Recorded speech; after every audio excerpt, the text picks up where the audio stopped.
This is Audible.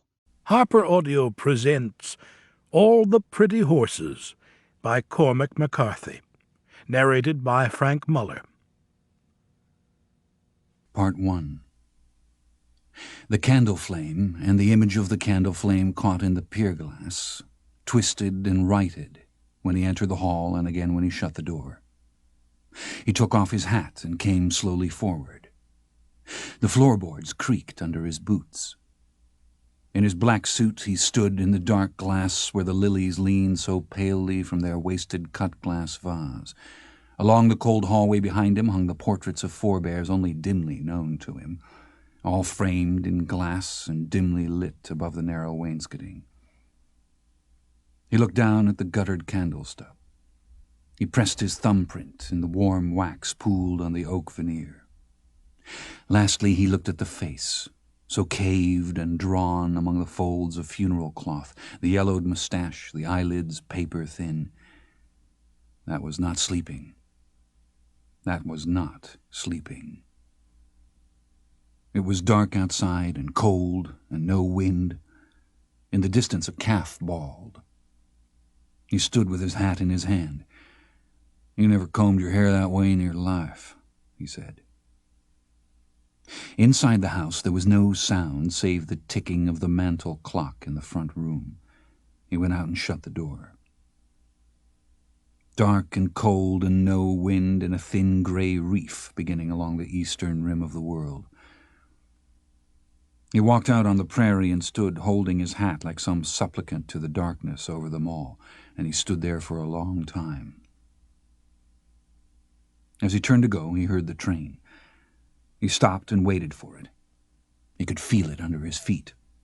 It came boring out of the east like some ribald satellite of the coming sun, howling and bellowing in the distance, and the long light of the headlamp running through the tangled mesquite brakes and creating out of the night the endless fence line down the dead straight right-of-way and sucking it back again, wire and post, mile on mile into the darkness after where the boiler smoke disbanded slowly along the faint new horizon, and the sound came lagging, and he stood still holding his hat in his hands in the passing ground shutter, watching it till it was gone. Then he turned and went back to the house. She looked up from the stove when he came in and looked him up and down in his suit. "Buenos dias, guapo," she said. He hung the hat on a peg by the door among slickers and blanket coats and odd pieces of tack, and came to the stove and got his coffee and took it to the table. She opened the oven and drew out a pan of sweet rolls she'd made and put one on a plate and brought it over and set it in front of him together with a knife for the butter, and she touched the back of his head with her hand before she returned to the stove. "I appreciate you lighting the candle," he said. "Como?" "La candela, la vela." "No fui yo," she said. "La señora?" "Claro." "No se levantó antes que yo." He drank the coffee. It was just grainy light outside, and Arturo was coming up toward the house. He saw his father at the funeral, standing by himself across the little gravel path near the fence. Once he went out to the street to his car, then he came back. A norther had blown in about mid-morning, and there were spits of snow in the air with blowing dust, and the women sat holding onto their hats. They'd put an awning up over the gravesite, but the weather was all sideways, and it did no good. The canvas rattled and flapped, and the preacher's words were lost in the wind. When it was over and the mourners rose to go, the canvas chairs they'd been sitting on raced away, tumbling among the tombstones.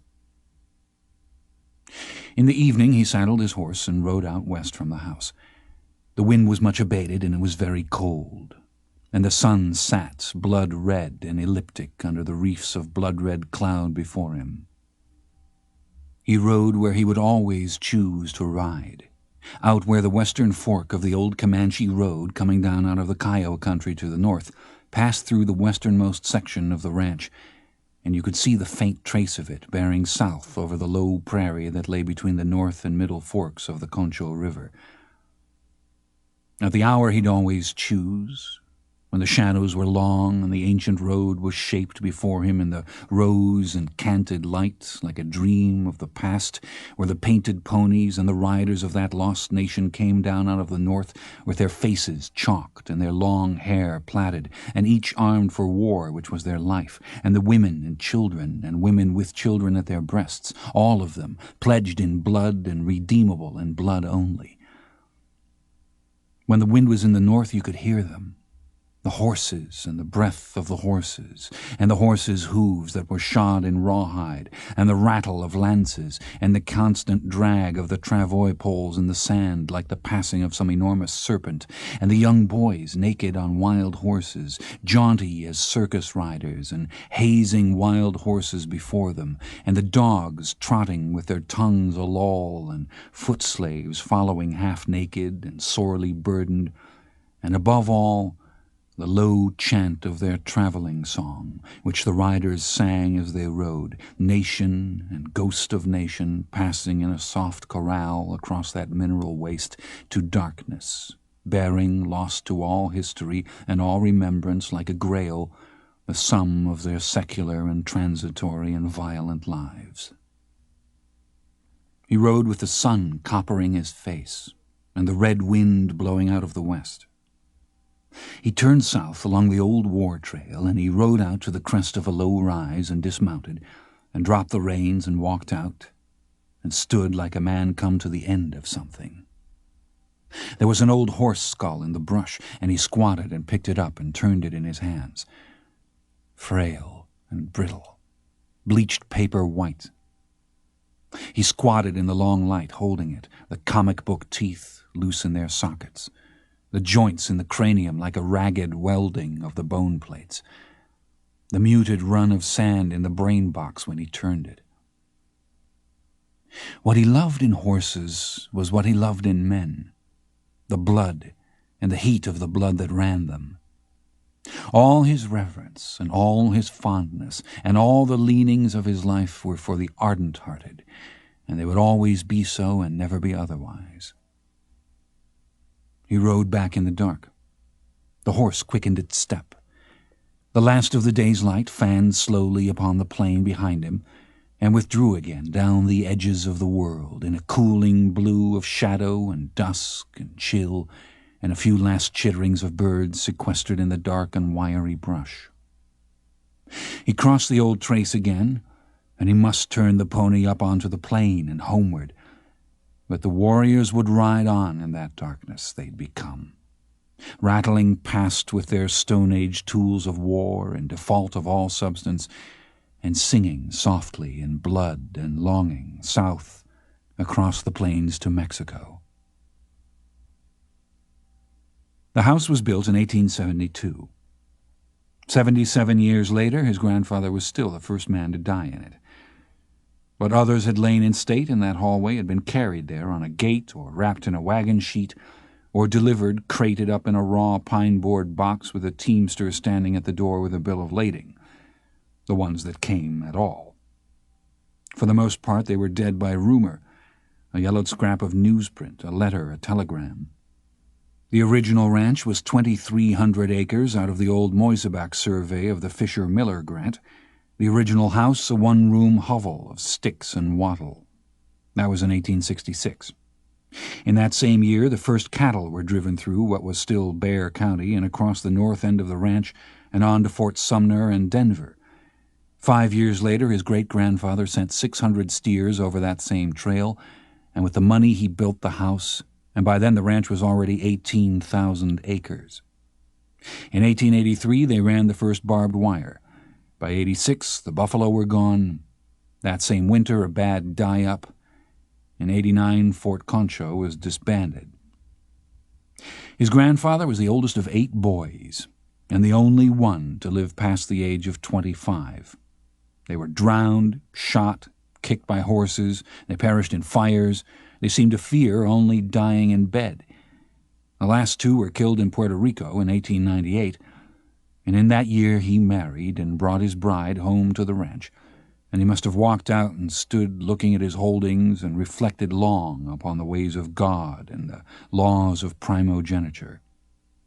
12 years later, when his wife was carried off in the influenza epidemic, they still had no children. A year later, he married his dead wife's older sister, and a year after this, the boy's mother was born, and that was all the mourning that there was. The Grady name was buried with that old man the day the norther blew the lawn chairs over the dead cemetery grass. The boy's name was Cole, John Grady Cole.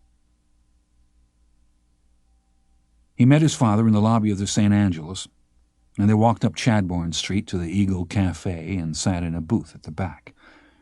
Some at the table stopped talking when they came in. A few men nodded to his father, and one said his name. The waitress called everybody Doll. She took their order and flirted with him. His father took out his cigarettes and lit one and put the pack on the table and put his 3rd Infantry Zippo lighter on top of it and leaned back and smoked and looked at him.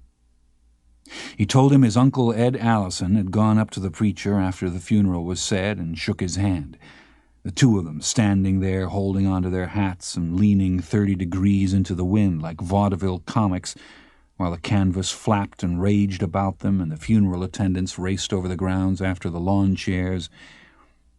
And he'd leaned into the preacher's face and screamed at him that it was a good thing they'd held the burial that morning, because the way it was making up, this thing could turn off into a real blow before the day was out. His father laughed silently. Then he fell to coughing. He took a drink of water and sat, smoking and shaking his head.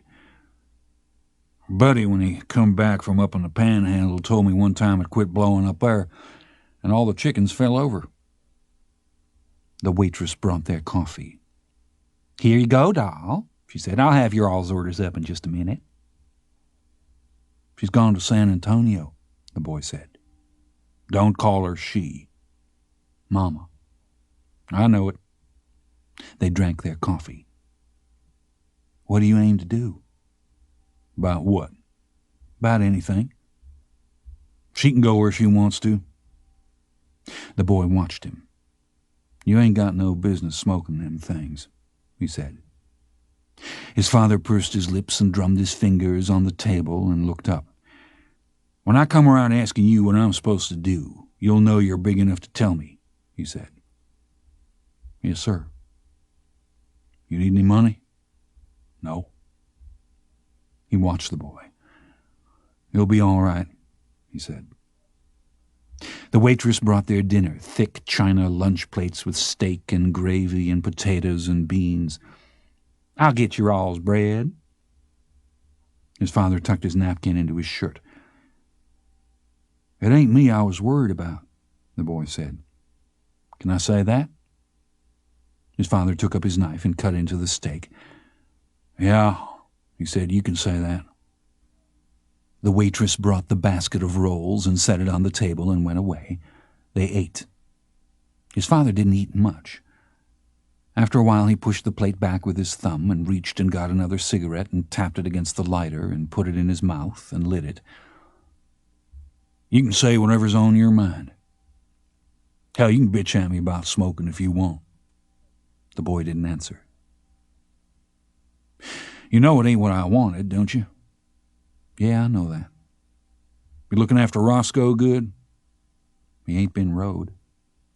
"Why don't we go Saturday?" "All right." "You don't have to if you got something else to do." "I ain't got nothing else to do." His father smoked. He watched him. "We don't have to if you don't want to," he said. "I want to." "Can you and Arturo load and pick me up in town?" "Yeah." "What time?" "What time will you be up?" "I'll get up." "We'll be there at 8. "I'll be up." The boy nodded. He ate. His father looked around. "I wonder who you need to see in this place to get some coffee," he said. He and Rawlins had unsaddled the horses and turned them out in the dark, and they were lying on the saddle blankets and using the saddles for pillows. The night was cold and clear, and the sparks rising from the fire raced hot and red among the stars. They could hear the trucks out on the highway, and they could see the lights of the town reflected off the desert 15 miles to the north. "What do you aim to do?" Rollins said.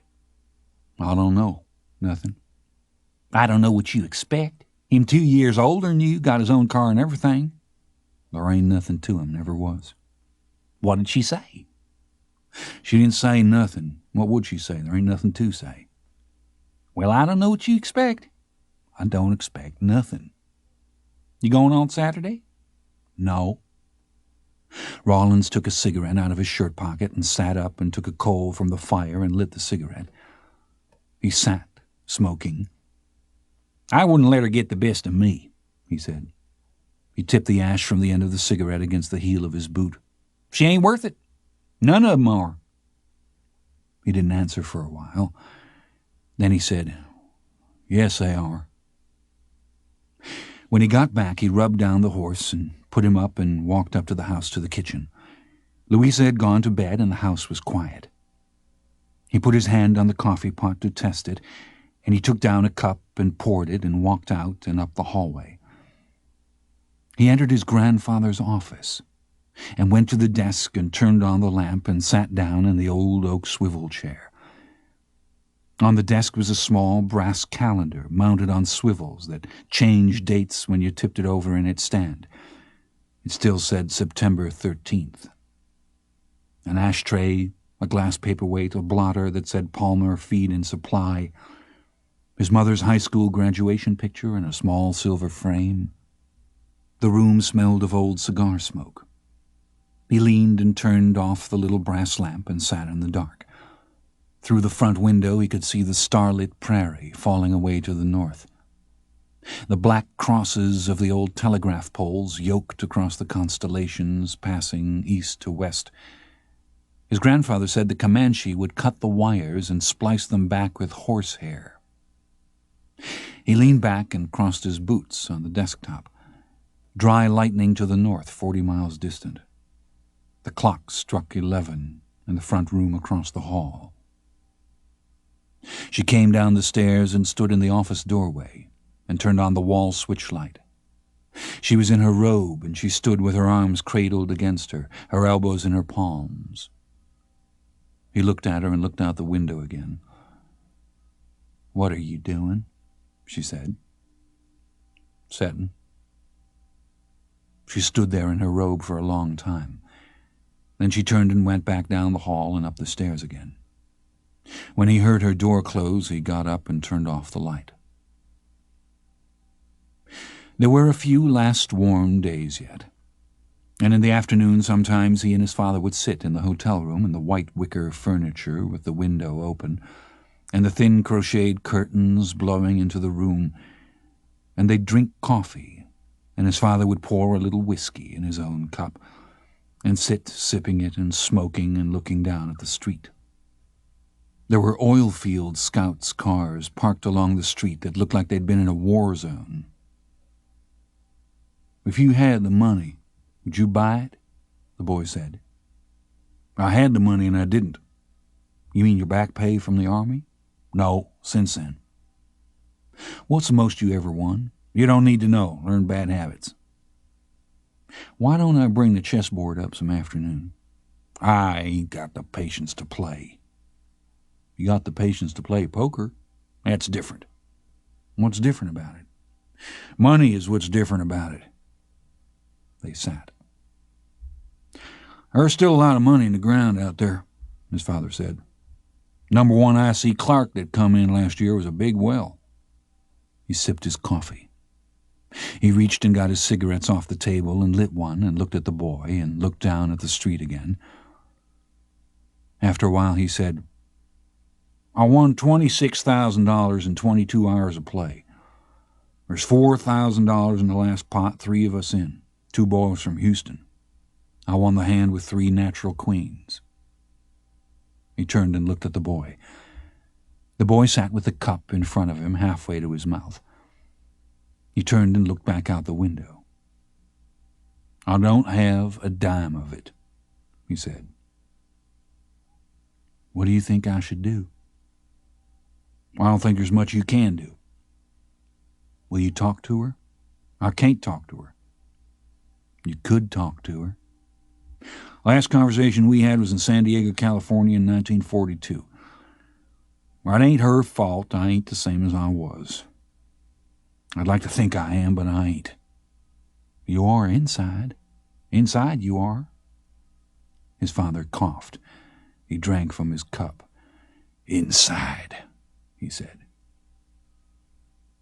They sat for a long time.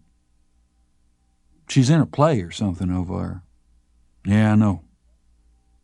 The boy reached and got his hat off the floor and put it on his knee. I'll better get back, he said. You know I thought the world of that old man, don't you? The boy looked out the window. Yeah, he said. Don't go to crying on me now. I ain't. Well, don't. He never give up, the boy said. He was the one told me not to. He said, let's not have a funeral till we got something to bury, if it ain't nothing but his dog tags. They were fixing to give your clothes away. His father smiled. We might as well have, he said. Only thing fit me was the boots. He always thought you all would get back together. Yeah, I know he did. The boy stood and put on his hat. I better get on back, he said. He used to get in fights over her, even as an old man. Anybody said anything about her if he heard about it. Wasn't even dignified. I better get on. Well, he unpropped his feet from the windowsill. I'll walk down with you. I need to get the paper. They stood in the tiled lobby while his father scanned the headlines. How can Shirley Temple be getting divorced? He said. He looked up. Early winter twilight in the streets. I might just get a haircut, he said. He looked at the boy. I know how you feel. I felt the same way. The boy nodded. His father looked at the paper again and folded it. The good book says that the meek shall inherit the earth, and I expect that's probably the truth. I ain't no free thinker, but I'll tell you what, I'm a long way from being convinced that it's all that good a thing. He looked at the boy. He took his key out of his coat pocket and handed it to him. Go on back up there. Something belongs to you in the closet. The boy took the key. What is it? He said. Just something I got for you. I was going to give it to you at Christmas, but I'm tired of walking over it. Yes, sir. Anyway, you look like you could use some cheering up. Just leave the key at the desk when you come down. Yes, sir. I'll see you. All right. He rode back up in the elevator and walked down the hall and put the key in the door and walked in and went to the closet and opened it. Standing on the floor, along with 2 pairs of boots and a pile of dirty shirts, was a brand-new Hamley form-fitter saddle. He picked it up by the horn and shut the closet door and carried it to the bed and swung it up and stood looking at it. Hell, fire, and damnation, he said. He left the key at the desk and swung out through the doors into the street with the saddle over his shoulder. He walked down the South Concho Street and swung the saddle down and stood it in front of him. It was just dark and the streetlights had come on. The first vehicle along was a Model A Ford truck, and it came skidding quarter-wise to a halt on its mechanical brakes, and the driver leaned across and rolled down the window part way and boomed at him in a whiskey voice, "Throw that hull up in the bed, cowboy, and get in here." "Yes, sir," he said. It rained all the following week and cleared. Then it rained again. It beat down without mercy on the hard, flat plains. The water was over the highway bridge at Cristoval, and the road was closed. Floods in San Antonio. In his grandfather's slicker he rode the Alicia pasture, where the south fence was standing in water to the top wire.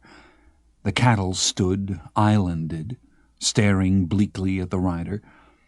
Redbow stood staring bleakly at the cattle. He pressed his horse's flanks between his boot heels. "Come on," he said. "I don't like it no better'n you do." He and Louisa and Arturo ate in the kitchen while she was gone. Sometimes at night after supper he'd walk out to the road and catch a ride into town and walk the streets.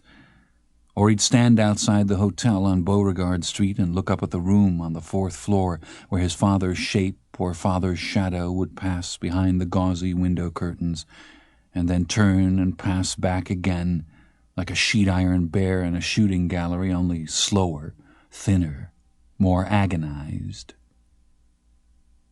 When she came back, they ate in the dining room again, the two of them at opposite ends of the long walnut table while Louisa made the service. She carried out the last of the dishes and turned at the door. "Algo más, señora?" "No, Louisa. Gracias. Buenas noches, señora. Buenas noches." The door closed. The clock ticked. He looked up. "Why couldn't you lease me the ranch?" "Lease you the ranch?" "Yes. I thought I said I didn't want to discuss it. This is a new subject." "No, it's not." "I'd give you all the money. You could do whatever you wanted." "All the money? You don't know what you're talking about. There's not any money. This place has barely paid expenses for 20 years. There hasn't been a white person worked here since before the war. Anyway, you're 16 years old. You can't run a ranch." "Yes, I can." "You're being ridiculous. You have to go to school." She put the napkin on the table and pushed back her chair and rose and went out. He pushed away the coffee cup in front of him. He leaned back in the chair. On the wall opposite, above the sideboard, was an oil painting of horses. There were 6 of them breaking through a pole corral, and their manes were long and blowing and their eyes wild. They'd been copied out of a book. They had the long Andalusian nose, and the bones of their faces showed barb blood. You could see the hindquarters of the foremost few, good hindquarters and heavy enough to make a cutting horse, as if maybe they had steel dust in their blood. But nothing else matched, and no such horse ever was that he had seen, and he'd once asked his grandfather what kind of horses they were, and his grandfather looked up from his plate at the painting as if he'd never seen it before, and he said, "Those are picture-book horses," and went on eating. He went up the stairs to the mezzanine and found Franklin's name lettered in an arc across the pebbled glass of the door, and took off his hat and turned the knob and went in. The girl looked up from her desk. "I'm here to see Mr. Franklin," he said. "Did you have an appointment?" "No, ma'am. He knows me." "What's your name?" "John Grady Cole." "Just a minute." She went into the other room. Then she came out and nodded. He rose and crossed the room. "Come in, son," said Franklin. He walked in. "Sit down." He sat. When he'd said what he had to say, Franklin leaned back and looked out the window. He shook his head. He turned back and folded his hands on the desk in front of him. "In the first place," he said, "I'm not really at liberty to advise you. It's called conflict of interest. But I think I can tell you that it is her property, and she can do whatever she wants with it." "I don't have any say-so?" "You're a minor." "What about my father?" Franklin leaned back. "That's a sticky issue," he said. "They ain't divorced." "Yes, they are." The boy looked up. "It's a matter of public record, so I don't guess it's out of confidence. It was in the paper." "When?" "It was made final 3 weeks ago." He looked down. Franklin watched him. "It was final before the old man died." The boy nodded. "I see what you're saying," he said. "It's a sorry piece of business, son. But I think the way it is the way it's going to be." "Couldn't you talk to her?" "I did talk to her." "What did she say?" "It don't matter what she said. She ain't going to change her mind." He nodded. He sat looking down into his hat. "Son, not everybody thinks that life on a cattle ranch in West Texas is the second best thing to dying and going to heaven. She don't want to live out there, that's all. If it was a paying proposition, that'd be one thing, but it ain't. It could be. Well, I don't aim to get in a discussion about that. Anyway, she's a young woman, and my guess is she'd like to have a little more social life than what she's had to get used to. She's 36 years old. The lawyer leaned back. He swiveled slightly in the chair. He tapped his lower lip with his forefinger. It's his own damned fault. He signed every paper they put in front of him, never lifted a hand to save himself. Hell, I couldn't tell him. I told him to get a lawyer. I begged him. Yeah, I know. Wayne tells me he's quit going to the doctor. He nodded. Yeah. Well, I thank you for your time. I'm sorry not to have better news for you. You're damn sure welcome to talk to somebody else. That's all right. What are you doing out of school today? I laid out. The lawyer nodded. Well, he said that would explain it. The boy rose and put on his hat. Thanks, he said. The lawyer stood. Some things in this world can't be helped, he said, and I believe this is probably one of them. Yeah, the boy said. After Christmas, she was gone all the time. He and Louisa and Arturo sat in the kitchen. Louisa couldn't talk about it without crying, so they didn't talk about it. No one had even told her mother, who'd been on the ranch since before the turn of the century. Finally, Arturo had to tell her. She listened and nodded and turned away, and that was all. In the morning, he was standing by the side of the road at daybreak with a clean shirt and a pair of socks and a leather satchel, together with his toothbrush and razor and shaving brush. The satchel had belonged to his grandfather, and the blanket-lined ducking coat he wore had been his father's. The first car that passed stopped for him. He got in and set the satchel on the floor and rubbed his hands together between his knees.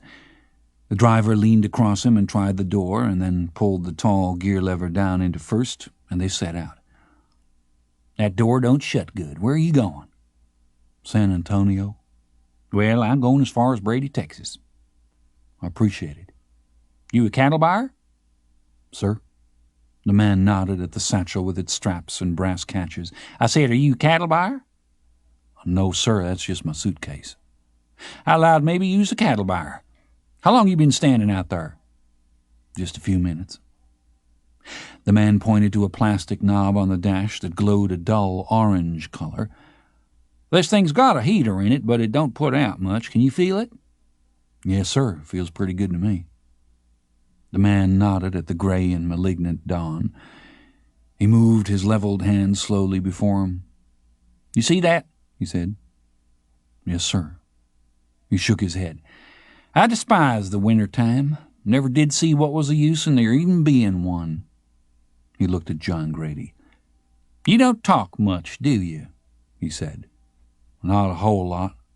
That's a good trait to have. It was about a 2-hour drive to Brady.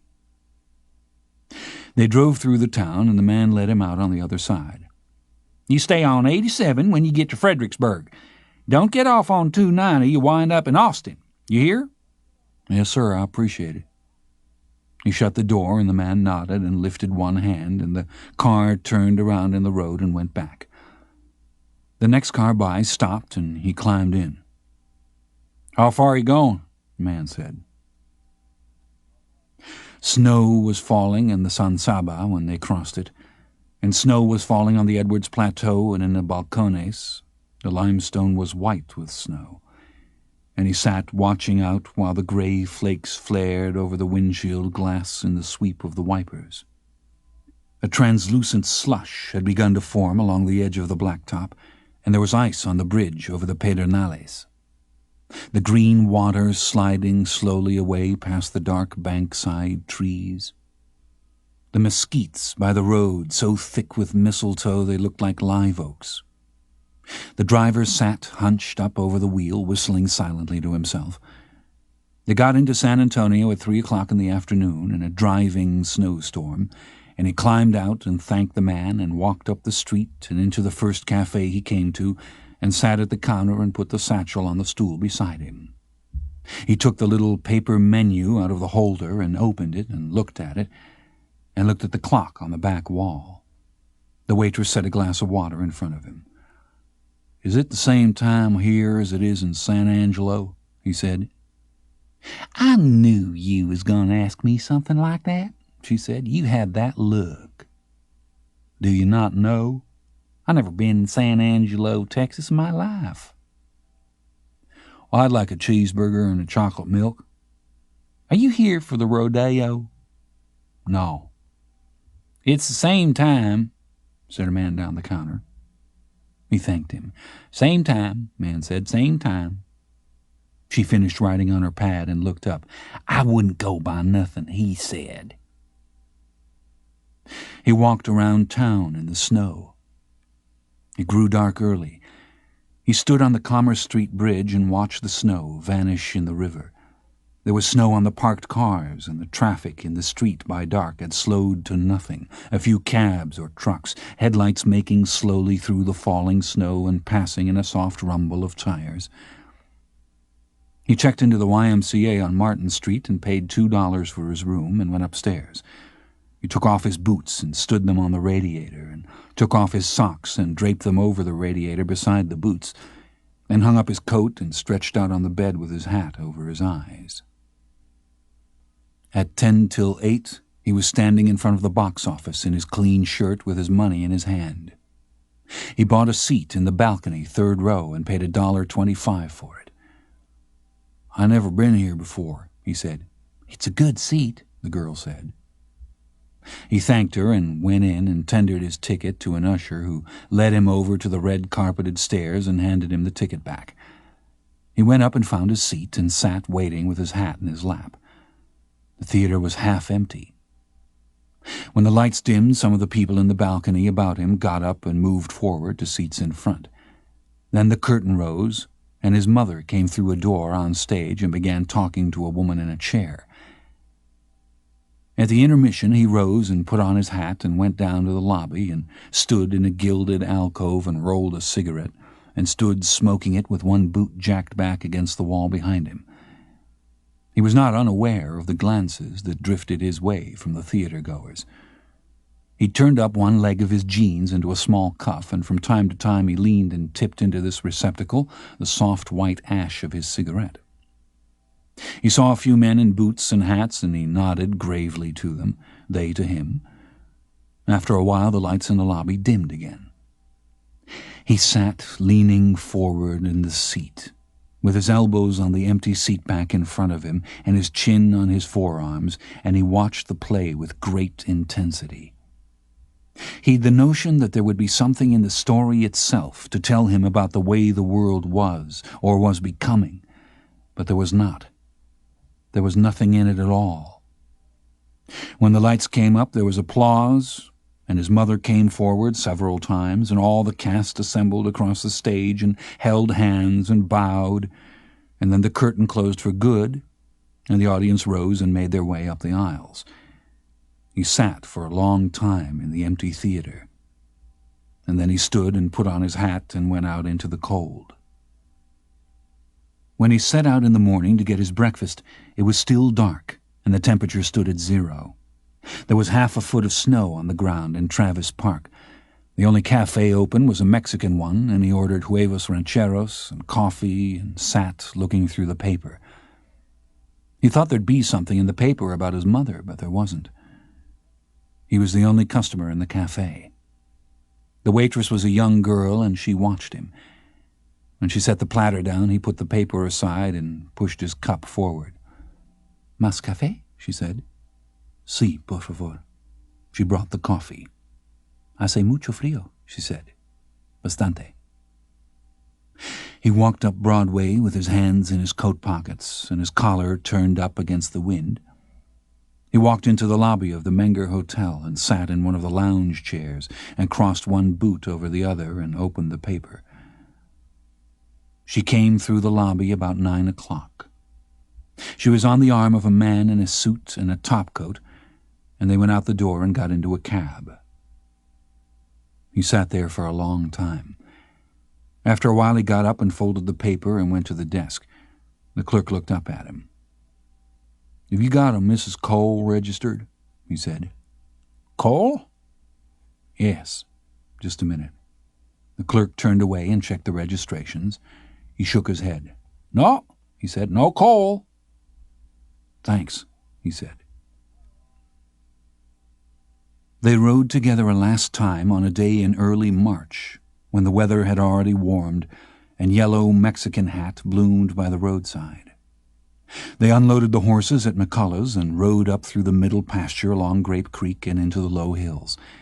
The creek was clear and green, with trailing moss braided over the gravel bars. They rode slowly up through the open country among scrub mesquite and nopal. They crossed from Tom Green County into Coke County. They crossed the old Schoonover Road and rode up through broken hills dotted with cedar, where the ground was cobbled with trap rock, and they could see snow on the thin blue ranges 100 miles to the north. They scarcely spoke all day.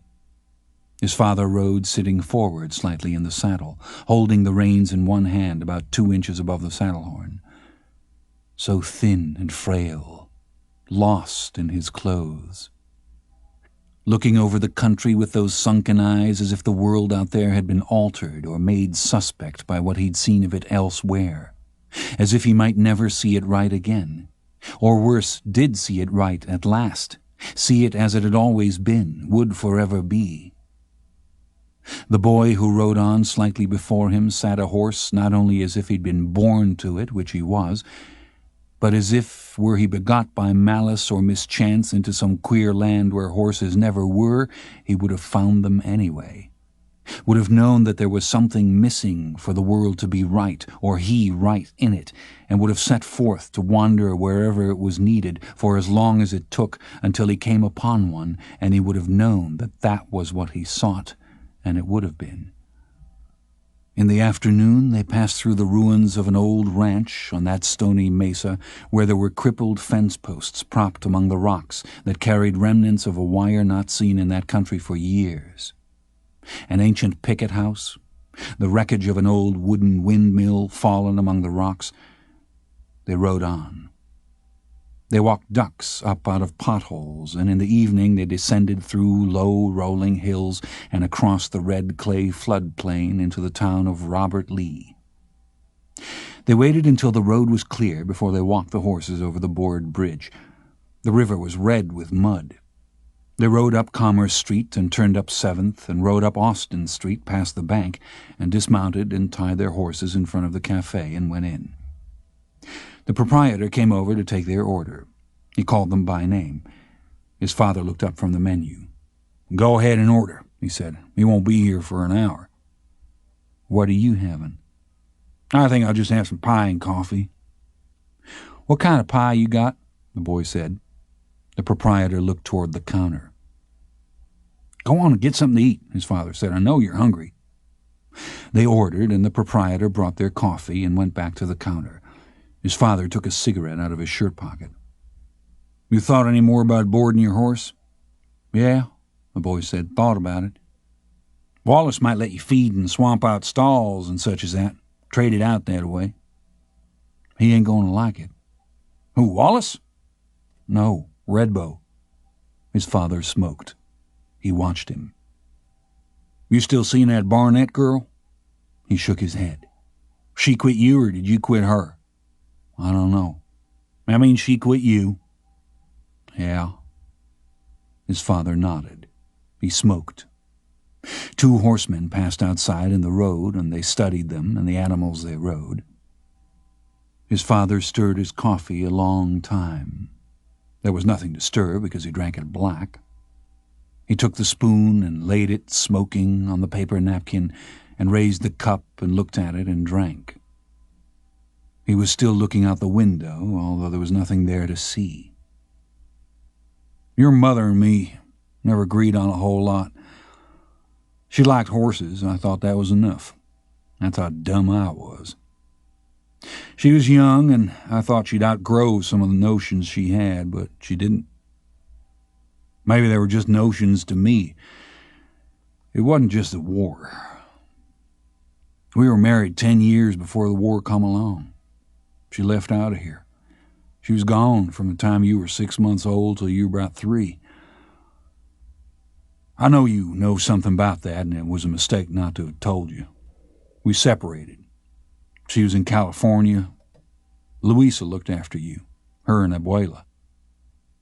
He looked at the boy, and he looked out the window again. She wanted me to go out there, he said. Why didn't you?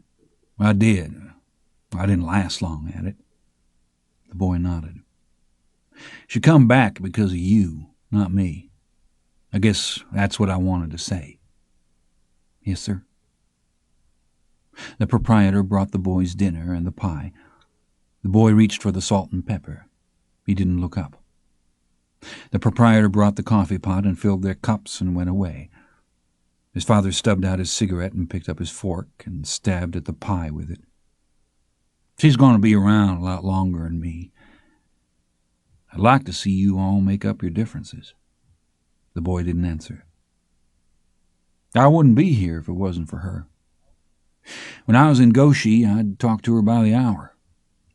I made her out to be like somebody who could do anything. I'd tell her about some of the other old boys that I didn't think was going to make it, and I'd ask her to look after them and to pray for them. Some of them did make it, too. I guess I was a little crazy, part of the time anyway. But if it hadn't have been for her, I wouldn't have made it, no way in this world.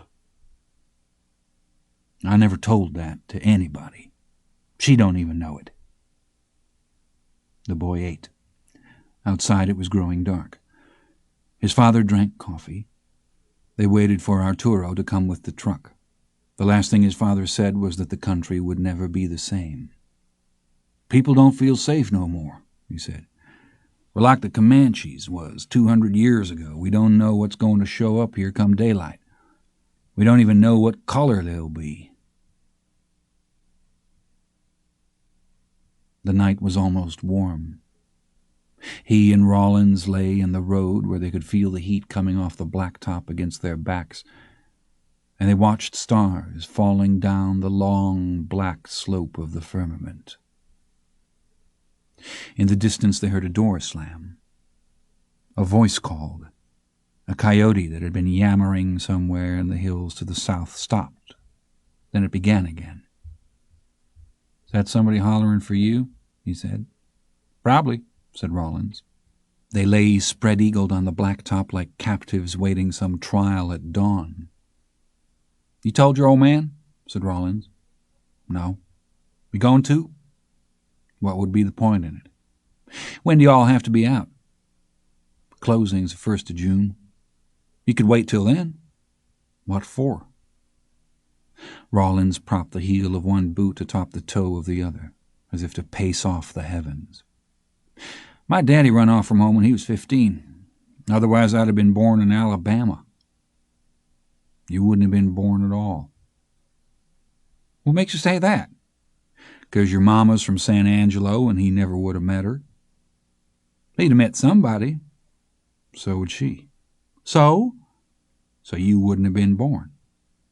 Well, I don't see why you say that. I'd have been born somewheres. How? Well, why not?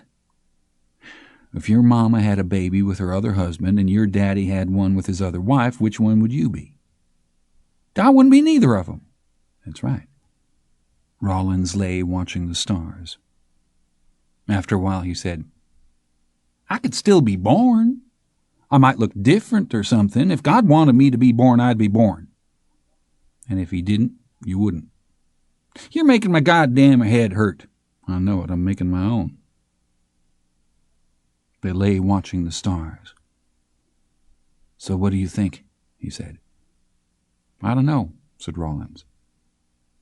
Well, I can understand if you was from Alabama, you'd have every reason in the world to run off to Texas. But if you're already in Texas, I don't know. You got a lot more reason for leaving than me.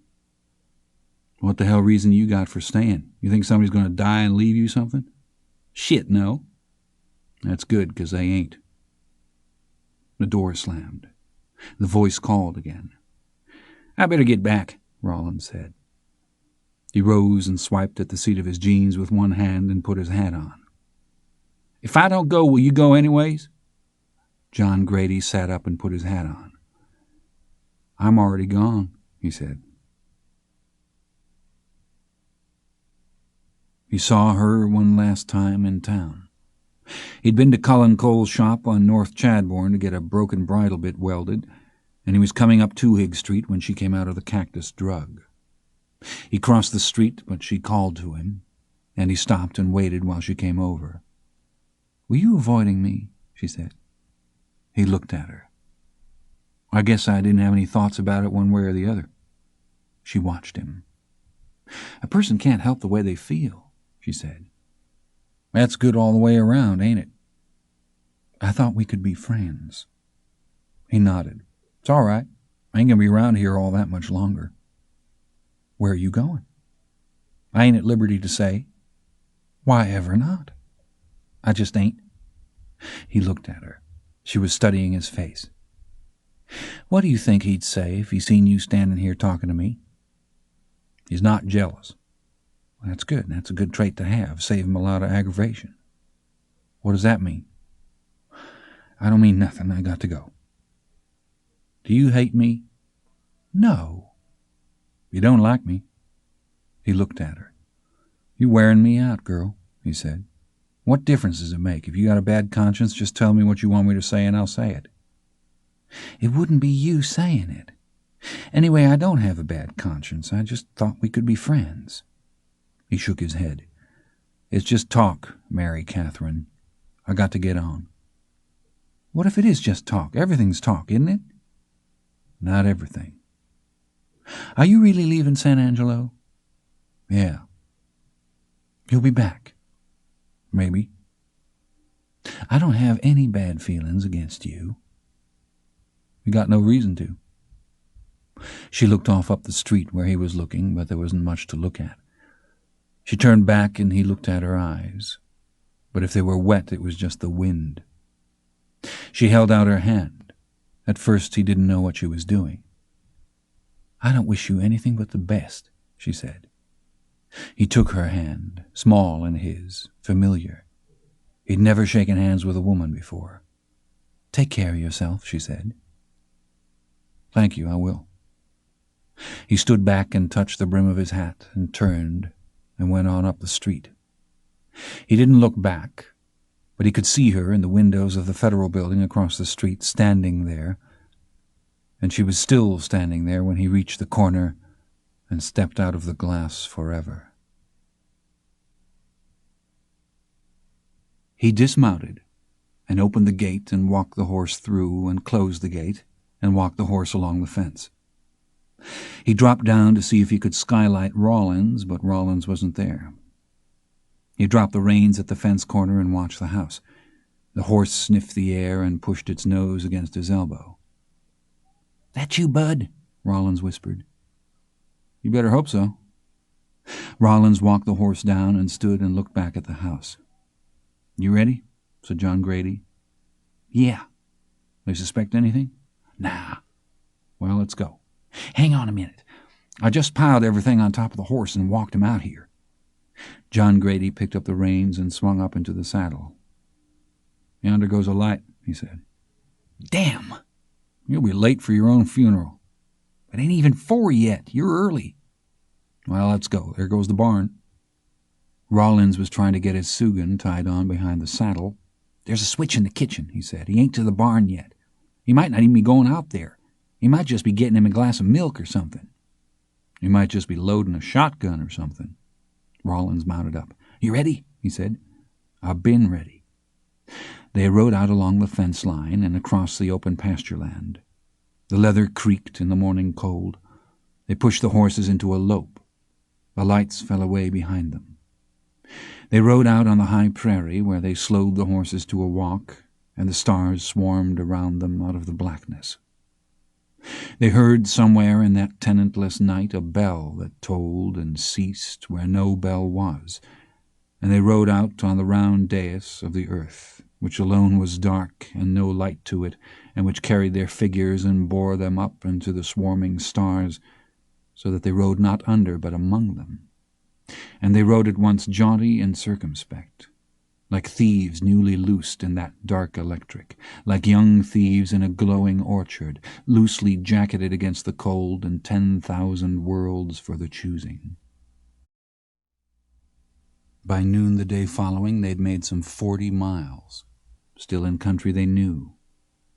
Crossing the old Mark Fury ranch in the night, where they'd dismounted at the cross fences for John Grady to pull the staples with a cat's paw and stand on the wires, while Rawlins led the horses through and then raised the wires back and beat the staples into the posts and put the cat's paw back in his saddlebag and mount up to ride on.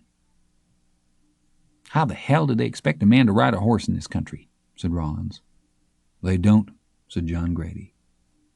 They rode the sun up and ate the sandwiches John Grady had brought from the house, and at noon they watered the horses at an old stone stock tank and walked them down a dry creek bed among the tracks of cattle and javelina to a stand of cottonwoods. There were cattle bedded under the trees that rose at their approach, and stood looking at them and then moved off. They lay in the dry chaff under the trees with their coats rolled up under their heads and their hats over their eyes, while the horses grazed in the grass along the creek bed. "What did you bring to shoot?" said Rawlins. "Just Granddad's old thumb-buster." "Can you hit anything with it?" "No." Rawlins grinned. "We done it, didn't we?" "Yeah." "You think they'll be hunting us?" "What for?" "I don't know, just seems too damn easy in a way."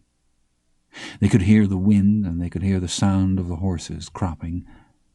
"I'll tell you what," said Rawlins. "Tell me." "I don't give a damn."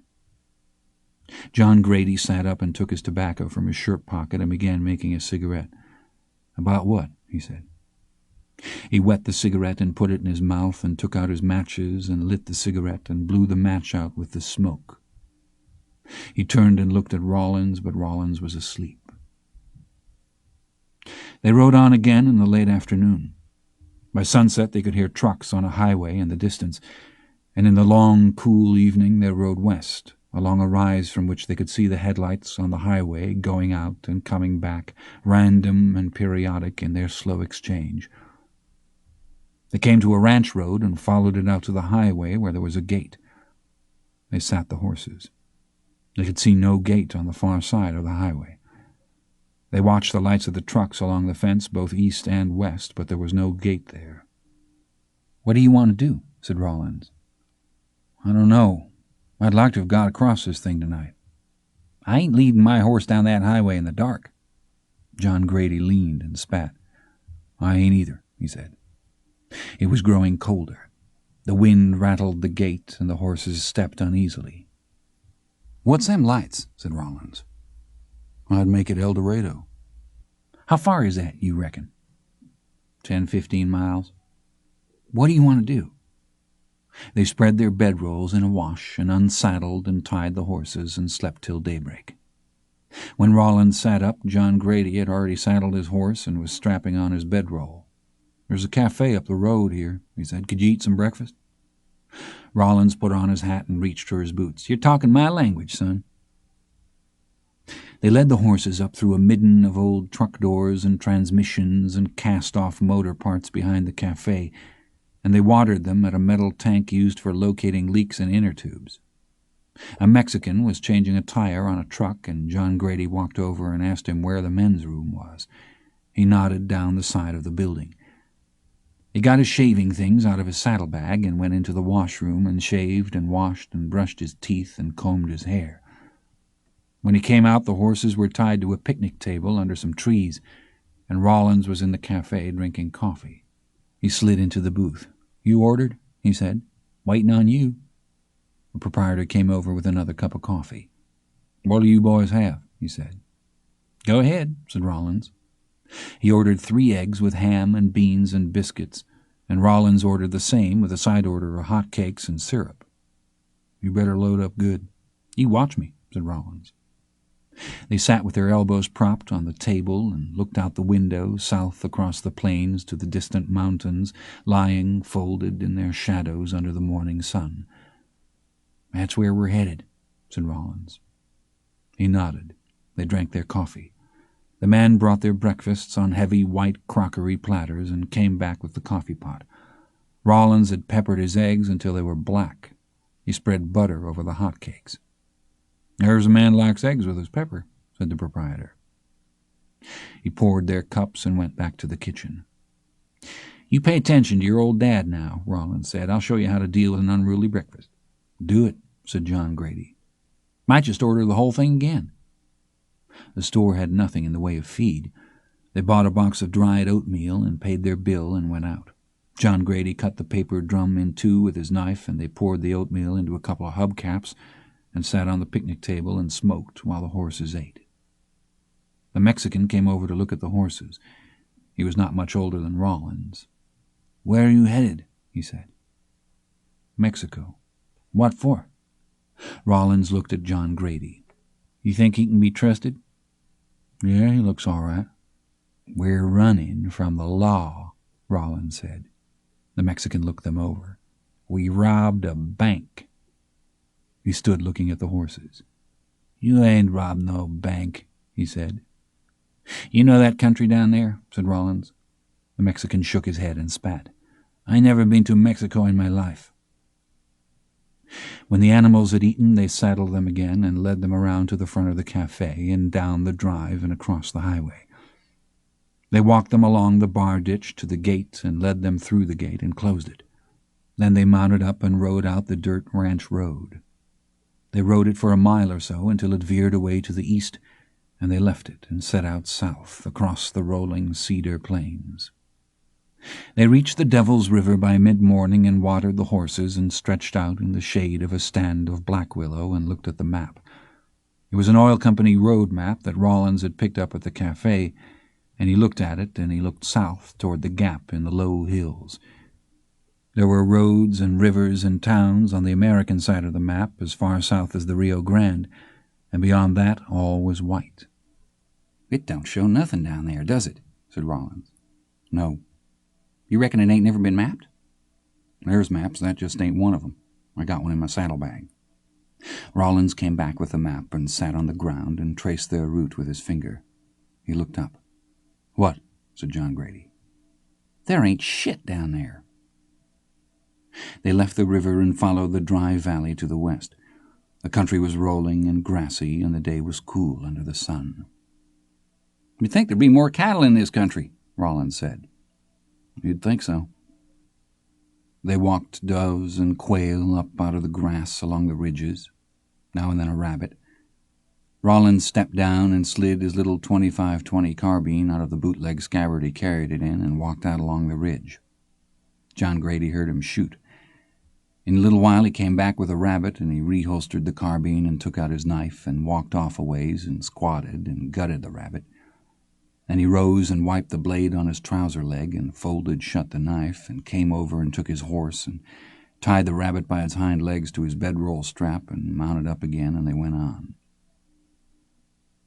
Late afternoon they crossed a road that ran to the south, and in the evening they reached Johnson's Run and camped at a pool in the otherwise dry gravel bed of the watercourse and watered the horses and hobbled them and turned them out to graze. They built a fire and skinned out the rabbit and skewered it on a green limb and set it to broil at the edge of the fire. John Grady opened his blackened canvas camp bag and took out a small enameled tin coffee pot and went to the creek and filled it.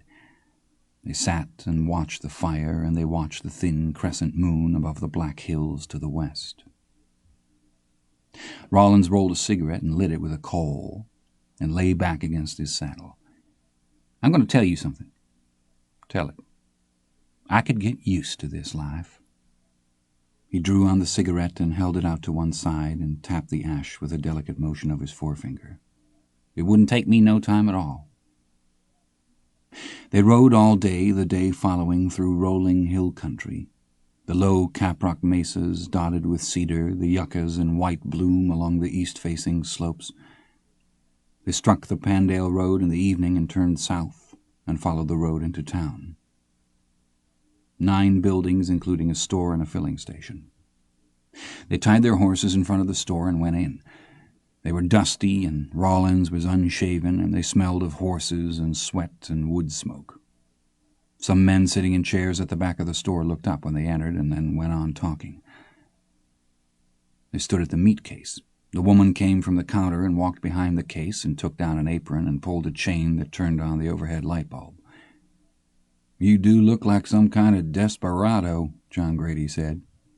"Well, you don't look like no choir director," said Rollins.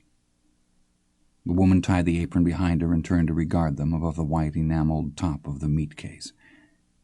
"What'll you boys have?" she said. They bought bologna and cheese and a loaf of bread and a jar of mayonnaise. They bought a box of crackers and a dozen tins of Vienna sausage. They bought a dozen packets of Kool-Aid and a slab end of bacon and some tins of beans, and they bought a 5-pound bag of cornmeal and a bottle of hot sauce. The woman wrapped the meat and cheese separate, and she wet a pencil with her tongue and totted up the purchases and then put everything together in a No. 4 grocery bag. "Where are you boys from?" she said. "From up around San Angelo." "You all ride them horses down here?" "Yes, ma'am." "Well, I'll declare," she said. When they woke in the morning, they were in plain view of a small adobe house. A woman had come out of the house and slung a pan of dishwater into the yard. She looked at them and went back in again. They'd hung their saddles over a fence to dry, and while they were getting them, a man came out and stood watching them. They saddled the horses and led them out to the road and mounted up and turned south. "Wonder what they're all doing back home," Rollins said. John Grady leaned and spat. "Well," he said, "probably they're having the biggest time in the world. Probably struck oil. I'd say they're in town about now picking out their new cars and all." "Shit," said Rollins. They rode. "You ever get ill at ease?" said Rollins. "About what?" "I don't know, about anything, just ill at ease." "Sometimes. If you're someplace you ain't supposed to be, I guess you'd be ill at ease. Should be, anyway." "Well, suppose you were ill at ease and didn't know why. Would that mean that you might be someplace you wasn't supposed to be and didn't know it?" "What the hell's wrong with you?" "I don't know. Nothing. I believe I'll sing." He did. He sang, "Will you miss me, will you miss me, will you miss me when I'm gone?" "You know that Del Rio radio station?" he said. "Yeah, I know it." "I've heard it told that at night you can take a fence wire in your teeth and pick it up. Don't even need a radio." "You believe that?" "I don't know." "You ever tried it?" "Yeah, one time." They rode on. Rollins sang. "What the hell is a flowery boundary tree?" he said. "You got me, cousin." They passed under a high limestone bluff where a creek ran down, and they crossed a broad gravel wash. Upstream were potholes from the recent rains, where a pair of herons stood, footed to their long shadows. One rose and flew, one stood. An hour later they crossed the Pecos River, putting the horses into the ford, the water swift and clear and partly salt running over the limestone bedrock, and the horses studying the water before them and placing their feet with great care on the broad trap rock plates and eyeing the shapes of trailing moss in the rips below the ford where they flared and twisted electric green in the morning light. Rollins leaned from the saddle and wet his hand in the river and tasted it. "It's gyp water," he said. They dismounted among the willows on the far side and made sandwiches with the lunch meat and cheese and ate and sat smoking and watching the river pass. "There's been somebody following us," John Grady said. "Did you see him?" "Not yet." "Somebody horseback?" "Yeah." Rollins studied the road across the river. "Why ain't it just somebody riding?" "'Cause they'd have showed up at the river by now." "Maybe they turned off."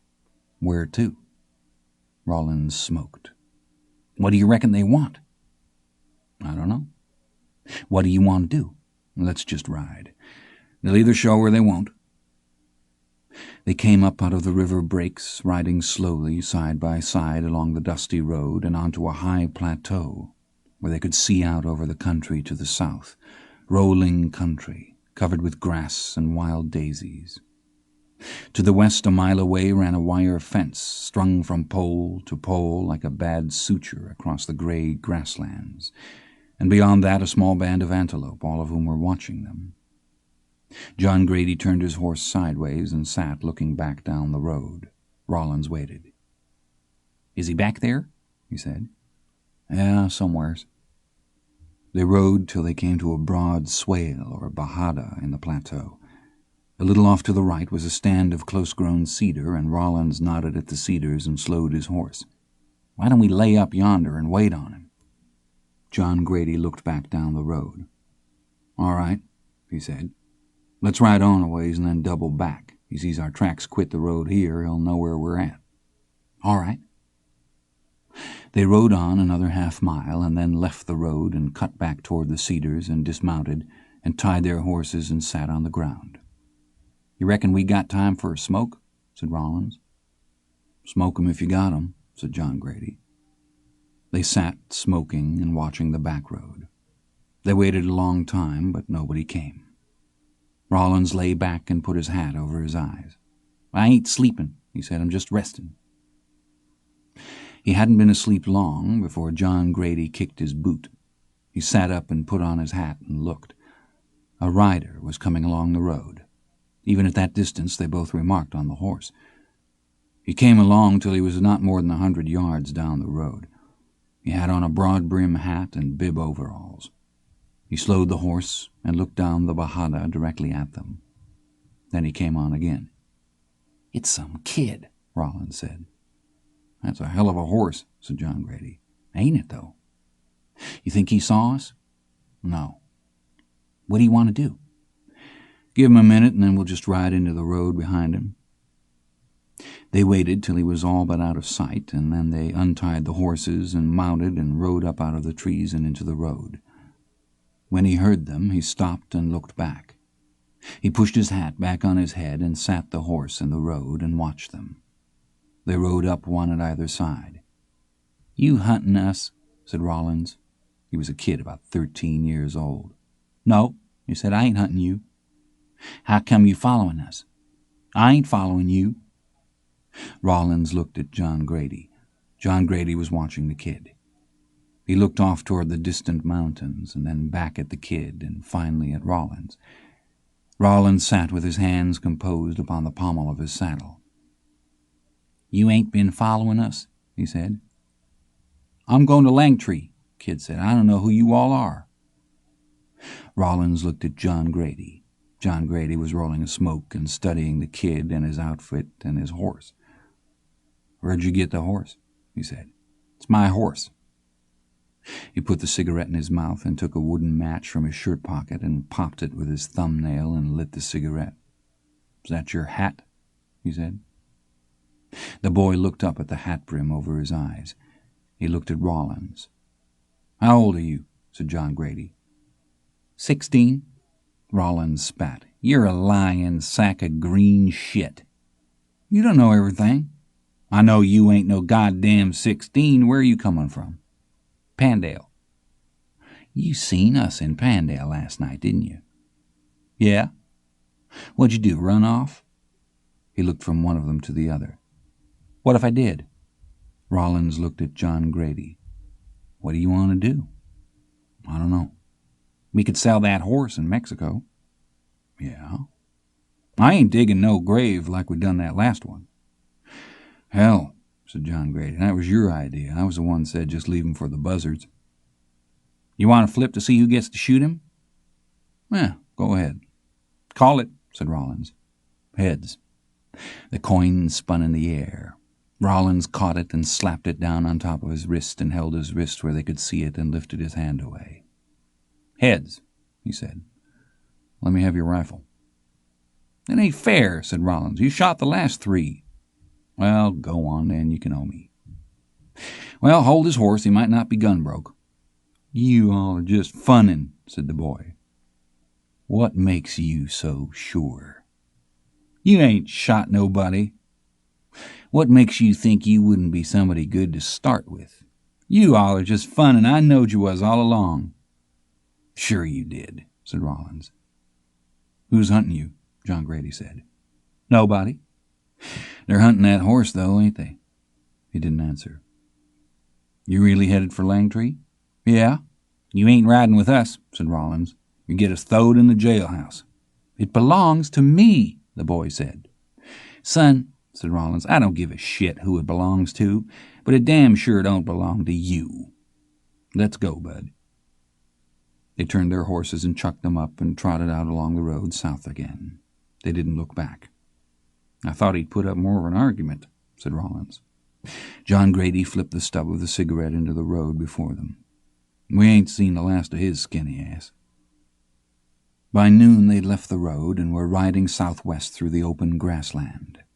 They watered their horses at a steel stock tank under an old F.W. Axtell windmill that creaked slowly in the wind. To the south there were cattle shaded up in a stand of emery oak. They meant to lay clear of Langtree, and they talked about crossing the river at night. The day was warm, and they washed out their shirts and put them on wet and mounted up and rode on. They could see the road behind them for several miles back to the northeast, but they saw no rider. That evening they crossed the Southern Pacific tracks just east of Pumpville, Texas, and made camp a half-mile on the far side of the right-of-way. By the time they had the horses brushed and staked and a fire built, it was dark. John Grady stood his saddle upright to the fire and walked out on the prairie and stood listening. He could see the Pumpville water tank against the purple sky. Beside it, the horned moon. He could hear the horses cropping grass 100 yards away. The prairie otherwise lay blue and silent all about. They crossed Highway 90 mid-morning of the following day and rode out onto a pasture land dotted with grazing cattle. Far to the south, the mountains of Mexico drifted in and out of the uncertain light of a moving cloud cover like ghosts of mountains. 2 hours later they were at the river. They sat on a low bluff and took off their hats and watched it. The water was the color of clay and roily, and they could hear it in the rips downstream. The sandbar below them was thickly grown with willow and carrizo cane, and the bluffs on the far side were stained and cave-pocked and traversed by a constant myriad of swallows. Beyond that the desert rolled as before. They turned and looked at each other and put on their hats. They rode upriver to where a creek cut in, and they rode down the creek and out onto a gravel bar and sat the horses and studied the water and the country about. Rollins rolled a cigarette and crossed one leg over the pommel of the saddle and sat smoking. "Who is it we're hiding from?" he said. "Who ain't we?" "Well, I don't see where anybody could be hiding over there." "They might say the same thing looking at this side." Rollins sat smoking. He didn't answer. "We can cross right down yonder off of that shoal," John Grady said. "Why don't we do it now?" John Grady leaned and spat into the river. "I'll do whatever you want," he said. "I thought we agreed to play it safe." "I'd sure like to get it behind me if we're going to."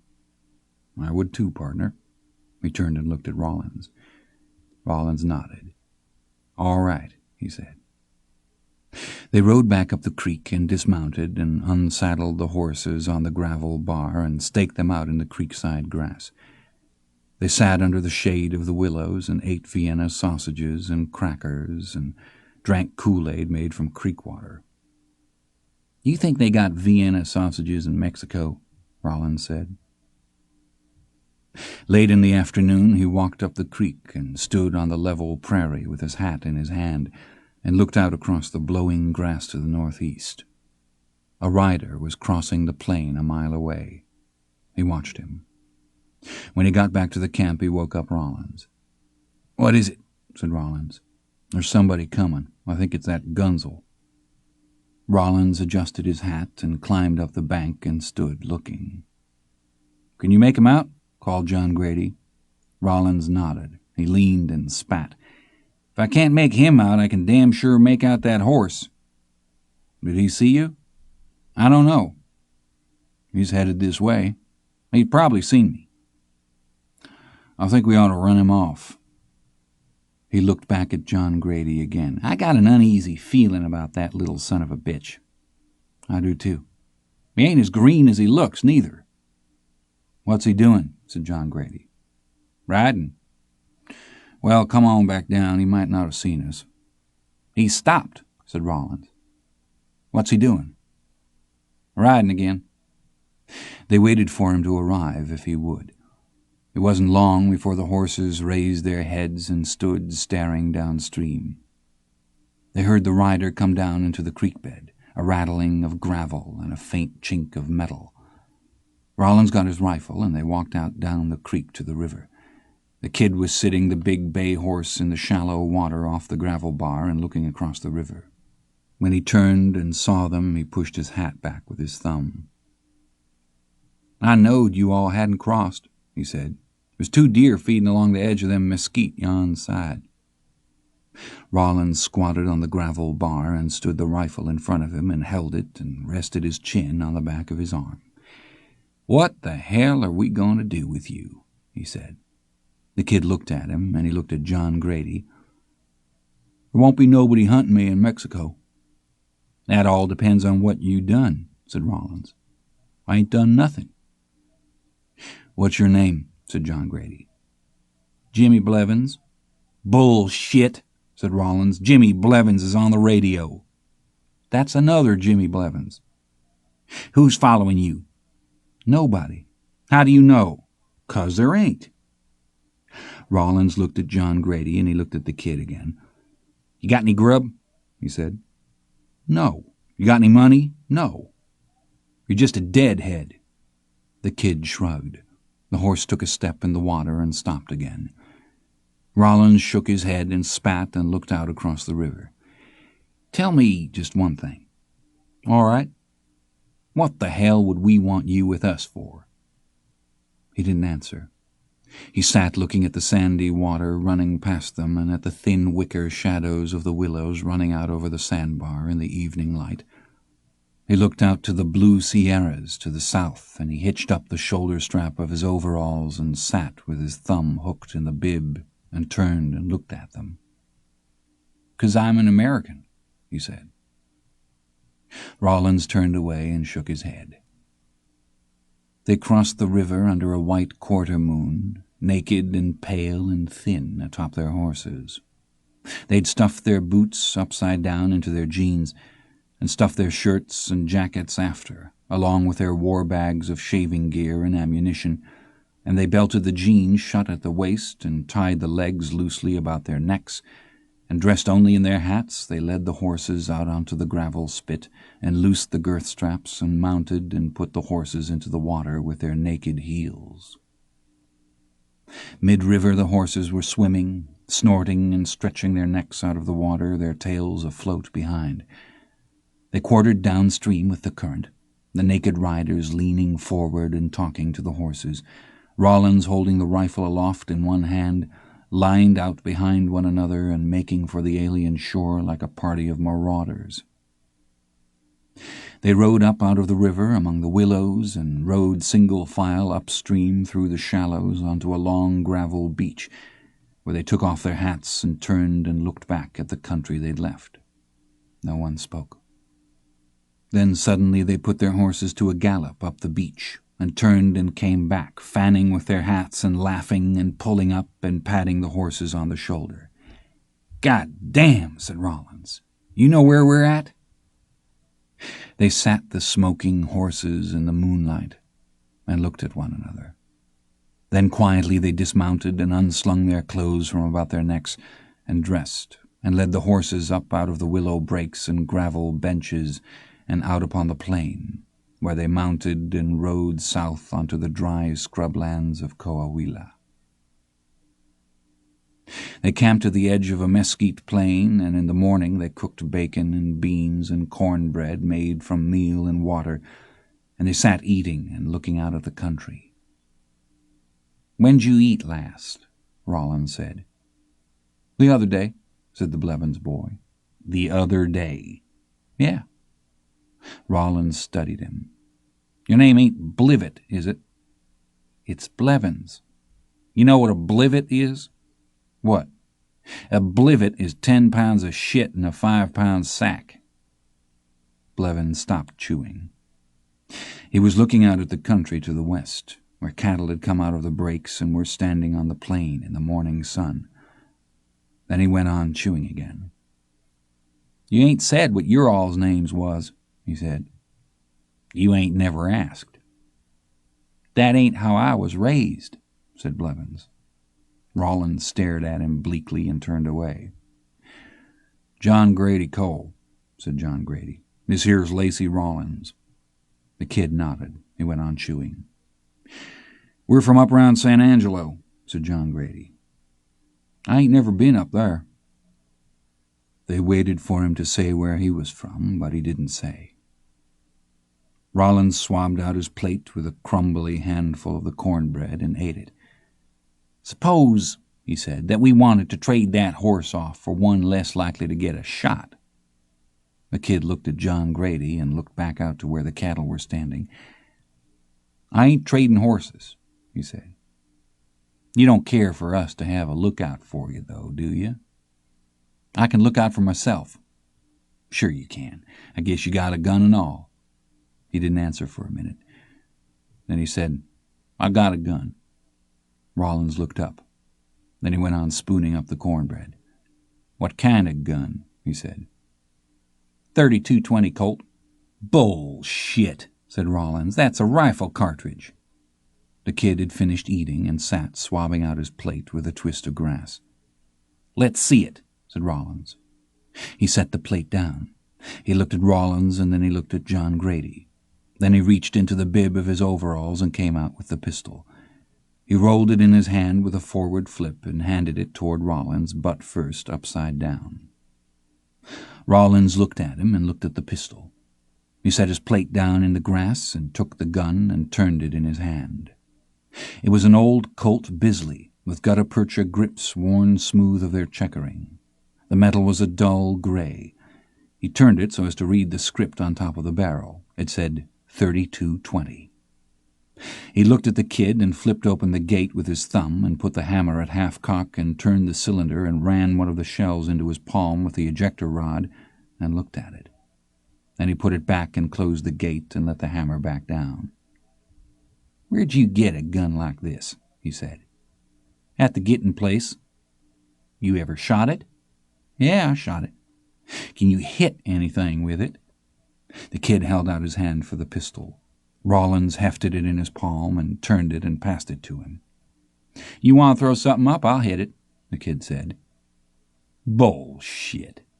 The kid shrugged and put the pistol back in the bib of his overalls. "Throw up what?" said Rollins. "Anything you want." "Anything I throw you can hit." "Yeah." "Bullshit." The kid stood up.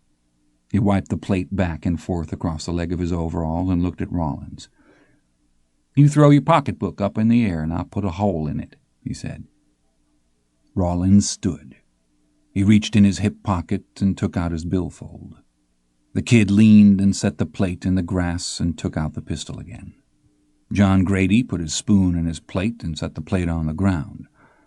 The three of them walked out onto the plain in the long morning light like duelists. He stood with his back to the sun and the pistol hanging alongside his leg. Rollins turned and grinned at John Grady. He held the billfold between his thumb and forefinger. "You ready, Annie Oakley?" he said. "Waiting on you." He pitched it up underhanded. It rose, spinning in the air, very small against the blue. They watched it, waiting for him to shoot. Then he shot. The billfold jerked sideways off across the landscape and opened out and fell, twisting to the ground like a broken bird.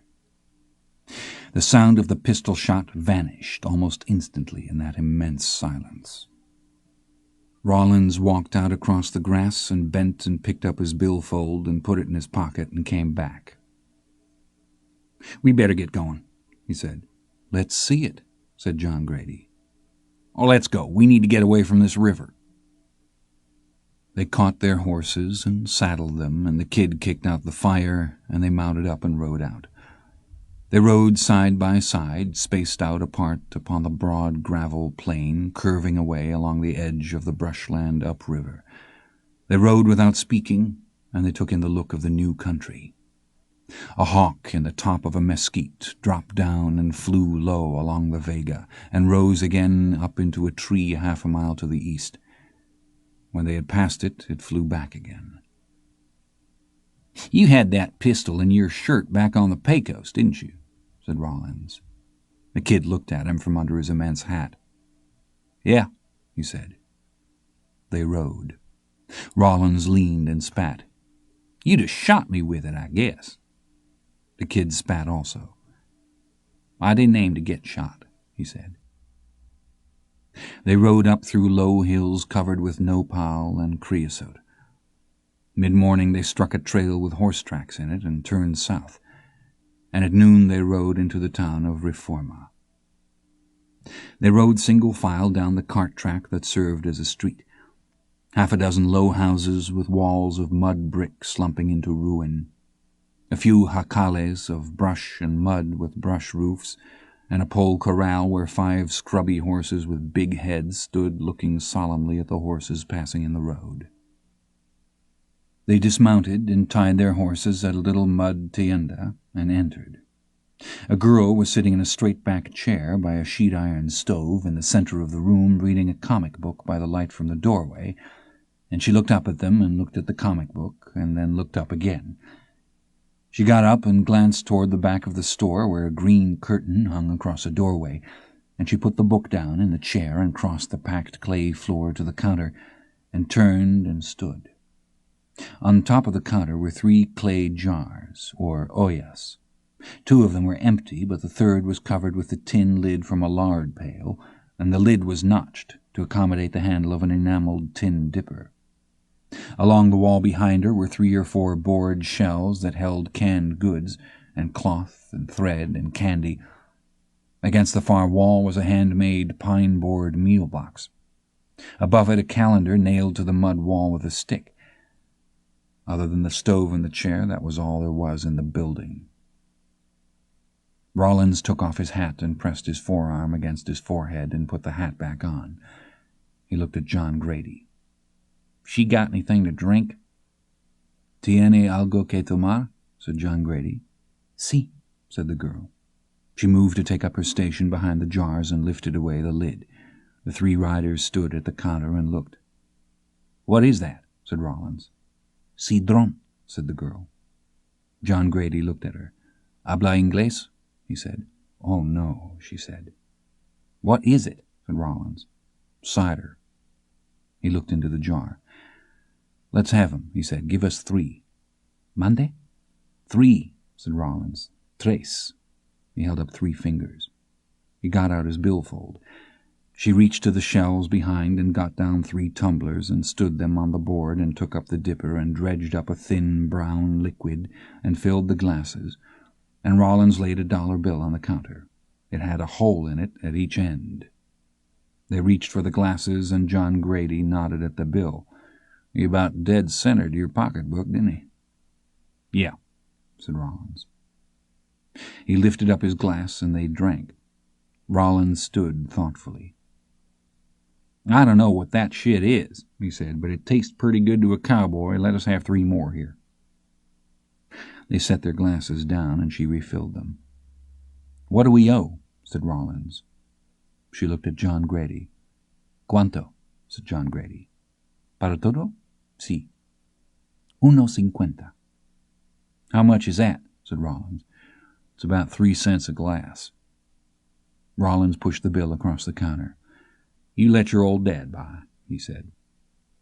She made change out of a cigar box under the counter and laid the Mexican coins out on the counter and looked up. Rollins set his empty glass down and gestured at it and paid for 3 more glasses and took his change, and they took their glasses and walked outside. They sat in the shade of the pole and brush ramada in front of the place and sipped their drinks and looked out at the desolate stillness of the little crossroads at noon, the mud huts, the dusty agave, and the barren gravel hills beyond. A thin blue rivulet of drain water ran down the clay gully in front of the store, and a goat stood in the rutted road looking at the horses. "There ain't no electricity here," said Rollins. He sipped his drink. He looked out down the road. I doubt there's ever even been a car in here." "I don't know where it would come from," said John Grady. Rollins nodded. He held the glass to the light and rolled the cider around and looked at it. "You think this here is some sort of cactus juice or what?" "I don't know," said John Grady. "It's got a little kick to it, don't it?" "I think it does." "Better not let that young'un have no more." "I've drunk whiskey," said Blevins. "This ain't nothing." Rollins shook his head. "Drinking cactus juice in old Mexico," he said. "What do you reckon they're saying at home about now?" "I reckon they're saying we're gone," said John Grady. Rollins sat with his legs stretched out before him and his boots crossed and his hat over one knee, and looked out at the alien land and nodded. "We are, ain't we?" he said. They watered the horses and loosed the cinches to let them blow, and then took the road south, such road as it was, riding single file through the dust. In the road were the tracks of cows, javelinas, deer, coyotes. Late afternoon they passed another collection of huts, but they rode on. The road was deeply gullied, and it was washed out in the draws, and in the draws were cattle, dead from an old drought, just the bones of them, cloven about with the hard, dry, blackened hide. "How does this country suit you?" said John Grady. Rollins leaned and spat, but he didn't answer. In the evening they came to a small estancia and sat the horses at the fence. There were several buildings scattered out behind the house and a pole corral with 2 horses standing in it. 2 little girls in white dresses stood in the yard. They looked at the riders and then turned and ran into the house. A man came out. "Buenas tardes," he said. He walked out the fence to the gate and motioned them through and showed them where to water their horses. "Pásale," he said, "pásale." They ate by oil light at a small painted pine table. The mud walls about them were hung with old calendars and magazine pictures. On one wall was a framed tin retablo of the Virgin.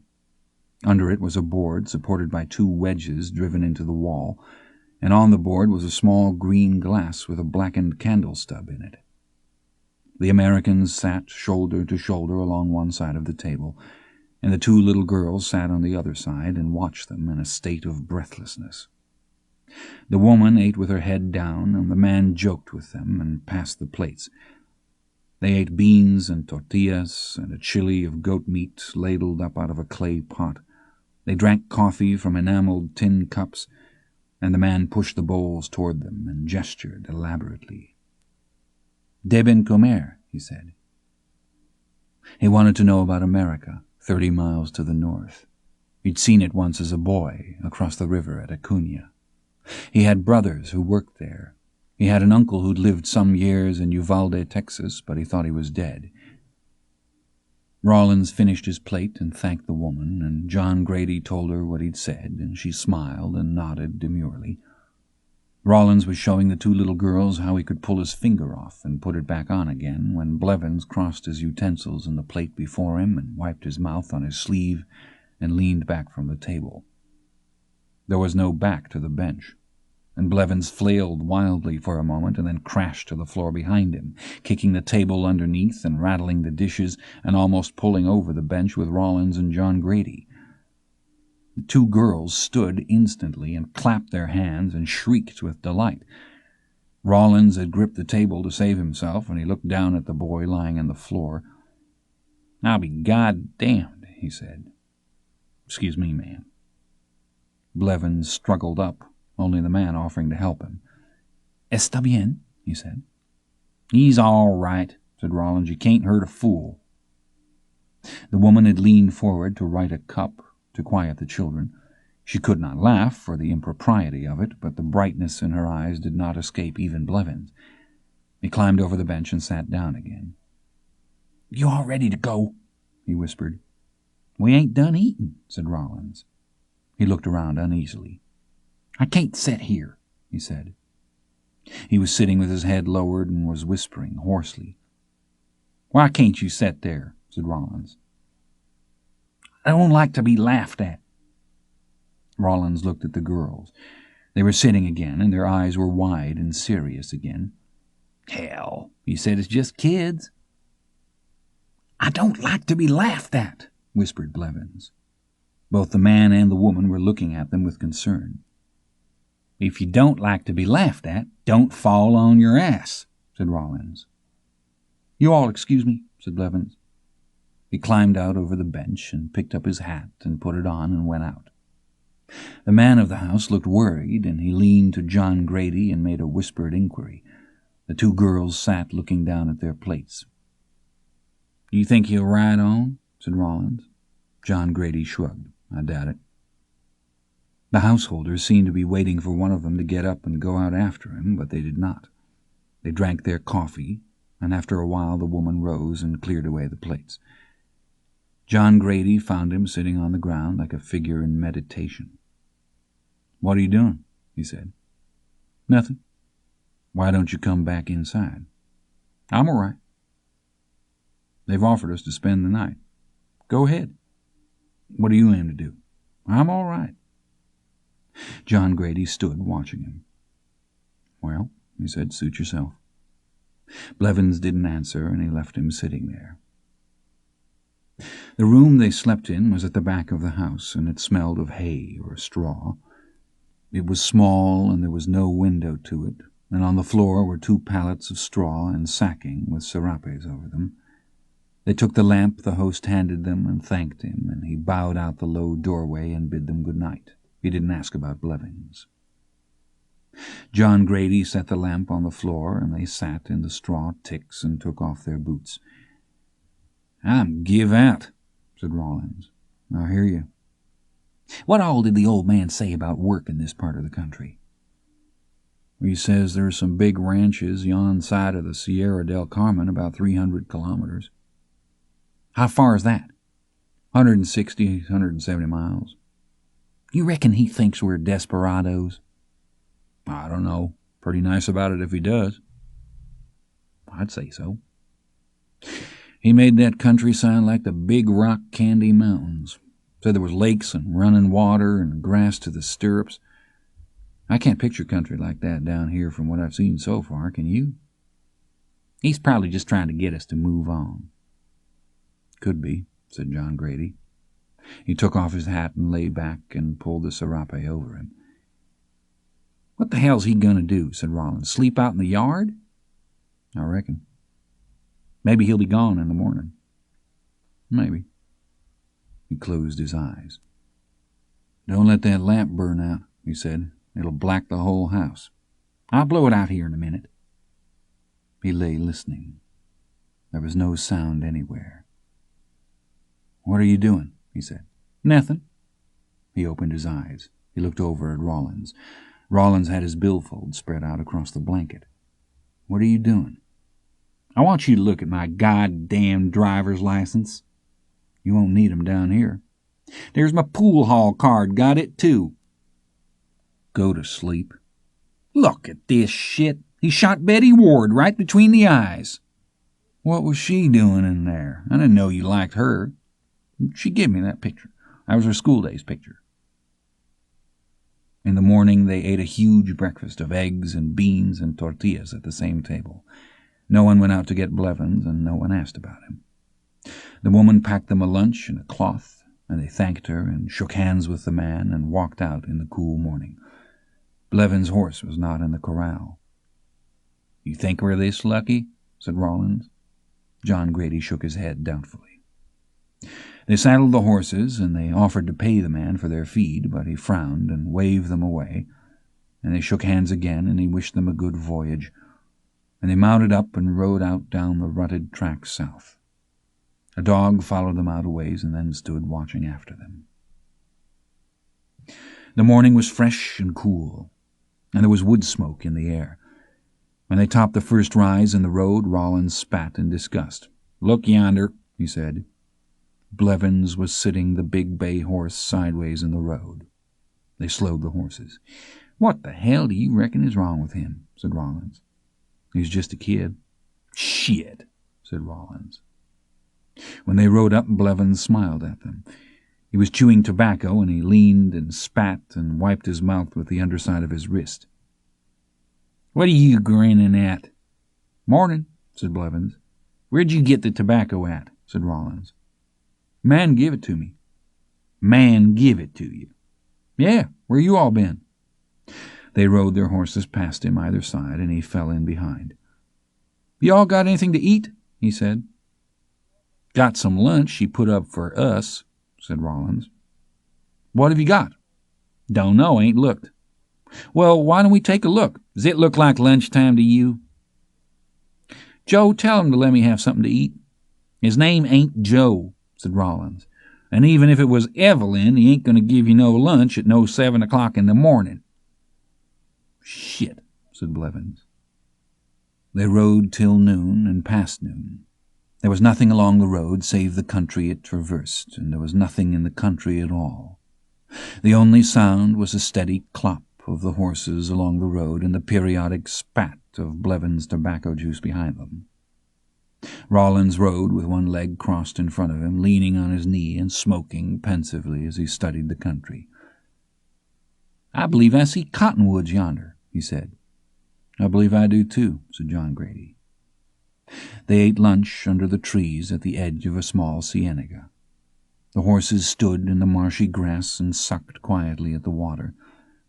She'd tied the food up in a square of muslin, and they spread the cloth on the ground and selected from among the quesadillas and tacos and bizcochos like picnickers, leaning back on their elbows in the shade with their boots crossed before them, chewing idly and observing the horses. "Back in the old days," said Blevins, "this would be just the place where Comanches would lay for you and bushwhack you." "I hope they had some cards or checkerboard with them while they was waiting," said Rollins. "It don't look to me like there's been nobody down this road in a year." "Back in the old days you had a lot more travelers," said Blevins. Rollins eyed balefully that cauterized terrain. "What in the putrefied dog shit would you know about the old days?" he said. "You all want any more of this?" said John Grady. "I'm full as a tick."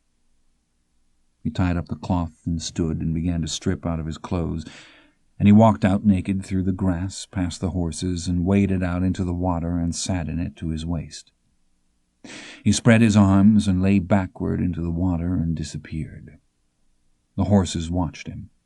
He sat up out of the water and pushed his hair back and wiped his eyes. Then he just sat.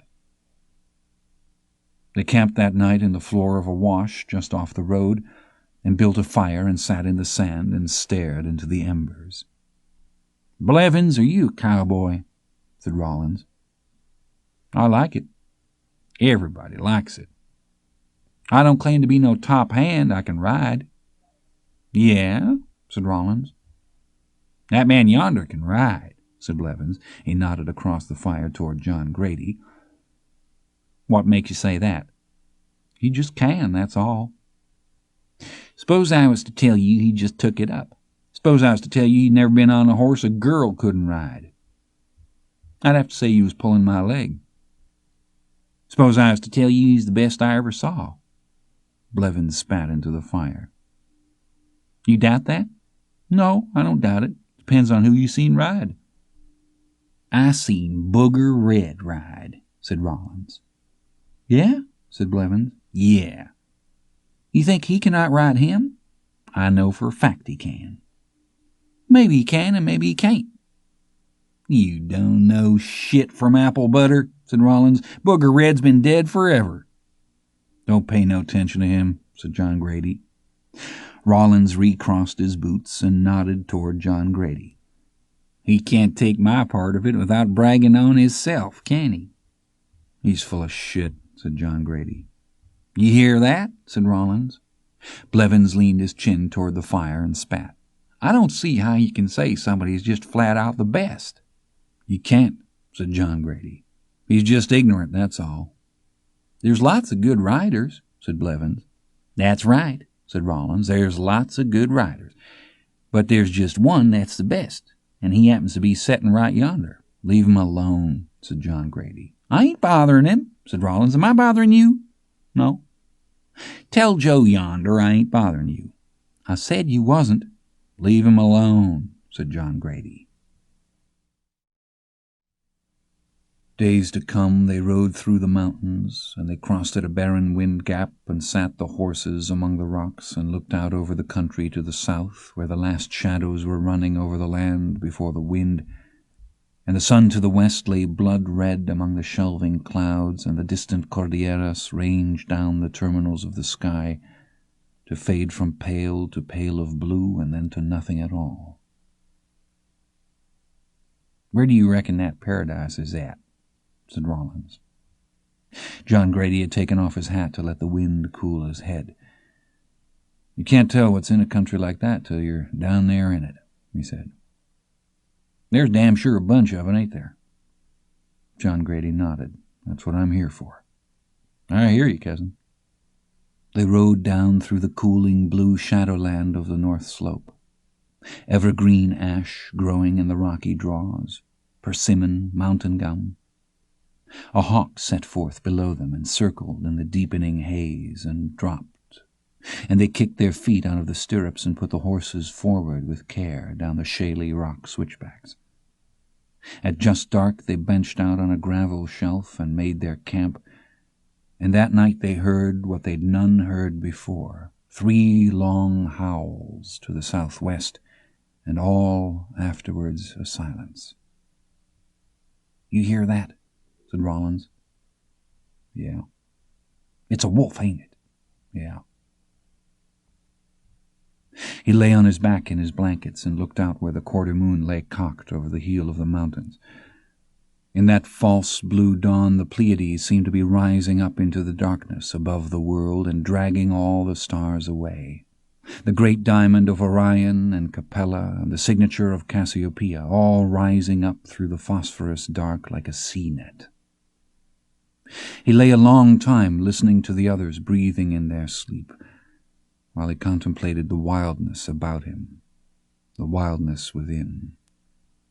It was cold in the night, and in the dawn before daylight. When they woke, Blevins was already up, and had a fire going on the ground, and was huddled over it in his thin clothes. John Grady crawled out and got his boots and jacket on and walked out to study the new country as it shaped itself out of the darkness below them. They drank the last of the coffee and ate cold tortillas with a thin stripe of bottled hot sauce down the middle. "How far down the road do you think this'll get us?" said Rawlins. "I ain't worried," said John Grady. "Your partner yonder looks a little misgive. He ain't got a lot of bacon to spare. You ain't neither." They watched the sun rise below them. The horses standing out on the bench grazing raised their heads and watched it. Rawlins drank the last of his coffee and shook out his cup and reached in his shirt pocket for his tobacco. "You think there'll be a day when the sun won't rise?" "Yeah," said John Grady, "Judgment Day." "When do you think that'll be?" "Whenever he decides to hold it." "Judgment Day," said Rawlins. "You believe in all that?" "I don't know. Yeah, I reckon." "You?" Rawlins put the cigarette in the corner of his mouth and lit it and flipped away the match. "I don't know. Maybe."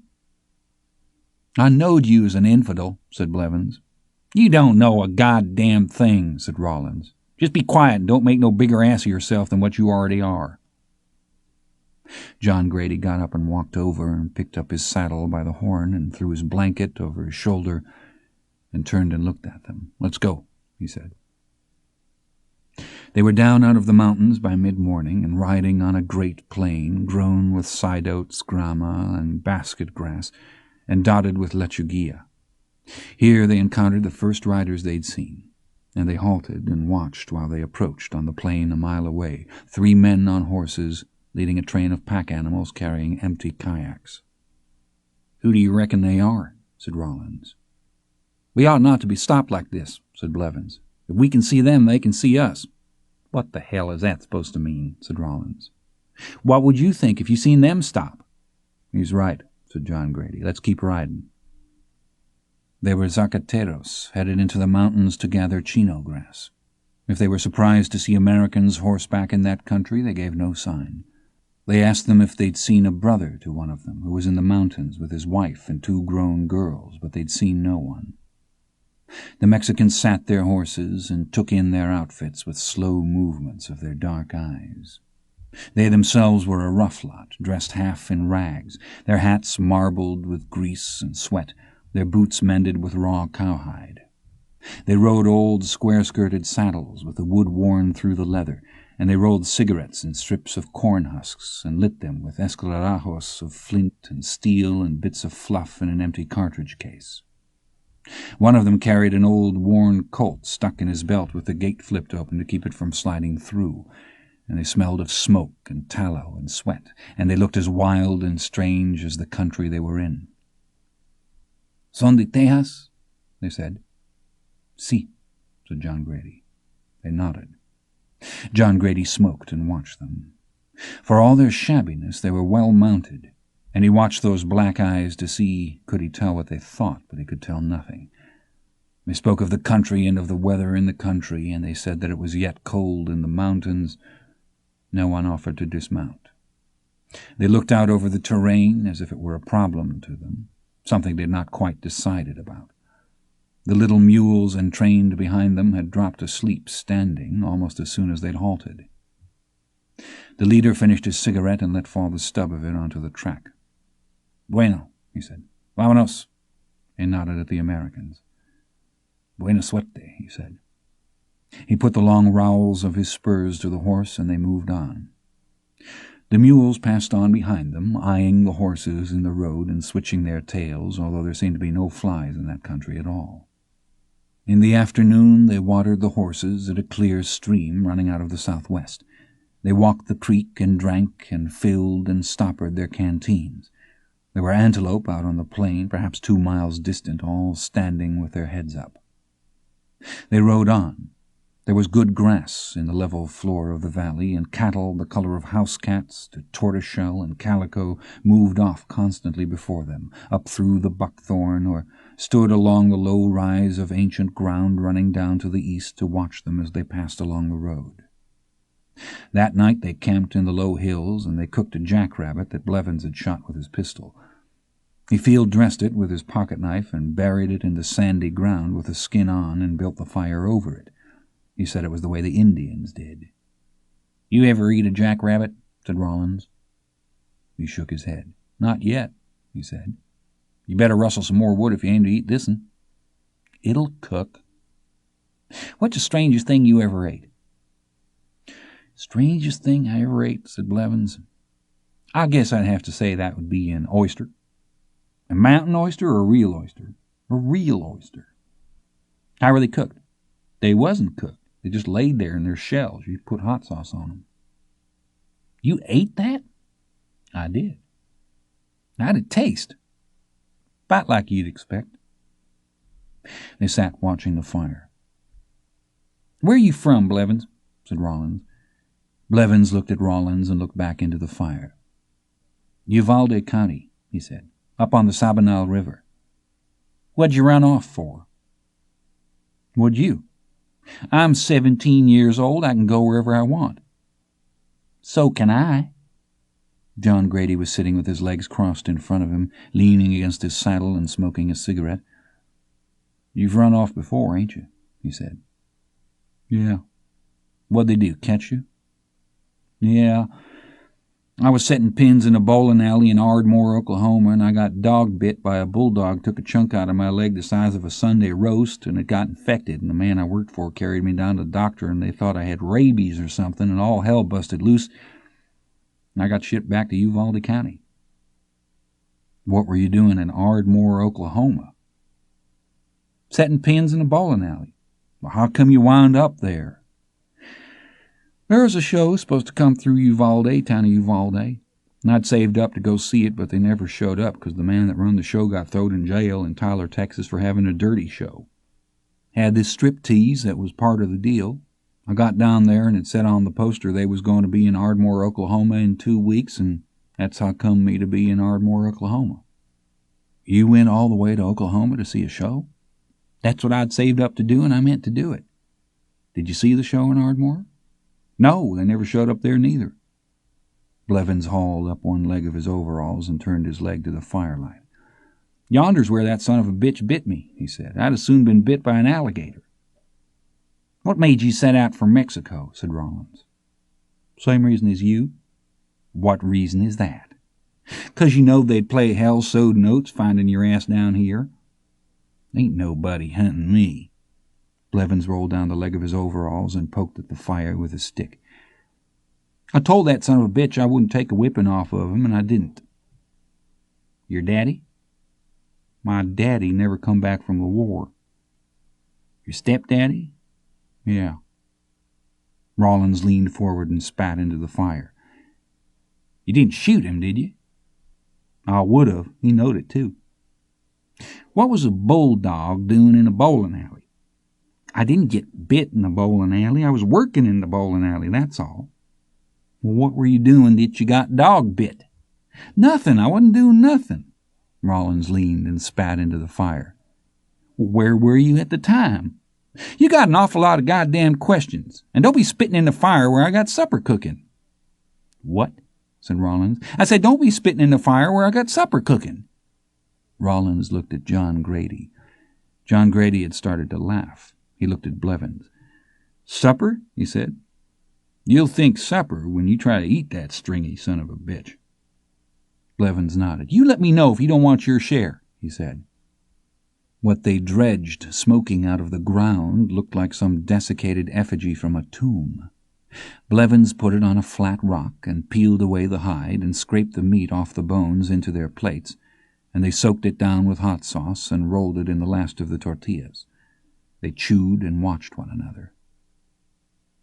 Well, said Rollins, it ain't all that bad. No, it ain't, said Blevins. Truth is, I didn't know you could eat one at all. John Grady stopped chewing and looked at them. Then he went on chewing again. You all been out here longer than me, he said. I thought we all started together. The following day on the track south, they began to encounter small, ragged caravans of migrant traders headed toward the northern border. Brown and weathered men with burros 3 or 4 in tandem, a totter with loads of candelia or furs or goat hides or coils of handmade rope fashioned out of lechuguilla or the fermented drink called sotol, decanted into drums and cans and strapped onto pack frames made from tree limbs. They carried water in the skins of hogs or in canvas bags made waterproof with candelia wax and fitted with cow-horn spigots. And some had women and children with them, and they would shoulder the pack animals off into the brush and relinquish the road to the caballeros, and the riders would wish them a good day, and they would smile and nod until they passed. They tried to buy water from the caravans, but they had no coin among them small enough with which to do so. When Rollins offered a man 50 centavos for the half-penny's worth of water it would take to fill their canteens, the man would have no part of it. By evening they'd bought a canteen full of sotol and were passing it back and forth among themselves as they rode, and soon they were quite drunk. Rollins drank and swung up the cap by its thong and screwed it down and took the canteen by its strap and turned to swing it to Blevins. Then he caught it back. Blevins' horse was plodding along behind with an empty saddle. Rollins eyed the animal stupidly and pulled his horse up and called to John Grady riding ahead. John Grady turned and sat, looking. Where's he at? Who knows? Laying back yonder somewheres, I reckon. They rode back, Rollins leading the riderless horse by the bridle reins. Blevins was sitting in the middle of the road. He still had his hat on. Whew, he said when he saw them. I'm drunker'n shit. They sat their horses and looked down at him. Can you ride or not? Said Rollins. Does a bear shit in the woods? Hell yes, I can ride. I was riding when I fell off. He stood uncertainly and peered about. He reeled past them and felt his way among the horses. Flank and flew, Rollins' knee. Thought you all done rode off and left me, he said. Next time we will leave your skinny ass. John Grady reached and took the reins and held the horse while Blevins lurched aboard. Let me have them reins, said Blevins. I'm a goddamn buckaroo's what I am. John Grady shook his head. Blevins dropped the reins and reached to get them and almost slid off down the horse's shoulder. He saved himself and sat up with the reins and pulled the horse around sharply. "Certified goddamn bronc peeler, what I mean," he said. He dug his heels in under the horse, and it squatted and went forward, and Blevins fell backwards into the road. Rollins spat in disgust. "Just leave the son of a bitch lay there," he said. "Get on the goddamn horse," said John Grady, "and quit assing around." By early evening all the sky to the north had darkened, and the spare terrain they trod had turned a neuter gray as far as I could see. They grouped in the road at the top of a rise and looked back. The storm front towered above them, and the wind was cool on their sweating faces. They slumped bleary-eyed in their saddles and looked at one another. Shrouded in the black thunderheads, the distant lightning glowed mutely like welding seen through foundry smoke, as if repairs were underway at some flawed place in the iron dark of the world. "It's fixin' to come a good 'un," said Rollins. "I can't be out in this," said Blevins. Rollins laughed and shook his head. "Listen at this," he said. "Where do you think you're going to go?" said John Grady. "I don't know, but I got to get somewheres." "Why can't you be out in it?" "On account of the lightning." "Lightning? Yeah." "Damn if you don't look about halfway sober all of a sudden," said Rollins. "You afraid of lightning?" said John Grady. "I'll be struck sure as a world." Rollins nodded at the canteen hung by its strap from the pommel of John Grady's saddle. "Don't give him no more of that shit. He's coming down with the DTs. "It runs in the family," said Blevins. "My granddaddy was killed in a mine bucket in West Virginia. It run down in the hole 180 feet to get him. Couldn't even wait for him to get to the top. They had to wet down the bucket to cool it before they could get him out of it, him and 2 other men. It fried him like bacon. My daddy's older brother was blowed out of a derrick in the Batson field in the year 1904. Cable rig with a wood derrick, but the lightning got him anyways, and him not 19-year-old. Great uncle on my mother's side, I said, got killed on a horse, and it never singed a hair on that horse, and it killed him graveyard dead. They had to cut his belt off him where it welded the buckle shut. And I got a cousin, ain't but 4 years older than me, was struck down in his old yard coming from the barn, and it paralyzed him all down one side and melted the fillings in his teeth and soldered his jaw shut." "I told you," said Rollins. "He's gone completely dipshit." "They didn't know what was wrong with him. He'd just twitch and mumble and point at his mouth like." "That's an out-and-out lie, or I never heard one," said Rollins. Blevins didn't hear. Beads of sweat stood on his forehead. "Another cousin on my daddy's side, it set his hair on fire. The change in his pocket burned through and fell out on the ground and set the grass alight. I done been struck twice. How come me to be deaf in this one ear? I'm double bred for death by fire. You got to get away from anything metal at all. You don't know what'll get you. Brads in your overalls, nails in your boots." "Well, what do you intend to do?" He looked wildly toward the north.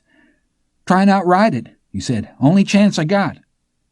Rollins looked at John Grady. He leaned and spat. "Well," he said, "if there's any doubt before, I guess that ought to clear it up." "You can't outride a thunderstorm," said John Grady. "What the hell is wrong with you?" "It's the only chance I got." He'd no sooner said it than the first thin crack of thunder reached them, no louder than a dry stick trod on. Blevins took off his hat and passed the sleeve of his shirt across his forehead, and doubled the reins in his fist, and took one last desperate look behind him, and whacked the horse across the rump with the hat. They watched him go. He tried to get his hat on, and then lost it. It rolled in the road. He went on with his elbows flapping, and he grew small on the plain before them, and more ludicrous yet. "I ain't taking no responsibility for him," said Rollins. He reached and unhooked the canteen from John Grady's saddle horn and put his horse forward. "He'll be a-layin' in the road down here, and where do you reckon that horse'll be?" He rode on, drinking and talking to himself. "I'll tell you where that horse'll be," he called back. John Grady followed. Dust blew from under the tread of the horses and twisted away down the road before them. "Run plumb out of the country," called Rollins. "That's where. Gone to hell come Friday, that's where the goddamn horse'll be." They rode on. There were spits of rain in the wind. Blevins' hat lay in the road, and Rawlins tried to ride his horse over it, but the horse stepped around it. John Grady slid one boot out of the stirrup and leaned down and picked up the hat without dismounting. They could hear the rain coming down the road behind them like some phantom migration.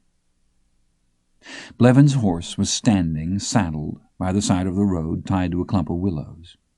Rawlins turned and sat his horse in the rain and looked at John Grady. John Grady rode through the willows and down the arroyo, following the occasional bare footprint in the rain-spotted loam, until he came upon Blevins crouched under the roots of a dead cottonwood in a cave-out where the arroyo turned and fanned out onto the plain. He was naked save for an outsized pair of stained undershorts. "What the hell are you doing?" said John Grady. Blevins sat, gripping his thin white shoulders in either hand. "Just setting here," he said. John Grady looked out over the plain where the last remnants of sunlight were being driven toward the low hills to the south. He leaned and dropped Blevins' hat at his feet. "Where's your clothes at?" "I took 'em off." "I know that. Where are they?" "I left 'em up yonder. Shirt had brass snaps, too." "If this rain hits hard, there'll be a river come down through here like a train. You thought about that?" "You ain't never been struck by lightning," said Blevins. "You don't know what it's like." "You get drowned setting there." "That's all right. I ain't never been drowned before." "You aim to just set there." "That's what I aim to do." John Grady put his hands on his knees. "Well," he said, "I'll say no more." A long, rolling crack of thunder went pealing down the sky to the north. The ground shuddered. Blevins put his arms up over his head, and John Grady turned the horse and rode back up the arroyo. Great pellets of rain were cratering the wet sand underfoot. He looked back once at Blevins. Blevins sat as before, a thing all but inexplicable in that landscape. "Where's he at?" said Rawlins. "He's just sitting out there. You better get your slicker." "I knowed when I first seen him the son of a bitch had a loose wingnut," said Rawlins. "It was red all over him." The rain was coming down in sheets. Blevins' horse stood in the downpour like the ghost of a horse. They left the road and followed the wash up toward a stand of trees and took shelter under the barest overhang of rock, sitting with their knees stuck out into the rain and holding the standing horses by the bridle reins. The horses stepped and shook their heads, and the lightning cracked, and the wind tore through the acacia and palo verde, and the rain went slashing down the country. They heard a horse running somewhere out in the rain, and then they just heard the rain. "You know what that was, don't you?" said Rawlins. "Yeah." "You want a drink of this?" "I don't think so. I think it's beginning to make me feel bad." Rawlins nodded and drank. "Think it is me, too," he said. By dark the storm had slacked and the rain had almost ceased. They pulled the wet saddles off the horses and hobbled them and walked off in separate directions through the chaparral to stand spraddle-legged, clutching their knees and vomiting. The browsing horses jerked their heads up. There was no sound they'd ever heard before. In the gray twilight those retchings seemed to echo like the calls of some rude provisional species loosed upon that waste. Something imperfect and malformed lodged in the heart of being, a thing smirking deep in the eyes of grace itself, like a gorgon in an autumn pool. In the morning they caught up the horses and saddled them and tied on the damp bedrolls and led the horses out to the road. "What do you want to do?" said Rawlins. "I reckon we better go find his skinny ass." "What if we just went on?" John Grady mounted up and looked down at Rawlins. "I don't believe I can leave him out here afoot," he said. Rawlins nodded. "Yeah," he said, "I guess not." He rode down the arroyo and encountered Blevins coming up in the same condition in which he'd left him. He sat the horse. Blevins was picking his way barefoot along the wash, carrying one boot. He looked up at John Grady. "Where's your clothes at?" said John Grady. "Washed away. Your horse is gone." "I know it. I done been out to the road once." "What do you aim to do?" "I don't know." You don't look like the demon rum's dealt kindly with you. My head feels like a fat lady sat on it." John Grady looked out at the morning desert shining in the new sun. He looked at the boy. "You've wore Rawlins completely out. I reckon you know that." "You never know when you'll be in need of them you've despised," said Blevins. "Where the hell did you hear that at?" "I don't know. I just decided to say it." John Grady shook his head. He reached and unbuckled his saddlebag and took out his spare shirt and pitched it down to Blevins. "Put that on before you get parboiled out here. I'll ride down and see if I can see your clothes anywheres." "I appreciate it," said Blevins. He rode down the wash and he rode back. Blevins was sitting in the sand in the shirt. "How much water was in this wash last night?" "A bunch." "Where'd you find the one boot at?" "In a tree." He rode down the wash and out over the gravel fan and sat, looking. He didn't see any boot. When he came back, Blevins was sitting as he'd left him. "That boot's gone," he said. "I figured as much." John Grady reached out a hand. "Let's go." He swung Blevins in his underwear up onto the horse behind him. "Rawlins will pitch a pure hissy when he sees you," he said. Rawlins, when he saw him, seemed too dismayed to speak. "He's lost his clothes," said John Grady. Rawlins turned his horse and set off slowly down the road. They followed. No one spoke. After a while, John Grady heard something drop into the road, and he looked back and saw Blevins' boot lying there. He turned and looked at Blevins, but Blevins was peering steadily ahead from under the brim of his hat, and they rode on. The horses stepped archly among the shadows that fell over the road. The bracken steamed. By and by they passed a stand of roadside cholla against which small birds had been driven by the storm and there impaled. Grey, nameless birds espaliered in attitudes of stillborn flight or hanging loosely in their feathers. Some of them were still alive, and they twisted on their spines as the horses passed and raised their heads and cried out, but the horsemen rode on. The sun rose up in the sky, and the country took on new color, green fire in the acacia and palo verde, and green in the roadside runoff grass, and fire in the ocotillo, as if the rain were electric, had grounded circuits that the electric might be. So mounted, they rode at noon into a wax camp pitched in the broken footlands beneath the low stone mesa running east and west before them. There was a small Clearwater branch here, and the Mexicans had dug an open firebox and lined it with rock and scotched their boiler into the bank over it. The boiler was made from the lower half of a galvanized water tank, and to bring it to this location they'd run a wooden axle shaft through the bottom and made a wooden spider whereby to bed the axle in the open end, and with a team of horses rolled the tank across the desert from Zaragoza, 80 miles to the east. The track of flattened chaparral was still visible, bending away over the floor of the desert. When the Americans rode into their camp, there were several burros standing there that had just been brought down from the mesa, loaded with the candelia plant they boiled for wax, and the Mexicans had left the animals to stand while they ate their dinner. A dozen men, dressed most of them in what looked to be pajamas, and all of them in rags, squatting under the shade of some willows and eating with tin spoons off of clay plates. They looked up, but they did not stop eating. "Buenos dias," said John Grady. They responded in a quick, dull chorus. He dismounted, and they looked at the spot where he stood, and looked at each other, and then went on eating. "Tienen algo que comer?" One or two of them gestured toward the fire with their spoons. When Blevins slid from the horse, they looked at each other again. The riders got their plates and utensils out of the saddlebags, and John Grady got the little enameled pot out of the blackened cook-bag and handed it to Blevins, together with his old wooden-handled kitchen fork. They went to the fire and filled their plates with beans and chili, and took each a couple of blackened corn tortillas from a piece of sheet iron laid over the fire, and walked over and sat under the willows a little apart from the workers. Blevins sat with his bare legs stretched out before him, but they looked so white and exposed, lying there on the ground, that he seemed ashamed, and he tried to tuck them up under him and to cover his knees with the tails of the borrowed shirt he wore. They ate. The workers had, for the most part, finished their meal, and they were leaning back, smoking cigarettes and belching quietly. "You going to ask him about my horse?" said Blevins. John Grady chewed thoughtfully. "Well," he said, "if it's here, they ought to be able to figure out it belongs to us." "You think they'd steal it?"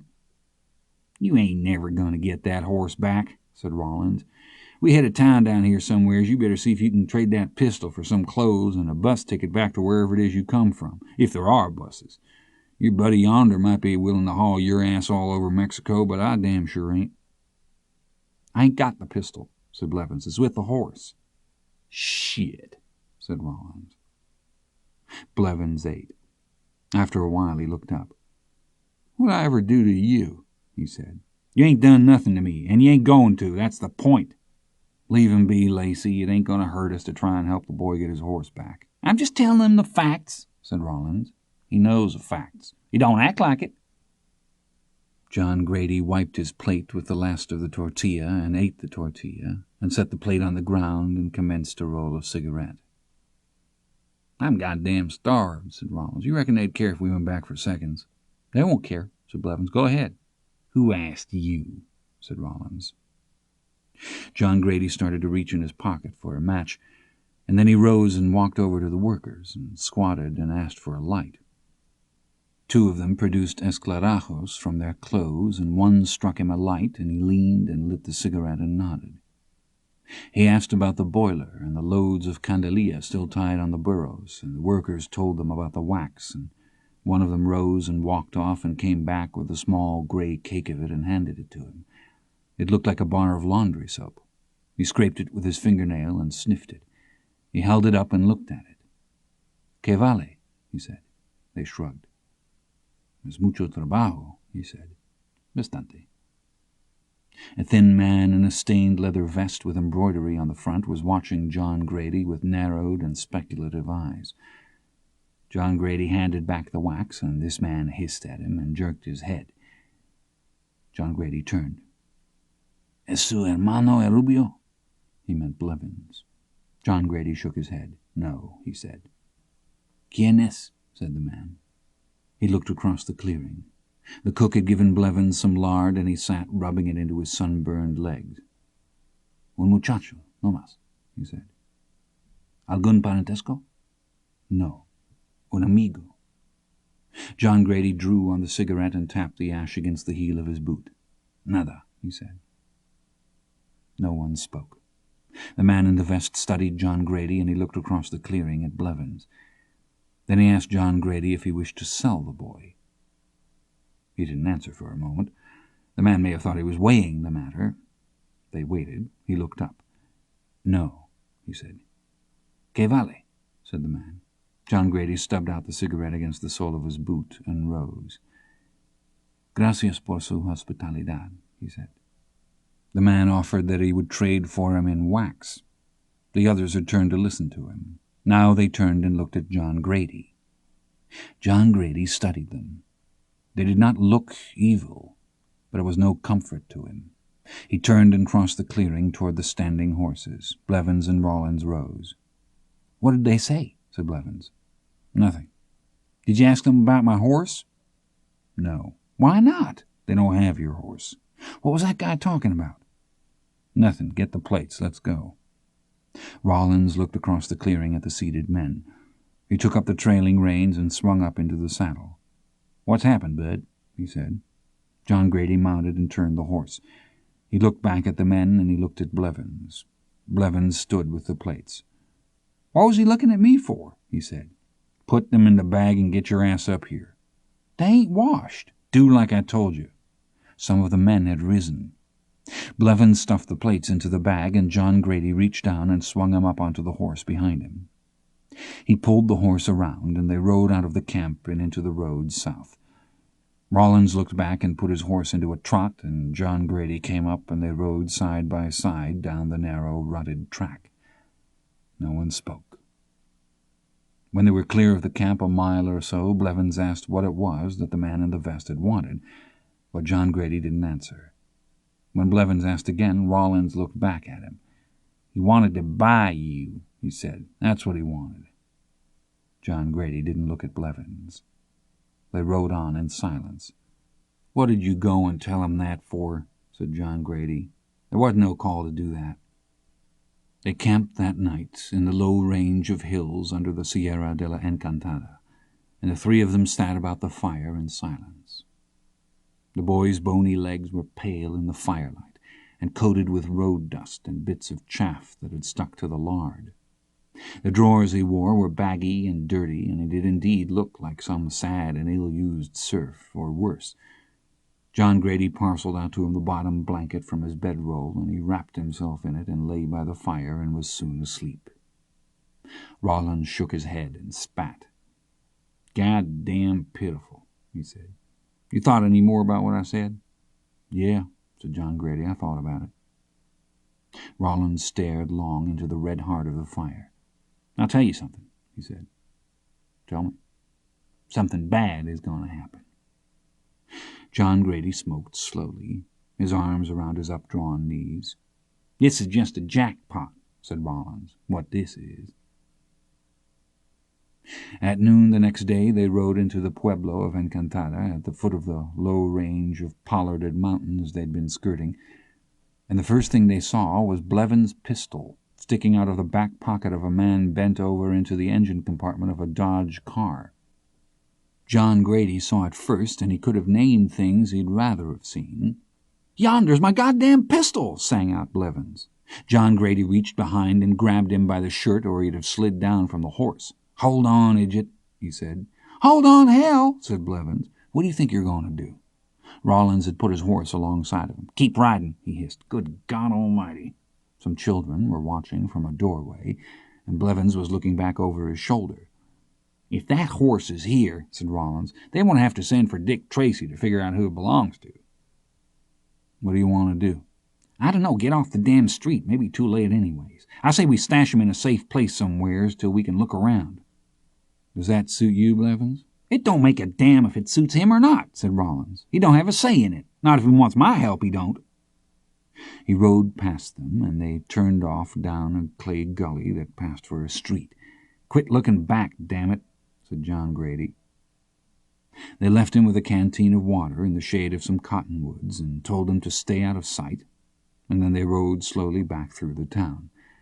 They were picking their way along one of those rutted gullies of which the town was composed, when they saw the horse looking out of the sashless window of an abandoned mud house. "Keep riding," said Rollins. John Grady nodded. When they got back to the cottonwoods, Blevins was gone. Rollins sat looking over the barren, dusty countryside. He reached in his pocket for his tobacco. "I'm going to tell you something, cousin." John Grady leaned and spat. "All right." "Every dumb thing I ever done in my life, there was a decision I made before that got me into it. It was never the dumb thing. It was always some choice I made before it. You understand what I'm saying?" "I don't think so." "Meaning what?" "Meaning this is it. This is our last chance. Right now. This is the time, and there won't be another time, and I guarantee it." "Meaning just leaving?" "Yes, sir." "What if it was you? It ain't me." "What if it was?" Rollins twisted the cigarette into the corner of his mouth and plucked a match from his pocket and popped it alight with his thumbnail. He looked at John Grady. "I wouldn't leave you and you wouldn't leave me. That ain't no argument." "You realize the fix he's in?" "Yeah, I realize it. It's the one he put himself in." They sat. Rollins smoked. John Grady crossed his hands on the pommel of his saddle and sat looking at them. After a while he raised his head. "I can't do it," he said. "Okay."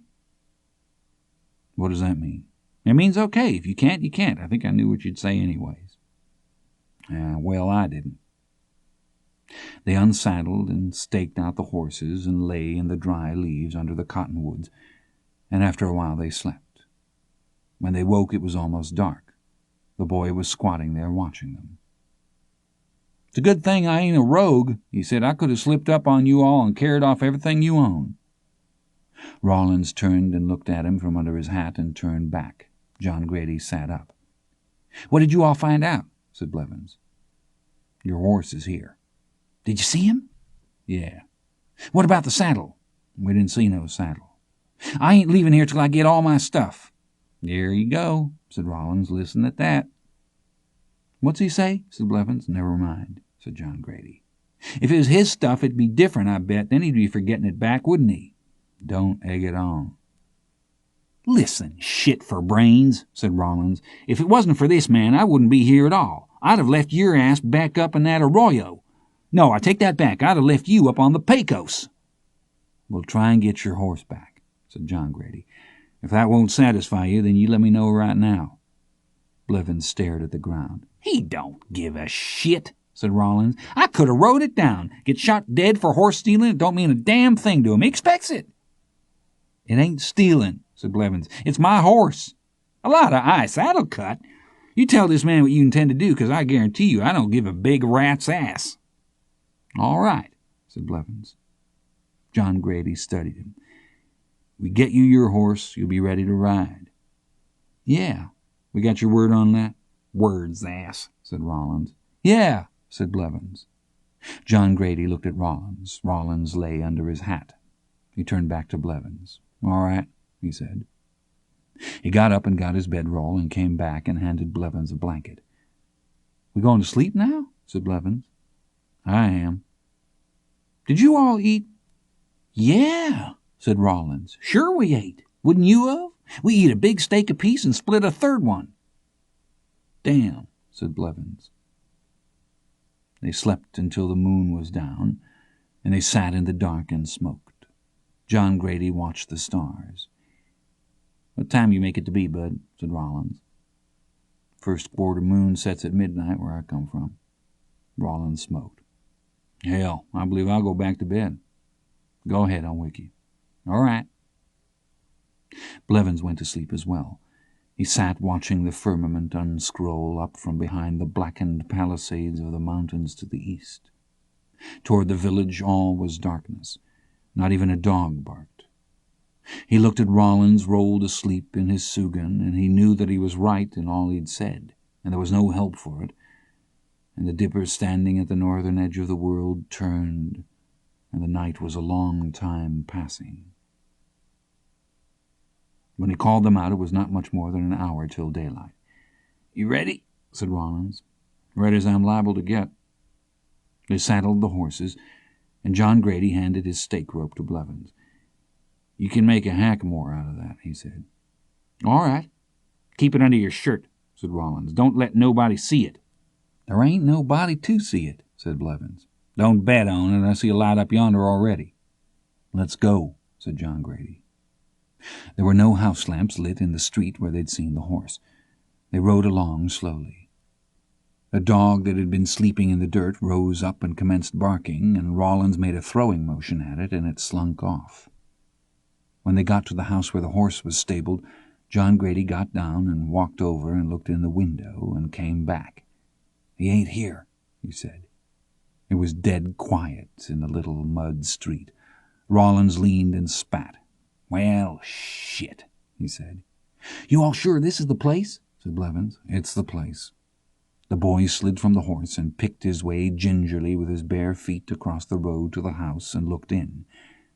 Then he climbed through the window. "What the hell's he doing?" said Rollins. "He got me." They waited. He didn't come back. "Yonder comes somebody." Some dogs started up. John Grady mounted up and turned the horse and went back up the road and sat the horse in the dark. Rollins followed. Dogs were beginning to bark all back through the town. A light came on. "This is by God it, ain't it?" said Rollins. John Grady looked at him. He was sitting with the carbine upright on his thigh. From beyond the buildings and the din of dogs there came a shout. "You know what these sons of bitches will do to us," said Rollins. "You thought about that?" John Grady leaned forward and spoke to the horse and put his hand on the horse's shoulder. The horse had begun to step nervously, and it was not a nervous horse. He looked toward the houses where they'd seen the light. A horse whinnied in the dark. "That crazy son of a bitch," said Rollins. "That crazy son of a bitch." All-out bedlam had broken across the lot. Rollins pulled his horse around, and the horse stamped and trotted, and he whacked it across the rump with the barrel of the gun. The horse squatted and dug in with its hind hooves, and Blevins, in his underwear, atop the big bay horse and attended by a close retinue of howling dogs, exploded into the road in a shower of debris from the rotted Ocotillo fence he'd put the horse through.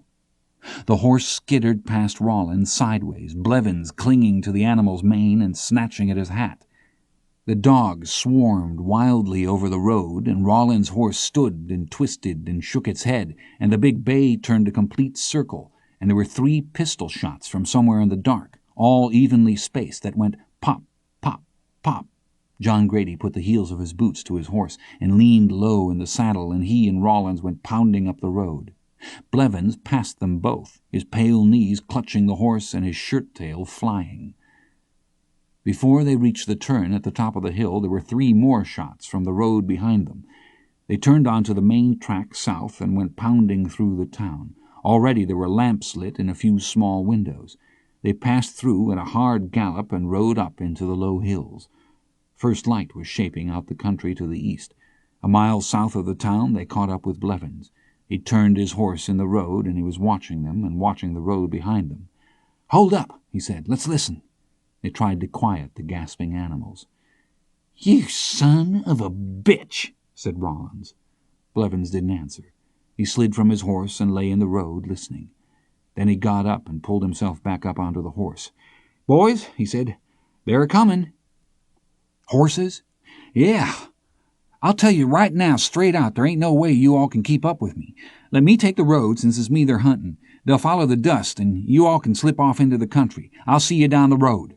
Before they could agree or disagree, he'd hauled the horse around by the hackamore and was pounding off up the track.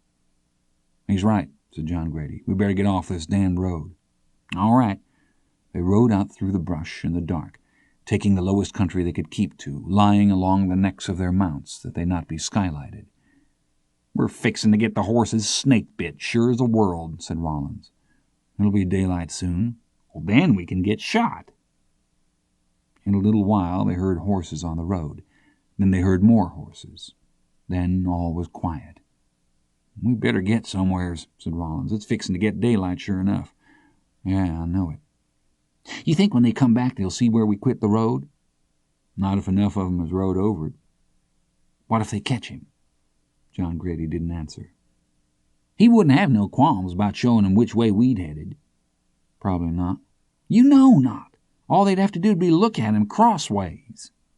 "Then we better keep riding." "Well, I don't know about you, but I'm about to run out of horse." "Well, tell me what you want to do." "Shit," said Rollins. "We ain't got no choice. We'll see what daylight brings. Maybe one of these days we might find some grain somewheres in this country." "Maybe." They slowed the horses and rode to the crest of the ridge. Nothing moved in all that gray landscape. They dismounted and walked out along the ridge. Small birds were beginning to call from the chaparral. "You know how long it's been since we eat?" said Rollins. "I ain't even thought about it." "I ain't either till just now. Being shot at will sure enough cause you to lose your appetite, won't it?" "Hold up a minute." "What is it?" "Hold up." They stood listening. "I don't hear nothing." "There's riders out there." "On the road?" "I don't know." "Can you see anything?" "No." "Let's keep moving." John Grady spat and stood listening. Then they moved on. At daylight they left the horses standing in a gravel wash and climbed to the top of a rise and sat among the Ocotillos and watched the country back to the northeast. Some deer moved out, feeding along the ridge opposite. Other than that they saw nothing. "Can you see the road?" said Rollins. "No." They sat. Rollins stood the rifle against his knee and took his tobacco from his pocket. "I believe I'll smoke," he said. A long fan of light ran out from the east, and the rising sun swelled blood-red along the horizon. "Look yonder," said John Grady. "What?" "Over yonder." 2 miles away, riders had crested a rise. 1, 2, a third. Then they dropped from sight again.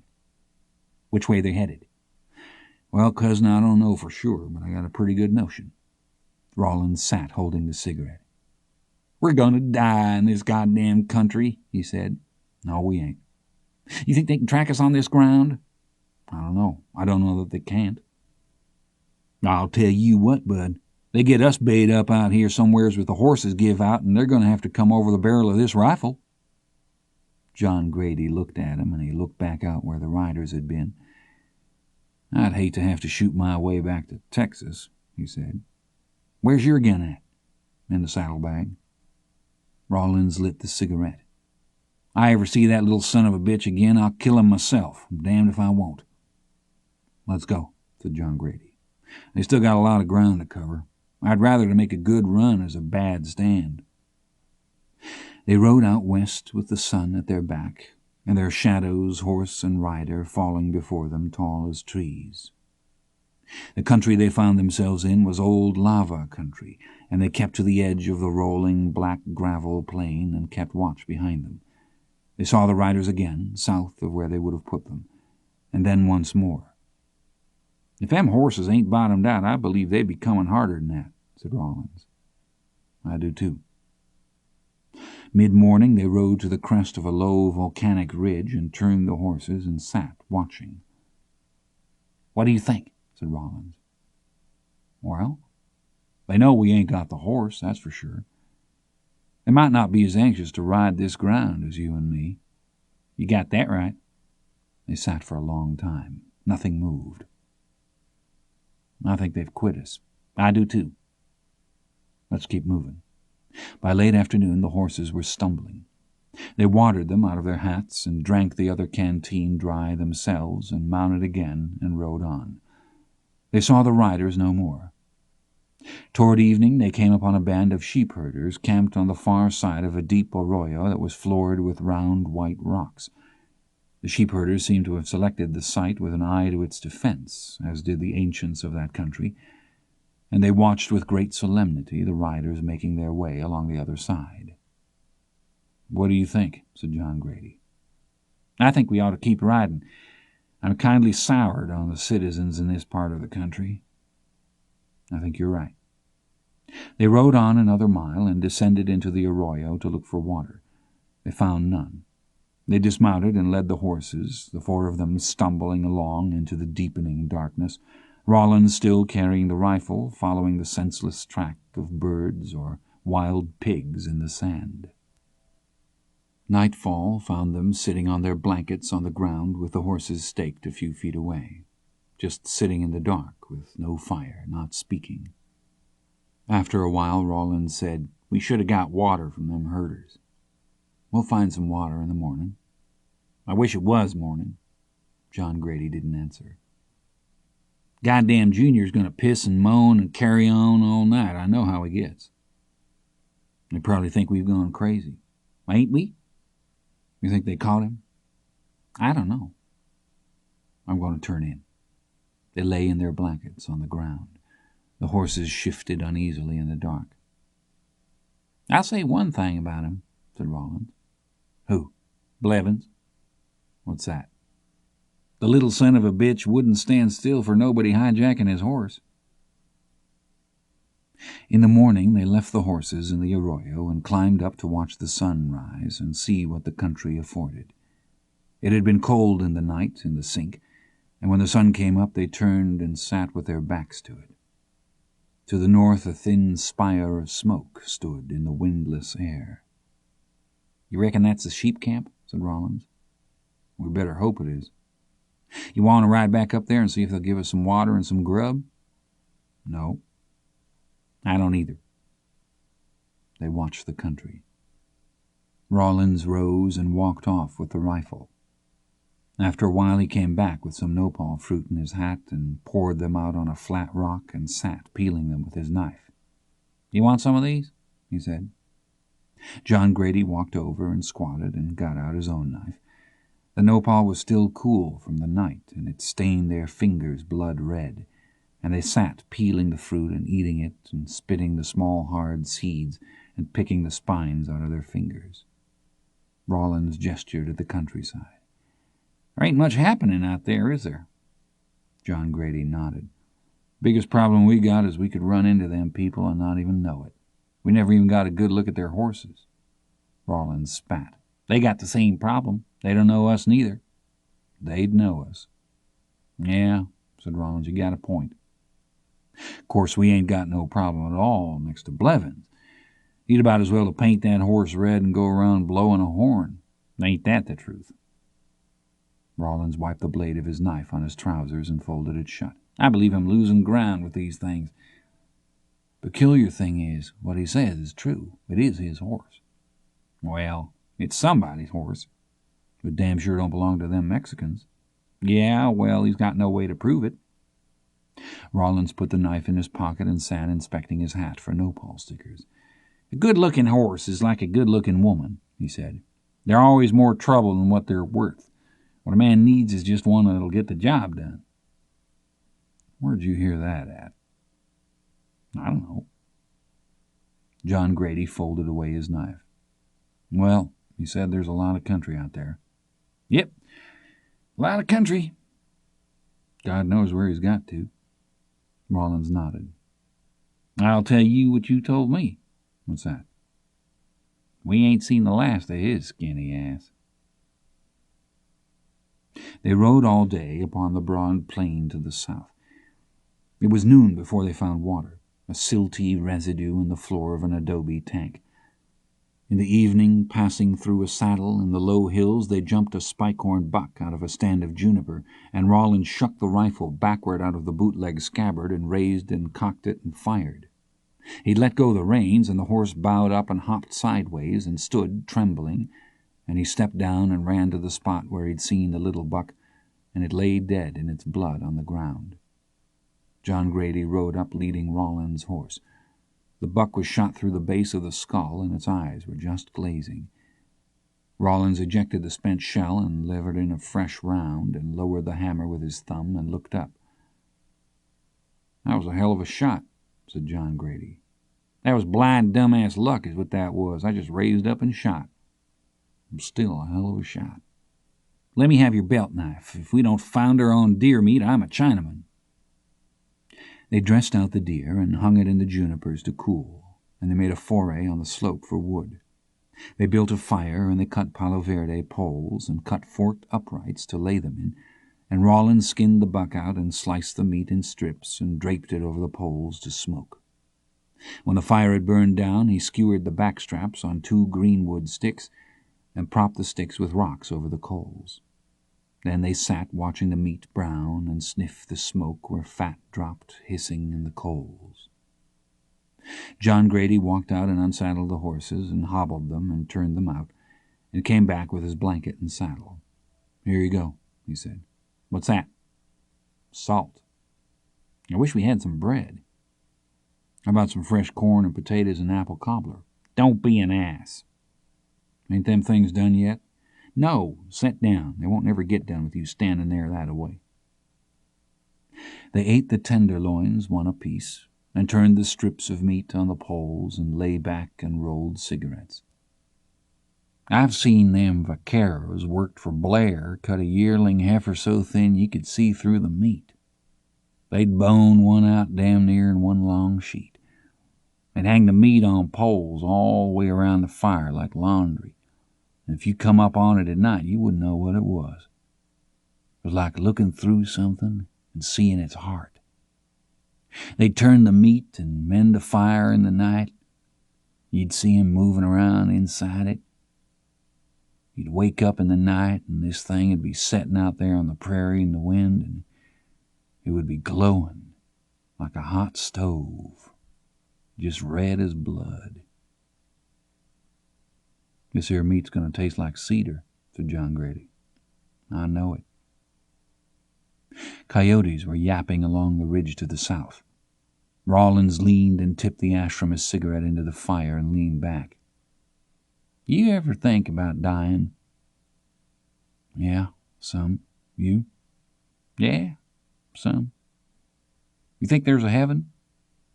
Yeah, don't you? I don't know.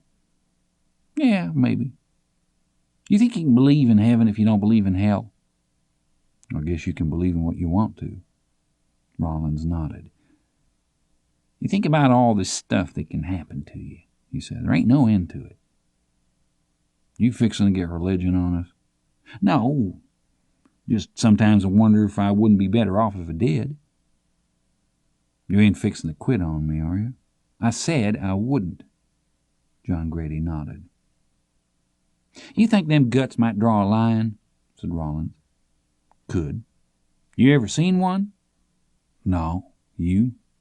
"Just that one dead that Julius Ramsey killed with the dogs up on Grape Creek. He climbed up the tree and knocked it out with a stick for the dogs to fight." "You think he really done that?" "Well, I think probably he did." John Grady nodded. "He might well could have." The coyotes yammered and ceased, and then began again. "You think God looks out for people?" said Rollins. "Well, I guess he does. You?" "Yeah, I do. Way the world is. Somebody can wake up and sneeze somewhere in Arkansas or some damn place, and before you're done there's wars and ruination and all hell. You don't know what's going to happen. I'd say he's just about got to. I don't believe we'd make it a day otherwise." John Grady nodded. "You don't think them sons of bitches might have caught him, do you?" "Blevins? Yeah. I don't know. I thought you was glad to get shut of him." "I don't want to see nothing bad happen to him." "I don't either." "You reckon his name is Jimmy Blevins sure enough?" "Who knows?" In the night the coyotes woke them, and they lay in the dark and listened to them where they convened over the carcass of the deer, fighting and squalling like cats. "I want you to listen to that damned racket," said Rollins. He got up and got a stick from the fire and shouted at them and threw the stick. They hushed. He mended the fire and turned the meat on the green wood racks. By the time he was back in his blankets, they were at it again. They rode all day the day following through the hill country to the west. As they rode, they cut strips of the smoked and half-dried deer meat and chewed on it, and their hands were black and greasy, and they wiped them on the withers of the horses and passed the canteen of water back and forth between them and admired the country. There were storms to the south and masses of clouds that moved slowly along the horizon with their long, dark tendrils trailing in the rain. That night they camped on a ledge of rock above the plains and watched the lightning all along the horizon provoke from the seamless dark the distant mountain ranges again and again. Crossing the plain the next morning, they came upon standing water in the Bajadas, and they watered the horses and drank rainwater from the rocks, and they climbed steadily into the deepening cool of the mountains, until in the evening of that day, from the crest of the Cordilleras, they saw below them the country of which they'd been told. The grasslands lay in a deep violet haze, and to the west thin flights of waterfowl were moving north before the sunset in the deep red galleries under the cloud banks, like school fish in a burning sea, and on the foreland plain they saw vaqueros driving cattle before them through a gauze of golden dust. They made camp on the south slope of the mountain, and spread their blankets in the dry dirt under an overhanging ledge of rock. Rollins took horse and rope and dragged up before their camp an entire dead tree, and they built a great bonfire against the cold. Out on the plain in the shoreless night they could see, like a reflection of their own fire in a dark lake, the fire of the vaqueros 5 miles away. It rained in the night, and the rain hissed in the fire, and the horses came in out of the darkness and stood with their red eyes shifting and blinking, and in the morning it was cold and grey, and the sun a long time coming. By noon they were on the plain, riding through grass of a kind they'd not seen before. The path of the driven cattle lay through the grass like a place where water had run, and by mid-afternoon they could see the herd before them moving west, and within an hour they'd caught them up. The vaqueros knew them by the way they sat their horses, and they called them caballero, and exchanged smoking material with them and told them about the country. They drove the cattle on to the west, fording creeks and a small river, and driving pockets of antelope and white-tailed deer before them out of the stands of enormous cottonwoods through which they passed, and they moved on until late in the day, when they came to a fence and began to drift the cattle south. There was a road on the other side of the fence, and in the road were the tracks of tires and the tracks of horses from the recent rains, and a young girl came riding down the road and passed them, and they ceased talking. She wore English riding boots and jodhpurs and a blue twill hacking jacket, and she carried a riding crop, and the horse she rode was a black Arabian saddle horse. She'd been riding the horse in the river or in the cienagas because the horse was wet to its belly, and the leather fenders of the saddle were dark at their lower edges, and her boots as well.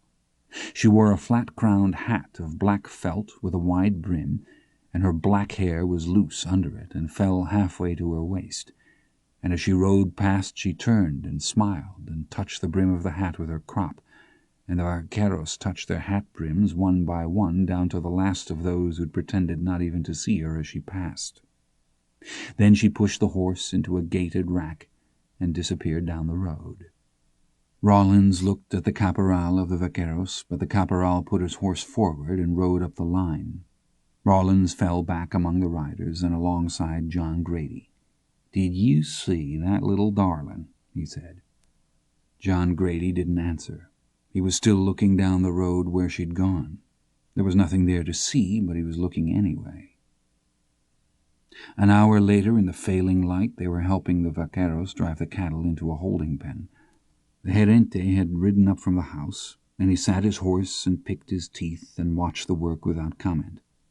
When they were done, the caporal and another vaquero took them over and introduced them namelessly, and the five of them rode together back down to the gerente's house, and there in the kitchen at a metal table under a bare light bulb, the gerente questioned them closely as to their understanding of ranch work, while the caporal seconded their every claim, and the vaquero nodded and said that it was so, and the caporal volunteered testimony on his own concerning the qualifications of the güeros, of which they themselves were not even aware, dismissing doubt with a sweep of his hand, as if to say that these were things known to everyone.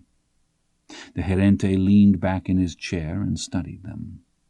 In the end they gave their names and spelled them, and the gerente put them in his book, and then they rose and shook hands and walked out in the early darkness, where the moon was rising and the cattle were calling, and the yellow squares of window light gave warmth and shape to an alien world.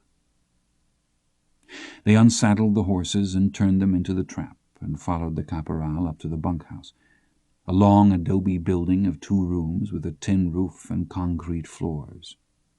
In one room a dozen bunks of wood or metal, a small sheet-iron stove.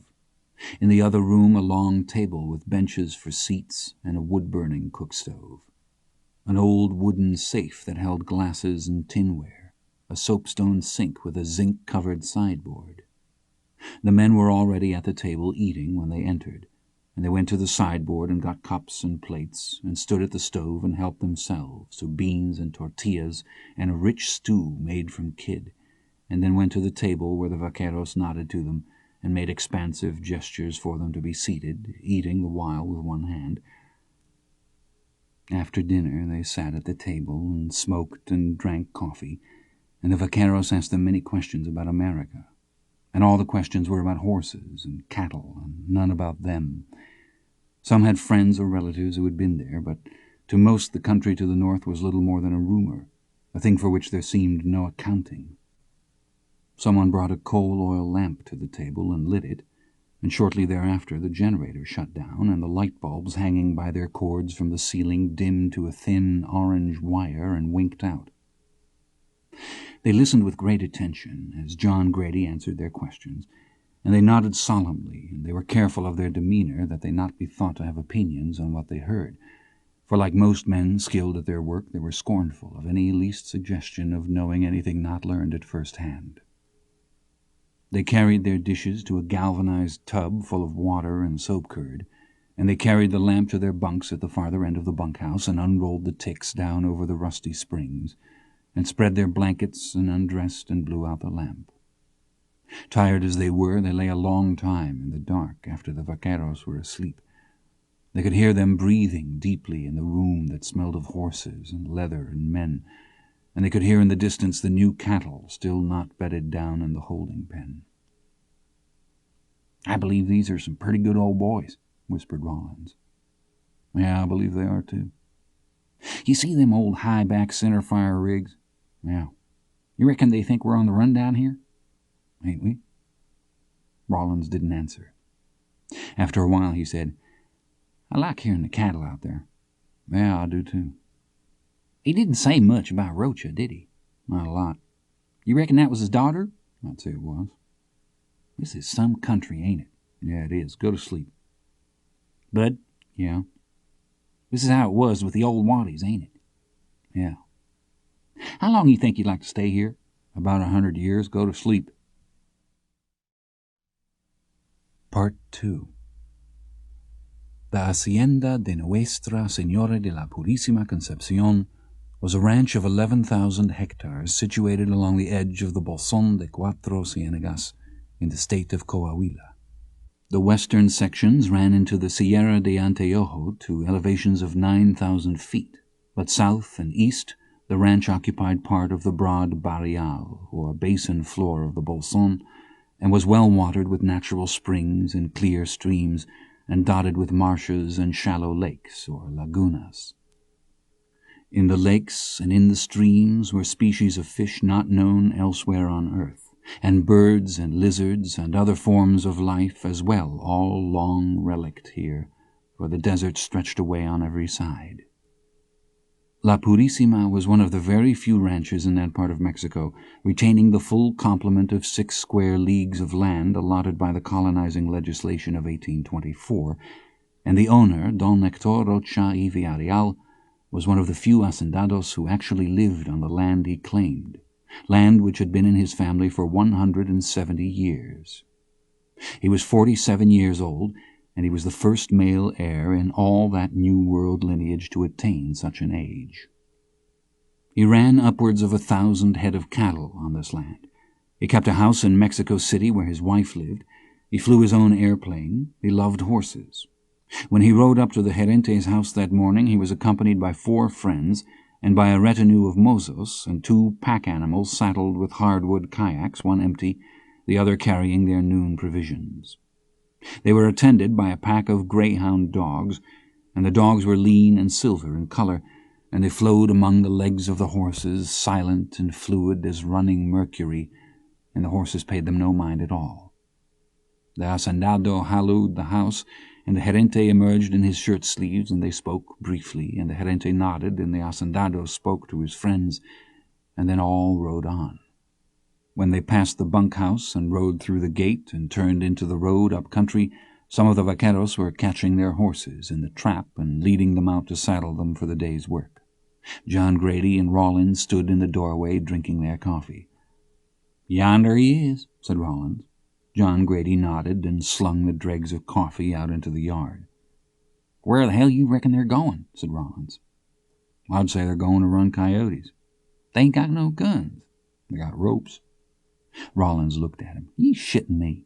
"I don't think so." "Well, I'd damn sure like to see it." "I would too. You ready?" They worked 2 days in the holding pens, branding and earmarking and castrating and dehorning and inoculating. On the 3rd day, the vaqueros brought a small herd of wild 3-year-old colts down from the mesa and penned them, and in the evening Rawlins and John Grady walked over to look them over.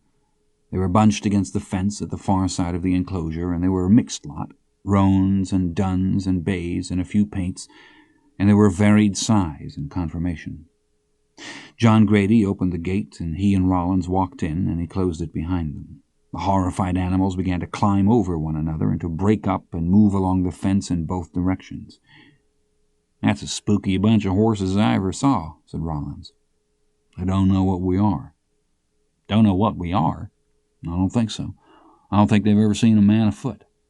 Rawlins leaned and spat. "You see anything there you'd have?" "There's horses there." "Where at?" "Look at that dark bay right yonder." "I'm looking." "Look again." "That horse won't weigh 800 pounds. "Yeah, he will. Look at the hindquarters on him. He'd make a cow horse. Look at that roan yonder." "That coon-footed son of a bitch?" "Well, yeah, he is a little. All right.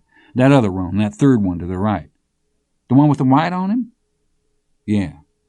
"That's kindly a funny-looking horse to me." "No, he ain't. He's just colored peculiar." "You don't think that means nothing? He's got white feet." That's a good horse. Look at his head. Look at the jaw on him.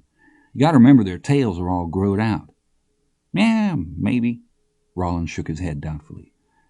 You used to be awful particular about horses. Maybe you just ain't seen any in a long time. John Grady nodded. Yeah, he said. Well, I ain't forgot what they're supposed to look like.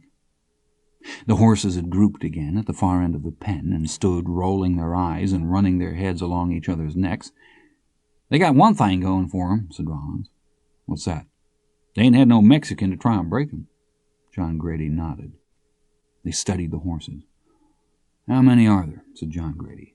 Rollins looked him over. 15, 16? I'll make it 16. 16, then. You think you and me could break all of them in 4 days? Depends on what you call broke.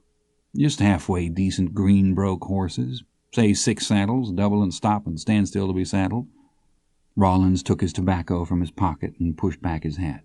What you got in mind? He said. Breaking these horses. Why 4 days? You think we could do it? They intend putting them in the rough string. My feeling is that any horse broke in 4 days is liable to come unbroke in 4 more. They're out of horses is how come 'em to be down here in the first place. Rollins dabbed tobacco into the cupped paper. You're telling me that what we're looking at here is our own string? That's my guess. We're looking at riding some cold-jawed son of a bitch broke with one of them damn Mexican ring bits. Well, Rollins nodded. What would you do, sideline 'em? Yep. You think there's that much rope on the place? I don't know. You'd be a wore-out sunbuck, I'll tell you that. Think how good you'd sleep. Rollins put the cigarette in his mouth and fished about for a match. What else do you know that you ain't told me? Armando says the old man's got horses all over that mountain. How many horses? Something like 400 head. Rollins looked at him. He popped the match and lit the cigarette and flipped the match away. What in hell for? He'd started a breeding program before the war. What kind of horses? Media sangres. What the hell is that? Quarter horses, what we'd call 'em. Yeah? That roan yonder, said John Grady, is a flat-out billy horse if he does have bad feet. Where do you reckon he come from? Where they all come from, out of a horse called Jose Chiquito. Little Joe? Yeah. The same horse? The same horse. Rollins smoked thoughtfully. Both of them horses are sold in Mexico, said John Grady. 1 and 2.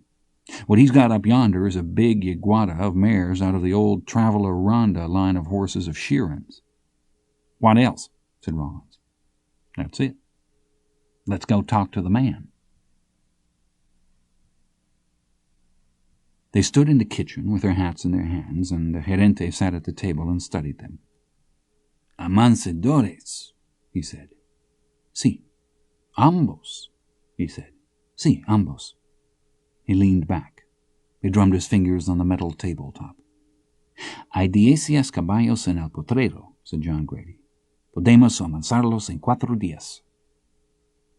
They walked back across the yard to the bunkhouse to wash up for supper. What did he say? Said Rollins. He said we were full of shit, but in a nice way. Is that a flat-out no, do you reckon? I don't think so. I don't think you can leave it at that.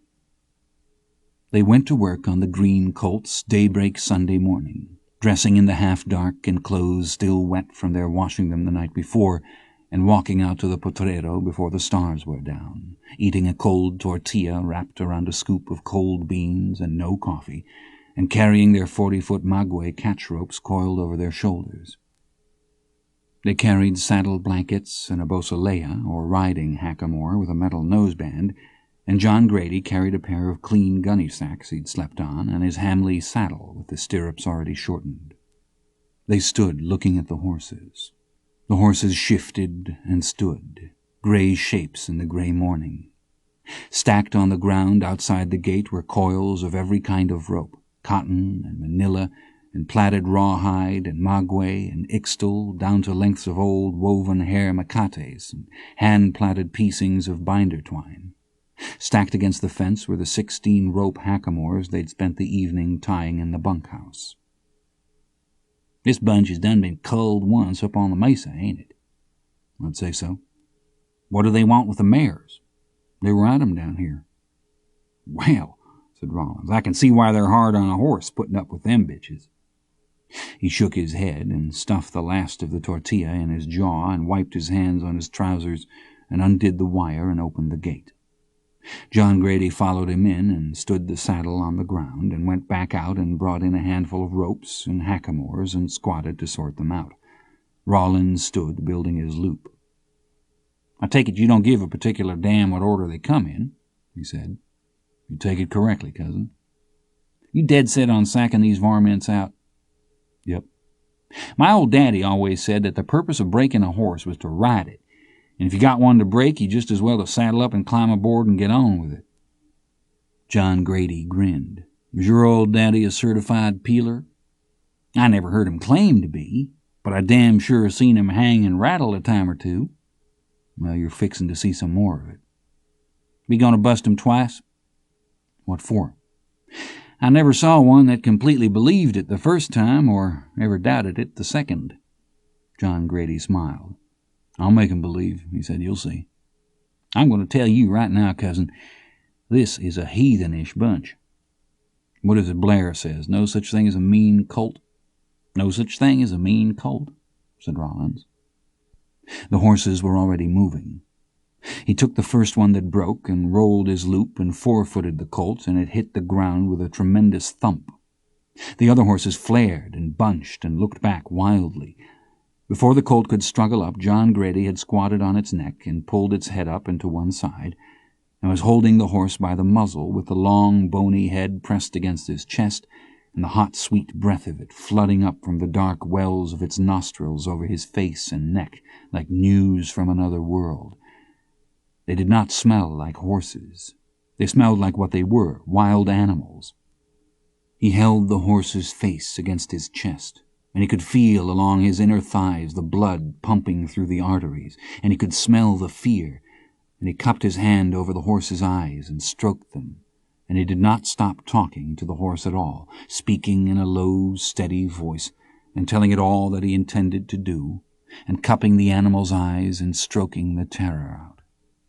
Rawlins took one of the lengths of side rope from around his neck where he'd hung them, and made a slip noose, and hitched it round the pastern of the hind leg, and drew the leg up and half-hitched it to the horse's forelegs. He freed the catch rope and pitched it away, and took the hackamore, and they fitted it over the horse's muzzle and ears, and John Grady ran his thumb in the animal's mouth, and Rawlins fitted the mouth rope, and then slip-noosed a second side rope to the other rear leg. Then he tied both side ropes to the hackamore. "You all set?" he said. "All set." He let go the horse's head and rose and stepped away. The horse struggled up and turned and shot out one hind foot and snatched itself around in a half-circle and fell over. It got up and kicked again and fell again. When it got up the third time, it stood, kicking and snatching its head about in a little dance. It stood, it walked away and stood again, then it shot out a hind leg and fell again. It lay there for a while, thinking things over, and when it got up, it stood for a minute, and then it hopped up and down 3 times, and then it just stood, glaring at them. Rawlins had got his catch rope and was building his loop again. The other horses watched with great interest from the far side of the potrero. "These sunbucks are as crazy as a shithouse rat," he said. "You pick out the one you think is craziest," said John Grady, "and I'll give you a finished horse this time Sunday week." "Finished for who?" "To your satisfaction." "Bullshit," said Rawlins. By the time they had 3 of the horses sidelined in the trap, blowing and glaring about, there were several vaqueros at the gate, drinking coffee in a leisurely fashion and watching the proceedings.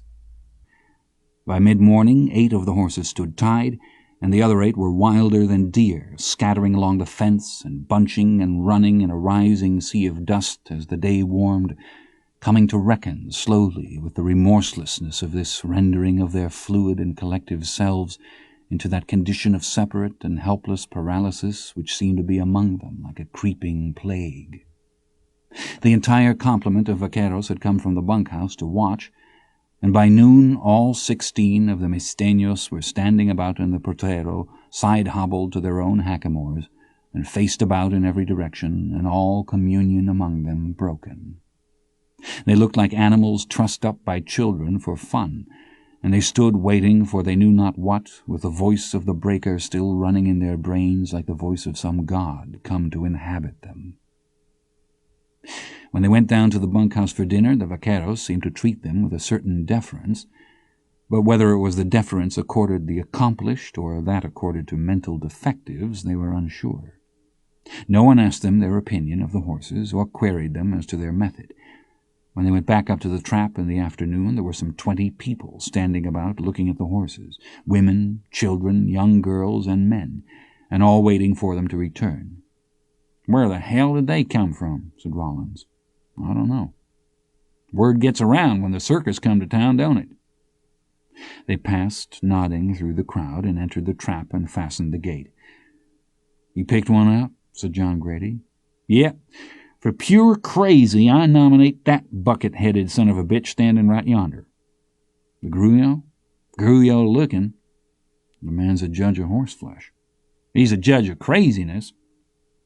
He watched while John Grady walked up to the animal and tied a 12-foot length of rope to the hackamore. Then he led it through the gate, out of the potrero, and into the corral where the horses would be ridden. Rollins thought the horse would shy or try to rear, but it didn't. He got the sack and hobble ropes and came up, and while John Grady talked to the horse, he hobbled the front legs together and then took the macate rope and handed John Grady the sack, and he held the horse while for the next quarter hour John Grady floated the sack over the animal and under it and rubbed its head with the sack and passed it across the horse's face and ran it up and down in between the animal's legs, talking to the horse the while and rubbing against it and leaning against it. Then he got the saddle. "What good do you think it does to waller all over a horse that-a-way?" said Rollins. "I don't know," said John Grady. "I ain't a horse." He lifted the blanket and placed it on the animal's back and smoothed it and stood, stroking the animal and talking to it, and then he bent and picked up the saddle and lifted it with the cinches strapped up and the off stirrup hung over the horn, and sat it on the horse's back and rocked it into place. The horse never moved. He bent and reached under and pulled up the strap and cinched it. The horse's ears went back and he talked to it, and then pulled up the cinch again, and he leaned against the horse and talked to it, just as if it were neither crazy nor lethal. Rollins looked toward the corral gate. There were 50 or more people watching. Folk were picnicking on the ground. Fathers held up babies. John Grady lifted off the stirrup from the saddle horn and let it drop. Then he hauled up the cinch strap again and buckled it. "All right," he said. "Hold him," said Rollins. He held the macate while Rollins undid the side ropes from the hackamore and knelt and tied them to the front hobbles. Then they slipped the hackamore off the horse's head, and John Grady raised the bosaleya and gently fitted it over the horse's nose and fitted the mouth rope and head stall. He gathered the reins and looped them over the horse's head and nodded, and Rollins knelt and undid the hobbles and pulled the slip nooses until the side rope loops fell to the ground at the horse's rear hooves. Then he stepped away. John Grady put one foot in the stirrup and pressed himself flat against the horse's shoulder, talking to it, and then swung up into the saddle. The horse stood stock still. It shot out one hind foot to test the air, and stood again, and then it threw itself sideways and twisted and kicked and stood snorting. John Grady touched it up in the ribs with his boot heels, and it stepped forward. He reined it, and it turned. Rollins spat in disgust. John Grady turned the horse again and came back by. "What the hell kind of a bronc is that?" said Rollins. "You think that's what these people paid good money to see?" By dark he'd ridden 11 of the 16 horses, not all of them so tractable.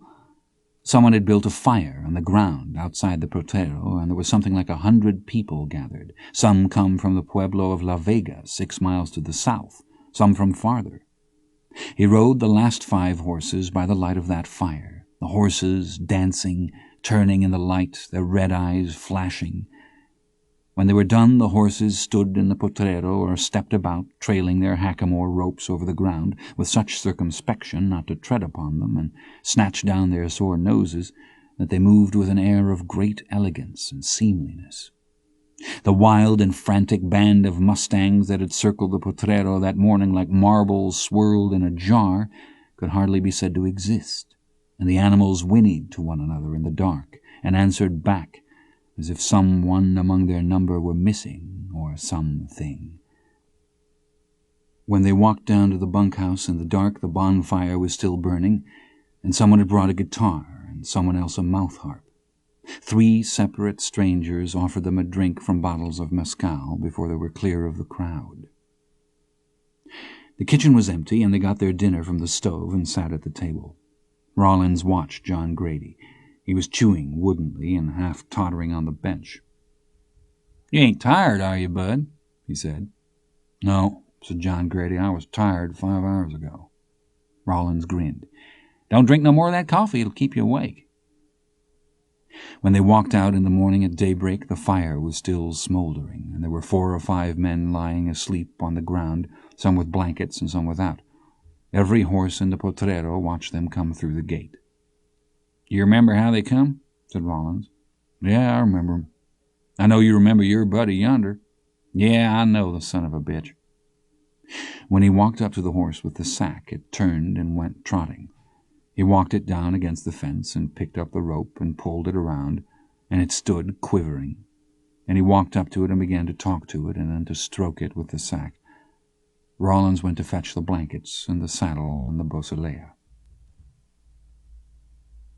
By 10 that night he'd ridden the entire remuda of 16 horses, and Rawlins had ridden them a second time each.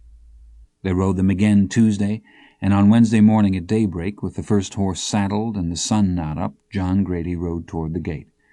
"Open her up," he said. "Let me saddle a catch horse." "We ain't got time."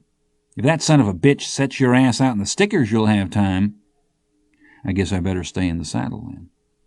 "Let me saddle up one of these good horses." "All right." He rode out of the trap, leading Rawlins' horse, and waited while Rawlins shut the gate and mounted up beside him. The green horses stepped and sidled nervously. "This is kindly the blind leading the blind, ain't it?" Rawlins nodded. "It's sort of like old T-Bone Watts when he worked for Daddy. They all fussed about him having bad breath. He told him it was better than no breath at all." John Grady grinned and booted the horse forward into a trot, and they set out up the road. Mid-afternoon he'd ridden all the horses again, and while Rawlins worked with them in the trap, he rode the little grullo of Rawlins' choice up into the country. 2 miles above the ranch, where the road ran by sedge and willow and wild plum along the edge of the laguna, she rode past him on the black horse. He heard the horse behind him and would have turned to look, but that he heard it change gaits. He didn't look at her until the Arabian was alongside his horse, stepping with its neck arched and one eye on the mestaño, not with wariness, but some faint equine disgust. She passed 5 feet away and turned her fine-boned face and looked full at him. She had blue eyes, and she nodded, or perhaps she only lowered her head slightly to better see what sort of horse he rode. Just the slightest tilt of the broad black hat set level on her head, the slightest lifting of the long black hair. She passed, and the horse changed gaits again, and she sat the horse more than well, riding erect with her broad shoulders and trotting the horse up the road. The mestaño had stopped and sulled in the road with its 4 feet spread, and he sat looking after her. He'd half meant to speak, but those eyes had altered the world forever in the space of a heartbeat.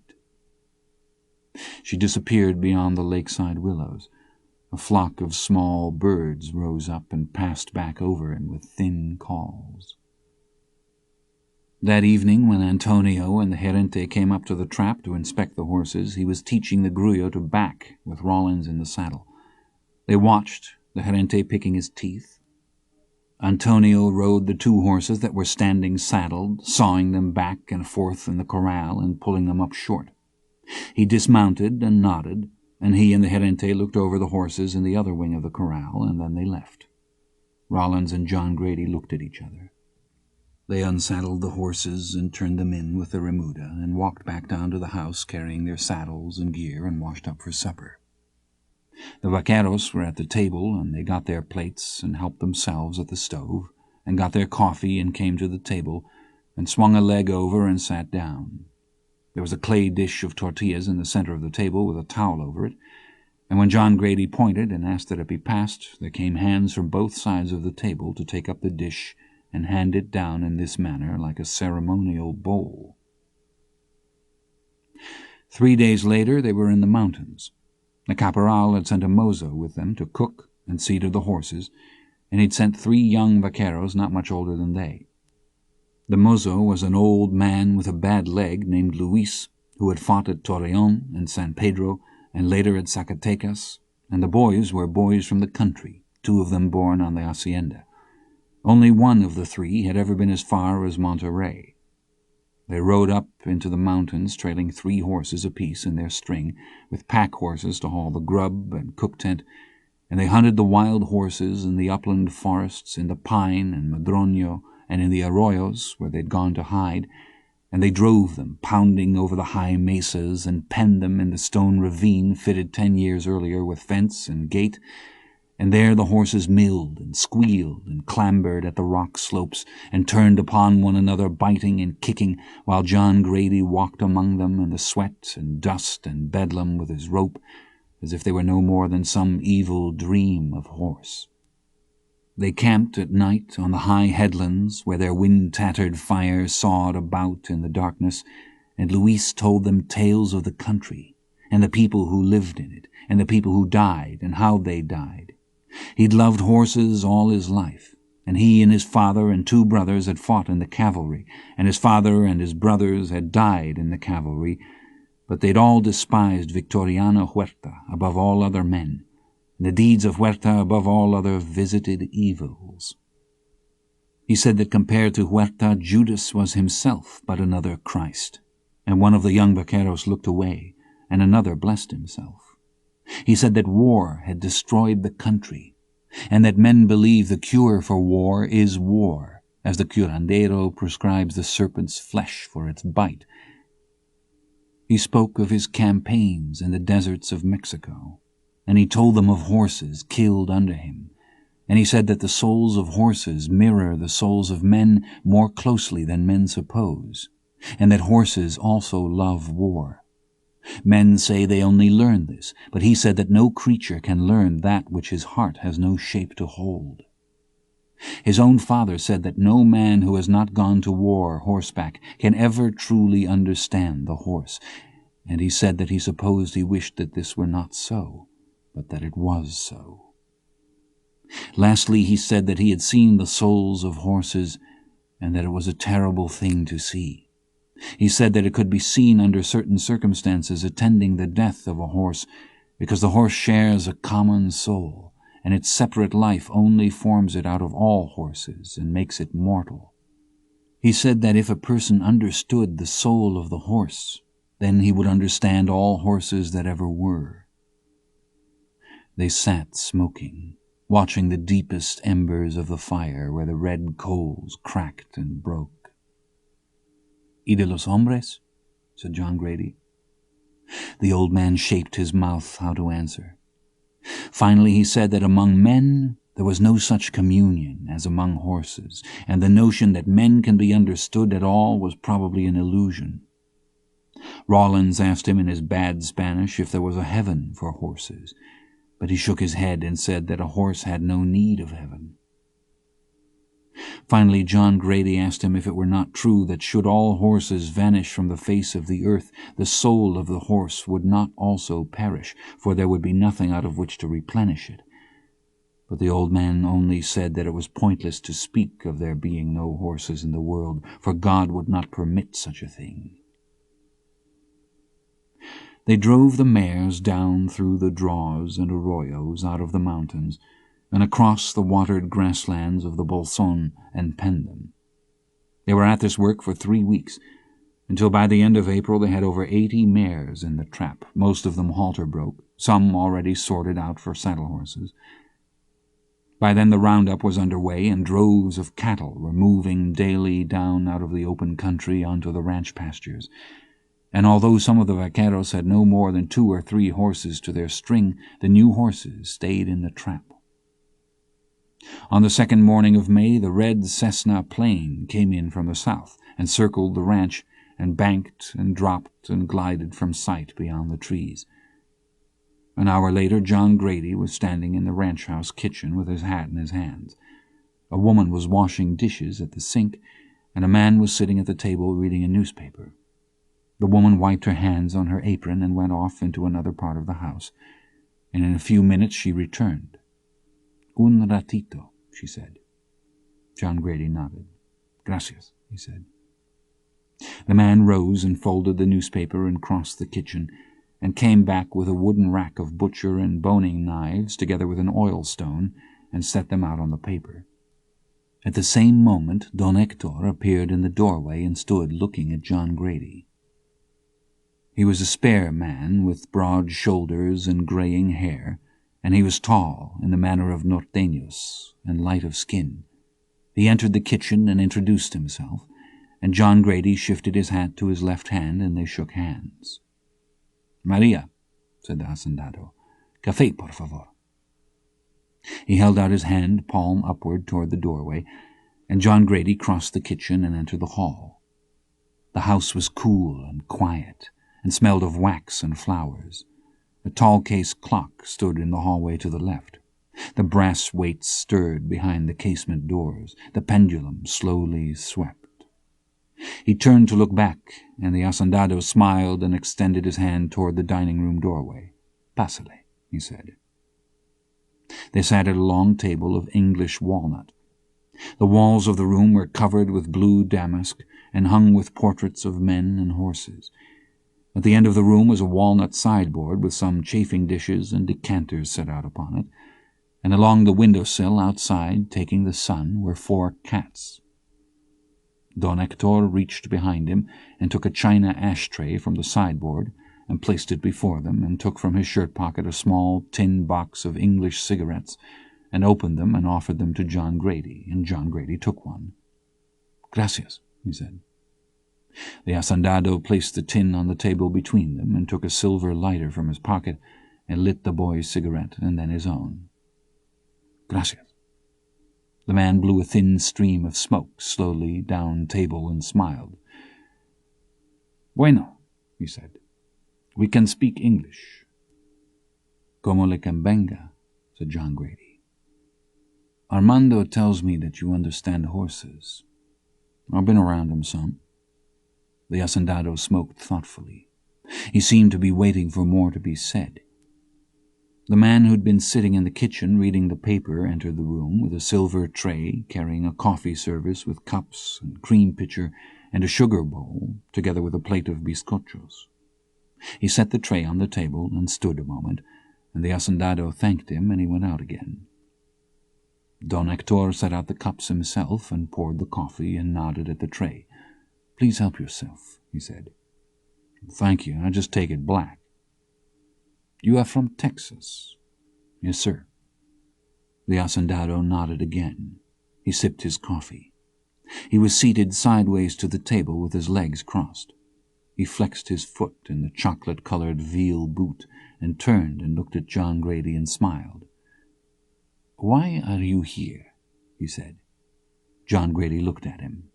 He looked down the table where the shadows of the sunning cats sat in a row like cutout cats, all leaning slightly aslant. He looked at the hacendado again. "I just wanted to see the country, I reckon. Or we did. May I ask, how old are you?" 16. The hacendado raised his eyebrows. 16, he said. "Yes, sir." The hacendado smiled again. "When I was 16, I told people I was 18. John Grady sipped his coffee. "Your friend is 16 also?" 17. "But you are the leader." "We don't have no leaders. We're just buddies." "Of course." He nudged the plate forward. "Please," he said, "help yourself." "Thank you. I just got up from the breakfast table." The hacendado tipped the ash from his cigarette into the china ashtray and sat back again. "What is your opinion of the mares?" he said. "There's some good mares in that bunch." "Yes."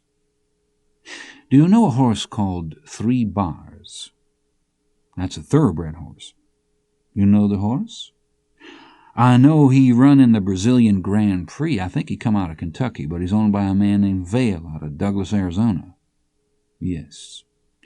The horse was foaled at Monterey Farm in Paris, Kentucky. The stallion I have bought is a half-brother out of the same mare. Yes, sir. Where is he at?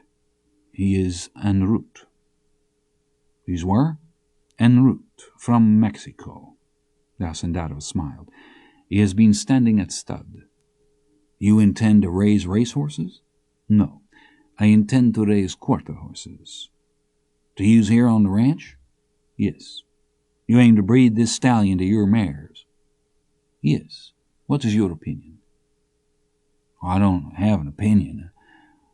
I've known a few breeders and some with a world of experience, but I've noticed they were all pretty short on opinions. I do know there's been some good cow horses sired out of thoroughbreds. Yes. How much importance do you give to the mare? Same as the sire, in my opinion. Most breeders place more confidence in the horse. Yes, sir, they do. The hacendado smiled. I happen to agree with you. John Grady leaned and tipped the ash from his cigarette. You don't have to agree with me. No, nor you with me. Yes, sir. Tell me about the horses up on the mesa. There may be a few of them good mares still up there, but not many. The rest I'd pretty much call scrubs. Even some of them might make a half-decent cow horse. Just all-around using kind of a horse. Spanish ponies, what we used to call them. Chihuahua horses, old barb stock. They're small and they're a little on the light side. They don't have the hindquarters you'd want in a cutting horse, but you can rope off of them. He stopped. He looked at the hat in his lap and ran his fingers along the crease and looked up. I ain't telling you nothing you don't know. The hacendado took up the coffee pitcher and poured their cups. Do you know what a criollo is? Yes, sir, that's an Argentine horse. Do you know who Sam Jones was? I do if you're talking about a horse. Crawford Sykes. That's another Uncle Billy Anson's horses. I heard about that horse all my life. My father bought horses from Mr. Anson. Uncle Billy and my granddaddy were friends. They were born within 3 days of each other. He was the 7th son of the Earl of Litchfield. His wife was an actress on the stage. You are from Cristobal? San Angelo, or just outside of San Angelo. The hacendado studied him. Do you know a book called The Horse of America by Wallace? Yes, sir, I've read it front to back. The hacendado leaned back in his chair. One of the cats rose and stretched. You rode here from Texas? Yes, sir. You and your friend? Yes, sir. Just the two of you? John Grady looked at the table. The paper cat stepped thin and slant among the shapes of cats thereon. He looked up again. Yes, sir, he said. Just me and him. The hacendado nodded and stubbed out his cigarette and pushed back his chair. Come, he said. I will show you some horses.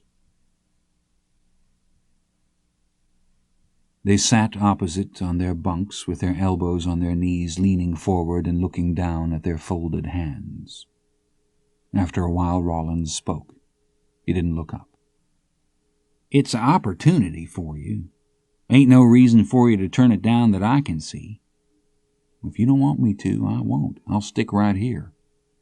It ain't like you was going off someplace. We'll still be working together, bringing in horses and all. Rollins nodded. John Grady watched him. You just say the word and I'll tell him no. Ain't no reason to do that, said Rollins. It's an opportunity for you. In the morning they ate breakfast, and Rollins went out to work the pens. When he came in at noon, John Grady's tick was rolled up at the head of his bunk and his gear was gone. Rollins went on to the back to wash up for dinner. The barn was built on the English style, and it was sheathed with milled 1x4s and painted white, and it had a cupola and a weather vane on top of the cupola. His room was at the far end next to the saddle room. Across the bay was another cubicle where there lived an old groom who'd worked for Rocha's father. When John Grady led his horse through the barn, the old man came out and stood and looked at the horse. Then he looked at its feet. Then he looked at John Grady. Then he turned and went back into his room and shut the door. In the afternoon, while he was working one of the new mares in the corral outside the barn, the old man came out and watched him. John Grady said him a good afternoon, and the old man nodded and said one back. He watched the mare. He said she was stocky. He said rechoncha, and John Grady didn't know what it meant, and he asked the old man, and the old man made a barrel shape with his arms, and John Grady thought he meant that she was pregnant, and he said no, she wasn't, and the old man shrugged and went back in. When he took the mare back to the barn, the old man was pulling the cinch strap on the black Arabian. The girl stood with her back to him. When the shadow of the mare darkened the bay door, she turned and looked. "Buenas tardes," he said. "Buenas tardes," she said. She reached and slid her fingers under the strap to check it. He stood at the bay door. She raised up and passed the reins over the horse's head and put her foot in the stirrup and stood up into the saddle and turned the horse and rode down the bay and out the door. That night, as he lay in his cot, he could hear music from the house, and as he was drifting to sleep, his thoughts were of horses and of the open country and of horses. Horses still wild on the mesa, who'd never seen a man afoot and who knew nothing of him or his life, yet in whose souls he would come to reside forever. They went up into the mountains a week later with the mozo and two of the vaqueros, and after the vaqueros had turned in their blankets, he and Rawlins sat by the fire on the rim of the mesa drinking coffee. Rawlins took out his tobacco, and John Grady took out cigarettes and shook the pack at him. Rawlins put his tobacco back. "Where'd you get the ready rolls?" "In La Vega." He nodded. He took a brand from the fire and lit the cigarette, and John Grady leaned and lit his own. "You say she goes to school in Mexico City?" "Yeah." "How old is she?" 17. Rawlins nodded. "What kind of school is it she goes to?" "I don't know. It's some kind of a prep school or something." "Fancy sort of school?" "Yeah, fancy sort of school." Rawlins smoked. "Well," he said, "she's a fancy sort of girl." "No, she ain't." Rawlins was leaning against his propped saddle, sitting with his legs crossed sideways onto the fire. The sole of his right boot had come loose, and he'd fastened it back with hog rings stapled through the welt. He looked at the cigarette. "Well," he said, "I've told you before, but I don't reckon you'll listen now any more than you done then." "Yeah, I know." "I just figure you must enjoy crying yourself to sleep at night." John Grady didn't answer. "This one, of course, she probably dates guys got their own airplanes, let alone cars." "You're probably right." "I'm glad to hear you say it." "Don't help nothing, though, does it?" Rawlins sucked on the cigarette. They sat for a long time. Finally he pitched the stub of the cigarette into the fire. "I'm going to bed," he said. "Yeah," said John Grady, "I guess that's a good idea."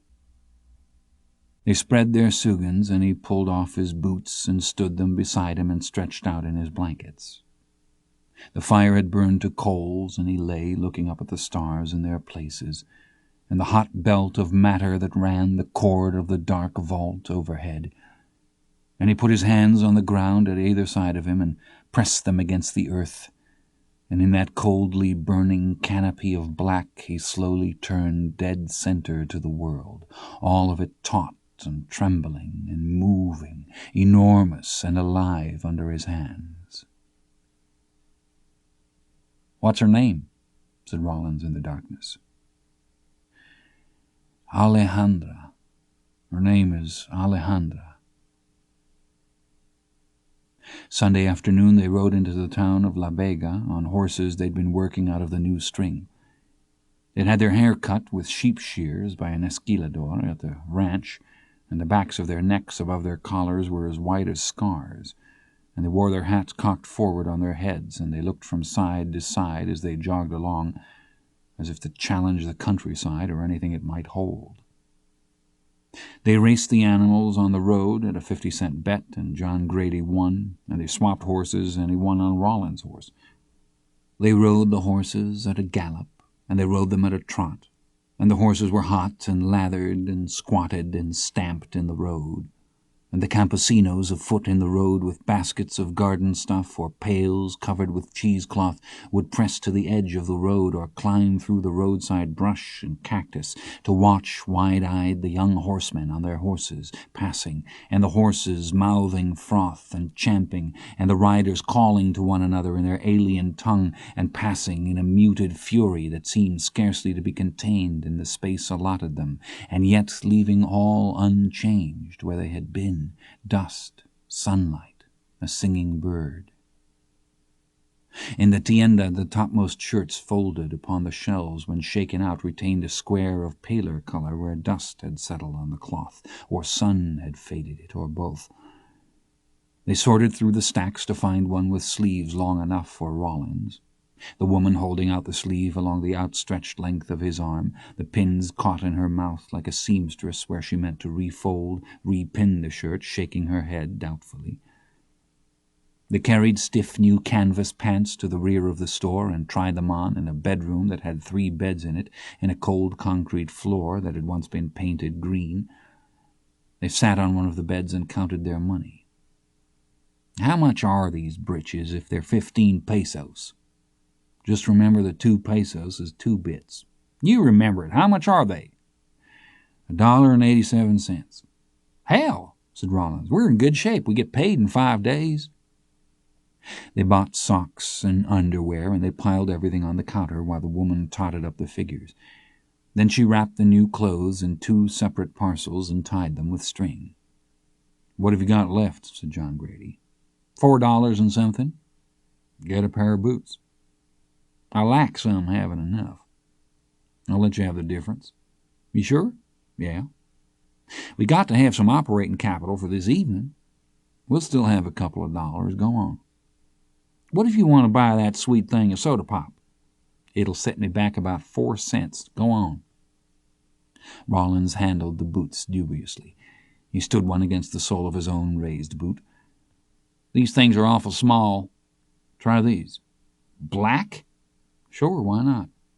Rawlins pulled on the new boots and walked up and down the floor. The woman nodded approvingly.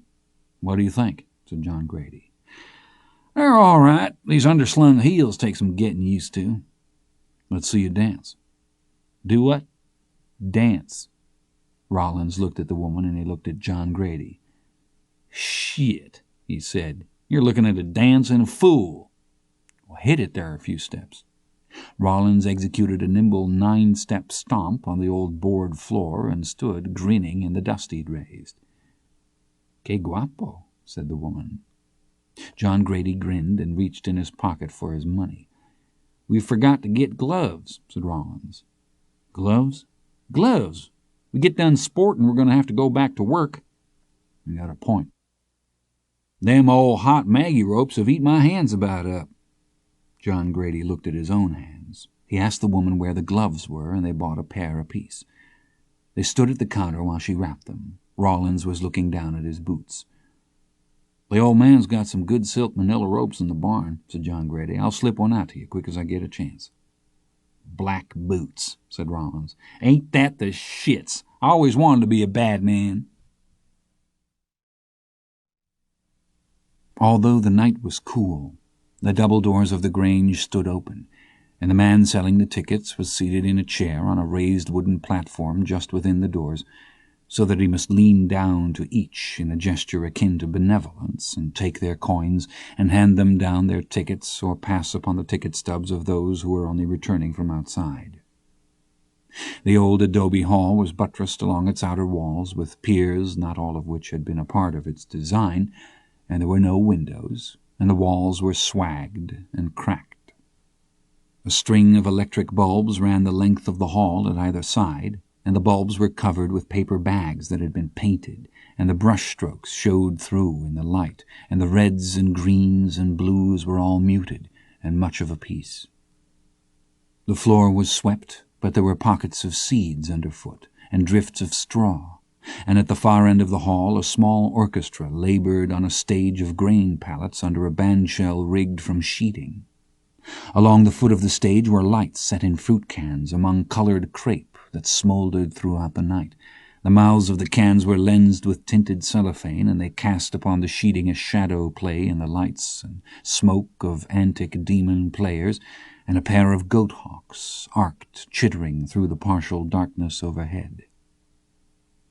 John Grady and Rawlins and a boy named Roberto from the ranch stood just beyond the reach of light at the door among the cars and wagons, and passed among themselves a pint medicine bottle of mescal. Roberto held the bottle to the light. "A las chicas," he said. He drank and handed off the bottle. They drank. They poured salt from a paper onto their wrists and licked it off, and Roberto pushed the cob stopper into the neck of the bottle and hid the bottle behind the tire of a parked truck, and they passed around a pack of chewing gum. "Listos?" he said. "Listos." She was dancing with a tall boy from the San Pablo ranch, and she wore a blue dress, and her mouth was red. He and Rawlins and Roberto stood with other youths along the wall and watched the dancers, and watched beyond the dancers the young girls at the far side of the hall. He moved along past the groups. The air smelled of straw and sweat and a rich spice of colognes.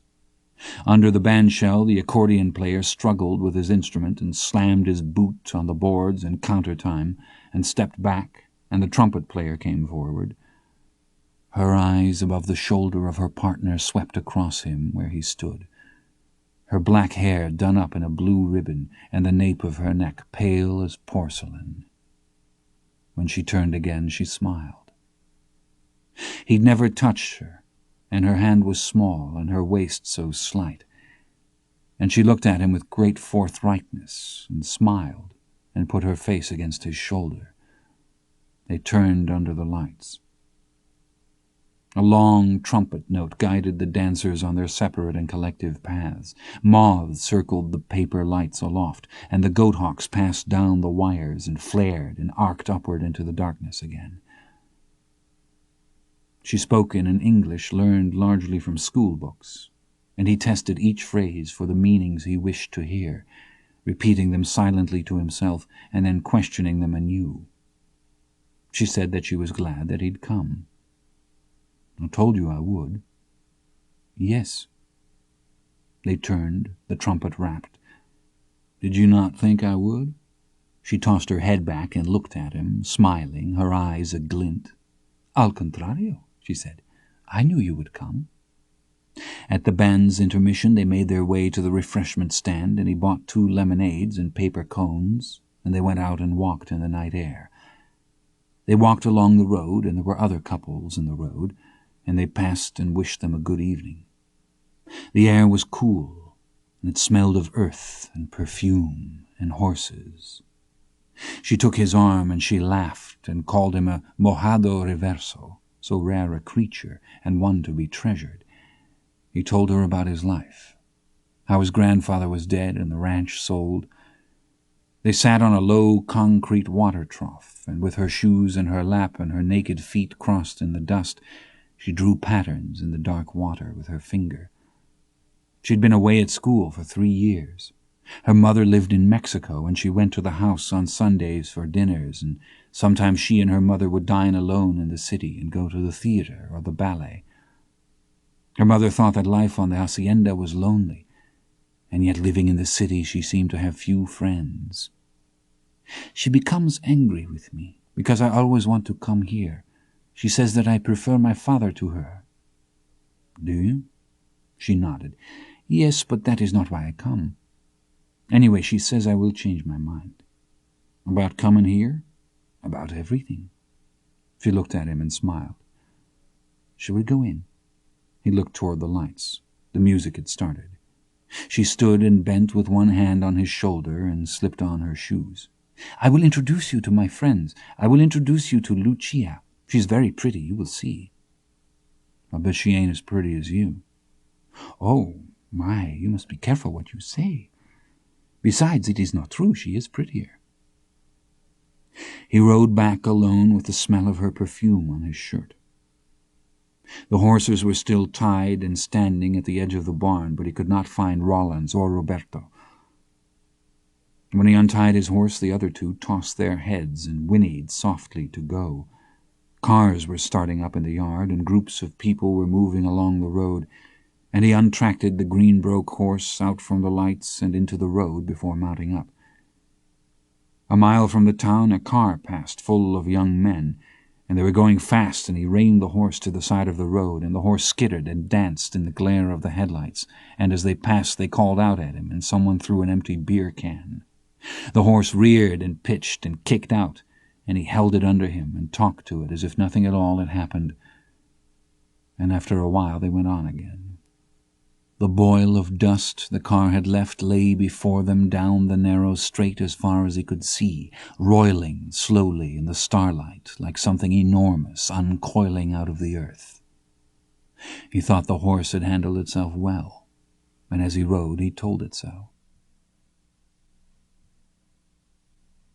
The hacendado had bought the horse through an agent sight unseen at the spring sales in Lexington, and he'd sent Armando's brother Antonio to get the animal and bring it back. Antonio left the ranch in a 1941 International flatbed truck towing a homemade sheet metal trailer, and he was gone 2 months. He carried with him letters in both English and Spanish, signed by Don Hector, stating his business, and he carried a brown bank envelope tied with a string in which was a great deal of money in both dollars and pesos together, with sight drafts on banks in Houston and Memphis. He spoke no English, and he could neither read nor write. When he got back, the envelope was gone together with the Spanish letter, but he had the English letter, and it was separated into 3 parts along the lines of its folding, and it was dog-eared and coffee-stained and stained with other stains, some of which may have been blood. He'd been in jail once in Kentucky, once in Tennessee, and 3 times in Texas. When he pulled into the yard, he got out and walked stiffly to the house and knocked at the kitchen door. Maria let him in, and he stood with his hat in his hand while she went for the hacendado. When the hacendado entered the kitchen, they shook hands gravely, and the hacendado asked after his health, and he said that it was excellent, and handed him the pieces of the letter, together with a sheaf of bills and receipts from cafes and gas stations and feed stores and jails, and he handed him the money he had left, including the change in his pockets, and he handed him the keys to the truck, and lastly he handed him the factura from the Mexican aduana at Piedras Negras, together with a long manila envelope tied with a blue ribbon that contained the papers on the horse and the bill of sale. Don Hector piled the money and the receipts and the papers on the sideboard and put the keys in his pocket. He asked if the truck had proved satisfactory. Sí, said Antonio. Es una troca muy fuerte. Bueno, said the hacendado. ¿Y el caballo? Está un poco cansado de su viaje, pero es muy bonito. So he was.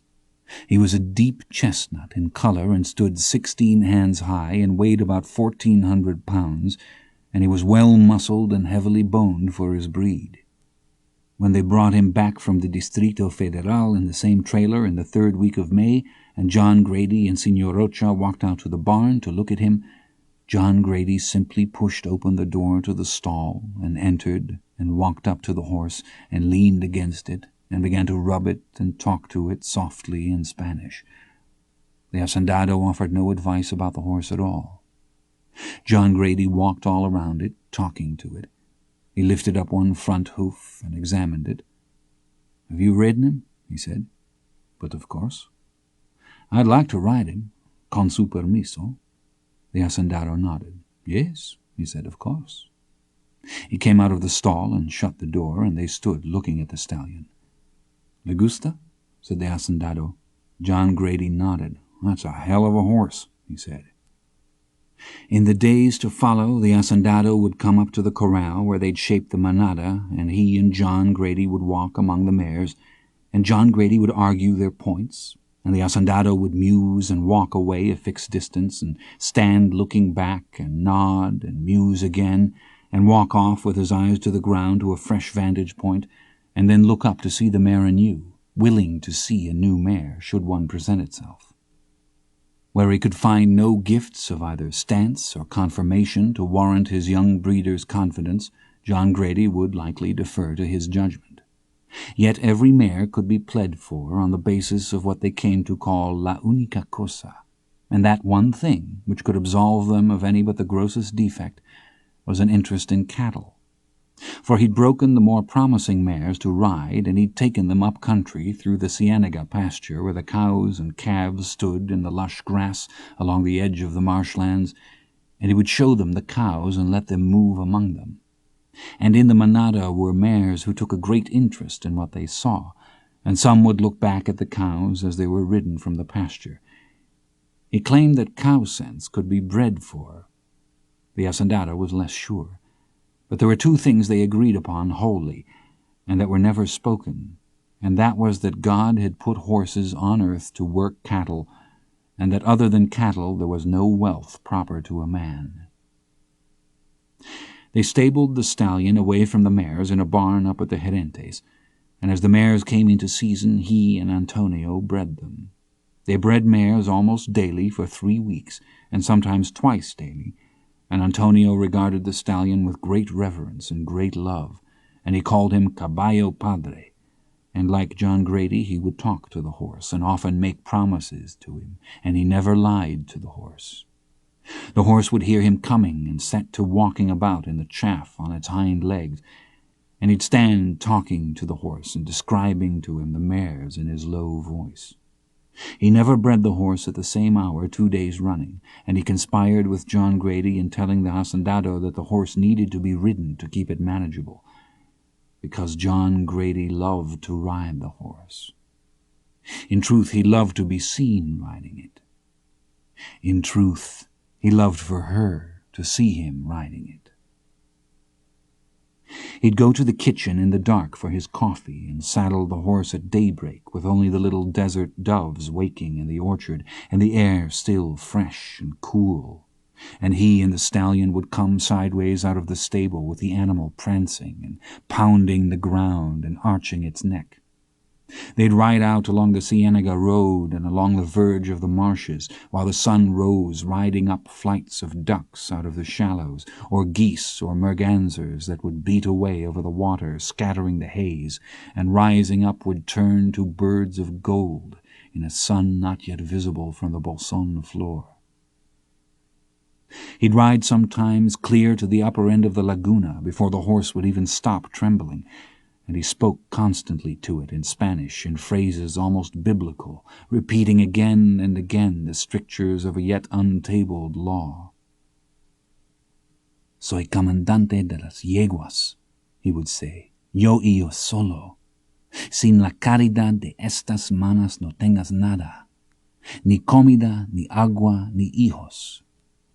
Soy yo que traigo las yeguas de las montañas, las yeguas jóvenes, las yeguas salvajes y ardientes." While inside the vaulting of the ribs between his knees the darkly meated heart pumped of whose will, and the blood pulsed, and the bowels shifted in their massive blue convolutions of whose will, and the stout thigh bones and knee and cannon and the tendons like flaxen hawsers that drew and flexed at their articulations, and of whose will, all sheathed and muffled in the flesh, and the hooves that stove wells in the morning ground mist, and the head turning side to side, and the great slavering keyboard of his teeth, and the hot globes of his eyes where the world burned.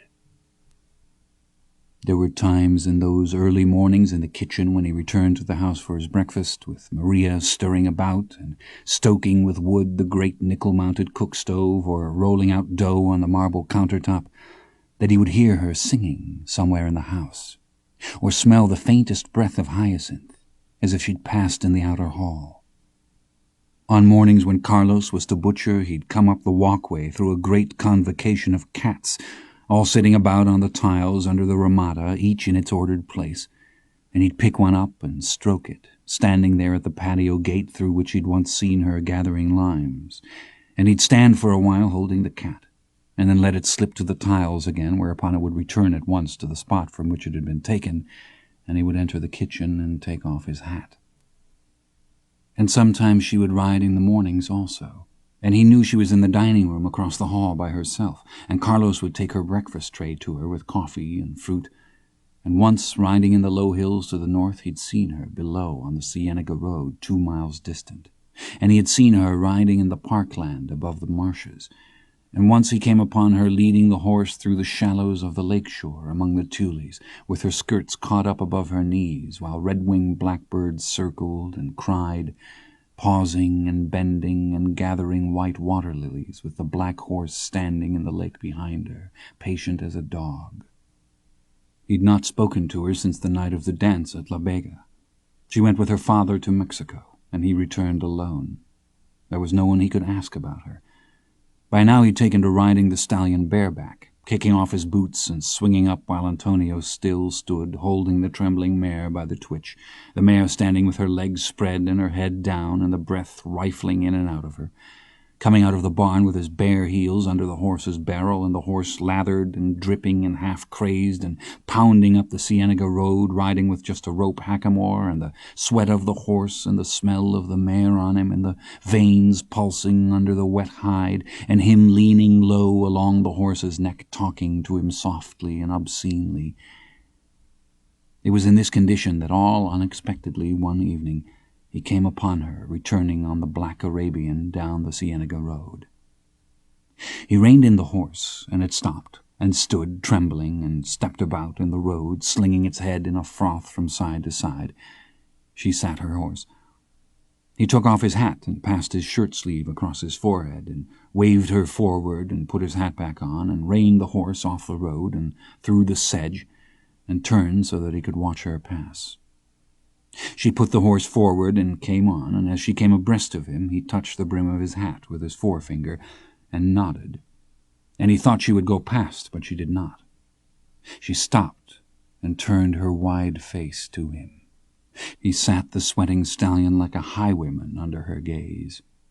She was waiting for him to speak, and afterwards he would try to remember what it was he'd said. He only knew it made her smile, and that had not been his intent. She turned and looked off across the lake where the late sun glinted, and she looked back at him and at the horse. "I want to ride him," she said. "What?" "I want to ride him." She regarded him levelly from under the black hat brim.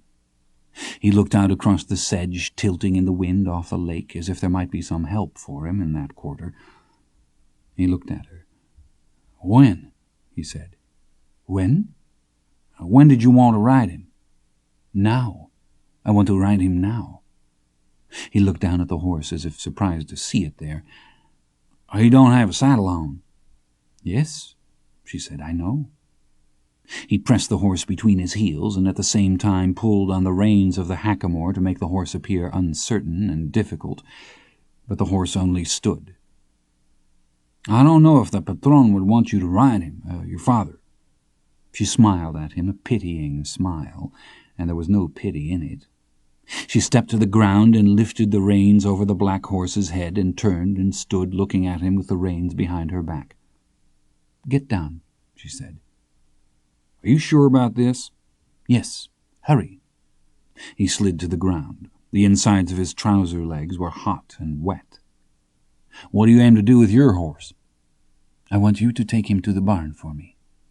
"Somebody will see me at the house." "Take him to Armando's." "You're fixing to get me in trouble." "You are in trouble." She turned and looped the reins over the saddle horn and came forward and took the hackamore reins from him and put them up and turned and put one hand on his shoulder. He could feel his heart pumping. He bent and made a stirrup of his laced fingers, and she put her boot into his hands, and he lifted her and she swung up onto the stallion's back and looked down at him, and then booted the horse forward and went loping out up the track along the edge of the lake and was lost to view. He rode back slowly on the Arabian. The sun was a long time descending. He thought she might overtake him, that they could change the horse's back again, but she did not, and in the red twilight he led the black horse past Armando's house afoot, and took it to the stable behind the house and removed the bridle and loosed the cinches and left it standing in the bay, saddled and tied with a rope halter to the hitching rail. There was no light on at the house, and he thought perhaps there was no one home. But as he walked back out down the drive past the house, the light came on in the kitchen. He walked more quickly. He heard the door open behind him, but he didn't turn to look back to see who it was, and whoever it was, they did not speak or call to him. The last time that he saw her before she returned to Mexico, she was coming down out of the mountains, riding very stately and erect out of a rain squall building to the north and the dark clouds towering above her. She rode with her hat pulled down in the front and fastened under her chin with a draw-tie, and as she rode her black hair twisted and blew about her shoulders, and the lightning fell silently through the black clouds behind her.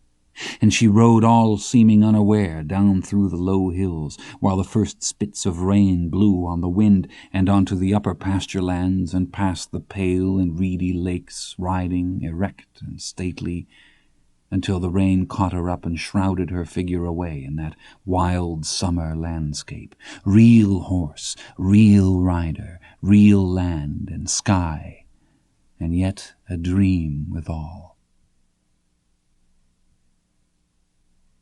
The Dueña Alfonsa was both grandaunt and godmother to the girl, and her life at the hacienda invested it with old-world ties and with antiquity and tradition. Save for the old leather-bound volumes, the books in the library were her books, and the piano was her piano.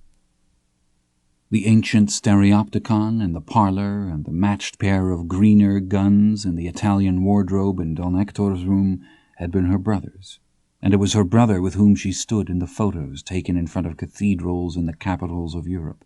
She and her sister-in-law in white summer clothes, her brother in vested suit and tie and Panama hat. His dark moustache, dark Spanish eyes, the stance of a grandee, the most antique of the several oil portraits in the parlor, with its dark patina crazed like an old porcelain glazing, was of her great-grandfather, and dated from Toledo in 1797. The most recent was she herself, full length in formal gown, on the occasion of her quinceañera at Rosario in 1892. John Grady had never seen her. Perhaps a figure glimpsed passing along the hallway. He did not know that she was aware of his existence until a week after the girl returned to Mexico he was invited to come to the house in the evening to play chess. When he showed up at the kitchen dressed in the new shirt and canvas pants, Maria was still washing the supper dishes. She turned and studied him where he stood with his hat in his hands. "Bueno," she said. "Te espera."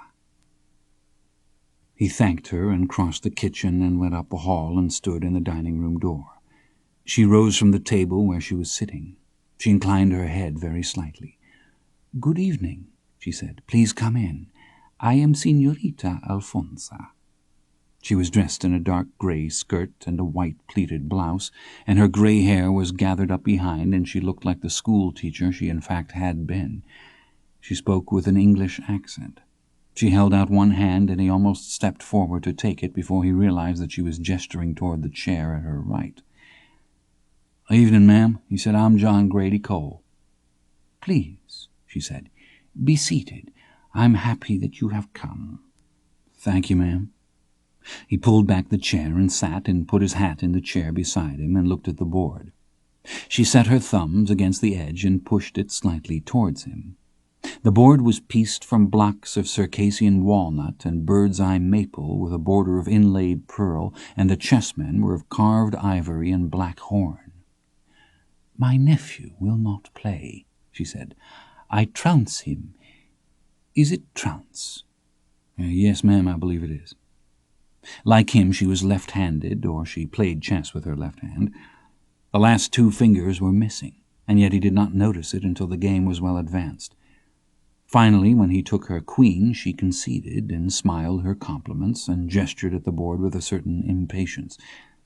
They were well into the second game, and he had taken both knights and a bishop when she made two moves in succession which gave him pause.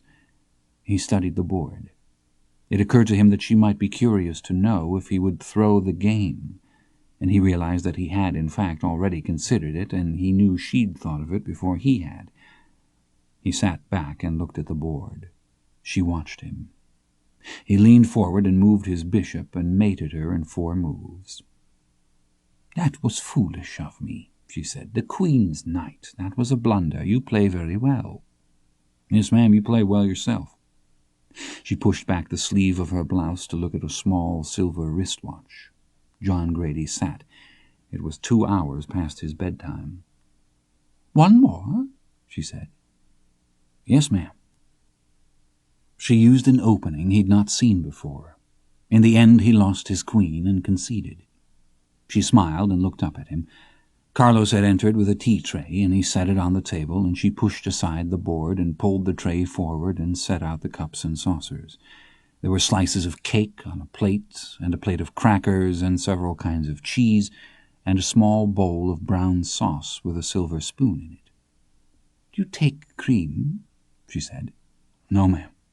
She nodded. She poured the tea. "I could not use that opening again with such effect," she said. "I'd never seen it before." "Yes.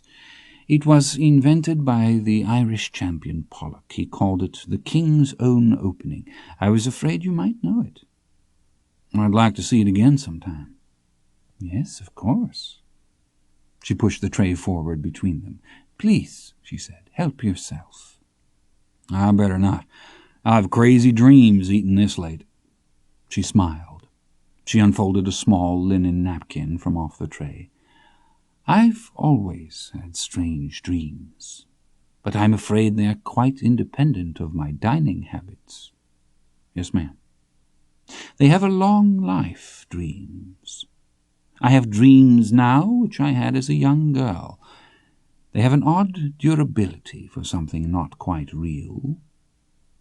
"Do you think they mean anything?" She looked surprised. "Oh, yes," she said. "Don't you?" "Well, I don't know. They're in your head." She smiled again. "I suppose I don't consider that to be the condemnation you do. Where did you learn to play chess?" "My father taught me." "He must be a very good player." "He was about the best I ever saw." "Could you not win against him?" "Sometimes. He was in the war, and after he came back I got to where I could beat him, but I don't think his heart was in it. He don't play at all now." "That's a pity." "Yes, ma'am, it is." She poured their cups again. "I lost my fingers in a shooting accident," she said. "Shooting live pigeons. The right barrel burst. I was 17, Alejandra's age. There's nothing to be embarrassed about. People are curious. It's only natural. I'm going to guess that the scar on your cheek was put there by a horse." "Yes, ma'am, it was my own fault." She watched him, not unkindly. She smiled. "Scars have the strange power to remind us that our past is real. The events that caused them can never be forgotten, can they?" "No, ma'am." "Alejandra will be in Mexico with her mother for 2 weeks. Then she will be here for the summer." He swallowed. "Whatever my appearance may suggest, I am not a particularly old-fashioned woman. Here we live in a small world, a close world. Alejandra and I disagree strongly, quite strongly, in fact. She is much like me at that age, and I seem at times to be struggling with my own past self. I was unhappy as a child for reasons that are no longer important. But the thing in which we are united, my niece and I—" She broke off. She set the cup and saucer to one side. The polished wood of the table held a round shape of breath where they'd stood that diminished from the edges in and vanished. She looked up. "I had no one to advise me, you see. Perhaps I would not have listened anyway. I grew up in a world of men. I thought this would have prepared me to live in a world of men, but it did not. I was also rebellious, and so I recognize it in others. Yet I think that I had no wish to break things, or perhaps only those things that wish to break me. The names of the entities that have power to constrain us change with time. Convention and authority are replaced by infirmity. But my attitude toward them has not changed. Has not changed. You see that I cannot help but be sympathetic to Alejandra, even at her worst. But I won't have her unhappy. I won't have her spoken ill of, or gossiped about. I know what that is. She thinks that she can toss her head and dismiss everything. In an ideal world, the gossip of the idle would be of no consequence. But I have seen the consequences in the real world, and they can be very grave indeed. They can be consequences of a gravity not excluding bloodshed, not excluding death. I saw this in my own family.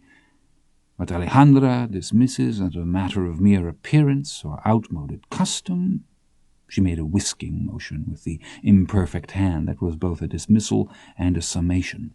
She composed her hands again and looked at him. Even though you are younger than she, it is not proper for you to be seen riding in the campo together without supervision. Since this was carried to my ears, I considered whether to speak to Alejandra about it, and I have decided not to. She leaned back. He could hear the clock ticking in the hall. There was no sound from the kitchen. She sat watching him. "What do you want me to do?" he said. "I want you to be considerate of a young girl's reputation." "I never meant not to be." She smiled. "I believe you," she said. "But you must understand, this is another country. Here a woman's reputation is all she has." "Yes, ma'am." "There is no forgiveness, you see." "Ma'am." "There is no forgiveness for women. A man may lose his honor and regain it again, but a woman cannot. She cannot." They sat. She watched him. He tapped the crown of his seat and hat with the tips of his 4 fingers and looked up. "I guess I'd have to say that don't seem right." "Right?" she said. "Oh, yes, well." She turned one hand in the air as if reminded of something she'd misplaced. "No," she said, "no. It's not a matter of right. You must understand, it's a matter of who must say. In this matter, I get to say. I am the one who gets to say." The clock ticked in the hall. She sat watching him. He picked up his hat. "Well, I guess I ought to say that you didn't have to invite me over just to tell me that." "You're quite right," she said. "It was because of it that I almost didn't invite you." On the mesa, they watched a storm that had made up to the north. At sundown, a troubled light. The dark jade shapes of the Lagunitas below them lay in the floor of the desert savanna like piercings through to another sky. The laminar bands of color to the west bleeding out under the hammered clouds. A sudden violet-colored hooding of the earth. They sat tailor-wise on ground that shuddered under the thunder, and they fed the fire out of the ruins of an old fence. Birds were coming down out of the half-darkness up-country and shearing away off the edge of the mesa, and to the north the lightning stood along the rimlands like burning mandrake. "What else did she say?" said Rollins. "That was about it." "You think she was speaking for Rocha?" "I don't think she speaks for anybody but her." "She thinks you got eyes for the daughter." "I do have eyes for the daughter." "You got eyes for the spread?" John Grady studied the fire. "I don't know," he said. "I ain't thought about it." "Sure you ain't." He looked at Rollins, and he looked into the fire again. "When is she coming back?" "About a week." "I guess I don't see what evidence you got that she's all that interested in you." John Grady nodded. "I just do. I can talk to her." The first drops of rain hissed in the fire. He looked at Rollins. "You ain't sorry you come down here, are you?" "Not yet." He nodded. Rollins rose. "You want your fish, or you aim to just sit there in the rain?" "I'll get it." "I got it." They sat hooded under the slickers. They spoke out of the hoods as if addressing the night. "I know the old man likes you," said Rollins, "but that don't mean he'll set still for you courting his daughter." "Yeah, I know." "I don't see you holding no aces." "Yeah. But I sees you fixing to get us fired and run off the place." They watched the fire. The wire that had burned out of the fence posts lay in garbled shapes about the ground, and coils of it stood in the fire, and coils of it pulsed red-hot deep in the coals. The horses had come in out of the darkness and stood at the edge of the firelight in the falling rain, dark and sleek, with their red eyes burning in the night. "You still ain't told me what answer you give her," said Rollins. "I told her I'd do whatever she asked." "What did she ask?" "I ain't sure." They sat watching the fire. "Did you give your word?" said Rollins. I don't know if I did or not." "Well, either you did or you didn't." "That's what I'd have thought, but I don't know."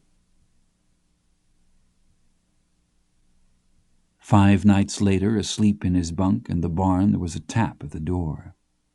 He sat up. Someone was standing outside the door. He could see a light through the board joinings. "Momento," he said. He rose and pulled on his trousers in the dark and opened the door. She was standing in the barn bay, holding a flashlight in one hand with the light pointed at the ground. "What is it?" he whispered. "It's me." She held the light up as if to verify the truth of this. He couldn't think what to say. "What time is it?" "I don't know, 11 or something." He looked across the narrow corridor to the groom's door. "We're going to wake Esteban," he said. "Then he invites me in?" He stepped back, and she came in past him, all rustling of clothes and the rich parade of her hair and perfume. He pulled the door to and ran shut the wooden latch with the heel of his hand and turned and looked at her. "I better not turn the light on," he said. "It's all right. The generator's off anyway. What did she say to you?" "She must have told you what she said." "Of course she told me. What did she say?" "You want to sit down?" She turned and sat sideways on the bed and tucked one foot beneath her. She laid the burning flashlight on the bed, and then she pushed it under the blanket, where it suffused the room with a soft glow. "She didn't want me to be seen with you, out on the campo. Armando told her that you rode my horse in."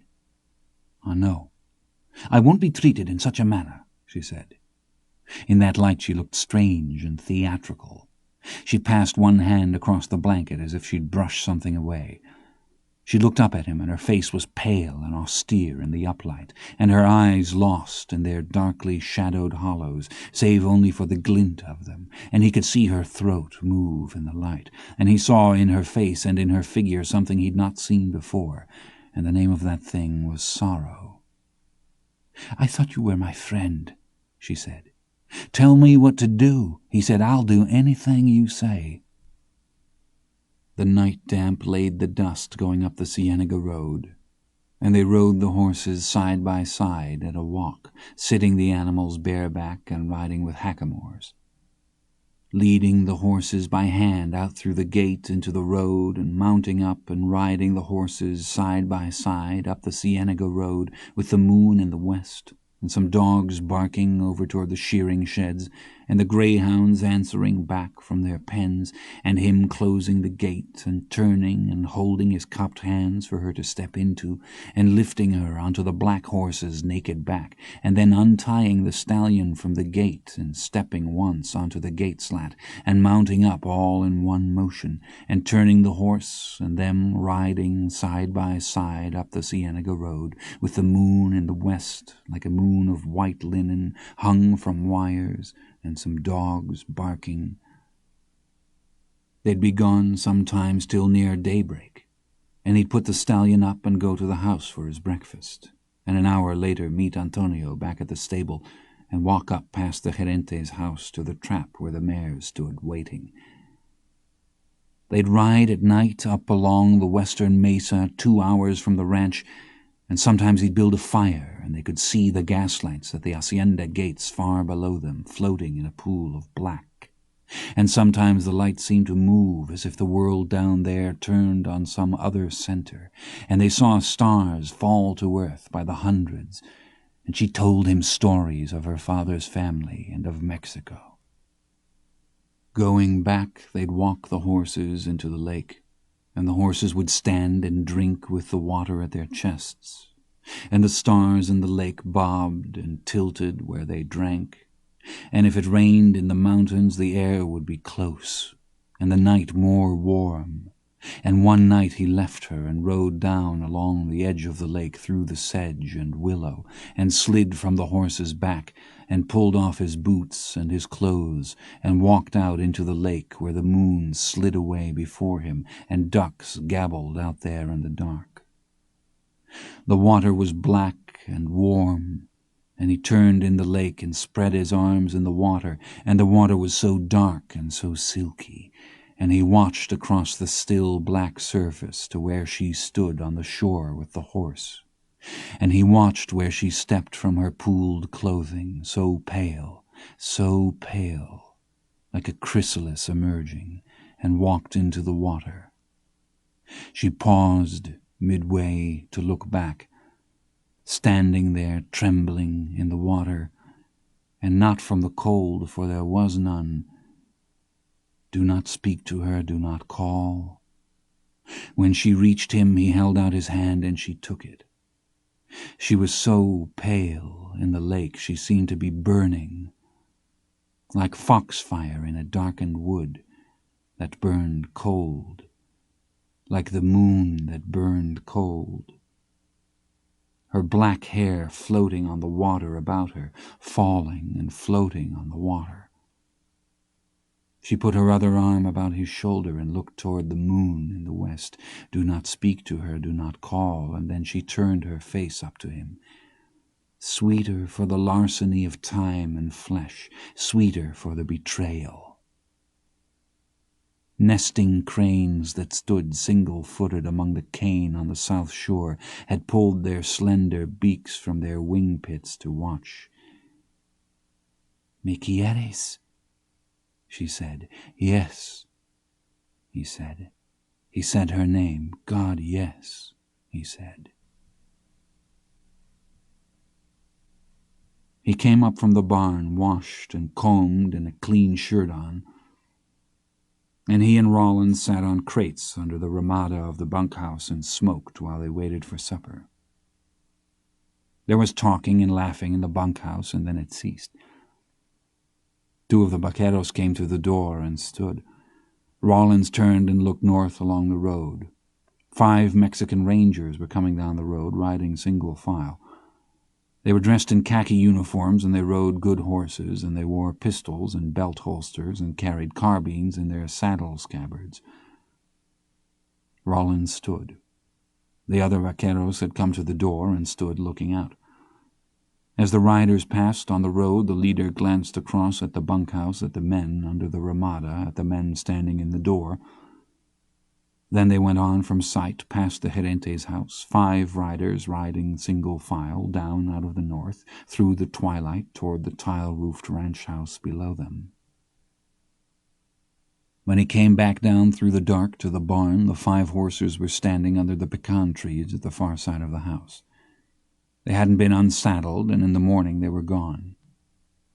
The following night she came to his bed, and she came every night for 9 nights running, pushing the door shut and latching it and turning in the slatted light at God knew what hour, and stepping out of her clothes and sliding cool and naked against him in the narrow bunk, all softness and perfume, and the lushness of her black hair falling over him, and no caution to her at all.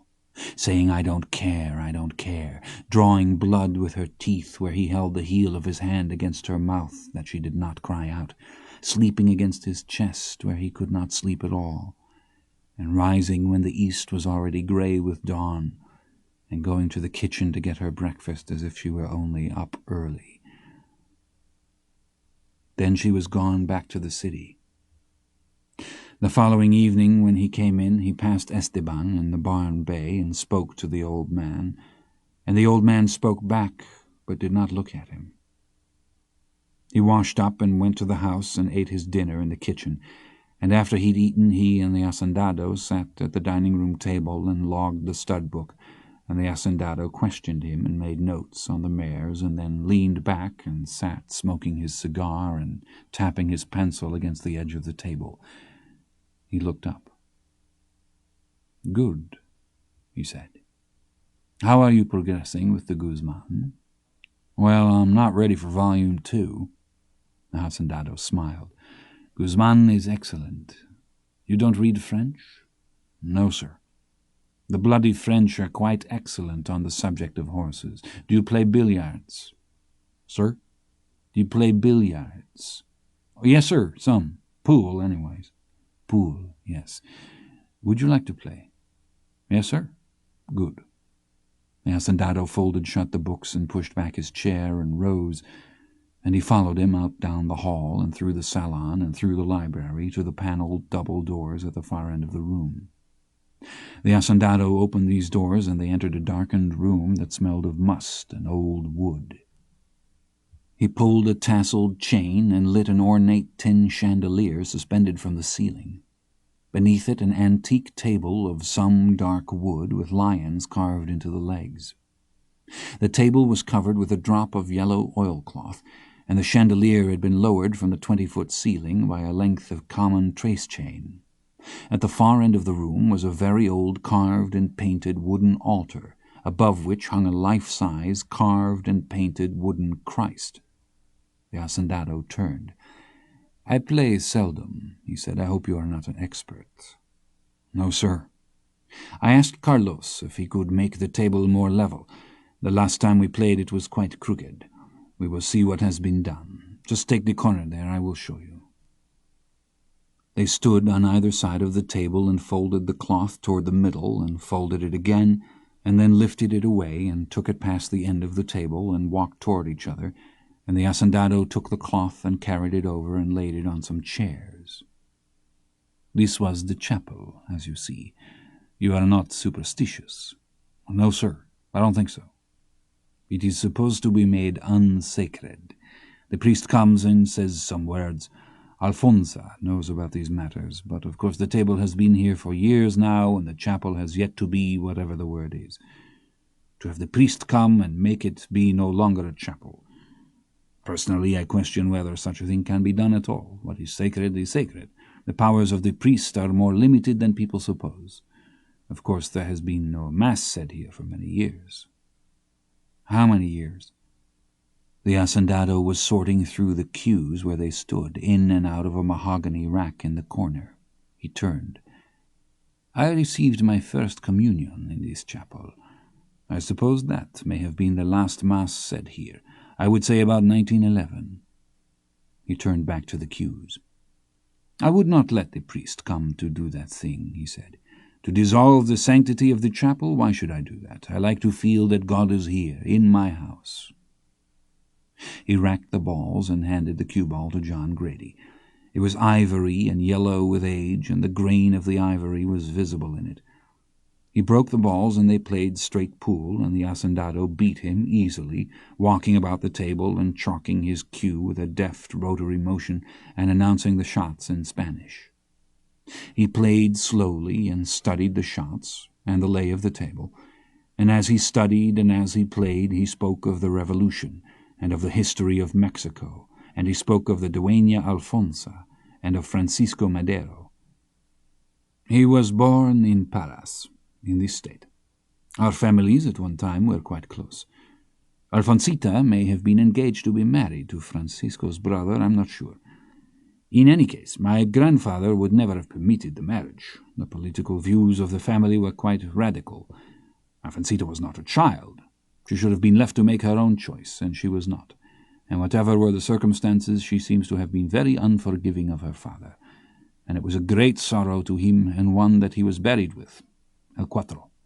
The hacendado bent and sighted and banked the 4-ball the length of the table, and stood and chalked his cue.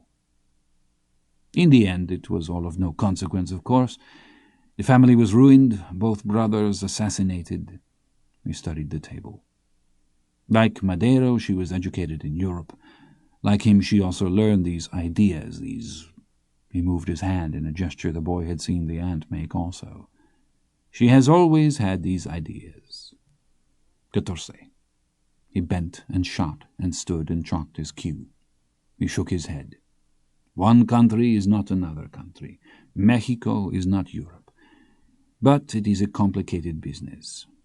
Madeira's grandfather was my padrino, my godfather, Don Evaristo. For this and other reasons my grandfather remained loyal to him, which was not such a difficult thing. He was a wonderful man, very kind, loyal to the regime of Diaz, even that.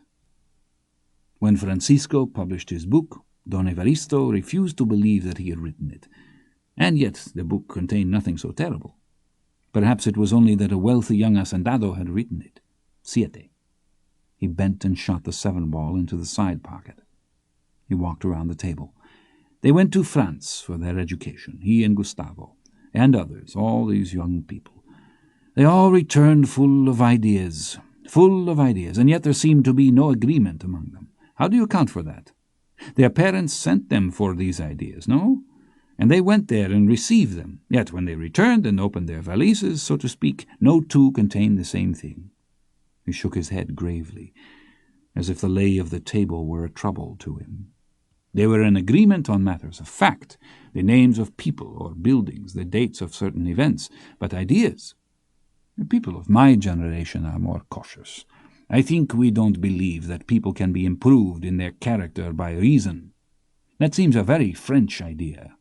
He chalked, he moved, he bent and shot and then stood surveying the new lay of the table. Beware, gentle knight, there is no greater monster than reason. He looked at John Grady and smiled, and looked at the table. That, of course, is the Spanish idea, you see, the idea of Quixote. But even Cervantes could not envision such a country as Mexico. Alfonsita tells me I am only being selfish in not wanting to send Alejandra. Perhaps she is right. Perhaps she is right. Yes. Send her where? The hacendado had bent to shoot. He raised up again and looked at his guest. To France. To send her to France. He chalked his cue again. He studied the table. Why do I bother myself, eh? She will go. Who am I? A father. A father is nothing. He bent to shoot, and missed his shot, and stepped back from the table. There, he said. You see how this is bad for one's billiard game, this thinking? The French have come into my house to mutilate my billiard game. No evil is beyond them. He sat on his bunk in the dark with his pillow in his 2 arms, and he leaned his face into it and drank in her scent, and tried to refashion in his mind her self and voice. He whispered half aloud the words she'd said. Tell me what to do. I'll do anything you say. The selfsame words he'd said to her. She'd wept against his naked chest while he held her, but there was nothing to tell her, and there was nothing to do. And in the morning she was gone. The following Sunday Antonio invited him to his brother's house for dinner, and afterwards they sat in the shade of the ramada off the kitchen and rolled a cigarette and smoked and discussed the horses. Then they discussed other things. John Grady told him of playing billiards with the hacendado, and Antonio, sitting in an old Mennonite chair, the caning of which had been replaced with canvas, his hat on one knee and his hands together, received this news with the gravity proper to it, looking down at the burning cigarette and nodding his head. John Grady looked off through the trees toward the house, the white walls and the red clay roof tiles. Dígame, he said, ¿cuál es lo peor? ¿Que soy pobre o que soy americano? The vaquero shook his head. Una llave de oro abre cualquier puerta, he said. He looked at the boy. He tipped the ash from the end of the cigarette, and he said that the boy wished to know his thought, wished perhaps his advice. but that no one could advise him. "Tienes razón," said John Grady. He looked at the vaquero. He said that when she returned, he intended to speak to her with the greatest seriousness. He said that he intended to know her heart. The vaquero looked at him. He looked toward the house. He seemed puzzled and said that she was here now. "¿Cómo?" "Sí, ella está aquí, desde ayer." He lay awake all night until the dawn, listening to the silence in the bay, the shifting of the bedded horses, their breathing.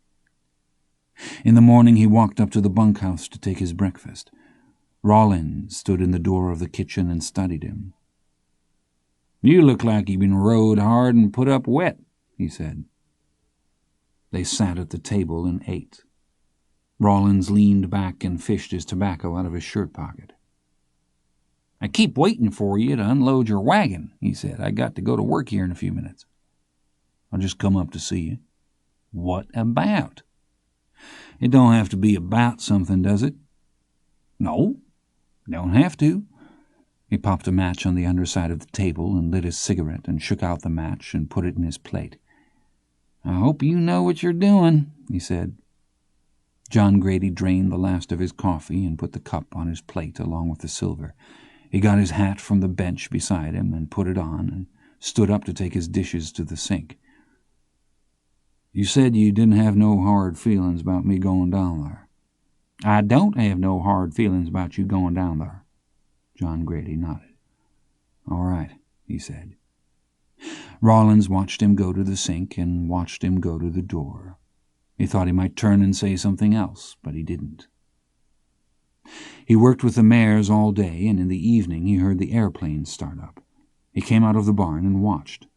The plane came out of the trees and rose into the late sunlight and banked and turned and leveled out, headed southwest. He couldn't see who was in the plane, but he watched it out of sight anyway. 2 days later he and Rollins were in the mountains again. They rode hard, hazing the wild manadas out of the high valleys, and they camped at their old site on the south slope of the Anteojos, where they'd camped with Luis, and they ate beans and barbecued goat meat wrapped in tortillas and drank black coffee. "We ain't got many more trips up here, have we?" said Rollins. John Grady shook his head. "No," he said, "probably not."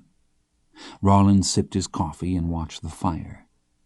Suddenly 3 greyhounds trotted into the light, one behind the other, and circled the fire, pale and skeletal shapes with the hide stretched taut over their ribs and their eyes red in the firelight. Rollins half rose, spilling his coffee. "What in the hell?" he said. John Grady stood and looked out into the darkness. The dogs vanished as suddenly as they had come. They stood waiting. No one came. "What the hell?" said Rollins. He walked out a little ways from the fire and stood listening. He looked back at John Grady. "You want to holler?" "No." "Them dogs ain't up here by themselves," he said. "I know." "You think he's hunting us?" "If he wants us, he can find us." Rollins walked back to the fire. He poured fresh coffee and stood listening. "He's probably up here with a bunch of his buddies." John Grady didn't answer. "Don't you reckon?" said Rollins. They rode up to the catch pen in the morning, expecting to come upon the hacendado and his friends, but they did not come upon him. In the days that followed they saw no sign of him. 3 days later they set off down the mountain, herding before them 11 young mares, and they reached the hacienda at dark and put the mares up and went to the bunkhouse and ate. Some of the vaqueros were still at the table, drinking coffee and smoking cigarettes, but one by one they drifted away. The following morning at gray daybreak 2 men entered his cubicle with drawn pistols and put a flashlight in his eyes and ordered him to get up. He sat up. He swung his legs over the edge of the bunk. The man holding the light was just a shape behind it, but he could see the pistol he held. It was a Colt automatic service pistol. He shaded his eyes. There were men with rifles standing in the bay. "¿Quién es?" he said. The man swung the light at his feet and ordered him to get his boots and clothes. He stood and got his trousers and pulled them on, and sat and pulled on his boots, and reached and got his shirt. "Vámonos," said the man. He stood and buttoned his shirt. "¿Dónde están tus armas?" the man said. "No tengo armas." He spoke to the man behind him, and 2 men came forward and began to look through his things. They dumped out the wooden coffee box on the floor and kicked through his clothes and his shaving things, and they turned the mattress over in the floor. They were dressed in greasy and blackened khaki uniforms, and they smelled of sweat and wood smoke. "¿Dónde está su caballo?" "En el segundo puesto." "Vámonos, vámonos." They led him out down the bay to the saddle room, and he got his saddle and his blankets, and by then Red Bow was standing in the barn bay, stepping nervously. They came back past Esteban's cuarto, but there was no sign that the old man was even awake. They held the light while he saddled his horse, and then they walked out into the dawn where the other horses were standing. One of the guards was carrying Rawlins' rifle, and Rawlins was sitting slumped in the saddle on his horse with his hands cuffed before him and the reins on the ground. They jabbed him forward with a rifle. "What's this about, partner?" he said. Rawlins didn't answer. He leaned and spat and looked away. "No hable," said the leader. "Vámonos." He mounted up, and they cuffed his wrists and handed him the reins, and then all mounted up, and they turned their horses and rode 2 by 2 out of the lot through the standing gate. When they passed the bunkhouse, the lights were on, and the vaqueros were standing in the door or squatting along the ramada. They watched the riders pass, the Americans behind the leader and his lieutenant, the others, 6 in number, riding in pairs behind in their caps and uniforms, with their carbines resting across the pommels of their saddles, all riding out along the Cienega road and up country toward the north. Part 3. They rode all day, up through the low hills and into the mountains and along the mesa to the north, well beyond the horse range, and into the country they'd first crossed into some 4 months before. They nooned at a spring and squatted about the cold and blackened sticks of some former fire and ate cold beans and tortillas out of a newspaper. He thought the tortillas could have come from the hacienda kitchen. The newspaper was from Monclova. He ate slowly with his manacled hands and drank water from a tin cup that could only be partly filled, for the water running out through the rivet holding the handle. The brass showed through the nickel plating where it was worn from the inside of the cuffs, and his wrists had already turned a pale and poisonous green. He ate, and he watched Rawlins, who squatted a little ways off, but Rawlins would not meet his eyes. They slept briefly on the ground under the cottonwoods, and then rose and drank more water and filled the canteens and water bottles and rode on. The country they traversed was advanced in season, and the acacia was in bloom, and there had been rain in the mountains, and the grass along the selve edge of the draws was green and blousy in the long twilight where they rode. Except for remarks concerning the countryside, the guards said little among themselves, and to the Americans they said nothing at all. They rode through the long red sunset, and they rode on in the dark. The guards had long since scabbarded their rifles, and they rode easily, half slouched in the saddle. About 10 o'clock they halted and made camp and built a fire. The prisoners sat in the sand among old rusted tins and bits of charcoal with their hands still manacled before them, and the guards set out an old blue granite-ware coffee pot and a stew-pot of the same material, and they drank coffee and ate a dish containing some kind of pale and fibrous tuber, some kind of meat, some kind of fowl, all of it stringy, all of it sour. They spent the night with their hands chained through the stirrups of their saddles, trying to keep warm under their single blankets. They were on the trail again before the sun was up an hour, and glad to be so. This was their life for 3 days. On the afternoon of the 3rd they rode into the town of Encantada of recent memory. They sat side by side on a bench of iron slats in the little alameda. A pair of the guards stood a little ways off with their rifles, and a dozen children of different ages stood in the dust of the street watching them. 2 of the children were girls about 12 years of age, and when the prisoners looked at them, they turned shyly and twisted at their skirts. John Grady called to them to ask if they could get them cigarettes. The guards glared at him. He made smoking motions at the girls, and they turned and ran off down the street. The other children stood as before. "Ladies, man," said Rollins. "You don't want a cigarette?" Rollins spat slowly between his boots and looked up again. "They ain't going to bring you no damn cigarette," he said. "I'll bet you." "What the hell you going to bet with?" "I'll bet you a cigarette." "How you going to do that?" "I'll bet you a cigarette she brings 'em. If she brings 'em, I keep yours." "What are you going to give me if she don't bring 'em?" "If she don't bring 'em, then you get mine." Rollins stared out across the Alameda. "I ain't above whipping your ass, you know." "Don't you think if we're going to get out of this jackpot, we might better start thinking about how to get out of it together?" "You mean like we got in it?" "Well, you don't get to go back and pick some time when the trouble started and then lay everything off on your friend." Rollins didn't answer. "Don't sull up on me. Let's get it aired." "All right. When they arrested you, what did you say?" "I didn't say nothing. What would have been the use?" "That's right. What would have been the use?" "What does that mean?" "It means you never asked him to go wake the patron, did you?" "No." "I did." "What did they say?" Rollins leaned and spat and wiped his mouth.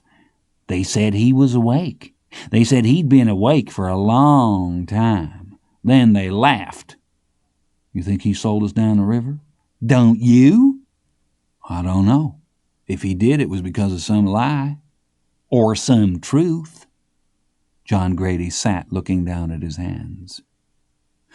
"Would it satisfy you," he said, "if I was to just go on and admit to being a 14-carat gold-plated son of a bitch?" "I never said that." They sat. After a while, John Grady looked up. "I can't back up and start over. But I don't see the point in slobbering over it. And I can't see where it would make me feel better to be able to point a finger at somebody else." "It don't make me feel better. I tried to reason with you, that's all. I tried any number of times." "I know you did. But some things ain't reasonable. Be that as it may, I'm the same man you crossed that river with. How I was is how I am, and all I know to do is stick. I never even promised you wouldn't die down here. Never asked your word on it either. I don't believe in signing on just till it quits suiting you. You either stick or you quit, and I wouldn't quit you, I don't care what you done. And that's about all I got to say." "I never quit you," Rollins said. "All right." After a while, the two girls came back. The taller of them held up her hand with 2 cigarettes in it. John Grady looked at the guards. They motioned the girls over and looked at the cigarettes and nodded, and the girls approached the bench and handed the cigarettes to the prisoners together with several wooden matches. "Muy amable," said John Grady. "Muchas gracias." They lit the cigarettes off one match, and John Grady put the other matches in his pocket and looked at the girls. They smiled shyly. "Son americanos ustedes?" they said. "Sí." "Son ladrones?" "Sí. Ladrones muy famosos. Bandoleros." They sucked in their breath. "Qué precioso," they said, but the guards called to them and waved them away. They sat leaning forward on their elbows, smoking the cigarettes. John Grady looked at Rollins' boots. "Where's them new boots at?" he said. "Back at the bunkhouse." He nodded. They smoked. After a while, the others returned and called to the guards. The guards gestured at the prisoners, and they rose and nodded to the children and walked out to the street. They rode out through the north end of the town, and they halted before an adobe building with a corrugated tin roof and an empty mud bell-cot above it. Scales of old painted plaster still clung to the mud-brick walls. They dismounted and entered a large room that might once have been a schoolroom. There was a rail along the front wall and a frame that could once have held a blackboard. The floors were of narrow pine boards, and the grain was etched by years of sand trod into them, and the windows along both walls had missing panes of glass replaced with squares of tin, all cut from the same large sign to form a broken mosaic among the window lights. At a grey metal desk in one corner sat a stout man, likewise in khaki uniform, who wore about his neck a scarf of yellow silk. He regarded the prisoners without expression. He gestured slightly with his head toward the rear of the building, and one of the guards took down a ring of keys from the wall, and the prisoners were led out through a dusty weed yard to a small stone building with a heavy wooden door shod in iron. There was a square Judas hole cut into the door at eye level, and fastened across it and welded to the iron framing was a mesh of light-gauge rebar. One of the guards unfastened the old brass padlock and opened the door. He took a separate ring of keys from his belt. "Las esposas," he said. Rawlins held up his handcuffs. The guard undid them, and he entered, and John Grady followed. The door groaned and creaked and thudded shut behind them. There was no light in the room save what fell through the grate in the door, and they stood holding their blankets, waiting for their eyes to grade the darkness. The floor of the cell was concrete, and the air smelled of excrement. After a while, someone to the rear of the room spoke. "Don't step in the bucket," said John Grady. "Where is it?" "I don't know. Just don't step in it." "I can't see a damn thing." Another voice spoke out of the darkness. It said, "Is that you all?" John Grady could see part of Rawlins' face broken into squares in the light from the grid. Turning slowly, the pain in his eyes. "Ah, God," he said. "Blevins?" said John Grady. "Yeah, it's me." He made his way carefully to the rear. An outstretched leg withdrew along the floor like a serpent recoiling underfoot. He squatted and looked at Blevins. Blevins moved, and he could see his teeth in the partial light, as if he were smiling. "What a man won't see when he ain't got a gun," said Blevins. "How long have you been here?" "I don't know, a long time." Rawlins made his way toward the back wall and stood looking down at him. "You told 'em to hunt us, didn't you?" he said. "Never done no such a thing," said Blevins. John Grady looked up at Rawlins. "They knew there were 3 of us," he said. "Yeah," said Blevins. "Bullshit," said Rawlins. "They wouldn't have hunted us once they got the horse back. He's done something." "It was my goddamn horse," said Blevins. They could see him now, scrawny and ragged and filthy. "It was my horse and my saddle and my gun." They squatted. No one spoke. "What have you done?" said John Grady. "I ain't done nothing nobody else wouldn't have." "What have you done?" "You know what he's done," said Rawlins. "Did you come back here?" "Damn right I come back here." "You dumb shit. What did you do? Tell me the rest of it." "Ain't nothing to tell." "Oh, hell no," said Rawlins. "Ain't a damn thing to tell." John Grady turned. He looked past Rawlins. An old man sat quietly against the wall, watching them. "De qué crimen queda acusado el joven?" he said. The man blinked. "Asesinato," he said. "Él ha matado un hombre?" The man blinked again. He held up 3 fingers. "What did he say?" said Rawlins. John Grady didn't answer. "What did he say? I know what the son of a bitch said." "He said he's killed 3 men." "That's a damn lie," said Blevins. Rawlins sat slowly on the concrete. "We're dead," he said. "We're dead men. I knew it'd come to this from the time I first seen him." "That ain't going to help us," said John Grady. "Ain't but one of 'em died," said Blevins. Rawlins raised his head and looked at him. Then he got up and stepped to the other side of the room and sat down again. John Grady turned to Blevins. "I ain't done nothing to him," said Blevins. "Tell me what happened," said John Grady. He'd worked for a German family in the town of Palau, 80 miles to the east, and at the end of 2 months he'd taken the money he'd earned and ridden back across the self-same desert and staked out the horse at the self-same spring and dressed in the common clothes of the country he'd walked into town and sat in front of the tienda for 2 days until he saw the same man go by with the Bisley's worn gutta-percha grips sticking out of his belt. "What did you do?" "You ain't got a cigarette, have you?" "No. What did you do?" "Didn't think you did." "What did you do?" "Lord, what I wouldn't give for a chew of tobacco." "What did you do?" "I walked up behind him, snatched it out of his belt. That's what I done." "And shot him?" "Well, he come at me." "Come at you?" "Yeah. So you shot him. What choice did I have?" "What choice?" said John Grady. "I didn't want to shoot the dumb son of a bitch. That was never no part of my intention." "What did you do then?" "Time I got back to the spring where my horse was, they was on me. That boy I shot off his horse throwed down on me with a shotgun." "What happened then?" "I didn't have no more shells. I'd shot 'em all up. My own damn fault. All I had was what was in the gun." "You shot one of the rurales?" "Yeah." "Dead?" "Yeah." They sat quietly in the dark. "I could have bought shells in Munoz," said Blevins, "'fore I even come here. Had the money, too." John Grady looked at him. "You got any idea the kind of mess you're in?" Blevins didn't answer. "What did they say they mean to do with you?" "Send me to the penitentiary, I reckon." "They ain't going to send you to the penitentiary." "Why ain't they?" "You ain't going to be that lucky," said Rollins. "I ain't old enough to hang." "They'll lie about your age for you." "They don't have capital punishment in this country," said John Grady. "Don't listen to him." "You knew they was hunting us, didn't you?" said Rollins. "Yeah, I knew it. What was I supposed to do, send you a telegram?"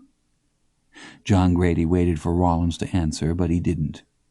The shadow of the iron grid over the Judas hole lay skewed upon the far wall like a waiting chalk game, which the space in that dark and stinking cubicle had somehow rendered out of true. He folded his blanket and sat on it and leaned against the wall. "Do they ever let you out? Do you get to walk around?" "I don't know." "What do you mean you don't know?" "I can't walk." "You can't walk?" "That's what I said." "How come you can't walk?" said Rollins. "'Cause they busted my feet all to hell is how come." They sat. No one spoke. Soon it was dark. The old man on the other side of the room had begun to snore. They could hear sounds from the distant village. Dogs, a mother calling, ranchero music with its falsetto cries, almost like an agony played out of a cheap radio somewhere in the nameless night. That night he dreamt of horses in a field, on a high plain, where the spring rains had brought up the grass and the wild flowers out of the ground, and the flowers ran all blue and yellow, far as the eye could see. And in the dream he was among the horses running, and in the dream he himself could run with the horses. And they coursed the young mares and fillies over the plain, where their rich bay and their rich chestnut colors shone in the sun, and the young colts ran with their dams and trampled down the flowers in a haze of pollen that hung in the sun like powdered gold. And they ran, he and the horses, out along the high mesas, where the ground resounded under their running hooves, and they flowed and changed and ran, and their manes and tails blew off of them like spume, and there was nothing else at all in that high world. And they moved, all of them, in a resonance that was like a music among them, and they were none of them afraid, horse nor colt nor mare, and they ran in that resonance which is the world itself, and which cannot be spoken but only praised. In the morning 2 guards came and opened the door and handcuffed Rollins and led him away.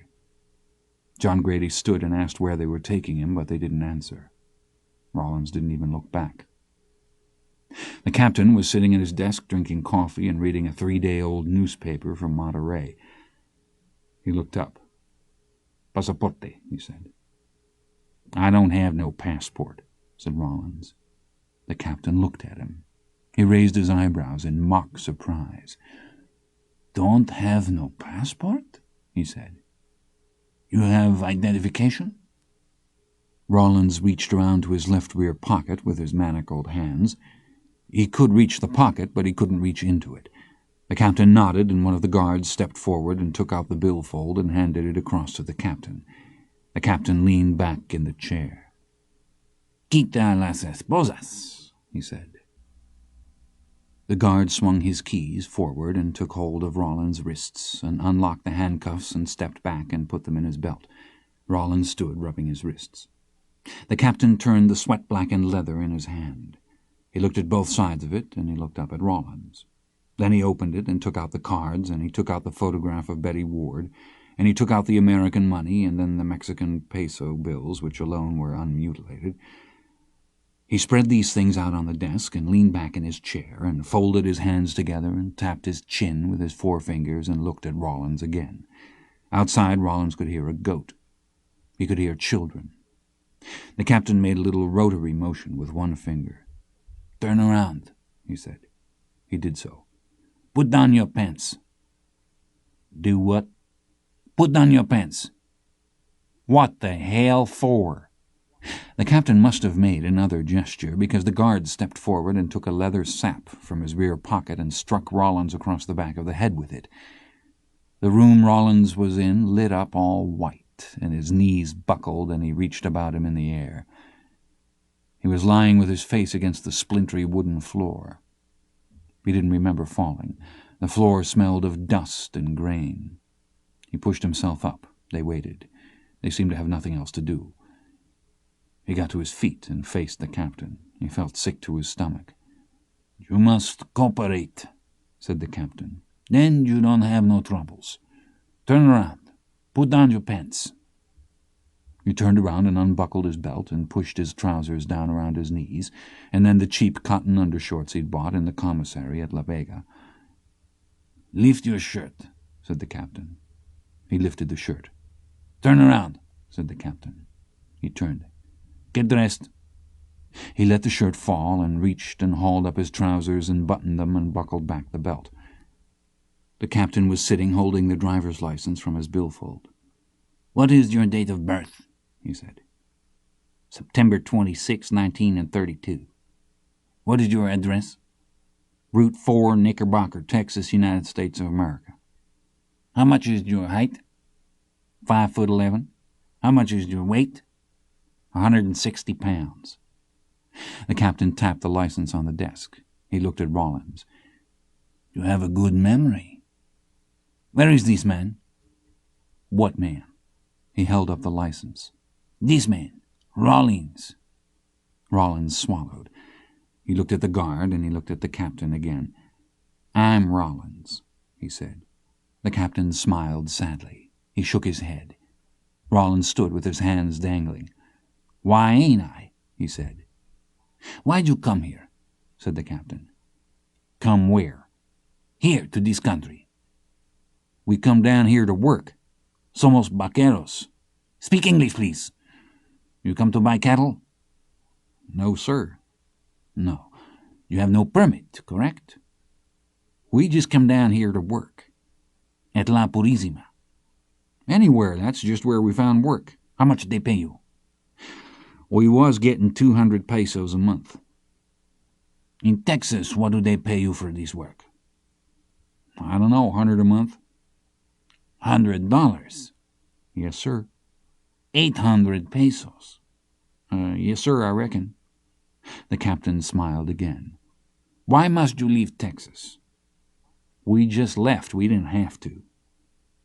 "What is your true name?" "Lacey Rawlins." He pushed the forearm of his sleeve against his forehead and wished at once he hadn't. "Blevins is your brother." "No, we got nothing to do with him." "What is the number of horses you steal?" "We never stole no horses." "These horses have no marca." "They come from the United States." "You have a factura for these horses?" "No, we rode down here from San Angelo, Texas. We don't have no papers on them. They're just our horses." "Where did you cross the border?" "Oh, just out of Langtree, Texas." "What is the number of men you kill?" I never killed nobody. I never stole nothing in my life. That's the truth. Why'd you have guns for? To shoot game. Game? Game, to hunt, cazador. Now you are hunters. Where is Rollins? Rollins was close to tears. You're looking at him, damn it! What is the true name of the assassin Blevins? I don't know. How long since you know him? I don't know him. I don't know nothing about him. The captain pushed back the chair and stood. He pulled down the hem of his coat to correct the wrinkles, and he looked at Rollins. You are very foolish, he said. Why did you want to have these troubles? They let Rollins go just inside the door, and he slid to the floor and sat for a moment, and then bent slowly forward and to one side and lay, holding himself. The guard crooked his finger at John Grady, who sat squinting up at them in the sudden light. He rose. He looked down at Rollins. You sons of bitches, he said. Tell them whatever they want to hear, Bud, whispered Rollins. It don't make a damn. Vámonos, said the guard. What did you tell him? Told him we was horse thieves and murderers. You will too. But by then the guard had come forward and seized his arm and shoved him out the door, and the other guard shut the door and pushed the bolt shackle home in the padlock. When they entered the office, the captain sat as before, his hair newly slicked. John Grady stood before him. In the room, aside from the desk and the chair that the captain sat in, there were 3 folding metal chairs against the far wall that had an uncomfortable emptiness about them, as if people had got up and left, as if people expected were not coming. An old seed company calendar from Monterey was nailed to the wall above them, and in the corner stood an empty wire bird cage hung from a floor pedestal like some Baroque lampstand. On the captain's desk was a glass oil lamp with a blackened chimney, an ashtray, a pencil that had been sharpened with a knife. Las esposas, he said. The guard stepped forward and unlocked the handcuffs. The captain was looking out the window. He'd taken the pencil from the desk and was tapping his lower teeth with it. He turned and tapped the desk twice with the pencil and laid it down, like a man calling a meeting to order. Your friend has told us everything, he said. He looked up. You will find it is best to tell everything right away. That way you won't have no troubles. You didn't have no call to beat up on that boy, said John Grady. We don't know nothing about Blevins. He asked to ride with us, that's all. We don't know nothing about the horse. The horse got away from him in a thunderstorm and showed up here, and that's when the trouble started. We didn't have nothing to do with it. We've been working for Senor Rocha, going on 3 months down at La Purísima. You went down there and told him a bunch of lies. Lacey Rollins is as good a boy as ever come out of Tom Green County. He is the criminal Smith. His name ain't Smith, it's Rollins, and he ain't a criminal. I've known him all my life. We were raised together. We went to the same school.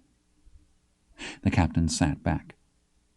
He unbuttoned his shirt pocket and pushed his cigarettes up from the bottom in their package, and took one out without removing the pack, and buttoned the shirt again. The shirt had been tailored in military fashion and fit tightly, and the cigarettes fit tightly in the pocket.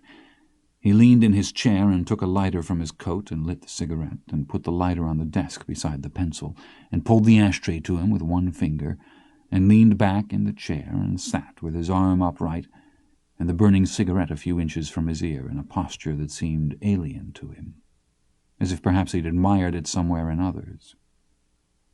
What is your age? He said. 16. I'll be 17 in 6 weeks. What is the age of the assassin Blevins? I don't know. I don't know nothing about him. He says he's 16. I'd guess 14 is more like it. 13 even. He don't have no feathers. He what? He don't have no feathers. I wouldn't know about that. It don't interest me. The captain's face darkened. He puffed on the cigarette. Then he put his hand on the desk, palm upward, and snapped his fingers. Deme su billetera. John Grady took his billfold from his hip pocket and stepped forward and laid it on the desk and stepped back. The captain looked at him. He leaned forward and took the billfold and sat back and opened it and began to take out the money, the cards, the photos. He spread everything out and looked up. Where is your license of operator? I don't have one. You have destroyed it. I don't have one. I never did have one. The assassin Blevins has no documents. Probably not. Why don't he have no documents? He lost his clothes. He lose his clothes? Yes. Why he come here to steal horses? It was his horse. The captain leaned back, smoking. The horse is not his horse. Well, you have it your own ignorant way. Come on. As far as I know, that horse is his horse. He had it with him in Texas, and I know he brought it into Mexico because I seen him ride it across the river. The captain sat, drumming his fingers on the arm of the chair. I don't believe you, he said. John Grady didn't answer. These are not the facts. He half swiveled in his chair to look out the window. Not the facts, he said. He turned and looked across his shoulder at the prisoner. You have the opportunity to tell the truth here. Here. In 3 days, you will go to Saltillo, and then you will not have this opportunity. It will be gone. Then the truth will be in other hands, you see. We can make the truth here, or we can lose it. But when you leave here, it will be too late. Too late for truth. Then you will be in the hands of other parties. Who can say what the truth will be then, at that time? Then you will blame yourself. You will see. There ain't but one truth, said John Grady. The truth is what happened. It ain't what come out of somebody's mouth. Do you like this little town? Said the captain. It's all right. It is very quiet here. Yes. The peoples in this town are quiet peoples. Everybody here is quiet all the time. He leaned forward and stubbed out the cigarette in the ashtray. Then comes the assassin Blevins to steal horses and kill everybody. Why is this? He was a quiet boy and never do no harm, and then he come here and do these things? Something like that? He leaned back and shook his head in that same sad way. No, he said. He wagged one finger. No. He watched John Grady. What is the truth is this. He was not a quiet boy. He was this other kind of boy all the time. All the time. When the guards brought John Grady back, they took Blevins away with them. He could walk, but not well. When the padlock had clicked shut and rattled and swung to rest, John Grady squatted, facing Rollins. How you doing? He said. I'm okay. How are you? I'm all right. What happened? Nothing. What'd you tell him? I told him you were full of shit. You didn't get to go to the shower room? No. You were gone a long time. Yeah. He keeps a white coat back there on a hook. He takes it down and puts it on and ties it around his waist with a string. John Grady nodded. He looked at the old man. The old man was watching them, even if he didn't speak English. Blevins is sick. Yeah, I know. I think we're going to Saltillo. What's in Saltillo? I don't know. Rollins shifted against the wall. He closed his eyes. Are you all right? Said John Grady. Yeah, I'm all right. I think he wants to make some kind of deal with us. The captain?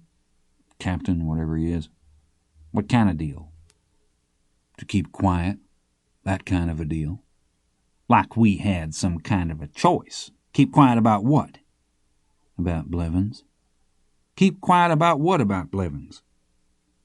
John Grady looked at the little square of light in the door and at the skew of it on the wall above the old man's head where he sat. He looked at Rollins. I think they aim to kill him. I think they aim to kill Blevins.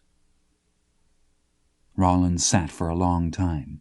He sat with his head turned away against the wall. When he looked at John Grady again, his eyes were wet. Maybe they won't, he said. I think they will. Ah, damn, said Rollins. Just goddamn it all to hell. When they brought Blevins back, he sat in the corner and didn't speak. John Grady talked with the old man.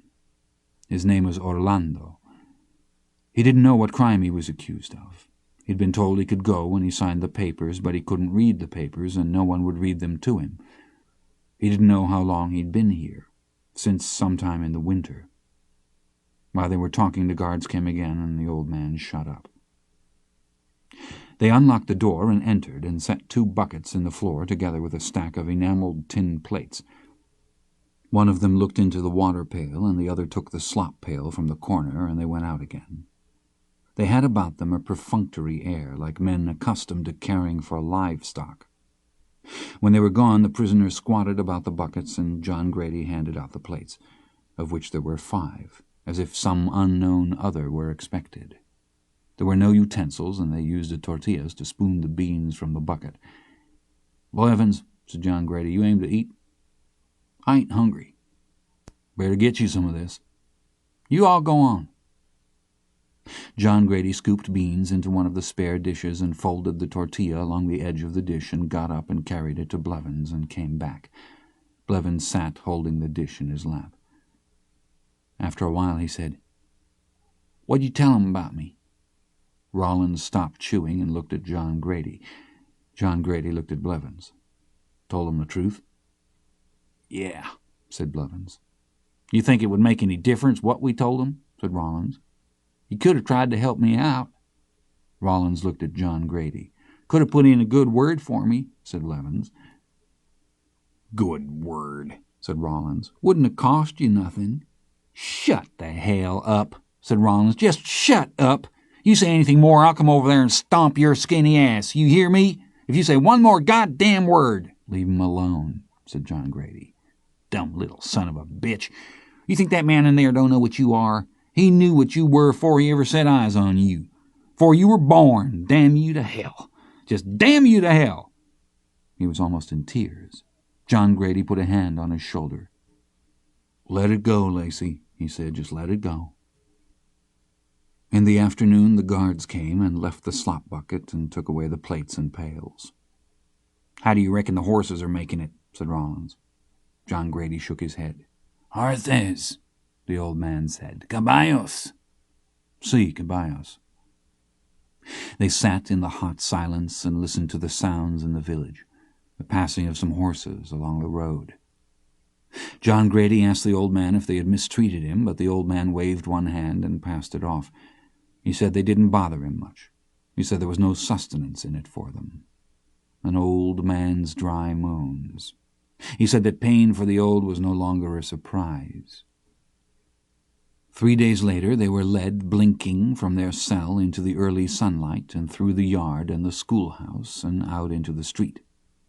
Parked there was a 1.5-ton flatbed Ford truck. They stood in the street, dirty and unshaven, holding their blankets in their arms. After a while one of the guards motioned to them to climb up on the truck.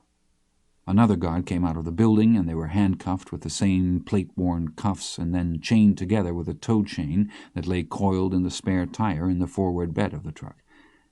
The captain came out and stood in the sunlight, rocking on his heels and drinking a cup of coffee.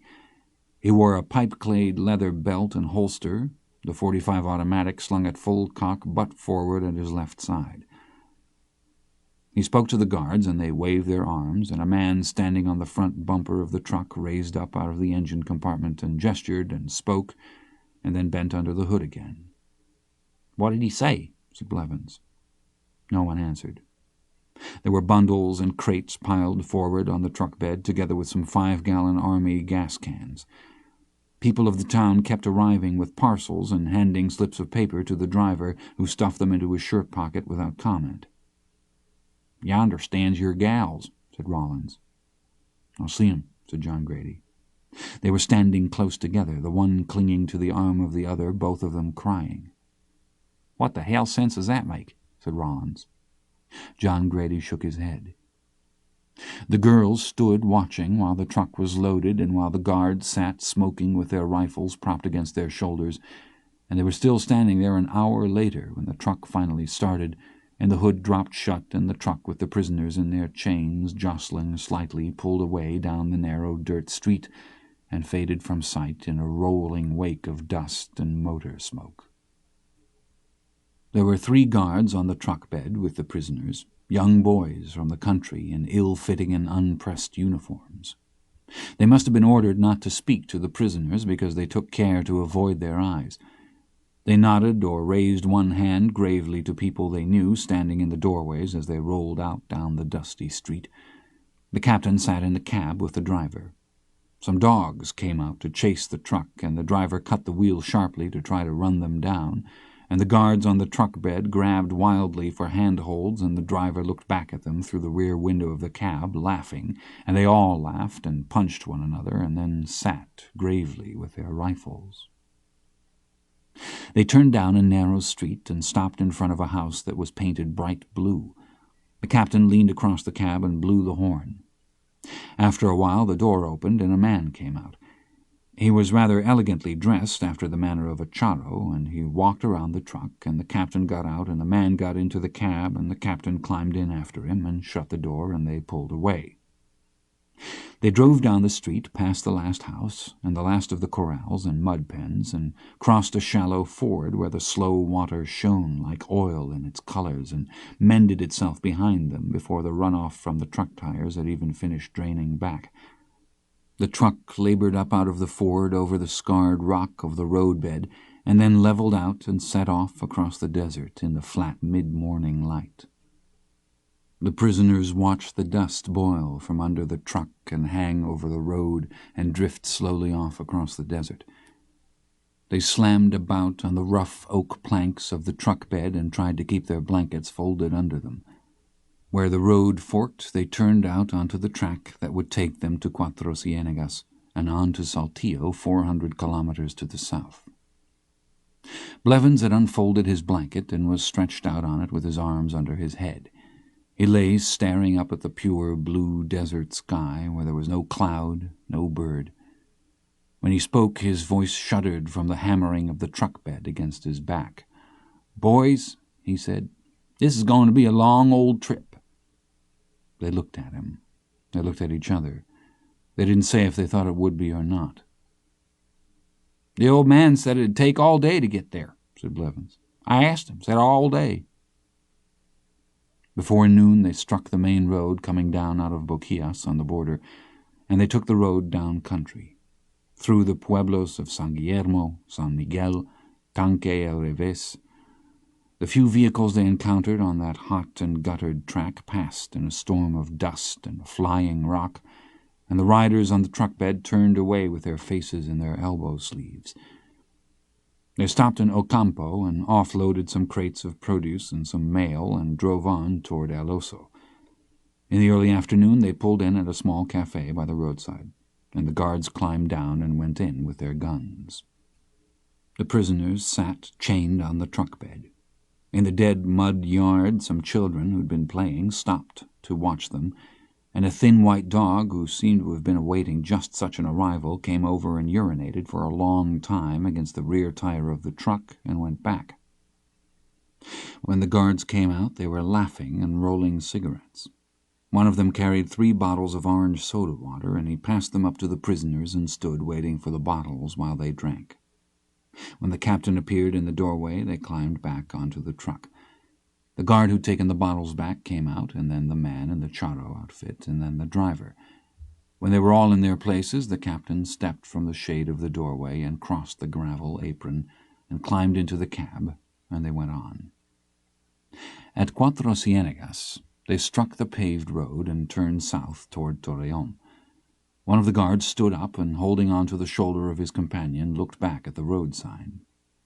He sat again, and they glanced at the prisoners and then just sat looking out over the countryside as the truck gathered speed. An hour later they left the road altogether, the truck laboring over a dirt track across rolling fields, a great and fallow baldios such as was common to that country where feral cattle the color of candle wax come up out of the arroyos to feed at night like alien principles. Summer thunderheads were building to the north, and Blevins was studying the horizon and watching the thin wires of lightning and watching the dust to see how the wind blew. They crossed a broad gravel riverbed, dry and white in the sun.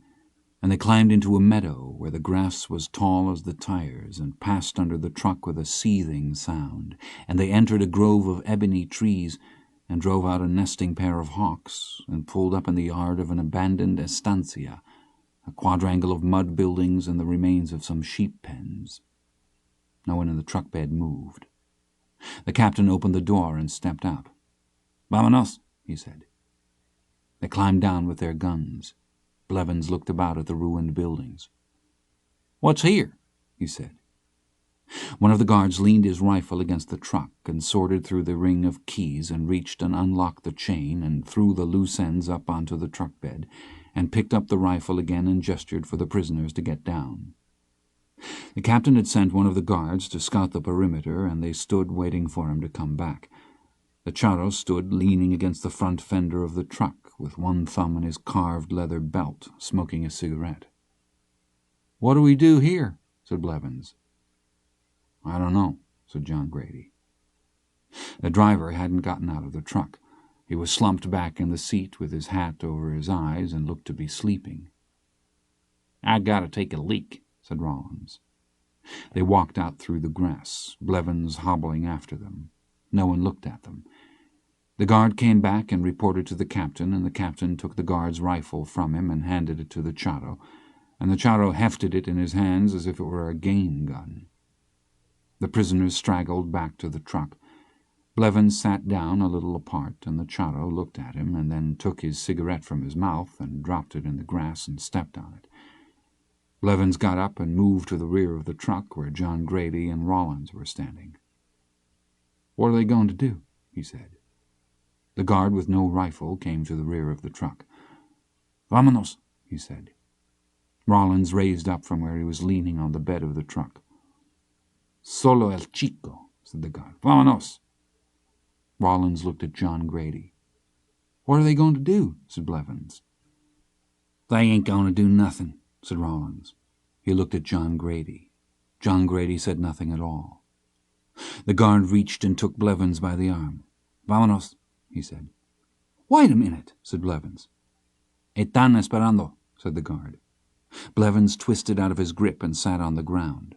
The guard's face clouded. He looked toward the front of the truck where the captain stood. Blevins had wrenched off one boot and was reaching down inside it. He pulled up the black and sweaty inner sole and threw it away and reached in again. The guard bent and got hold of his thin arm. He pulled Blevins up. Blevins was flailing about, trying to hand something to John Grady. "Here," he hissed. John Grady looked at him. "What do I want with that?" he said. "Take it," said Blevins. He thrust into his hand a wad of dirty and crumpled peso notes, and the guard jerked him around by his arm and pushed him forward. The boot had fallen to the ground. "Wait," said Blevins. "I need to get my boot."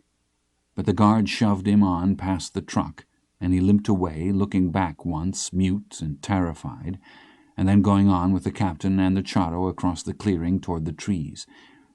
The captain had put one arm around the boy, or he put his hand in the small of his back, like some kindly adviser.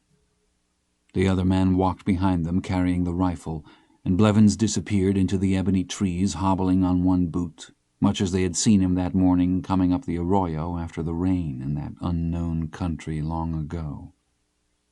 Rollins looked at John Grady. His mouth was tight. John Grady watched the small, ragged figure vanish, limping among the trees with his keepers.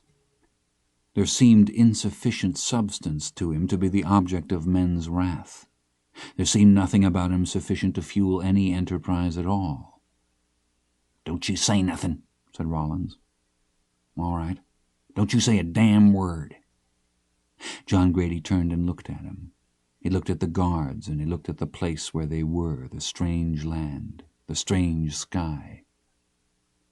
"All right," he said, "I won't." At some time the driver had got out and gone off somewhere to inspect the buildings. The others stood, the two prisoners, the three guards in their rumpled suits, the one guard with no rifle squatting by the tire. They waited a long time. Rollins leaned and put his fists on the truck bed and laid his forehead down and closed his eyes tightly. After a while he raised up again. He looked at John Grady. "They can't just walk him out there and shoot him," he said. Hellfire, just walk him out there and shoot him?" John Grady looked at him. As he did so, the pistol shot came from beyond the ebony trees. Not loud, just a flat sort of pop, then another. When they came back out of the trees, the captain was carrying the handcuffs. "Vámonos," he called. The guards moved. One of them stood on the rear axle hub and reached across the boards of the truck bed for the chain. The driver came from the ruins of the Quinta. "We're okay," whispered Rollins. "We're okay." John Grady didn't answer. He almost reached to pull down the front of his hat brim, but then he remembered that they had no hats anymore, and he turned and climbed up on the bed of the truck and sat, waiting to be chained. Blevins' boot was still lying in the grass. One of the guards bent and picked it up and pitched it into the weeds. When they wound back up out of the glade, it was already evening, and the sun lay long in the grass and across the shallow swales where the land dipped in pockets of darkness. Small birds come to feed in the evening cool of the open country flushed and flared away over the grass-tops, and the hawks, in silhouette against the sunset, waited in the upper limbs of a dead tree for them to pass. They rode into Saltillo at 10 o'clock at night, the populace out for their paseos, the cafes full. They parked on the square opposite the cathedral, and the captain got out and crossed the street. There were old men sitting on benches under the yellow lamplight having their shoes polished, and there were little signs warning people off the tended gardens. Vendors were selling paletas, frozen fruit juices, and young girls with powdered faces went hand in hand by pairs and peered across their shoulders with dark, uncertain eyes. John Grady and Rollins sat with their blankets pulled about them. No one paid them any mind. After a while the captain came back and climbed into the truck, and they went on again. They drove through the streets and made stops at little dim-lit doorways and small houses and tiendas, until nearly all the parcels in the bed of the truck had been dispersed and a few new ones taken aboard. When they pulled up before the massive doors of the old prison on Castellar, it was past midnight. They were led into a stone-floored room that smelled of disinfectant. The guard uncuffed their wrists and left them, and they squatted and leaned against the wall with their blankets about their shoulders like mendicants. They squatted there for a long time. When the door opened again, the captain came in and stood looking at them in the dead flat glare of the single bulb in the ceiling overhead. He was not wearing his pistol. He gestured with his chin, and the guard who had opened the door withdrew and closed the door behind him. The captain stood regarding them with his arms crossed and his thumb beneath his chin. The prisoners looked up at him. They looked at his feet. They looked away. He stood watching them for a long time. They all seemed to be waiting for something, like passengers in a halted train. Yet the captain inhabited another space, and it was a space of his own election and outside the common world of men. A space privileged to men of the irreclaimable act, which, while it contained all lesser worlds within, it contained no access to them. For the terms of election were of a piece with its office, and once chosen, that world could not be quit. He paced. He stood. He said that the man they called the Charo had suffered from a failure of nerve out there among the ebony trees beyond the ruins of the estancia, and this a man whose brother was dead at the hand of the assassin Blevins, and this a man who had paid money that certain arrangements be made which the captain had been at some pains himself to make. "This man came to me. I don't go to him. He came to me, speaking of justice, speaking of the honor of his family. Do you think men truly want these things? I don't think many men want these things. Even so, I was surprised. We have no death here for the criminals. Other arrangements must be made. I tell you this because you will be making arrangements yourself." John Grady looked up. "You are not the first Americans to be here," said the captain, "in this place. I have friends in this place, and you will be making these arrangements with these peoples. I don't want you to make no mistakes." "We don't have any money," said John Grady. "We ain't fixing to make any arrangements." "Excuse me, but you will be making some arrangements. You don't know nothing." "What did you do with our horses?" "We're not talking about horses now. Those horses must wait. The rightful owners must be found of those horses." Rollins stared bleakly at John Grady. "Just shut the hell up," he said. "He can talk," said the captain. "It is better when everybody is understand. You cannot stay here, in this place. You stay here, you're going to die. Then come other problems. Papers is lost, peoples cannot be found. Some peoples come here to look for some man, but he is not here. No one can find these papers, something like that. You see, no one wants these troubles. Who can say that somebody was here? We don't have these bodies. Some crazy person, he can say that God is here, but everybody knows that God is not here." The captain reached out with one hand and rapped with his knuckles against the door. "You didn't have to kill him," said John Grady. "Como?" "You could have just brought him back. You could have just brought him on back to the truck. You didn't have to kill him." A key ring rattled outside. The door opened. The captain held up one hand to an unseen figure in the partial dark of the corridor. "Momento," he said. He turned and stood studying them. "I will tell you a story," he said, "because I like you. I was a young man like you see. And this time I tell you I was always with these older boys because I want to learn everything. So on this night at the fiesta of San Pedro in the town of Linares in Nuevo Leon, I was with these boys, and they have some mezcal and everything. You know what is mezcal? And there was this woman, and all these boys is go out to this woman, and they is have this woman, and I am the last one. And I go out to the place where is this woman, and she is refuse me because she say I'm too young or something like that. What does a man do? You see, I cannot go back because they will all see that I don't go with this woman. Because the truth is always plain. You see, a man cannot go out to do something and then he go back. Why he go back? Because he changed his mind? A man does not change his mind. The captain made a fist and held it up. Maybe they tell her to refuse to me, so they can laugh. They give her some money or something like that, but I don't let whores make trouble for me. When I come back, there is no laughing. No one is laughing, you see. That has always been my way in this world. I am the one, when I go someplace, then there is no laughing. When I go there, then they stop laughing. They were led up 4 flights of stone stairs and through a steel door out onto an iron catwalk.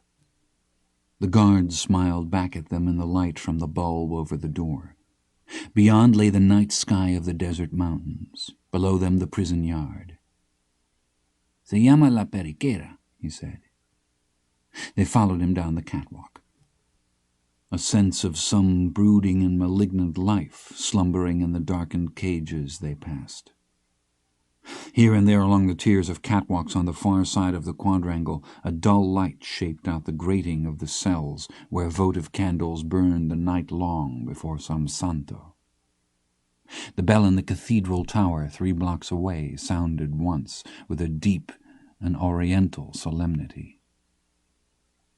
They were locked into a cell in the topmost corner of the prison. The iron-barred door clanged shut and the latch rattled home, and they listened as the guard went back down the catwalk, and they listened as the iron door shut, and then all was silence. They slept in iron bunks chained to the walls on thin trocheros, or mattress pads that were greasy, vile, infested. In the morning they climbed down the 4 flights of steel ladders into the yard and stood among the prisoners for the morning lista. The lista was called by tiers, yet it still took over an hour, and their names were not called. "I guess we ain't here," said Rollins. Their breakfast was a thin pozole and nothing more, and afterward they were simply turned out into the yard to fend for themselves. They spent the whole of the first day fighting, and when they were finally shut up in their cell at night they were bloody and exhausted, and Rawlins' nose was broken and badly swollen. The prison was no more than a small walled village, and within it occurred a constant seethe of barter and exchange in everything from radios and blankets down to matches and buttons and shoe nails, and within this bartering ran a constant struggle for status and position. Underpinning all of it, like the fiscal standard in commercial societies, lay a bedrock of depravity and violence, where in an egalitarian absolute every man was judged by a single standard, and that was his readiness to kill.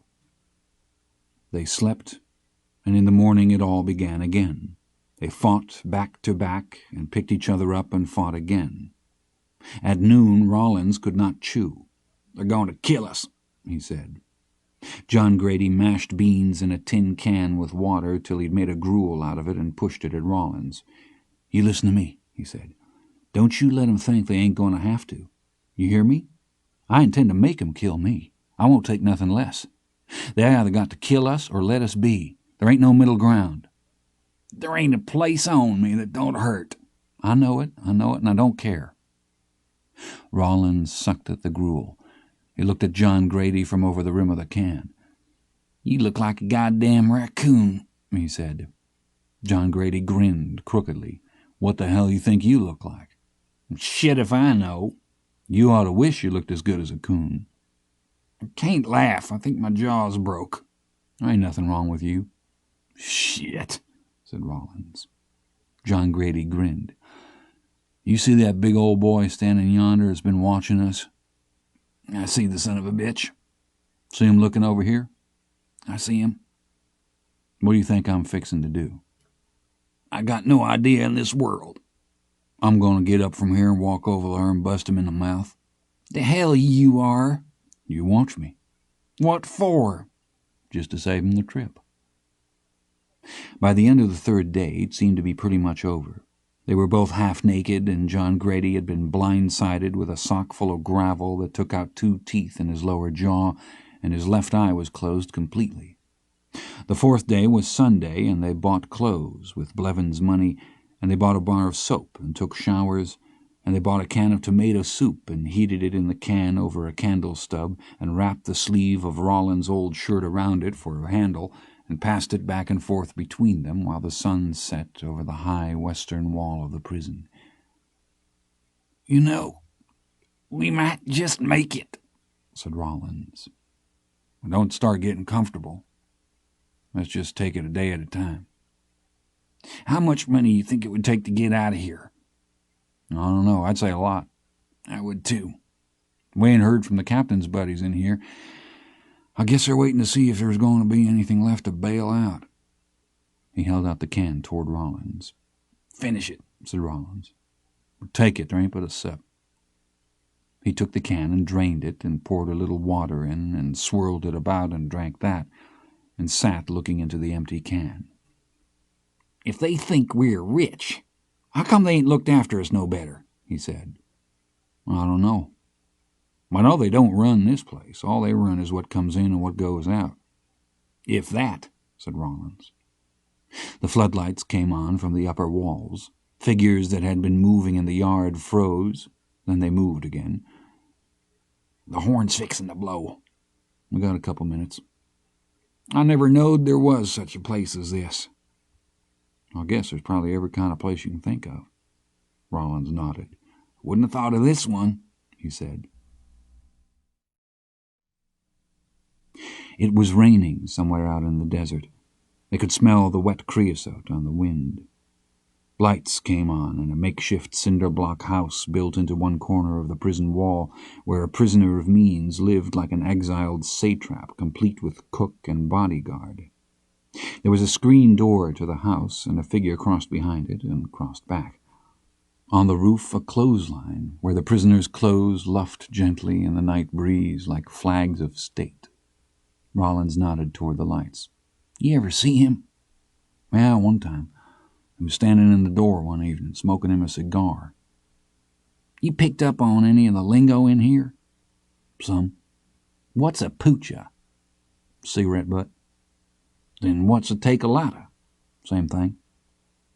"How many damn names have they got for a cigarette butt?"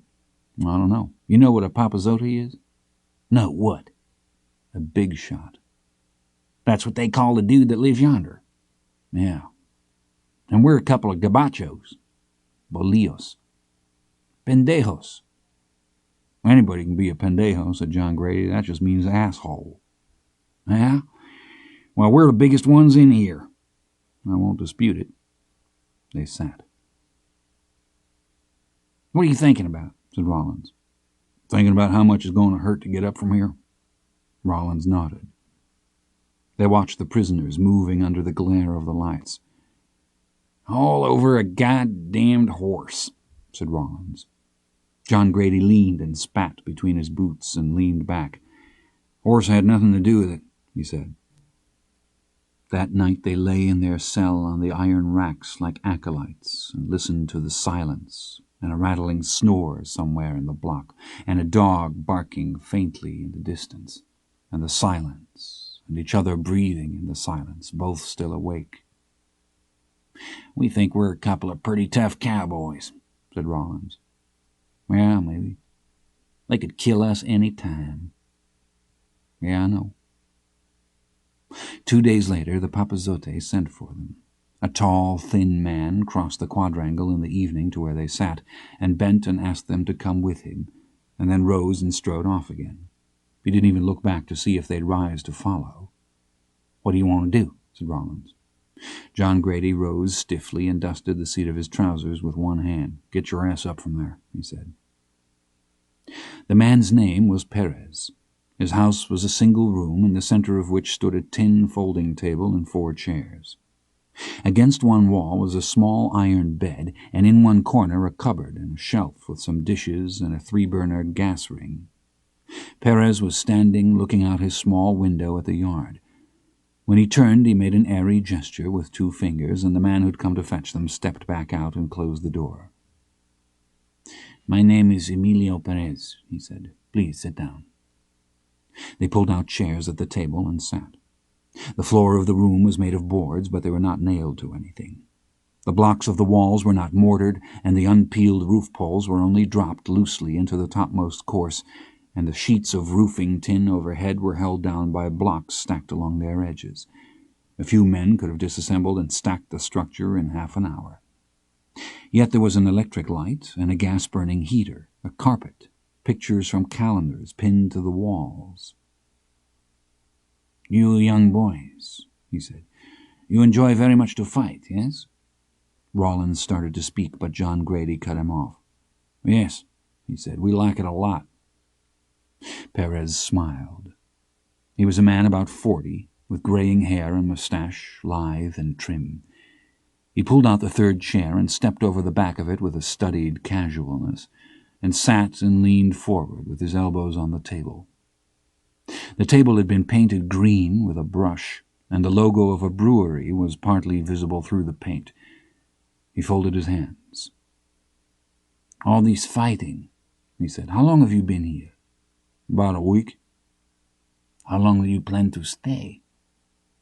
"We never planned to come here in the first place," Rollins said. "I don't believe our plans has got much to do with it." Perez smiled. "The Americans don't stay so long with us," he said. "Sometimes they come here for some months, 2 or 3. Then they leave. Life here is not so good for the Americans. They don't like it so much." "Can you get us out of here?" Perez spaced his hands apart and made a shrugging gesture. "Yes," he said, "I can do this, of course." "Why don't you get yourself out?" said Rollins. He leaned back. He smiled again. The gesture he made of throwing his hands suddenly away from him like birds dismissed sorted oddly with his general air of containment, as if he thought it perhaps an American gesture which they would understand. "I have political enemies. What else? Let me be clear with you. I do not live here so very good. I must have money to make my own arrangements, and this is a very expensive business. A very expensive business. You're digging a dry hole, said John Grady. We don't have no money. Perez regarded them gravely. If you don't have no money, how can you be released from your confinement? You tell us. But there is nothing to tell. Without money you can do nothing. But I don't guess we'll be going anywheres. Perez studied them. He leaned forward and folded his hands again. He seemed to be giving thought how to put things. This is a serious business, he said. You don't understand the life here. You think this struggle is for these things. Some shoelaces or some cigarettes or something like that. The lucha. This is a naive view. You know what is naive? A naive view. The real facts are always otherwise. You cannot stay in this place and be independent peoples. You don't know what is the situation here. You don't speak the language. He speaks it, said Rollins. Perez shook his head. No, he said, you don't speak it. Maybe in a year here you might understand, but you don't have no year. You don't have no time. If you don't show faith to me, I cannot help you. Do you understand me? I cannot offer to you my help. John Grady looked at Rollins. You ready, bud? Yeah, I'm ready. They pushed back their chairs and rose. Perez looked up at them. Sit down, please, he said. There's nothing to sit about. He drummed his fingers on the table. You are very foolish, he said. Very foolish. John Grady stood with his hand on the door. He turned and looked at Perez, his face misshapen and his eyes still swollen closed and blue as a plum. Why don't you tell us what's out there, he said. You talk about showing faith if we don't know, and why don't you tell us? Perez had not risen from the table. He leaned back and looked at them. I cannot tell you, he said. That is the truth. I can say certain things about those who come under my protection, but the others, he made a little gesture of dismissal with the back of his hand. The others are simply outside. They live in a world of possibility that has no end. Perhaps God can say what is to become of them, but I cannot. The next morning, crossing the yard, Rollins was set upon by a man with a knife. The man he'd never seen before, and the knife was no homemade trucha ground out of a trench spoon, but an Italian switchblade with black horn handles and nickel bolsters, and he held it at waist level and passed it 3 times across Rollins' shirt, while Rollins leaped 3 times backward with his shoulders hunched and his arms outflung like a man refereeing his own bloodletting. At the 3rd pass he turned and ran. He ran with one hand across his stomach, and his shirt was wet and sticky. When John Grady got to him, he was sitting with his back to the wall, holding his arms crossed over his stomach and rocking back and forth as if he were cold. John Grady knelt and tried to pull his arms away. Let me see, damn it. That son of a bitch! That son of a bitch! Let me see. Rollins leaned back. Oh, shit, he said. John Grady lifted the blood-soaked shirt. It ain't that bad, he said. It ain't that bad. He cupped his hand and ran it across Rollins' stomach to chase the blood. The lowest cut was the deepest, and it had severed the outer fascia, but it had not gone through into the stomach wall. Rollins looked down at the cuts. It ain't good, he said. Son of a bitch. Can you walk? Yeah, I can walk. Come on. Oh, shit, said Rollins. Son of a bitch. Come on, bud, you can't sit here. He helped Rollins to his feet. Come on, he said. I got you. They crossed the quadrangle to the gate shack. The guard looked out through the sally port. He looked at John Grady and he looked at Rollins. Then he opened the gate and John Grady passed Rollins into the hands of his captors. They sat him in a chair and sent for the alcaide. Blood dripped slowly onto the stone floor beneath him. He sat, holding his stomach with both hands. After a while, someone handed him a towel. In the days that followed, John Grady moved about the compound as little as possible. He watched everywhere for the cuchillero who would manifest himself from among the anonymous eyes that watched back. Nothing occurred. He had a few friends among the inmates, an older man from the state of Yucatan who was outside of the factions but was treated with respect, a dark Indian from Sierra Leone, two brothers named Bautista who had killed a policeman in Monterey and set fire to the body and were arrested with the older brother wearing the policeman's shoes. All agreed that Perez was a man whose power could only be guessed at. Some said he was not confined to the prison at all but went abroad at night, that he kept a wife and family in the town, a mistress. He tried to get some word from the guards concerning Rawlins, but they claimed to know nothing. On the morning of the third day after the stabbing, he crossed the yard and tapped at Perez's door. The drone of noise in the yard behind him almost ceased altogether. He could feel the eyes on him, and when Perez's tall chamberlain opened the door he only glanced at him and then looked beyond and raked the compound with his eyes. "Quisiera hablar con el señor Perez," said John Grady. "Con respecto de qué?" "Con respecto de mi cuate." He shut the door. John Grady waited. After a while the door opened again. "Pásale," said the chamberlain. John Grady stepped into the room. Perez's man shut the door and then stood against it. Perez sat at his table. "How is the condition of your friend?" he said. "That's what I come to ask you." Perez smiled. "Sit down, please." "Is he alive?" "Sit down, I insist." He stepped to the table and pulled back a chair and sat. "Perhaps you like some coffee?" "No, thank you." Perez leaned back. "Tell me what I can do for you," he said. "You can tell me how my friend is.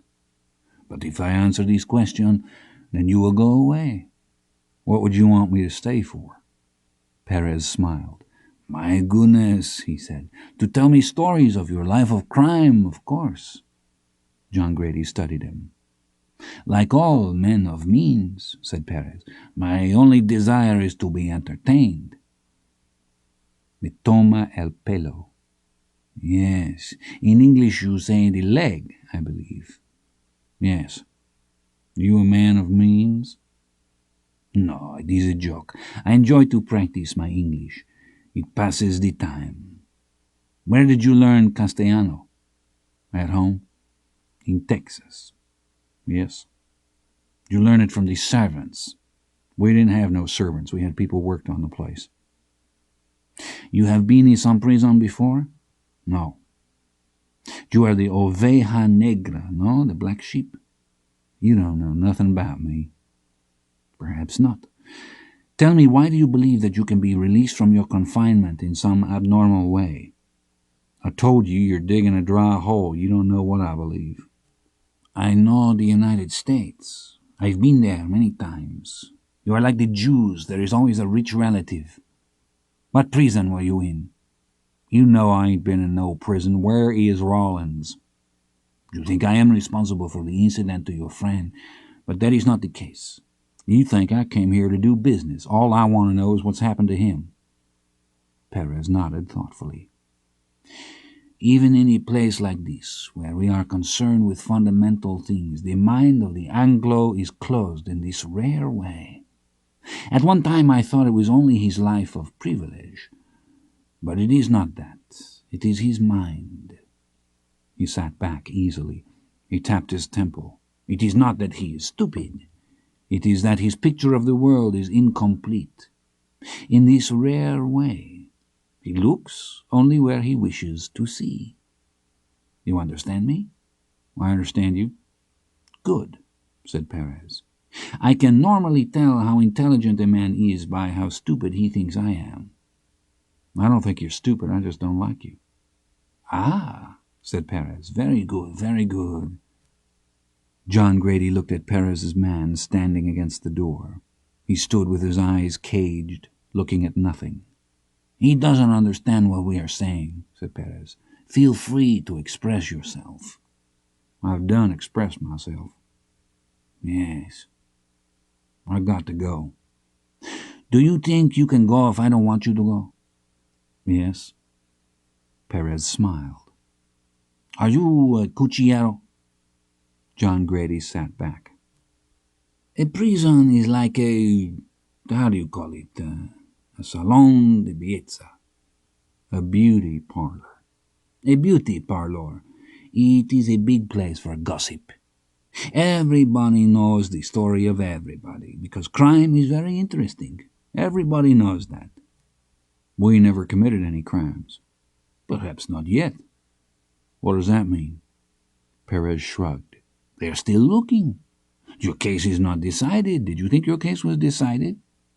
I won't find anything. My goodness, said Perez. My goodness. You think there are no crimes without owners? It is not a matter of finding. It is only a matter of choosing, like picking the proper suit in a store. I don't seem to be in any hurry. Oh, even in Mexico, they cannot keep you indefinitely. That is why you must act. Once you are charged, it will be too late. They will issue what is called the previas. Then there are many difficulties. He took his cigarettes from his shirt pocket and offered them across the table. John Grady didn't move. Please, said Perez, it is all right.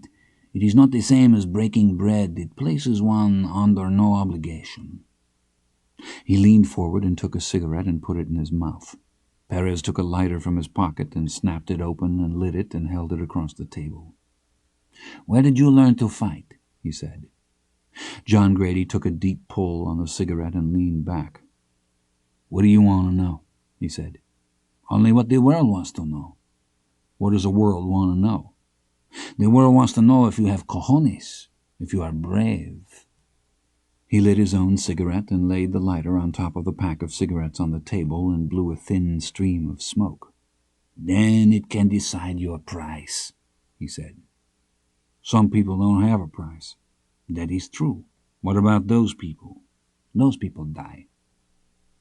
I ain't afraid to die. That is good. It will help you to die. It will not help you to live. Is Rollins dead? No, he is not dead. John Grady pushed back the chair. Perez smiled easily. You see, he said, you do just as I say. I don't think so. You have to make up your mind. You don't have so much time. We never have so much time as we think. Time's the one thing I've had enough of since I come here. I hope you will give some thought to your situation. Americans have ideas sometimes that are not so practical. They think that there are good things and bad things. They are very superstitious, you know. You don't think there's good and bad things? Things, no. I think it is a superstition. It is the superstition of a godless people.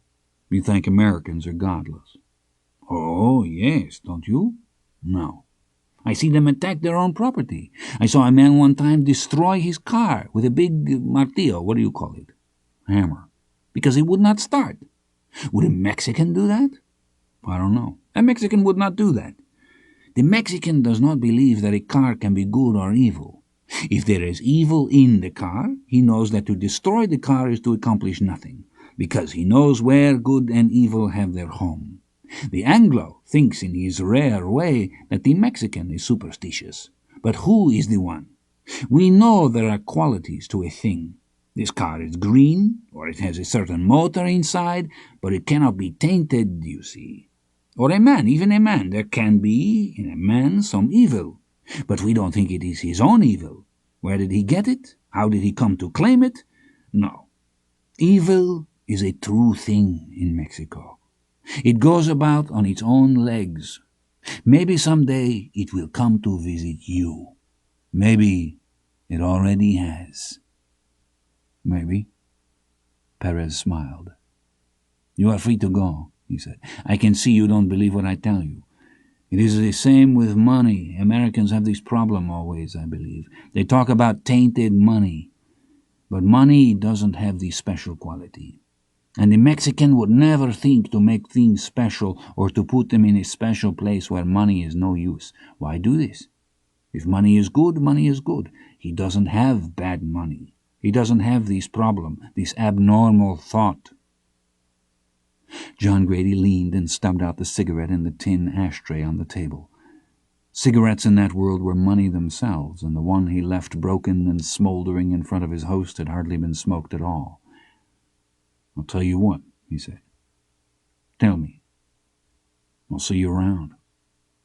He rose and looked at Perez's man standing against the door. Perez's man looked at Perez. "I thought you wanted to know what would happen out there," said Perez. John Grady turned. "Would that change it?" he said. Perez smiled. "You do me too much credit. There are 300 men in this institution. No one can know what is possible. Somebody runs the show." Perez shrugged. "Perhaps," he said. "But this type of world, you see, this confinement, it gives a false impression, as if things are in control. If these men could be controlled, they would not be here. You see the problem?" "Yes." "You can go. I will be interested myself to see what becomes to you."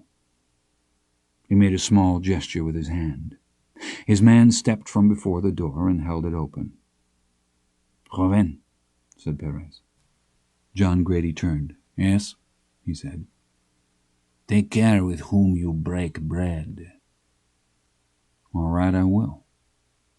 Then he turned and walked out into the yard. He still had 45 pesos left from the money Blevins had given him, and he tried to buy a knife with it, but no one would sell him one.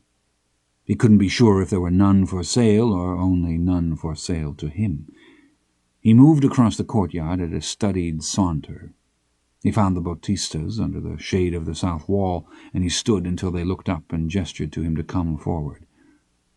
He squatted in front of them. "Quiero comprar una trucha," he said. They nodded. The one named Faustino spoke. "¿Cuánto dinero tienes?" 45 pesos. They sat for a long time, the dark Indian face ruminating, reflective, as if the complexities of this piece of business dragged after it every sort of consequence. Faustino shaped his mouth to speak. "Bueno," he said. "Dámelo." John Grady looked at them, the lights in their black eyes. If there was guile there, it was of no sort he could reckon with, and he sat in the dirt and pulled off his left boot and reached down into it and took out the small, damp sheaf of bills. They watched him. He pulled the boot back on and sat for a moment with the money palmed between his index and middle finger, and then with a deft card flip shot the folded bills under Faustino's knee. Faustino didn't move. "Bueno," he said. "Atendré esta tarde." He nodded and rose and walked back across the yard. The smell of diesel smoke drifted across the compound, and he could hear the buses in the street outside the gate, and he realized that it was Sunday. He sat alone with his back to the wall. He heard a child crying.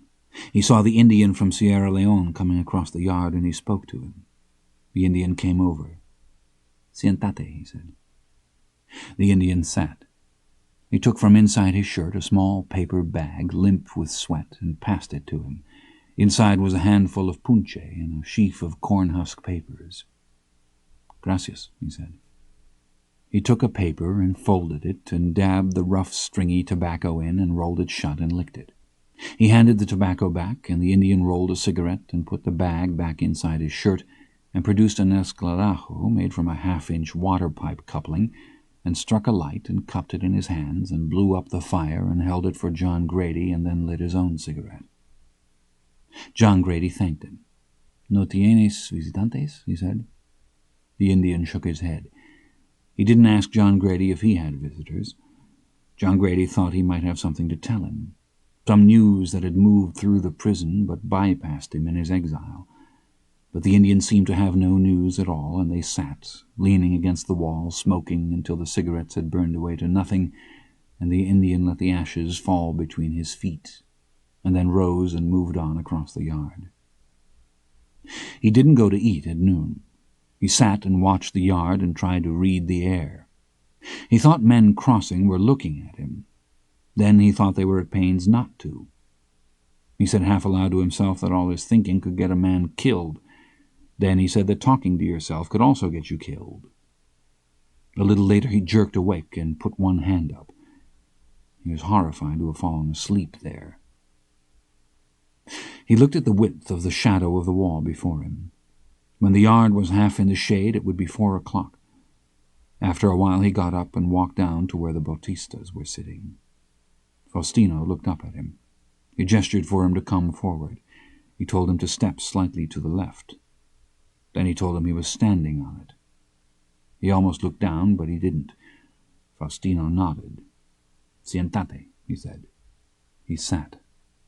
"Hay un cordón." He looked down. A small piece of string lay under his boot. When he pulled it up under his hand, a knife emerged out of the gravel, and he palmed it and slid it inside the waistband of his trousers.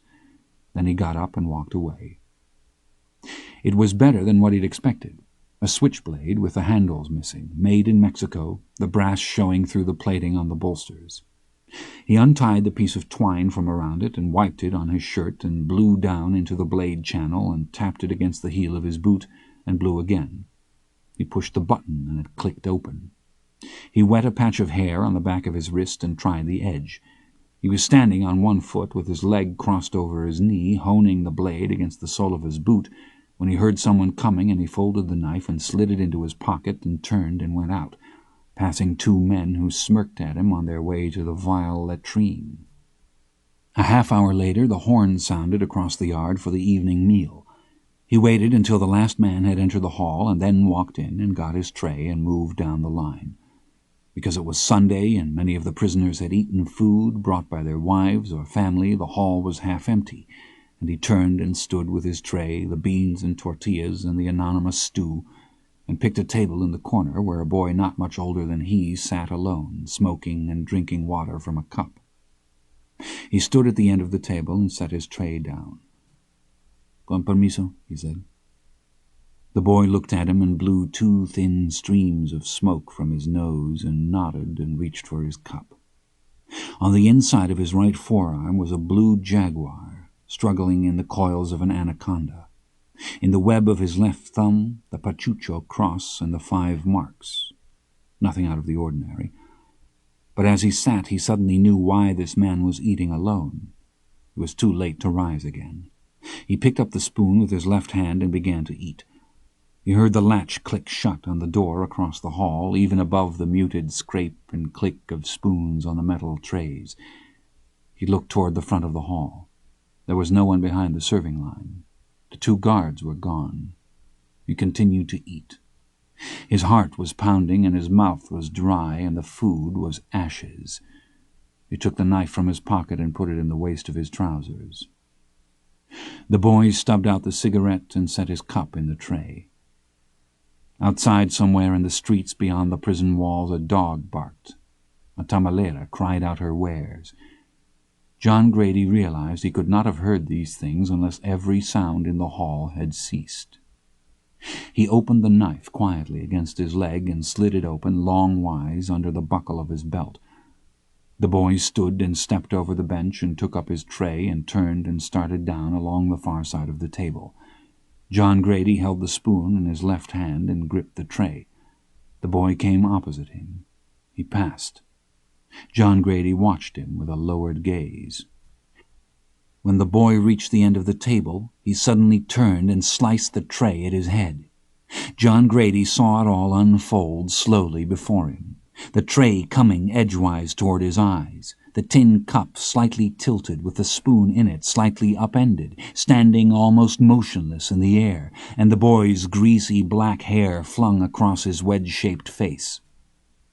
He flung his tray up, and the corner of the boy's tray printed a deep dent in the bottom of it.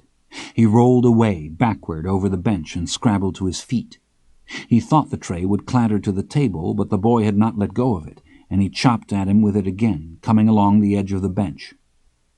He fell back, fending him away, and the trays clanged, and he saw the knife for the first time pass under the trays like a cold steel newt seeking out the warmth within him. He leaped away, sliding into spilled food on the concrete floor.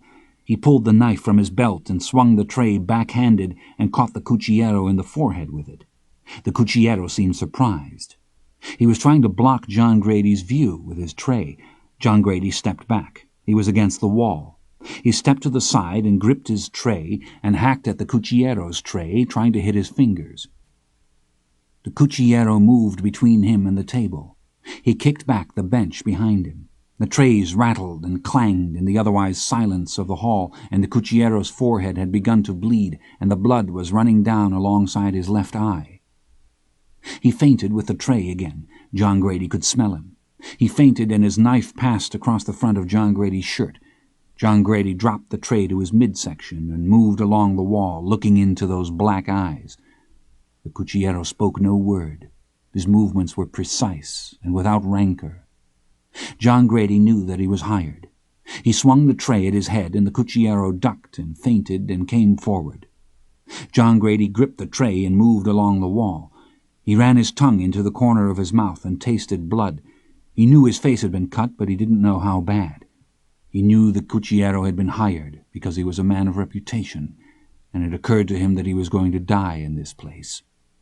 He looked deep into those dark eyes, and there were deeps there to look into, a whole malign history burning cold and remote and black. He moved along the wall, slicing back at the cuchillero with the tray. He was cut again across the outside of his upper arm. He was cut across his lower chest. He turned and slashed twice at the cuchillero with his knife. The man sucked himself up away from the blade with the boneless grace of a dervish. The men sitting at the table they were approaching had begun to rise one by one silently from the benches like birds leaving a wire. John Grady turned again and hacked at the cuchillero with his tray, and the cuchillero squatted, and he saw him there, thin and bow-legged under his outflung arm for one frozen moment, like some dark and reedy homunculus bent upon inhabiting him. The knife passed across his chest and passed back, and the figure moved with incredible speed, and again stood before him, crouching, silently, faintly weaving, watching his eyes. They were watching so that they could see if death were coming. Eyes that had seen it before and knew the colors it traveled under and what it looked like when it got there. The tray clattered on the tiles. He realized he'd dropped it. He put his hand to his shirt. It came away sticky with blood, and he wiped it on the side of his trousers. The cuchillero held the tray to his eyes to blind from him his movements. He looked to be adjuring him to read something writ there, but there was nothing to see save the dents and dings occasioned by the 10,000 meals eaten off it. John Grady backed away. He sat slowly on the floor. His legs were bent crookedly under him, and he slumped against the wall with his arms at either side of him. The cuchillero lowered the tray. He set it quietly on the table. He leaned and took hold of John Grady by the hair and forced his head back to cut his throat. As he did so, John Grady brought his knife up from the floor and sank it into the cuchillero's heart. He sank it into his heart and snapped the handle sideways and broke the blade off in him. The cuchillero's knife clattered on the floor. From the red boutonniere blossoming on the left pocket of his blue workshirt there spurted a thin fan of bright arterial blood. He dropped to his knees and pitched forward dead into the arms of his enemy. Some of the men in the hall had already stood to leave, like theater patrons anxious to avoid the crush. John Grady dropped the knife handle and pushed at the oiled head lolling against his chest. He rolled to one side and scrabbled about until he found the cuchillero's knife. He pushed the dead man away and got hold of the table and struggled up. His clothes sagged with the weight of the blood. He backed away down the tables and turned and staggered to the door and unlatched it and walked wobbling out into the deep blue twilight. The light from the hall lay in a paling corridor across the yard. Where the men came to the door to watch him, it shifted and darkened in the dusk. No one followed him out. He walked with great care, holding his hand to his abdomen. The floodlights along the upper walls would come on at any moment. He walked very carefully. Blood sloshed in his boots. He looked at the knife in his hand and flung it away. The first horn would sound and the lights would come up along the walls. He felt light-headed and curiously without pain. His hands were sticky with blood, and blood was oozing through his fingers where he held himself. The lights would be coming on, and the horn would be sounding. He was halfway to the first steel ladder when a tall man overtook him and spoke to him. He turned, crouching. In the dying light perhaps they would not see he had no knife, not see how he stood so bloody in his clothes. Ven conmigo, said the man. Está bien. No me moleste. The dark tears of the prison walls ran forever down the deep cyanic sky. A dog had begun to bark. El padrote quiere ayudarle. Mande? The man stood before him. Ven conmigo, he said. It was Perez's man. He held out his hand. John Grady stepped back. His boots left wet tracks of blood in the dry floor of the yard. The lights would come on. Horn would sound. He turned to go, his knees stammering under him. He fell and got up again. The mayordomo reached to help him, and he twisted out of his grip and fell again. The world swam. Kneeling, he pushed against the ground to rise. Blood dripped between his outstretched hands. The dark bank of the wall rode up, the deep cyanic sky. He was lying on his side. Perez's man bent over him. He stooped and gathered him up in his arms and lifted him and carried him across the yard into Perez's house and kicked the door shut behind him as the lights came on and the horn sounded. He woke in a stone room in total darkness and a smell of disinfectant. He put his hand out to see what it would touch and felt pain all over him, like something that had been crouching there in the silence, waiting for him to stir. He put his hand down. He turned his head. A thin rod lay luminescing in the blackness. He listened, but there was no sound. Every breath he took was like a razor. After a while he put his hand out and touched the cold block wall. "Hola," he said. His voice was weak and reedy, his face stiff and twisted. He tried again. "Hola!" There was someone there. He could feel them. "¿Quién está?" he said, but no one spoke back. There was someone there, and they had been there. There was no one there. There was someone there, and they had been there, and they had not left. But there was no one there. He looked at the floating rod of light. It was light from under a door. He listened. He held his breath and listened.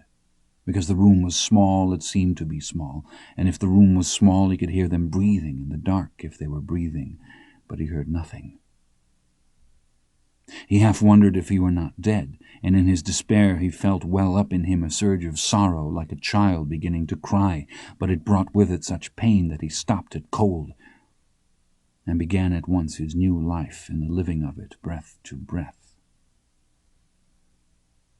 He knew he was going to get up and try the door, and he took a long time getting ready. First he moved onto his stomach. He pushed himself over all at once to get it done with, and he was just amazed at the pain. He lay breathing. He reached down to put his hand on the floor. It swung in empty space. He eased his leg over the edge and pushed himself up, and his foot touched the floor, and he lay resting on his elbows. When he reached the door, it was locked. He stood, the floor cool under his feet. He was trussed in some sort of wrapping, and he'd begun to bleed again. He could feel it. He stood, resting with his face against the cool of the metal door. He felt the bandage on his face against the door, and he touched it, and he was thirsty, out of all reason, and he rested for a long time before starting back across the floor. When the door did open, it was to blinding light, and there stood in it no ministress in white, but a demandadero in stained and wrinkled khakis, bearing a metal mess tray with a double spoonful of pozole spilled over it and a glass of orange soda water. He was not much older than John Grady, and he backed into the room with the tray and turned, his eyes looking everywhere but at the bed. Other than a steel bucket in the floor, there was nothing in the room but the bed, and nowhere to put the tray but on it. He approached and stood. He looked at once uncomfortable and menacing. He gestured with the tray. John Grady eased himself onto his side and pushed himself up. Sweat stood on his forehead. He was wearing some sort of rough cotton gown, and he'd bled through it, and the blood had dried. "Dame el refresco," he said. "Nada más." Nada más? No. The demandadero handed him the glass of orange water, and he took it and sat holding it. He looked at the little stone block room. Overhead was a single light bulb in a wire cage. La luz, por favor, he said. The demandadero nodded and went to the door and turned and pulled it shut after him. A click of the latch in the darkness, and the light came on. He listened to the steps down the corridor, then the silence. He raised the glass and slowly drank the soda. It was tepid, only faintly effervescent, delicious. He lay there 3 days. He slept and woke and slept again. Someone turned off the light and he woke in the dark. He called out, but no one answered. He thought of his father in Goshi. He knew that terrible things had been done to him there, and he had always believed that he did not want to know about it. But now he did want to know. He lay in the dark thinking of all the things he did not know about his father, and he realized that the father he knew was all the father he would ever know. He would not think about Alejandra because he didn't know what was coming or how bad it would be, and he thought she was something he'd better save. So he thought about horses, and they were always the right thing to think about. Later, someone turned the light back on again, and it did not go off again after that. He slept, and when he woke he had dreamt of the dead standing about in their bones, and the dark sockets of their eyes that were indeed, without speculation, bottomed in the void, wherein lay a terrible intelligence, common to all but of which none would speak. When he woke he knew that men had died in that room. When the door opened next, it was to admit a man in a blue suit carrying a leather bag. The man smiled at him and asked after his health. Mejor que nunca, he said. The man smiled again. He set the bag on the bed and opened it and took out a pair of surgical scissors and pushed the bag to the foot of the bed and pulled back the blood-stained sheet. ¿Quién es usted? Said John Grady. The man looked surprised. I am the doctor, he said. The scissors had a spade end that was cold against his skin, and the doctor slid them under the blood-stained gauze cummerbund and began to cut it away. He pulled the dressing from under him, and they looked down at the stitches. Bien, bien, said the doctor. He pushed at the sutures with 2 fingers. Bueno, he said. He cleaned the sutured wounds with an antiseptic and taped gauze pads over them and helped him to sit up. He took a large roll of gauze out of the bag and reached around John Grady's waist and began to wrap it. Put your hands on my shoulders, he said. What? Put your hands on my shoulders. It is all right. He put his hands on the doctor's shoulders, and the doctor wrapped the dressing. Bueno, he said, bueno. He rose and closed the bag and stood looking down at his patient. I will send for you soap and towels, he said, so you can wash yourself. All right. You are a fast healer. A what? A fast healer. He nodded and smiled and turned and went out. John Grady didn't hear him latch the door, but there was no place to go anyway. His next visitor was a man he'd never seen before. He wore a uniform that looked to be military. He did not introduce himself. The guard who brought him shut the door and stood outside it. The man stood at his bed and took off his hat as though in deference to some wounded hero. Then he took a comb from the breast pocket of his tunic and passed it once along each side of his oiled head and put the hat back on again. How soon you can walk around? He said. Where do you want me to walk to? To your house. I can walk right now. The man pursed his lips, studying him. Show me you walk. He pushed back the sheets and rolled onto his side and stepped down to the floor. He walked up and back. His feet left cold, wet tracks on the polished stones that sucked up and vanished like the tail of the world itself. The sweat stood quivering on his forehead. You are fortunate boys, he said. I don't feel so fortunate. Fortunate boys, he said again, and nodded and left. He slept and woke. He knew night from day only by the meals. He ate little. Finally they brought him half a roast chicken with rice and 2 halves of a tinned pear, and this he ate slowly, savouring each bite and proposing and rejecting various scenarios that might have occurred in the outer world, or be occurring, or were yet to come. He still thought that he might be taken out into the campo and shot. He practiced walking up and down. He polished the underside of the mess tray with the sleeve of his shift, and standing in the center of the room under the light bulb, he studied the face that peered dimly out of the warped steel like some maimed and raging jinn conjured there. He peeled away the bandage from his face and inspected the stitches there and felt them with his fingers.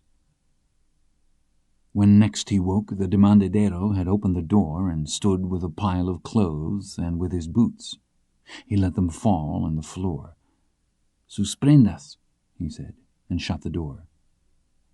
He stripped out of the shift and washed himself with soap and rag and dried himself with the towel and dressed and pulled on the boots. Someone had washed the blood out of the boots and they were still wet, and he tried to take them off again, but he could not, and he lay on the bunk in his clothes and boots waiting for God knew what. 2 guards came. They stood at the open door and waited for him. He got up and walked out. They went down a corridor and across a small patio and entered another part of the building. They walked down another corridor, and the guards tapped at a door and then opened it, and one of them motioned for him to enter. At a desk sat the commandante, who'd been to his cell to see if he could walk. "You be seated," said the commandante. He sat. The commandante opened his desk drawer and took out an envelope and handed it across the desk. "This is you," he said. John Grady took the envelope. "Where's Rawlins?" he said. "Excuse me? Donde está mi compadre? Your friend?" "Yes." "He wait outside." "Where are we going?" You going away to your house." "When?" "Excuse me? Cuando? You going now. I don't want to see you no more." The commandante waved his hand. John Grady put one hand on the back of the chair and rose and turned and walked out the door, and he and the guards went down the hallway and out through the office to the sally gate, where Rawlins stood waiting in a costume much like his own. 5 minutes later they were standing in the street, outside the tall iron-shod wooden doors of the portal. There was a bus standing in the street, and they climbed laboriously aboard. Women in the seats with their empty hampers and baskets spoke to them softly as they made their way down the aisle. "I thought you'd died," said Rawlins. "I thought you had. What happened?" "I'll tell you. Let's just sit here. Let's not talk. Let's just sit here real quiet." "You all right?" "Yeah, I'm all right." Rawlins turned and looked out the window. All was gray and still. A few drops of rain had begun to fall in the street. They dropped on the roof of the bus, solitary as a bell. Down the street he could see the arched buttresses of the cathedral dome and the minaret of the bell tower beyond. "All my life I had the feeling that trouble was close at hand. Not that I was about to get into it, just that it was always there." "Let's just sit here real quiet," said John Grady. They sat watching the rain in the street. The women sat quietly. Outside it was darkening, and there was no sun nor any paler place to the sky where sun might be. 2 more women climbed aboard and took their seats, and then the driver swung up and closed the door and looked to the rear in the mirror and put the bus in gear, and they pulled away.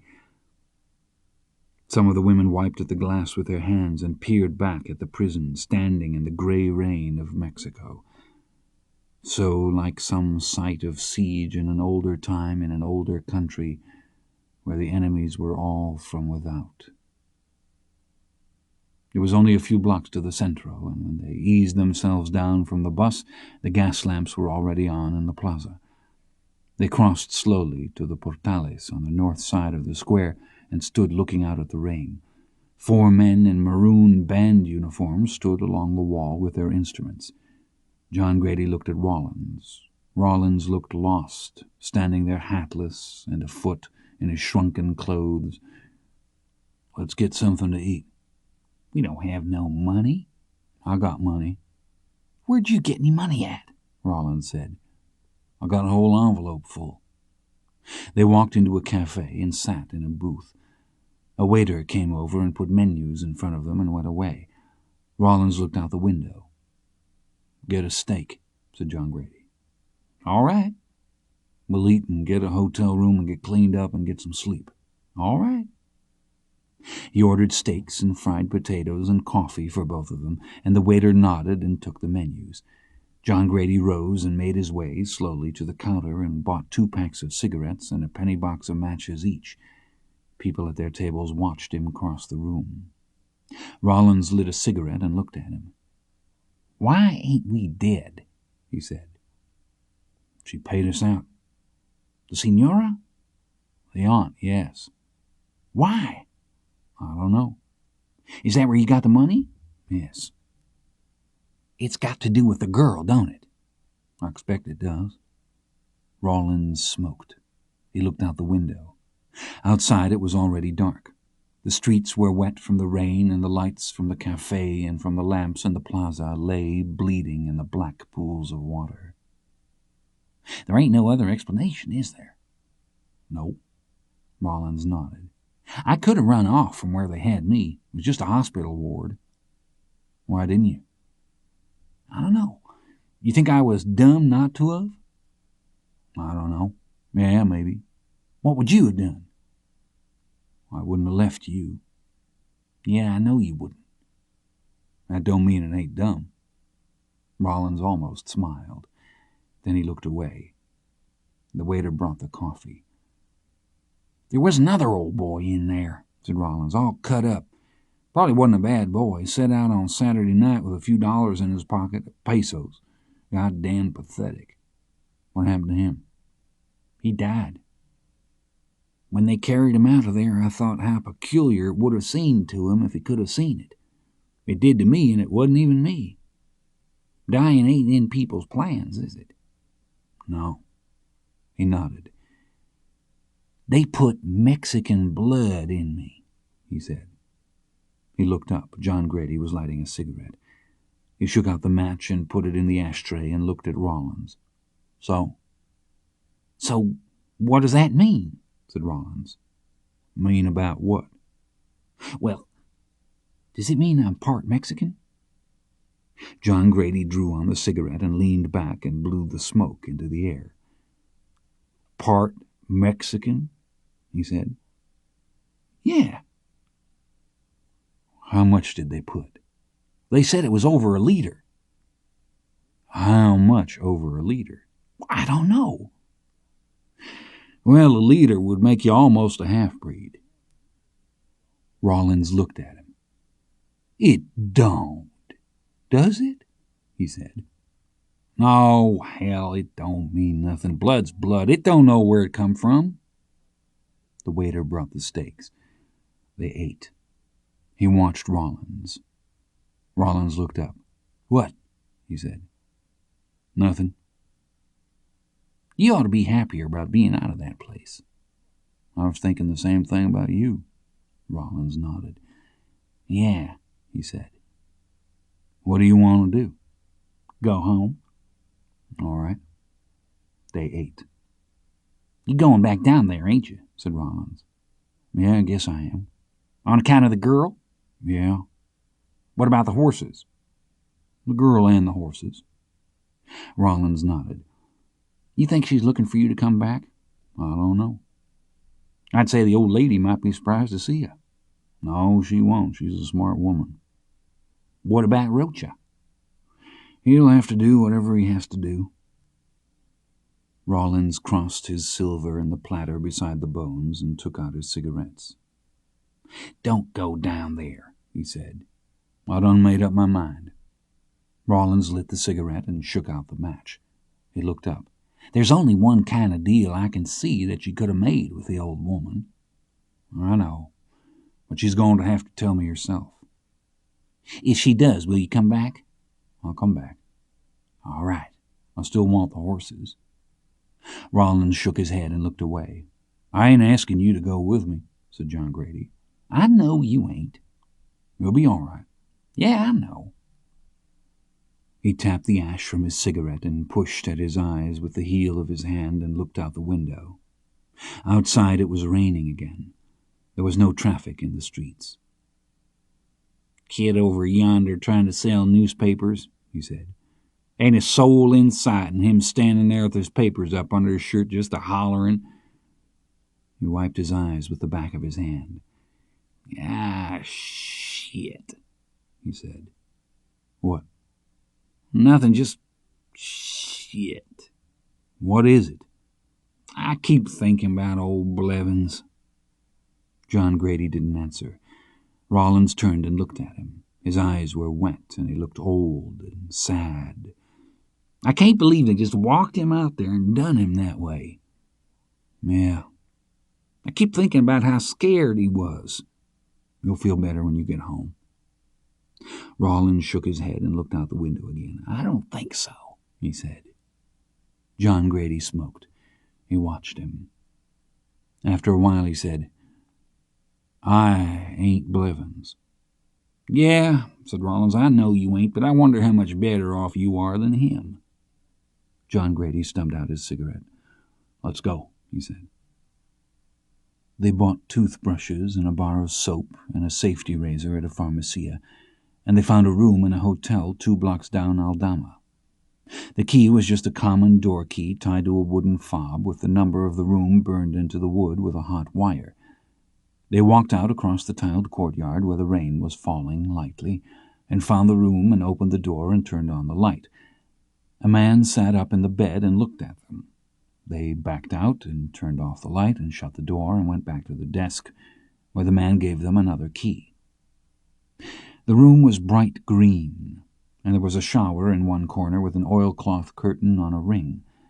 John Grady turned on the shower, and after a while there was hot water in the pipes. He turned it off again. "Go ahead," he said. "You go ahead." "I got to come out of this tape." He sat on the bed and peeled away the dressings while Rollins showered. Rollins turned off the water and pushed back the curtain and stood drying himself with one of the threadbare towels. "We're a couple of good uns, ain't we?" he said. "Yeah." "How you going to get them stitches out?" "I guess I'll have to find a doctor." "It hurts worse taking them out than putting them in." "Yeah." "Did you know that?" "Yeah, I knew that." Rollins wrapped the towel around himself and sat on the bed opposite. The envelope with the money was lying on the table. "How much is in there?" John Grady looked up. "I don't know," he said. "Considerable less than what there was supposed to be, I'll bet. Go ahead and count it." He took the envelope and counted the bills out on the bed. 970 pesos, he said. John Grady nodded. "How much is that?" "About $120. Rollins tapped the sheaf of bills together on the glass of the tabletop and put them back in the envelope. "Split it in 2 piles, said John Grady. "I don't need no money." "Yes, you do." "I'm going home." "Don't make no difference. Half of it's yours." Rollins stood and hung the towel over the iron bedstead and pulled back the covers. "I think you're going to need every dime of it," he said. When he came out of the shower, he thought Rollins was asleep, but he wasn't. He crossed the room and turned off the light and came back and eased himself into the bed. He lay in the dark, listening to the sounds in the street, the dripping of rain in the courtyard. "You ever pray?" said Rollins. "Yeah, sometimes. I guess I got kindly out of the habit." Rollins was quiet for a long time. Then he said, "What's the worst thing you ever done?" "I don't know. I guess if I'd done anything real bad, I'd rather not tell it. Why?" "I don't know. I was in the hospital, cut. I got to thinking. I wouldn't be here if I wasn't supposed to be here. You ever think like that?" "Yeah, sometimes." They lay in the dark, listening. Someone crossed the patio. A door opened and closed again. "You ain't never done nothing bad," said John Grady. "Me and Lamont one time drove a pickup truckload of feed to Sterling City and sold it to some Mexicans and kept the money." "That ain't the worst thing I ever heard of." I've done some other stuff, too. If you're going to talk, I'm going to smoke a cigarette. I'll shut up." They lay quietly in the dark. "You know about what happened, don't you?" said John Grady. "You mean in the mess hall?" "Yeah." "Yeah." John Grady reached and got his cigarettes off the table and lit one and blew out the match. "I never thought I'd do that." "You didn't have no choice." "Still never thought it." "He'd have done it to you." He drew on the cigarette and blew the smoke unseen into the darkness. "We don't need to try and make it right. It is what it is." Rollins didn't answer. After a while he said, "Where'd you get the knife?" "Off the Bautistas. I bought it with the last 45 pesos we had." "Blevins money?" "Yeah, Blevins money." Rollins was lying on his side in the spring-shot iron bedstead, watching him in the dark. The cigarette glowed a deep red where John Grady drew on it, and his face with the sutures in his cheek emerged from the darkness like some dull red theatric mask, indifferently repaired and faded back again. "I knew when I bought the knife what I'd bought it for." "I don't see where you were wrong." The cigarette glowed. It faded. "I know," he said, "but you didn't do it." In the morning it was raining again, and they stood outside the same cafe with toothpicks in their teeth and looked at the rain in the plaza. Rollins studied his nose in the glass. "You know what I hate?" "What?" "Showing up at the house looking like this." John Grady looked at him and looked away. "I don't blame you," he said. "You don't look so hot yourself." John Grady grinned. "Come on," he said. They bought new clothes and hats in a Victoria Street haberdashery and wore them out into the street, and in the slow falling rain walked down to the bus station and bought Rollins a ticket for Nuevo Laredo. They sat in the bus station cafe in the stiff new clothes with the new hats turned upside down on the chairs at either side, and they drank coffee until the bus was announced over the speaker. "That's you," said John Grady. They rose and put on their hats and walked out to the gates. "Well," said Rollins, "I reckon I'll see you one of these days." "You take care." "Yeah, you take care." He turned and handed his ticket to the driver, and the driver punched it and handed it back, and he climbed stiffly aboard. John Grady stood watching while he passed along the aisle. He thought he'd take a seat at the window, but he didn't.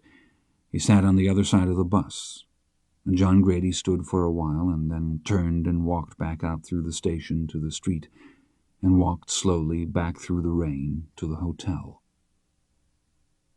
He exhausted in the days following the roster of surgeons in that small upland desert metropolis without finding one to do what he asked. He spent his days walking up and down in the narrow streets until he knew every corner and callejon. At the end of a week he had the stitches removed from his face, sitting in a common metal chair, the surgeon humming to himself as he snipped with his scissors and pulled with his clamp. The surgeon said that the scar would improve in its appearance. He said for him not to look at it, because it would get better with time. Then he put a bandage over it and charged him 50 pesos and told him to come back in 5 days and he would remove the stitches from his belly. A week later he left Saltillo on the back of a flatbed truck heading north. The day was cool and overcast. There was a large diesel engine chained to the bed of the truck. He sat in the truck bed as they jostled out through the streets, trying to brace himself, his hands at either side on the rough boards.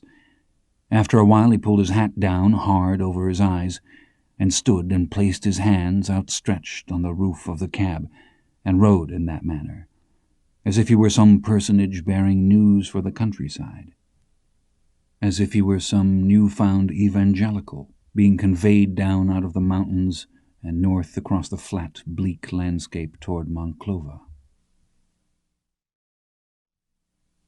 Part 4.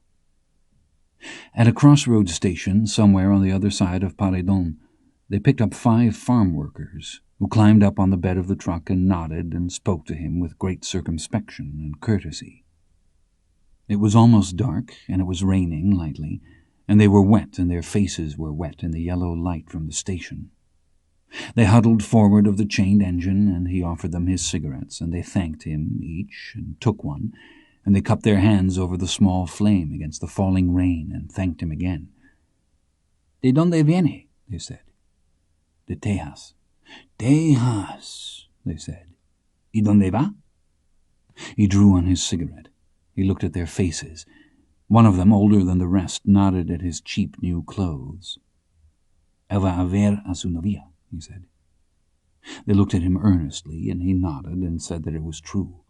"Ah," they said. "Que bueno." And after, and for a long time to come, he'd have reason to evoke the recollection of those smiles, and to reflect upon the good will which provoked them, for it had power to protect and to confer honor and to strengthen resolve, and it had power to heal men and to bring them to safety long after all other resources were exhausted. When the truck finally pulled out and they saw him still standing, they offered their bundles for him to sit on, and he did so, and he nodded and dozed to the hum of the tires on the blacktop, and the rain stopped, and the night cleared, and the moon that was already risen raced among the high wires by the highway side like a single silver music note burning in the constant and lavish dark, and the passing fields were rich from the rain with the smell of earth and grain and peppers and the sometimes smell of horses. It was midnight when they reached Monclova, and he shook hands with each of the workers and walked around the truck and thanked the driver and nodded to the other two men in the cab, and then watched the small red tail light recede down the street and out toward the highway, leaving him alone in the darkened town. The night was warm, and he slept on a bench in the Alameda and woke with the sun already up and the day's commerce begun. School children in blue uniforms were passing along the walkway. He rose and crossed the street. Women were washing the sidewalks in front of the shops, and vendors were setting up their wares on small stands or tables and surveying the day. He ate a breakfast of coffee and pan dulce at a cafe counter in a side street off the square, and he entered a pharmacia and bought a bar of soap and put it in the pocket of his jacket along with his razor and toothbrush, and then set out along the road west. He got a ride to Frontera and another to San Buenaventura. At noon he bathed in an irrigation ditch, and he shaved and washed and slept lying on his jacket in the sun while his clothes dried. Downstream was a small wooden cofferdam, and when he woke there were naked children splashing in the pool there, and he rose and wrapped his jacket about his waist and walked out along the bank where he could sit and watch them. Two girls passed down the bankside path, bearing between them a cloth-covered tub and carrying covered pails in their free hand. They were taking dinner to workers in the field, and they smiled shyly at him sitting there half-naked and so pale of skin with the angry red suture marks laddered across his chest and stomach, quietly smoking, watching the children bathe in the silty ditch water. He walked all afternoon out the dry, hot road toward Cuatro Ciénegas. No one he met passed without speaking. He walked along past fields where men and women were hoeing the earth, and those at work by the roadside would stop and nod to him and say how good the day was, and he agreed with all they said. In the evening he took his supper with workers in their camp, 5 or 6 families seated together at a table made of cut poles bound with hemp twine. The table was pitched under a canvas fly, and the evening sun resolved within the space beneath a deep orange light where the seams and stitching passed in shadow over their faces and their clothes as they moved. The girls set out the dishes on little pallets made from the ends of crates that nothing overbalance on the uncertain surface of the table, and an old man at the farthest end of the table prayed for them all. He asked that God remember those who had died, and he asked that the living gathered together here remember that the corn grows by the will of God, and beyond that will there is neither corn nor growing, nor light, nor air, nor rain, nor anything at all save only darkness. Then they ate. They'd have made a bed for him, but he thanked them and walked out in the dark along the road until he came to a grove of trees, and there he slept. In the morning there were sheep in the road.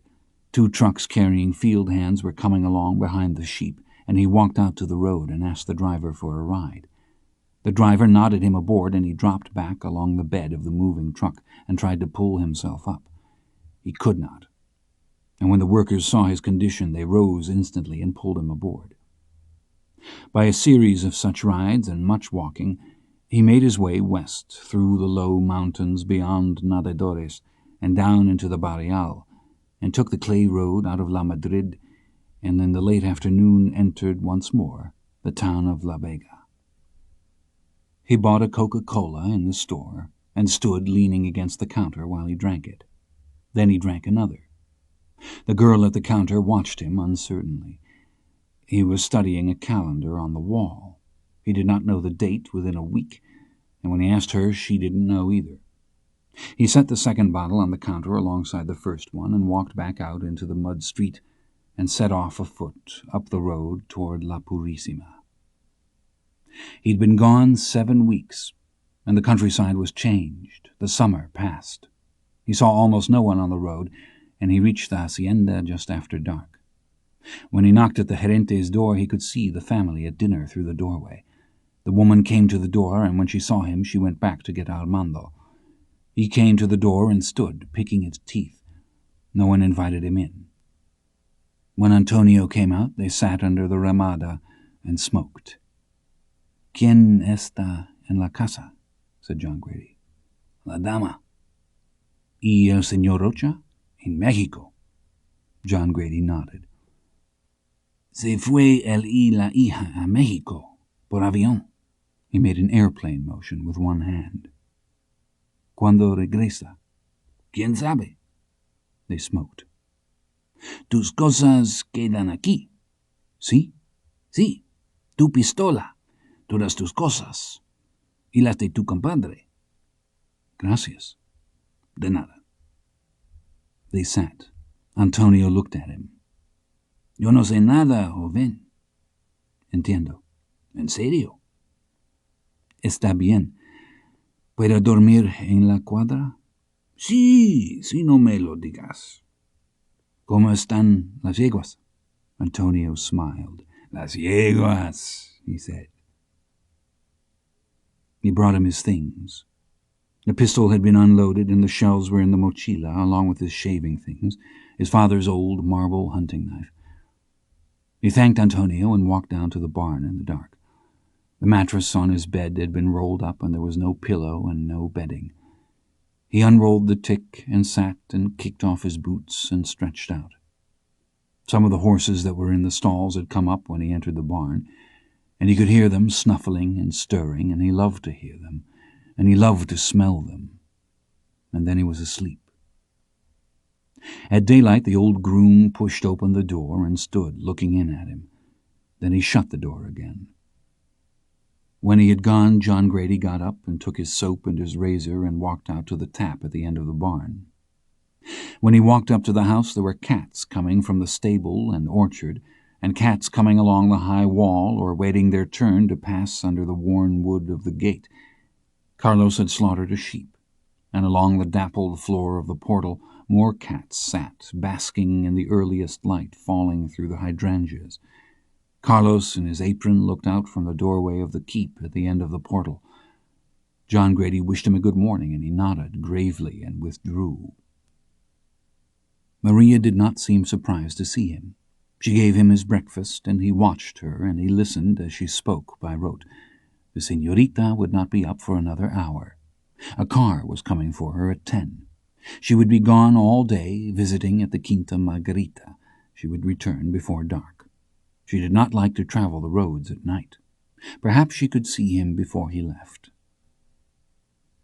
John Grady sat, drinking his coffee. He asked her for a cigarette, and she brought her pack of El Toros from the window above the sink and put them on the table for him. She neither asked where he'd been, nor how things had been with him, but when he rose to go, she put her hand on his shoulder and poured more coffee into his cup. "Puedes esperar aquí," she said. "Se levantará pronto." He waited. Carlos came in and put his knives in the sink and went out again. At 7 o'clock she went out with the breakfast tray.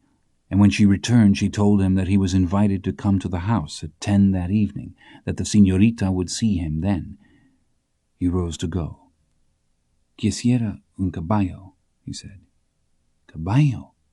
Sí, por el día no más». «Momentito», she said. When she returned, she nodded. «Tienes tu caballo. Espérate un momento, siéntate». He waited while she fixed him a lunch and wrapped it in a paper and tied it with string and handed it to him. «Gracias», he said. «De nada». She took the cigarettes and the matches from the table and handed them to him. He tried to read in her countenance any disposition of the mistress so recently visited that might reflect upon his case. In all that he saw, he hoped to be wrong. She pushed the cigarettes at him. «Ándale pues», she said. There were new mares in some of the stalls, and as he passed through the barn he stopped to look them over. In the saddle-room he pulled on the light and got a blanket and the bridle he'd always used, and he pulled down what looked to be the best of the half-dozen saddles from the rack and looked it over and blew the dust from it and checked the straps and slung it over his shoulder by the horn and walked out and up to the corral. The stallion, when it saw him coming, began to trot. He stood at the gate and watched it. It passed with its head canted and its eyes rolling and its nostrils siphoning the morning air, and then it recognized him and turned and came to him. And he pushed open the gate, and the horse whinnied and tossed its head and snorted and pushed its long, sleek nose against his chest. When he went past the bunkhouse, Morales was sitting out under the ramada peeling onions. He waved idly with his knife and called out. John Grady called back his thanks to the old man before he realized that the old man had not said that he was glad to see him, but that the horse was. He waved again and touched up the horse, and they went stamping and skittering as if the horse could find no gait within its repertoire to suit the day, until he rode him through the gate and out of view of house and barn and cook, and slapped the polished flank trembling under him, and they went on at a flat, hard gallop up the Cienega road. He rode among the horses on the mesa, and he walked them up out of the swales and cedar brakes where they'd gone to hide, and he trotted the stallion along the grassy rims for the wind to cool him. He rode up buzzards out of a draw where they'd been feeding on a dead colt, and he sat the horse and looked down at the poor form stretched in the tainted grass, eyeless and naked. Noon he sat with his boots dangling over the rimrock, and ate the cold chicken and bread she'd fixed for him while the staked horse grazed. The country rolled away to the west through broken light and shadow, and the distant summer storms 100 miles down country to where the Cordilleras rose and sank in the haze in a frail last shimmering restraint alike of the earth and the eye beholding it.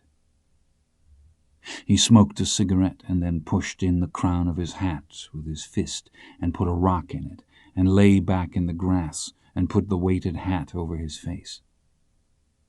He thought what sort of dream might bring him luck. He saw her riding with her back so straight and the black hat set level on her head and her hair loose and the way she turned with her shoulders and the way she smiled and her eyes.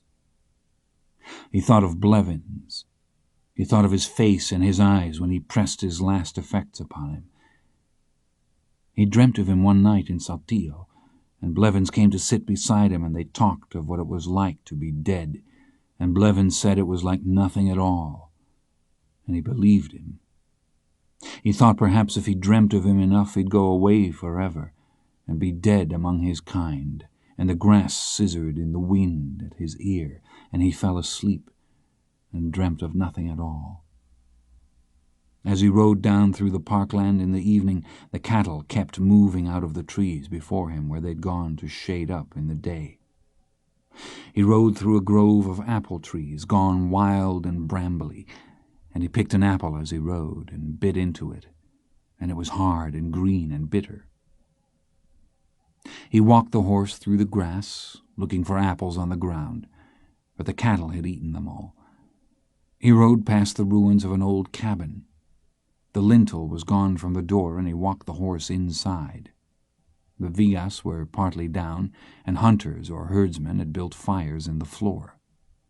An old calf hide was nailed to one wall, and there was no glass to the windows, for the frames and sash were long since burned for firewood.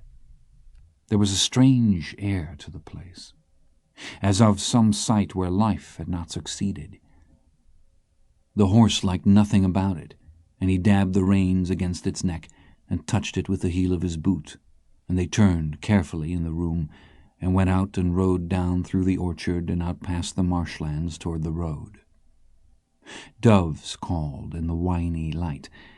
He tacked and quartered the horse to keep it from treading constantly in its own shadow, for it seemed uneasy doing so. He washed at the spigot in the corral and put on his other shirt and wiped the dust from his boots and walked up to the bunkhouse. It was already dark. The vaqueros had finished their meal and were sitting out under the ramada, smoking. "Buenas noches," he said. "Eres tú, Juan?" "Claro." There was a moment of silence. Then someone said, "Estás bienvenido aquí." "Gracias," he said. He sat and smoked with them and told them all that had happened. They were concerned about Rawlins, more a friend to them than he. They were saddened that he was not coming back, but they said that a man leaves much when he leaves his own country. They said that it was no accident of circumstance that a man be born in a certain country and not some other, and they said that the weathers and seasons that form a land form also the inner fortunes of men in their generations, and are passed on to their children, and are not so easily come by otherwise.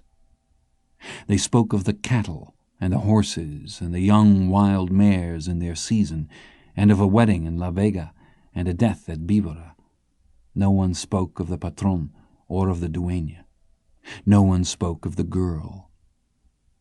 In the end he wished them a good night and walked back down to the barn and lay on the cot, but he had no way to tell the time, and he rose and walked up to the house and knocked at the kitchen door. He waited and knocked again. When Maria opened the door to let him in, he knew that Carlos had just left the room. She looked at the clock on the wall over the sink. "Ya comiste?" she said. "No." "Siéntate. Y tiempo." He sat at the table, and she made a plate for him of roast mutton with adobada sauce, and put it to warm in the oven, and in a few minutes brought it to him with a cup of coffee. She finished washing the dishes at the sink, and a little before 10 she dried her hands on her apron and went out. When she came back, she stood in the door. He rose. "Está en la sala," she said. "Gracias." He went out down the hall to the parlor. She was standing almost formally, and she was dressed with an elegance chilling to him. She came across the room and sat and nodded at the chair opposite. "Sit down, please." He walked slowly across the patterned carpet and sat. Behind her on the wall hung a large tapestry that portrayed a meeting in some vanished landscape between two horsemen on a road. Above the double doors leading into the library, the mounted head of a fighting bull with one ear missing. "Hector said that you would not come here. I assured him he was wrong." "When is he coming back?" "He will not be back for some time. In any event, he will not see you." "I think I'm owed an explanation." "I think the accounts have been settled quite in your favor. You've been a great disappointment to my nephew, and a considerable expense to me." "No offense, ma'am, but I've been some inconvenienced myself." "The officers were here once before, you know. My nephew sent them away until he was able to have an investigation performed. He was quite confident that the facts were otherwise. Quite confident." "Why didn't he say something to me?" "He'd given his word to the Commandante, otherwise you would have been taken away at once. He wished to have his own investigation performed. I think you can understand that the Commandante would be reluctant to notify people prior to arresting them." "I should have been let to tell my side of it." "You had already lied to him twice. Why should he not assume you would do so a third time? I never lied to him. The affair of the stolen horse was known here even before you arrived. The thieves were known to be Americans. When he questioned you about this, you denied everything. Some months later, your friend returned to the town of Encantada and committed murder. The victim an officer of the state. No one can dispute these facts. When is he coming back? He won't see you. You think I'm a criminal. I'm prepared to believe that certain circumstances must have conspired against you, but what is done cannot be undone. Why did you buy me out of prison? I think you know why. Because of Alejandra. Yes. And what did she have to give in return? I think you know that also. That she won't see me again. Yes. He leaned back in the chair and stared past her at the wall, at the tapestry, at a blue ornamental vase on a sideboard of figured walnut. I can scarcely count on my 2 hands the number of women in this family who have suffered disastrous love affairs with men of disreputable character. Of course, the times enabled some of these men to style themselves revolutionaries. My sister Matilda was widowed twice by the age of 21, both husbands shot. That sort of thing. Bigamists. One does not like to entertain the notion of tainted blood, a family curse. But no, she will not see you. You took advantage of her. I was pleased to be in a bargaining position at all. Don't ask me to thank you. I shan't. You didn't have the right. You should have left me there. You would have died. Then I'd have died. They sat in silence. The hall clock ticked. We're willing that you should have a horse. I'll trust Antonio to supervise the selection. Have you any money? He looked at her. I'd have thought maybe the disappointments in your own life might have made you more sympathetic to other people. You would have thought wrongly. I guess so. It is not my experience that life's difficulties make people more charitable. I guess it depends on the people. You think you know something of my life? An old woman whose past perhaps has left her bitter, jealous of the happiness of others. It is an ordinary story, but it is not mine. I put forward your cause even in the teeth of the most outrageous tantrums on the part of Alejandra's mother, whom mercifully you have never met. Does that surprise you? Yes. Yes. Were she more civil, perhaps I'd have been less of an advocate. I am not a society person. The societies to which I have been exposed seem to me largely machines for the suppression of women. Society is very important in Mexico, where women do not even have the vote. In Mexico they are mad for society and for politics, and very bad at both. My family are considered gachupines here, but the madness of the Spaniard is not so different from the madness of the Creole. The political tragedy in Spain was rehearsed in full dress 20 years earlier on Mexican soil, for those with eyes to see. Nothing was the same, and yet everything. In the Spaniard's heart is a great yearning for freedom, but only his own. A great love of truth and honor in all its forms, but not in its substance. And a deep conviction that nothing can be proven except that it be made to bleed. Virgins, bulls, men. Ultimately God himself. When I look at my grandniece, I see a child, and yet I know very well who and what I was at her age. In a different life I could have been a soldadera. Perhaps she too, and I will never know what her life is. If there is a pattern there, it will not shape itself to anything these eyes can recognize, because the question for me was always whether that shape we see in our lives was there from the beginning, or whether these random events are only called a pattern after the fact, because otherwise we are nothing. Do you believe in fate? Yes, ma'am, I guess I do. My father had a great sense of the connectedness of things. I'm not sure I share it.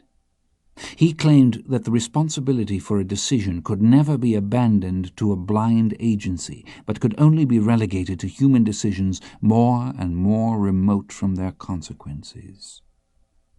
The example he gave was of a tossed coin that was at one time a slug in a mint, and of the coiner who took that slug from the tray and placed it in the die in one of two ways, and from whose act all else followed, cara y cruz, no matter through whatever turnings nor how many of them, till our turn comes at last, and our turn passes. She smiled, thinly, briefly. It's a foolish argument. But that anonymous small person at his workbench has remained with me. I think if it were fate that ruled our houses, it could perhaps be flattered or reasoned with. But the coiner cannot, peering with his poor eyes through dingy glasses at the blind tablets of metal before him, making his selection, perhaps hesitating a moment, while the fates of what unknown worlds to come hang in the balance. My father must have seen in this parable the accessibility of the origins of things, but I see nothing of the kind. For me, the world has always been more of a puppet show. But when one looks behind the curtain and traces the strings upward, he finds they terminate in the hands of yet other puppets, themselves with their own strings, which trace upward in turn, and so on. In my own life I saw these strings, whose origins were endless, enact the deaths of great men in violence and madness, enact the ruin of a nation. I will tell you how Mexico was, how it was, and how it will be again. You will see that those things which disposed me in your favor were the very things which led me to decide against you in the end. When I was a girl, the poverty in this country was very terrible. What you see today cannot even suggest it, and I was very affected by this. In the towns there were tiendas, which rented clothes to the peasants when they would come to market, because they had no clothes of their own, and they would rent them for the day and return home at night in their blankets and rags. They had nothing. Every centavo they could scrape together went for funerals. The average family owned nothing machine-made except for a kitchen knife. Nothing. Not a pin or a plate or a pot or a button. Nothing, ever. In the towns you'd see them trying to sell things which had no value.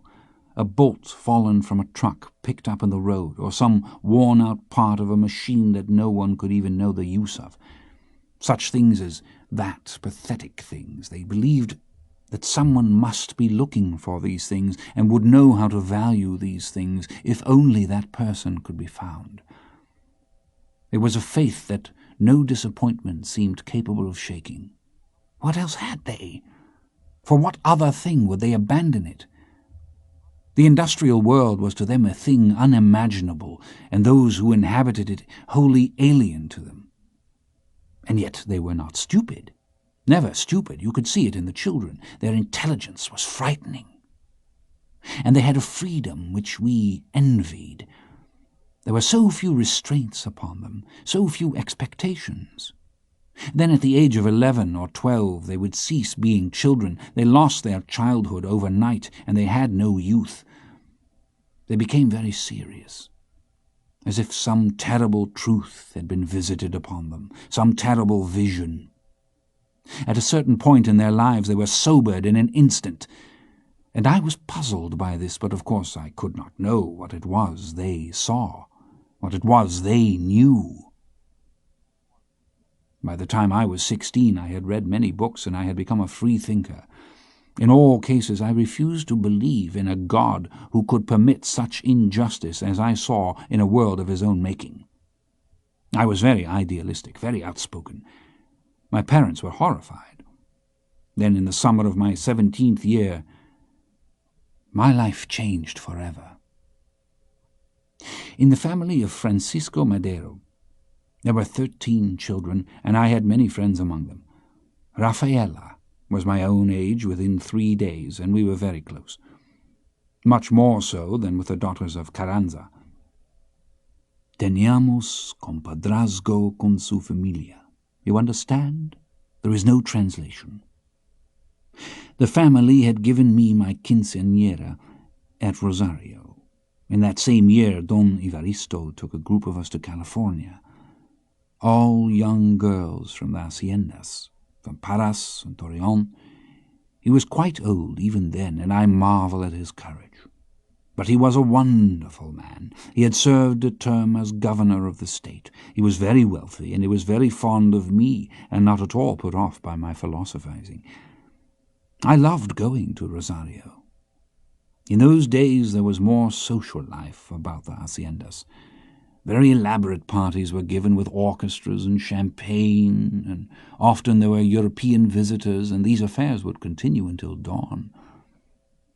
To my surprise, I found myself quite popular, and very likely I'd have been cured of my overwrought sensibilities except for 2 things. The first of these was the return of the 2 oldest boys, Francisco and Gustavo. They'd been in school in France for 5 years. Before that, they had studied in the United States, in California, and in Baltimore. When I was again introduced to them, it was to old friends, almost family. Yet my recollection of them was a child's recollection, and I must have been to them something wholly unknown. Francisco, as the eldest son, enjoyed a special place in the house. There was a table under the portal where he held court with his friends. In the fall of that year I was invited to the house many times, and it was in that house that I first heard the full expression of those things closest to my heart. I began to see how the world must become if I were to live in it.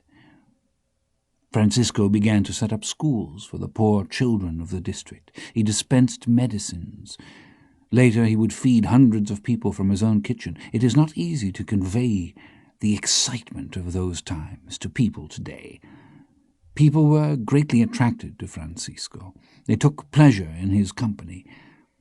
At that time there was no talk of his entering politics. He was simply trying to implement the ideas he had discovered, to make them work in everyday life. People from Mexico began to come to see him. In every undertaking he was seconded by Gustavo. I'm not sure you can understand what I am telling you. I was 17, and this country to me was like a rare vase being carried about by a child. There was an electricity in the air. Everything seemed possible. I thought that there were thousands like us, like Francisco, like Gustavo. There were not. Finally, in the end, it seemed there were none. Gustavo wore an artificial eye as a result of an accident when he was a young boy. This did not lessen his attractiveness to me. I think perhaps the contrary. Certainly there was no company I preferred to his. He gave me books to read. We talked for hours. He was very practical, much more so than Francisco. He did not share Francisco's taste for the occult. Always he talked of serious things. Then, in the autumn of that year, I went with my father and uncle to a hacienda in San Luis Potosi, and there I suffered the accident to my hand of which I have spoken. To a boy, this would have been an event of consequence. To a girl, it was a devastation. I would not be seen in public. I even imagined I saw a change in my father towards me, that he could not help but view me as something disfigured. I thought it would now be assumed that I could not make a good marriage, and perhaps it was so assumed. There was no longer even a finger on which to place the ring. I was treated with great delicacy, perhaps like a person returned home from an institution. I wished with all my heart that I'd been born among the poor, where such things are so much more readily accepted. In this condition, I awaited old age and death. Some months passed. Then one day, just before Christmas, Gustavo came to call on me. I was terrified. I told my sister to beg him to go away. He would not. When my father returned quite late that night, he was rather taken aback to find him seated in the parlour by himself with his hat in his lap. He came to my room to talk to me. I put my hands over my ears. I don't remember what happened, only that Gustavo continued to sit. He passed the night in the parlour like a mozo, here in this house. The next day my father was very angry with me. I will not entertain you with the scene that followed. I'm sure my howls of rage and anguish reached Gustavo's ears. But of course I could not oppose my father's will, and in the end I appeared. Rather elegantly dressed, if I remember. I'd learned to affect a handkerchief in my left hand in such a way as to cover my deformity. Gustavo rose and smiled at me. We walked in the garden, in those days rather better tended. He told me of his plans, of his work. He gave me news of Francisco and of Rafaela, of our friends. He treated me no differently than before. He told me how he had lost his eye, and of the cruelty of the children at his school, and he told me things he had never told anyone, not even Francisco, because, he said, that I would understand. He talked of those things we had spoken of so often at Rosario, so often and so far into the night. He said that those who have endured some misfortune will always be set apart, but that it is just that misfortune which is their gift and which is their strength, and that they must make their way back into the common enterprise of man, for without they do so it cannot go forward, and they themselves will wither in bitterness. He said these things to me with great earnestness and great gentleness, and in the light from the portal I could see that he was crying, and I knew that it was my soul he wept for. I had never been esteemed in this way. To have a man place himself in such a position, I did not know what to say. That night I thought long, and not without despair, about what must become of me. I wanted very much to be a person of value, and I had to ask myself how this could be possible if there were not something like a soul or like a spirit that is in the life of a person, and which could endure any misfortune or disfigurement and yet be no less for it. If one were to be a person of value, that value could not be a condition subject to the hazards of fortune. It had to be a quality that could not change, no matter what. Long before morning I knew that what I was seeking to discover was a thing I'd always known, that all courage was a form of constancy, that it was always himself that the coward abandoned first. After this all other betrayals came easily. I knew that courage came with less struggle for some than for others, but I believed that anyone who desired it could have it. That the desire was the thing itself. The thing itself. I could think of nothing else of which that was true. So much depends on luck. It was only in later years that I understood what determination it must have taken for Gustavo to speak to me as he did. To come to my father's house in that way, undeterred by any thought of rejection or ridicule. Above all, I understood that his gift to me was not even in the words. The news he brought he could not speak. But it was from that day that I began to love the man who had brought me that news, and though he is dead now close on to 40 years, those feelings have not changed. She took a handkerchief from her sleeve and with it touched the underlid of each eye. She looked up. "Well, you see. Anyway, you are quite patient. The rest of the story is not so difficult to imagine since the facts are known. In the months that followed, my revolutionary spirit was rekindled and the political aspects of Francisco Madero's activities became more manifest. As he came to be taken more seriously, enemies arose, and his name soon reached the ear of the dictator Diaz. Francisco was forced to sell the property he had acquired at Australia in order to finance his undertakings. Before long he was arrested. Later still he fled to the United States. His determination never wavered, yet in those years few could have foreseen that he would become president of Mexico. When he and Gustavo returned, they returned with guns. A revolution had begun. In the meantime, I was sent to Europe, and in Europe I remained. My father was outspoken in his views concerning the responsibilities of the landed class, but revolution was another matter altogether. He would not bring me home unless I promised to disassociate myself from the Maderos, and this I would not do. Gustavo and I were never engaged. His letters to me became less frequent. Then they stopped. Finally I was told that he had married.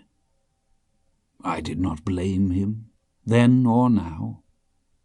There were months in the revolution when the entire campaign was financed out of his pocket. Every bullet, every crust of bread. When Diaz was at last made to flee, and a free election was held, Francisco became the first president of this republic ever to be placed in office by popular vote. And the last. I will tell you about Mexico.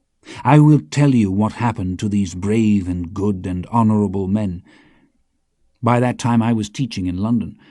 My sister came to join me, and she stayed with me until the summer. She begged me to return with her, but I would not. I was very proud, very stubborn. I could not forgive my father either for his political blindness or for his treatment of me.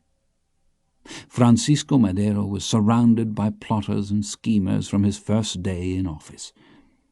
His trust in the basic goodness of humankind became his undoing. At one point Gustavo brought General Huerta to him at gunpoint and denounced him as a traitor, but Francisco would not hear of it and reinstated him. Huerta, an assassin, an animal. This was in February of 1913. There was an armed uprising. Huerta, of course, was the secret accomplice.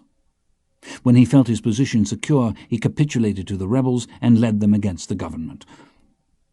Gustavo was arrested, then Francisco, and Pino Suarez. Gustavo was turned over to the mob in the courtyard of the Ciudadela. They crowded about him with torches and lanterns. They abused and tormented him, calling him Ojo Parado. When he asked to be spared for the sake of his wife and children, they called him a coward. Him, a coward. They pushed him and struck him. They burned him.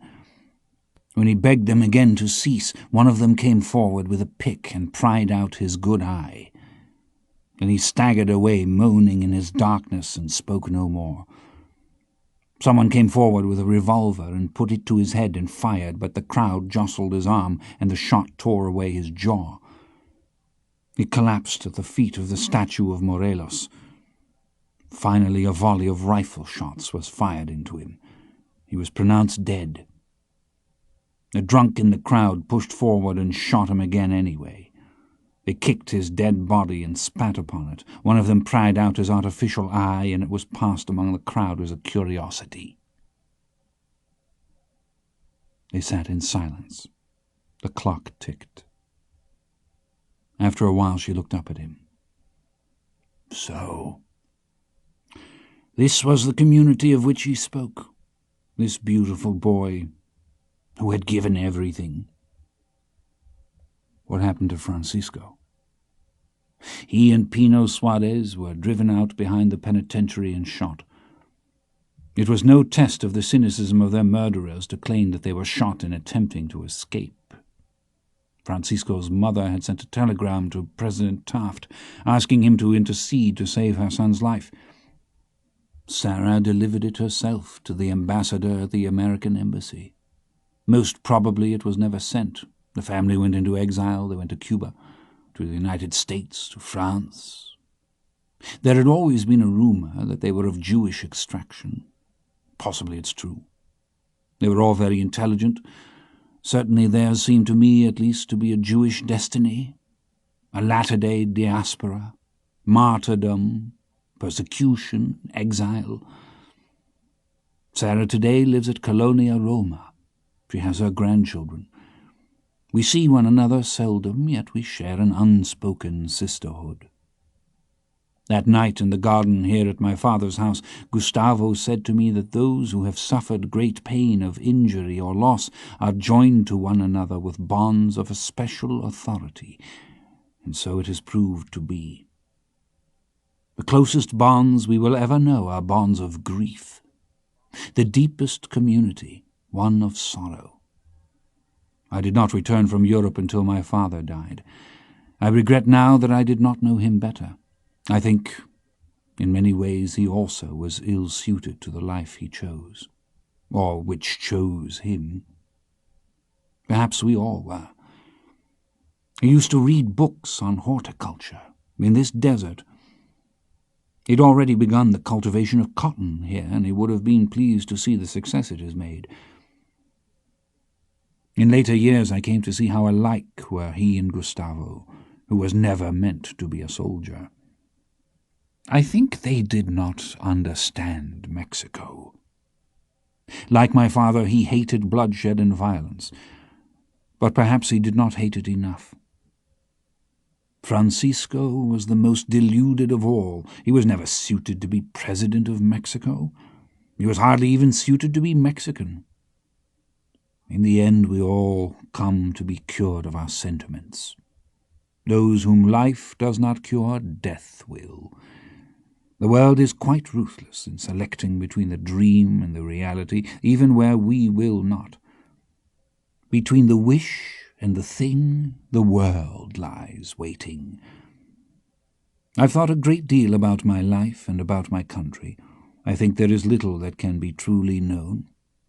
My family has been fortunate. Others were less so, as they are often quick to point out.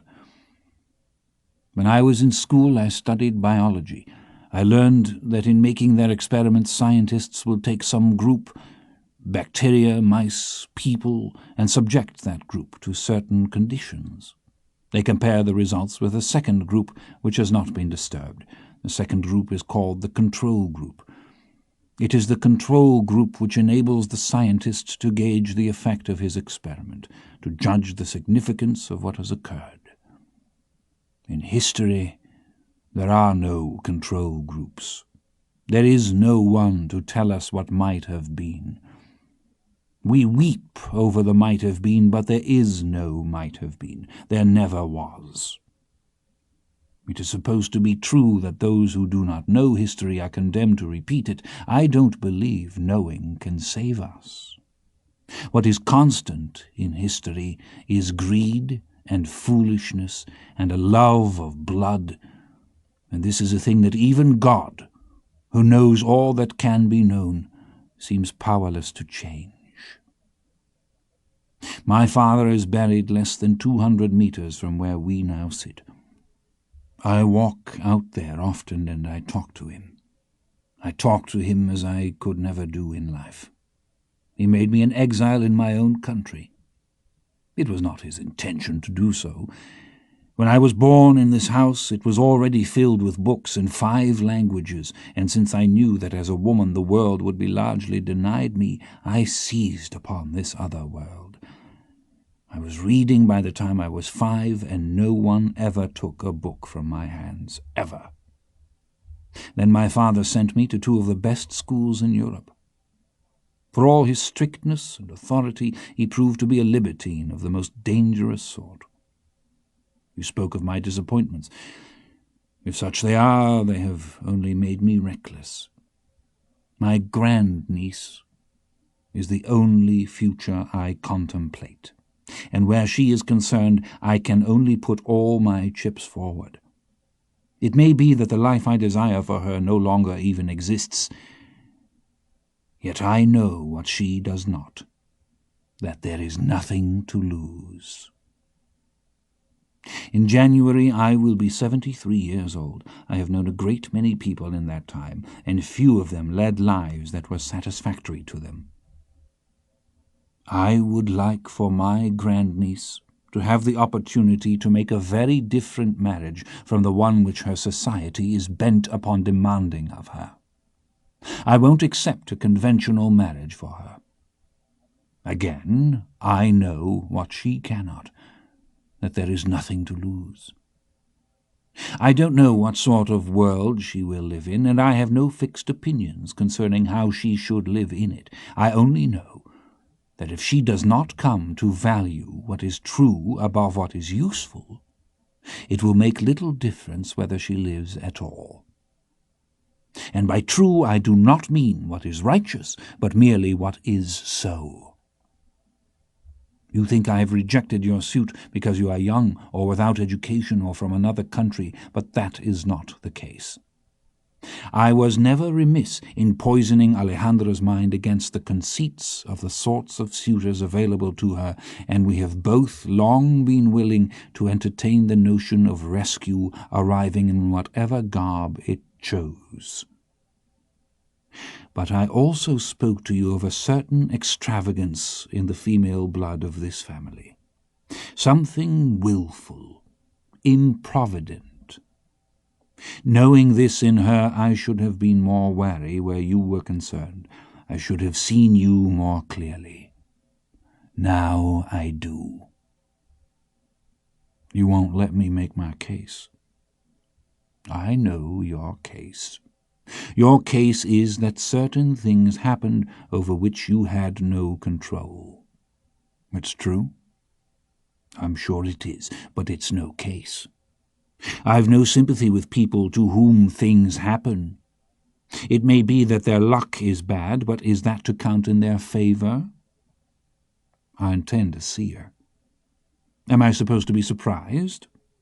I'll even give you my permission, although that seems to be a thing you have never required. She will not break her word to me, you will see.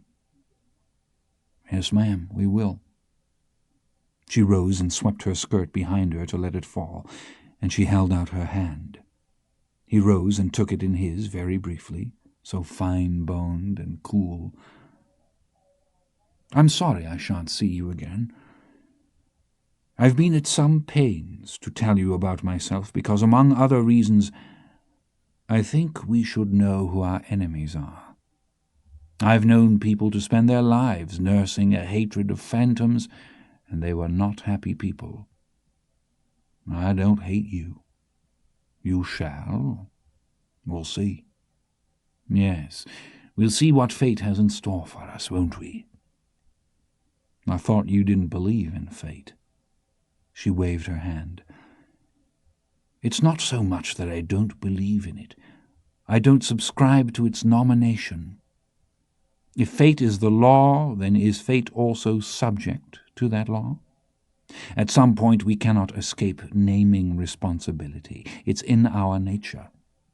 Sometimes I think we are all like that myopic coiner at his press, taking the blind slugs one by one from the tray, all of us bent so jealously at our work, determined that not even chaos be outside of our own making. In the morning, he walked up to the bunkhouse and ate breakfast with the vaqueros and said goodbye to them. Then he walked down to the Gerentes, and he and Antonio went out to the barn and saddled mounts and rode up through the trap looking at the green-broke horses. He knew the one he wanted. When it saw them, it snorted and turned and went trotting. It was Rawlins' Grullo, and they got a rope on it and brought it down to the corral, and by noon he had the animal in a half-manageable condition, and he walked it around and left it to cool. The horse had not been ridden in weeks, and it had no cinch marks on it, and it barely knew how to eat grain. He walked down to the house and said goodbye to Maria, and she gave him the lunch she had packed for him and handed him a rose-colored envelope with the La Purissima emblem embossed in the upper left corner. When he got outside, he opened it and took out the money and folded it and put it into his pocket without counting it, and folded the envelope and put it in his shirt pocket. Then he walked out through the pecan trees in front of the house where Antonio stood waiting with the horses, and they stood for a moment in a wordless abrazo, and then he mounted up into the saddle and turned the horse into the road. He rode through La Vega without dismounting, the horse blowing and rolling its eyes at all it saw. When a truck started up in the street and began to come toward them, the animal moaned in despair and tried to turn, and he sawed it down almost onto its haunches and patted it and talked constantly to it until the vehicle was passed, and then they went on again. Once outside the town, he left the road altogether and set off across the immense and ancient lake bed of the Bolson.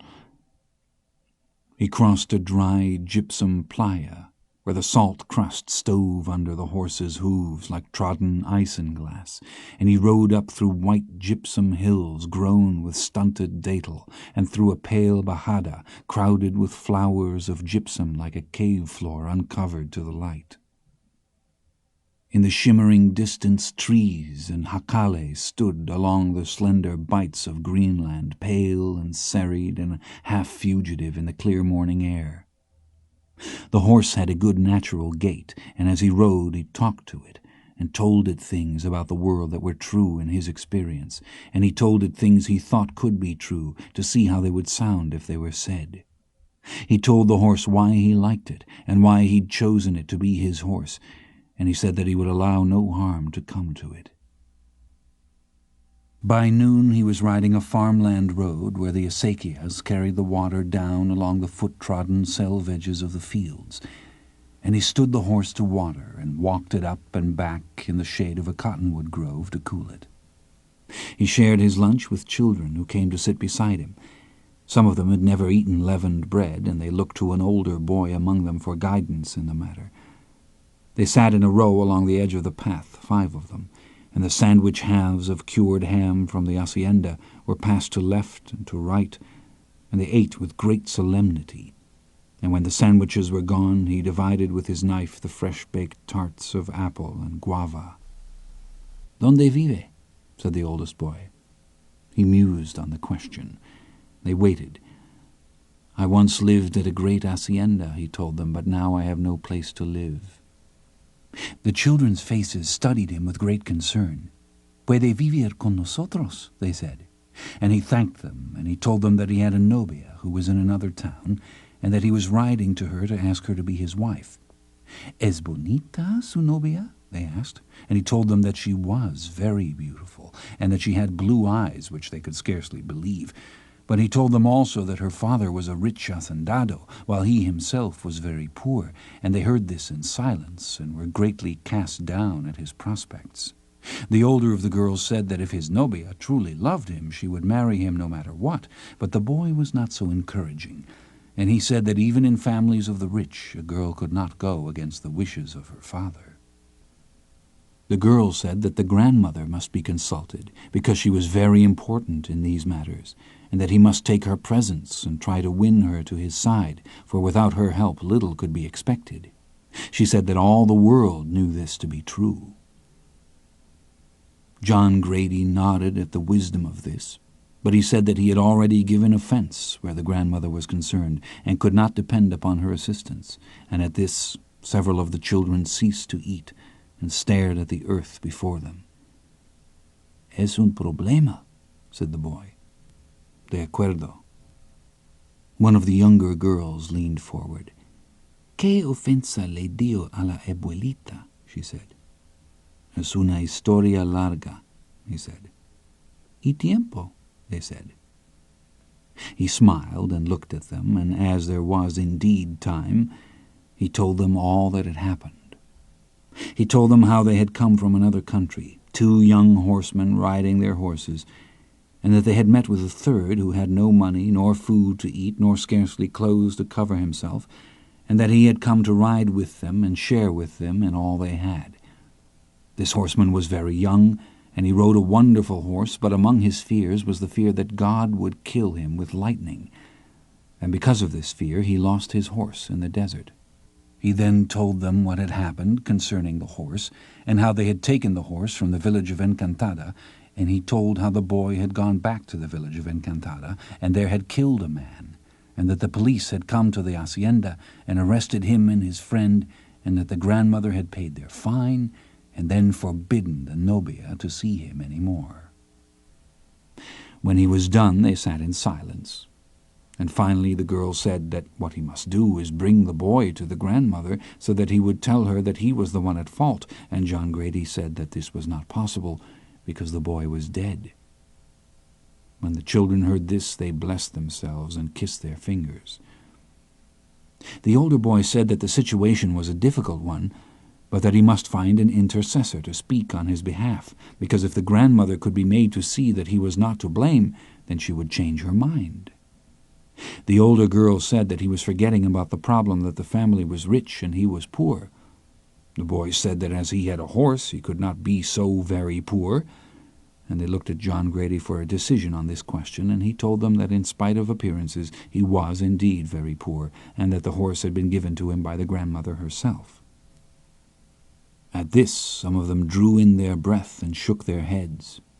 The girl said that he needed to find some wise man with whom he could discuss his difficulties, or perhaps a curandera, and the younger girl said that he should pray to God.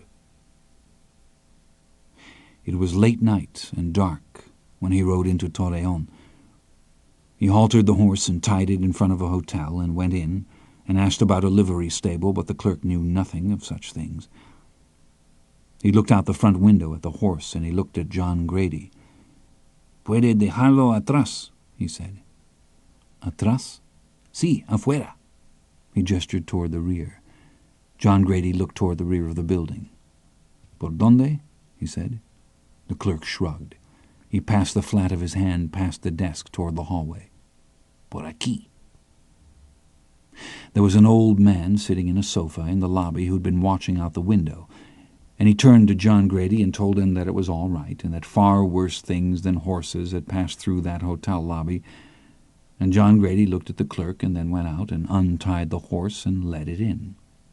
The clerk had preceded him down the hallway, and he opened the rear doors and stood while John Grady led the horse out into the yard. He'd bought a small sack of grain in Hawalilo, and he watered the horse in a wash trough and broke open the grain sack and poured the grain out into the upturned lid of a trash can, and he unsaddled the horse and wet the empty sack and rubbed the horse down with it, and then carried the saddle in and got his key and went up to bed. When he woke, it was noon. He'd slept almost 12 hours.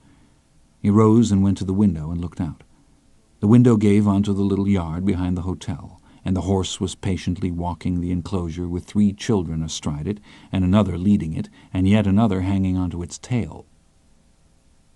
He stood in line most of the morning at the telephone exchange, waiting for his turn at one of the 4 cabinets, and when he finally got his call through, she could not be reached. He signed up again at the counter, and the girl behind the glass read his face and told him that he would have better luck in the afternoon. And he did. A woman answered the phone and sent someone to get her. He waited. When she came to the phone, she said that she knew it would be him. "I have to see you," he said. "I can't." "You have to. I'm coming down there." "No, you can't." "I'm leaving in the morning. I'm in Torreon." "Did you talk to my aunt?" "Yes." She was quiet. Then she said, "I can't see you." "Yes, you can." "I won't be here. I go to La Purissima in 2 days." "I'll meet you at the train." "You can't. Antonio is coming to meet me." He closed his eyes and held the phone very tightly, and he told her that he loved her, and that she had no right to make the promise that she'd made, even if they killed him, and that he would not leave without seeing her, even if it was the last time he would see her ever. And she was quiet for a long time, and then she said that she would leave a day early, that she would say her aunt was ill, and she would leave tomorrow morning and meet him in Zacatecas. Then she hung up. He boarded the horse at a stable out beyond the barrios, south of the rail tracks. and told the patron to be wary of the horse, as he was at best half broke, and the man nodded and called to the boy, but John Grady could tell he had his own ideas about horses and would come to his own conclusions. He lugged the saddle into the saddle room and hung it up, and the boy locked the door behind him, and he walked back out to the office. He offered to pay in advance, but the proprietor dismissed him with a small wave of the hand. He walked out into the sun and down the street, where he caught the bus back to town. He bought a small AWOL bag in a store, and he bought 2 new shirts and a new pair of boots, and he walked down to the train station and bought his ticket and went to a cafe and ate. He walked around to break in the boots, and then went back to the hotel. He rolled the pistol and knife and his old clothes up in the bedroll and had the clerk put the bedroll in the storage room, and he told the clerk to wake him at 6 in the morning, and then went up to bed. It was hardly even dark.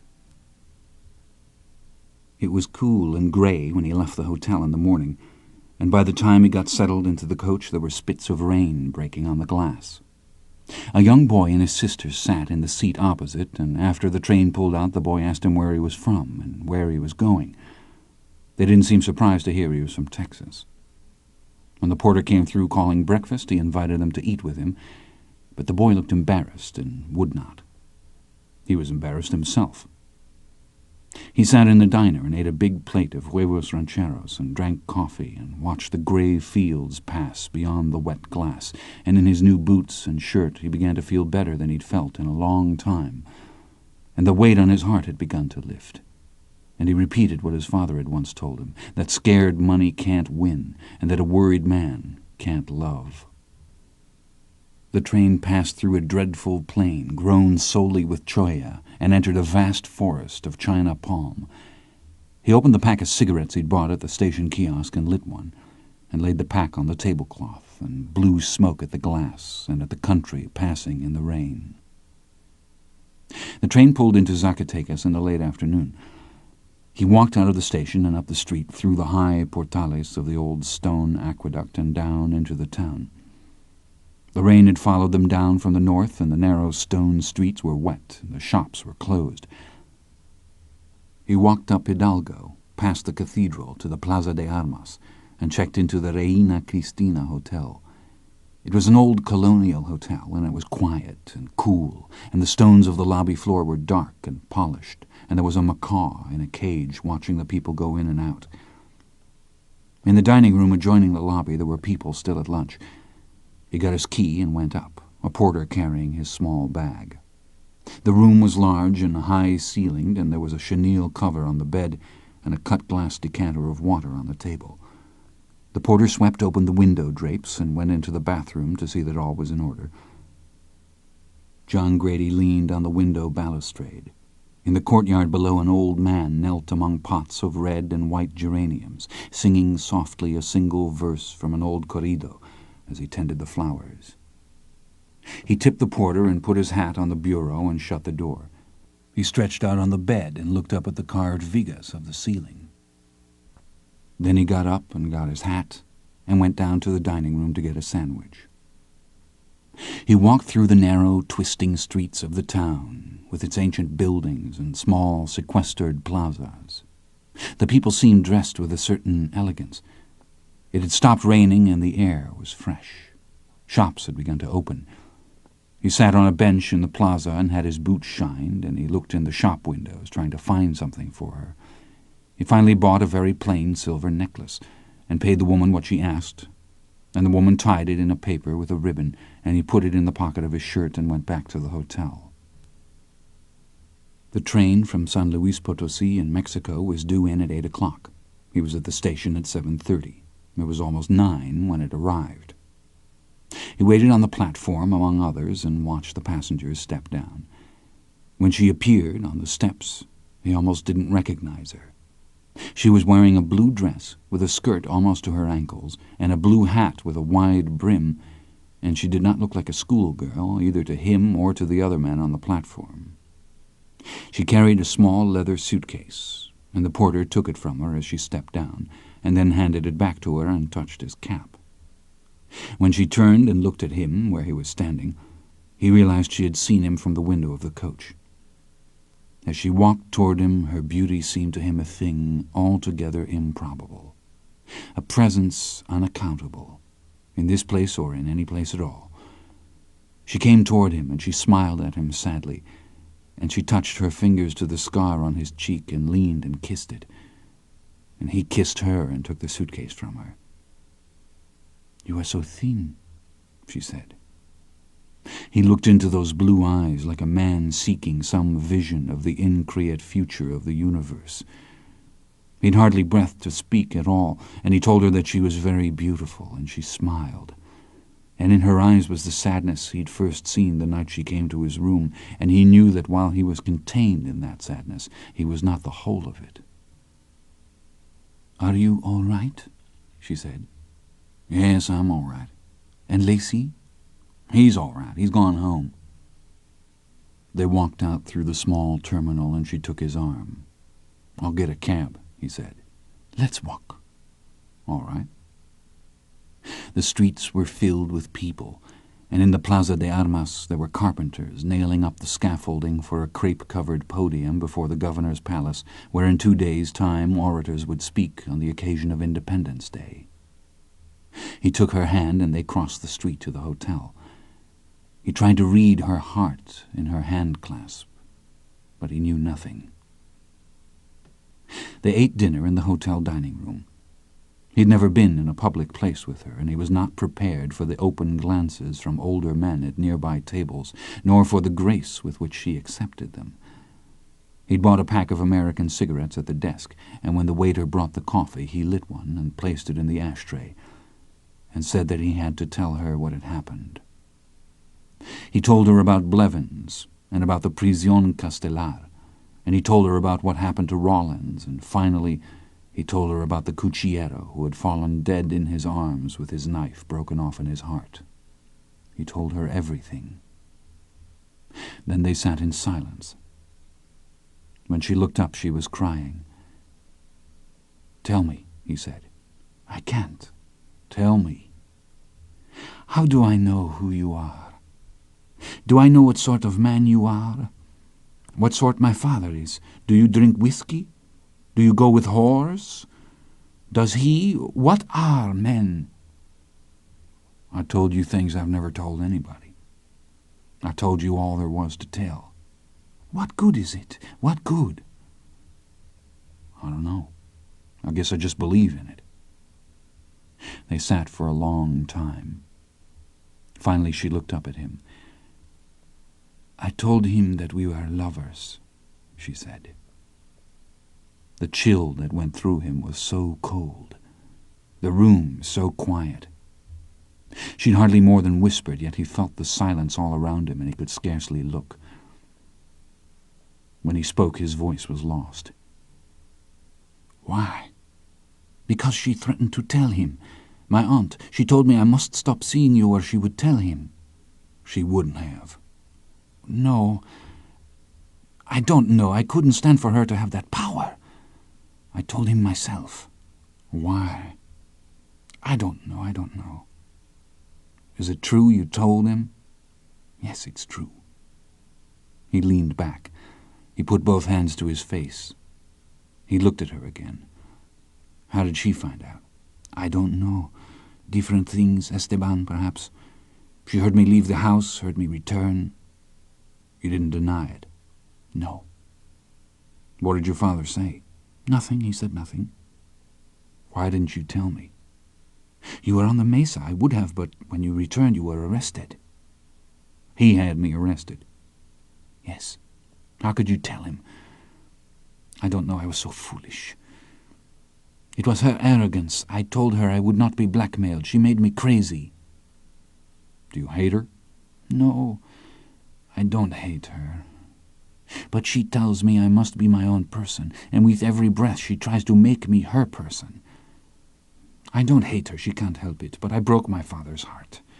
I broke his heart." He said nothing at all? "No." "What did he do?" "He got up from the table, he went to his room." "You told him at the table?" "Yes." "In front of her?" "Yes. He went to his room, and the next morning he left before daylight. He saddled a horse and left. He took the dogs. He went up into the mountains alone. I think he was going to kill you." She was crying. People were looking toward their table. She lowered her eyes and sat, sobbing silently, just her shoulders moving and the tears running down her face. "Don't cry, Alejandra, don't cry." She shook her head. "I destroyed everything. I only wanted to die. Don't cry. I'll make it right." "You can't," she said. She raised her eyes and looked at him. He'd never seen despair before. He thought he had, but he had not. "He came to the mesa. Why didn't he kill me?" "I don't know. I think he was afraid that I would take my life." "Would you?" "I don't know." "I will make it right. You have to let me." She shook her head. "You don't understand." "What don't I understand?" "I didn't know that he would stop loving me. I didn't know he could. Now I know." She took a handkerchief from her purse. "I'm sorry," she said. "People are looking at us." It rained in the night, and the curtains kept lifting into the room, and he could hear the splash of the rain in the courtyard, and he held her, pale and naked, against him, and she cried, and she told him that she loved him, and he asked her to marry him. He told her that he could make a living and that they could go to live in his country and make their life there, and no harm would come to them. She did not sleep, and when he woke in the dawn she was standing at the window wearing his shirt. "Viene la madrugada," she said. "Yes." She came to the bed and sat. "I saw you in a dream. I saw you dead in a dream." "Last night?" "No, long ago, before any of this. Hice una manda." "A promise?" "Yes." "For my life?" "Yes." "They carried you through the streets of a city I'd never seen. It was dawn. The children were praying. Lloraba tu madre, con más razón tu puta." He put his hand to her mouth. "Don't say that. You can't say that." She took his hand and held it in hers and touched the veins. They went out in the dawn in the city and walked in the streets. They spoke to the street sweepers and to women opening the small shops, washing the steps. They ate in a cafe and walked in the little paseos and callejones where old vendresses of sweets, melcochas and charamuscas were setting out their wares on the cobbles, and he bought strawberries for her from a boy who weighed them in a small brass balance and twisted up a paper alcatraz to pour them into. They walked in the old Jardín Independencia, where high above them stood a white stone angel with one broken wing. From her stone wrists dangled the broken chains of the manacles she wore. He counted in his heart the hours until the train would come again from the south, which, when it pulled out for Torreón, would either take her or would not take her.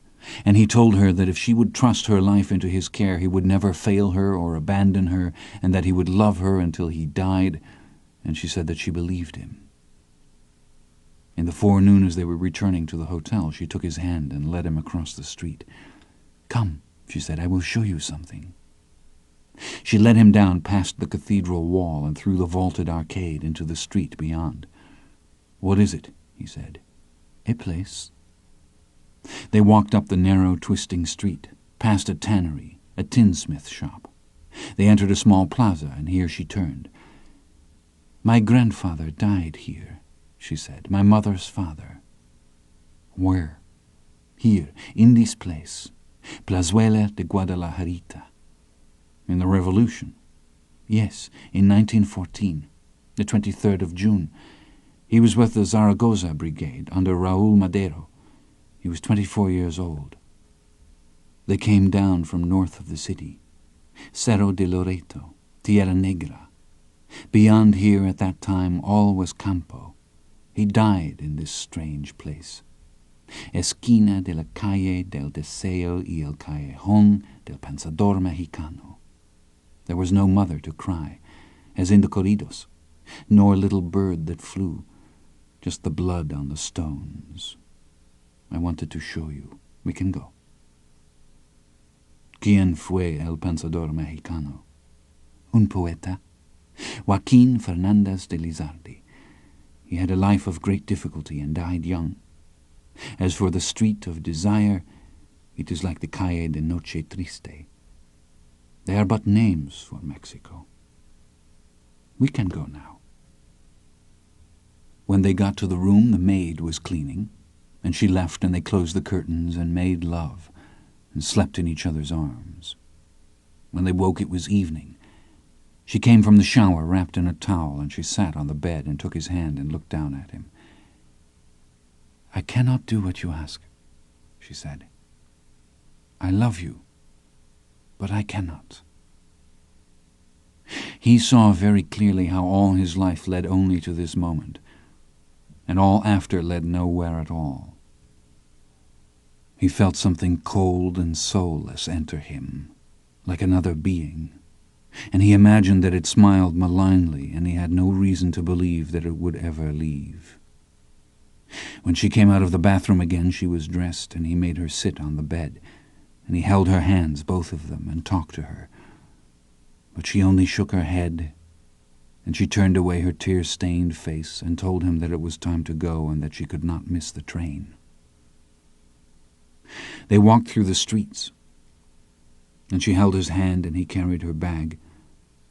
They walked through the Alameda, above the old stone bullring, and came down the steps past the carved stone bandstand.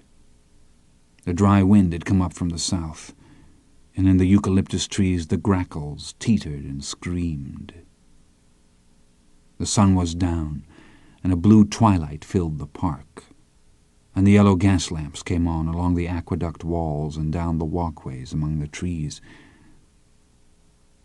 They stood on the platform, and she put her face against his shoulder, and he spoke to her, but she did not answer. The train came huffing in from the south and stood, steaming and shuddering, with the coach windows curving away down the track like great dominoes smouldering in the dark. And he could not but compare this arrival to that one 24 hours ago, and she touched the silver chain at her throat and turned away and bent to pick up the suitcase, and then leaned and kissed him one last time, her face all wet, and then she was gone. He watched her go as if he himself were in some dream. All along the platform, families and lovers were greeting one another. He saw a man with a little girl in his arms, and he whirled her around, and she was laughing, and when she saw his face, she stopped laughing. He did not see how he could stand there until the train pulled out, but stand he did, and when it was gone, he turned and walked back out into the street. He paid the bill at the hotel and got his things and left. He went to a bar in a side street where the raucous hybrid beer hall music of the North was blaring from an open door, and he got very drunk and got in a fight, and woke in the grey dawn on an iron bed in a green room with paper curtains at a window beyond which he could hear roosters calling. He studied his face in a clouded glass. His jaw was bruised and swollen. If he moved his head in the mirror to a certain place, he could restore some symmetry to the two sides of his face, and the pain was tolerable if he kept his mouth shut. His shirt was torn and bloody, and his bag was gone. He remembered things from the night of whose reality he was uncertain. He remembered a man in silhouette at the end of a street, who stood much as Rollins had stood when last he saw him, half-turned in farewell, a coat slung loosely over one shoulder, who'd come to ruin no man's house, no man's daughter. He saw a light over a doorway in the corrugated iron wall of a warehouse where no one came and no one went. He saw a vacant field in a city in the rain, and in the field a wooden crate, and he saw a dog emerge from the crate into the slack and sallow lamplight like a carnival dog, forlorn, and pick its way brokenly across the rubble of the lot to vanish without fanfare among the darkened buildings. When he walked out the door, he did not know where he was. A fine rain was falling. He tried to take his bearings from La Buffa, standing above the city to the west, but he was easily lost in the winding streets, and he asked a woman for the way to the centro, and she pointed out the streets and then watched him as he went. When he reached Hidalgo, a pack of dogs was coming up the street at a high trot, and as they crossed in front of him, one of their number slipped and scrabbled on the wet stones and went down. The others turned in a snarling mass of teeth and fur, but the fallen dog struggled up before he could be set upon, and all went on as before. He walked out to the edge of the town along the highway north and put out his thumb. He had almost no money, and he had a long way to go. He rode all day in an old LaSalle phaeton, with the top down, driven by a man in a white suit. He said that this was the only car of its type in all of Mexico. He said that he had traveled all over the world when he was young, and that he had studied opera in Milan and in Buenos Aires, and as they rolled through the countryside he sang arias and gestured with great vigor. By this and other conveyance he reached Torreon around noon of the following day, and went to the hotel and got his bedroll. Then he went to fetch his horse. He had not shaved nor bathed, and he had no other clothes to wear, and the hostler, when he saw him, nodded his head in sympathy and seemed unsurprised at his condition. He rode the horse out into the noon traffic, and the horse was fractious and scared, and it skittered about in the street and kicked a great dish into the side of a bus, to the delight of the passengers, who leaned out and called challenges from the safety of the windows. There was an armeria in the Calle del Collado, and he dismounted in front of it and tied the horse to a lamp standard and went in and bought a box of 45 long Colt shells. He stopped at a tienda on the outskirts of town and bought some tortillas and some tins of beans and salsa and some cheese, and he rolled them up in his blanket and tied the bedroll on behind the saddle again and refilled the canteen and mounted up and turned the horse north. The rain had ripened all the country around, and the roadside grass was luminous and green from the runoff, and flowers were in bloom across the open country. He slept that night in a field far from any town. He built no fire. He lay listening to the horse crop the grass at his stake rope, and he listened to the wind in the emptiness, and watched stars trace the arc of the hemisphere and die in the darkness at the edge of the world. And as he lay there, the agony in his heart was like a stake. He imagined the pain of the world to be like some formless parasitic being seeking out the warmth of human souls wherein to incubate, and he thought he knew what made one liable to its visitations. What he had not known was that it was mindless, and so had no way to know the limits of those souls, and what he feared was that there might be no limits. By afternoon of the day following he was deep in the Bolson, and a day later he was entering the range country and the broken land that entabled the desert mountains to the north.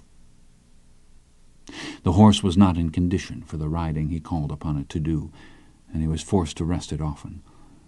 He rode at night that its hooves might benefit from the damp, or from what damp there was, and as he rode he saw small villages distant on the plain that glowed a faint yellow in that incoordinate dark, and he knew that the life there was unimaginable to him.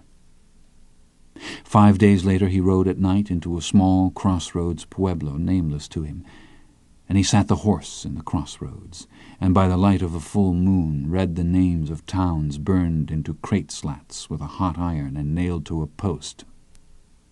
San Jerónimo, Los Pintos, La Rosita. At the bottom a board with the arrow pointed the other way that said La Encantada. He sat a long time. He leaned and spat. He looked toward the darkness in west. "The hell with it," he said. "I ain't leaving my horse down here."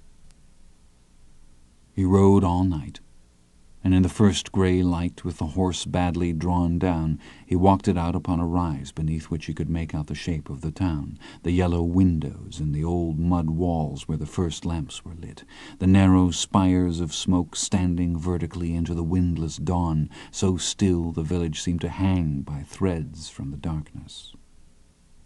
He dismounted and unrolled his plunder and opened the box of shells and put half of them in his pocket and checked the pistol that it was loaded, all 6 cylinders, and closed the cylinder gate and put the pistol into his belt, and rolled his gear back up and retied the roll behind the saddle and mounted the horse again and rode into the town. There was no one in the streets. He tied the horse in front of the store and walked down to the old school and stood on the porch and looked in. He tried the door. He walked around to the rear and broke out the glass and reached in and unlocked the door latch and walked in with the pistol in his hand. He crossed the room and looked out the window at the street. Then he turned and walked back to the captain's desk. He opened the top drawer and took out the handcuffs and laid them on top of the desk. Then he sat down and put his feet up. An hour later the maid arrived and opened the door with her key.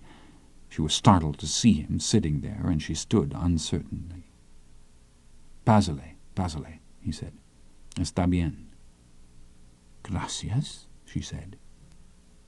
She'd have crossed the room and gone on to the rear, but that he stopped her and made her take a seat in one of the metal folding chairs against the wall. She sat very quietly. She didn't ask him anything at all. They waited. He saw the captain cross the street. He heard his boots on the boards.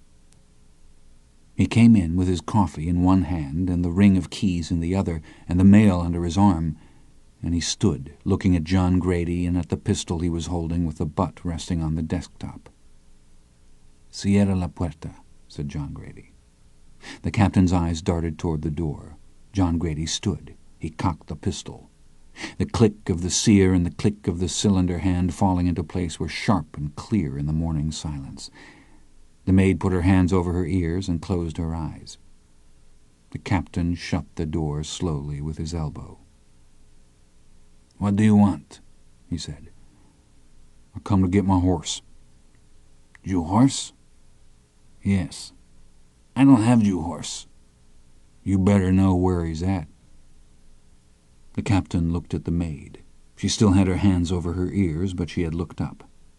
"Come over here and put that stuff down," said John Grady. He walked to the desk and put down his coffee and the mail and stood holding the keys. "Put down the keys." He put the keys on the desk. "Turn around." "You make bad troubles for yourself." "I got troubles you never even heard of. Turn around." He turned around.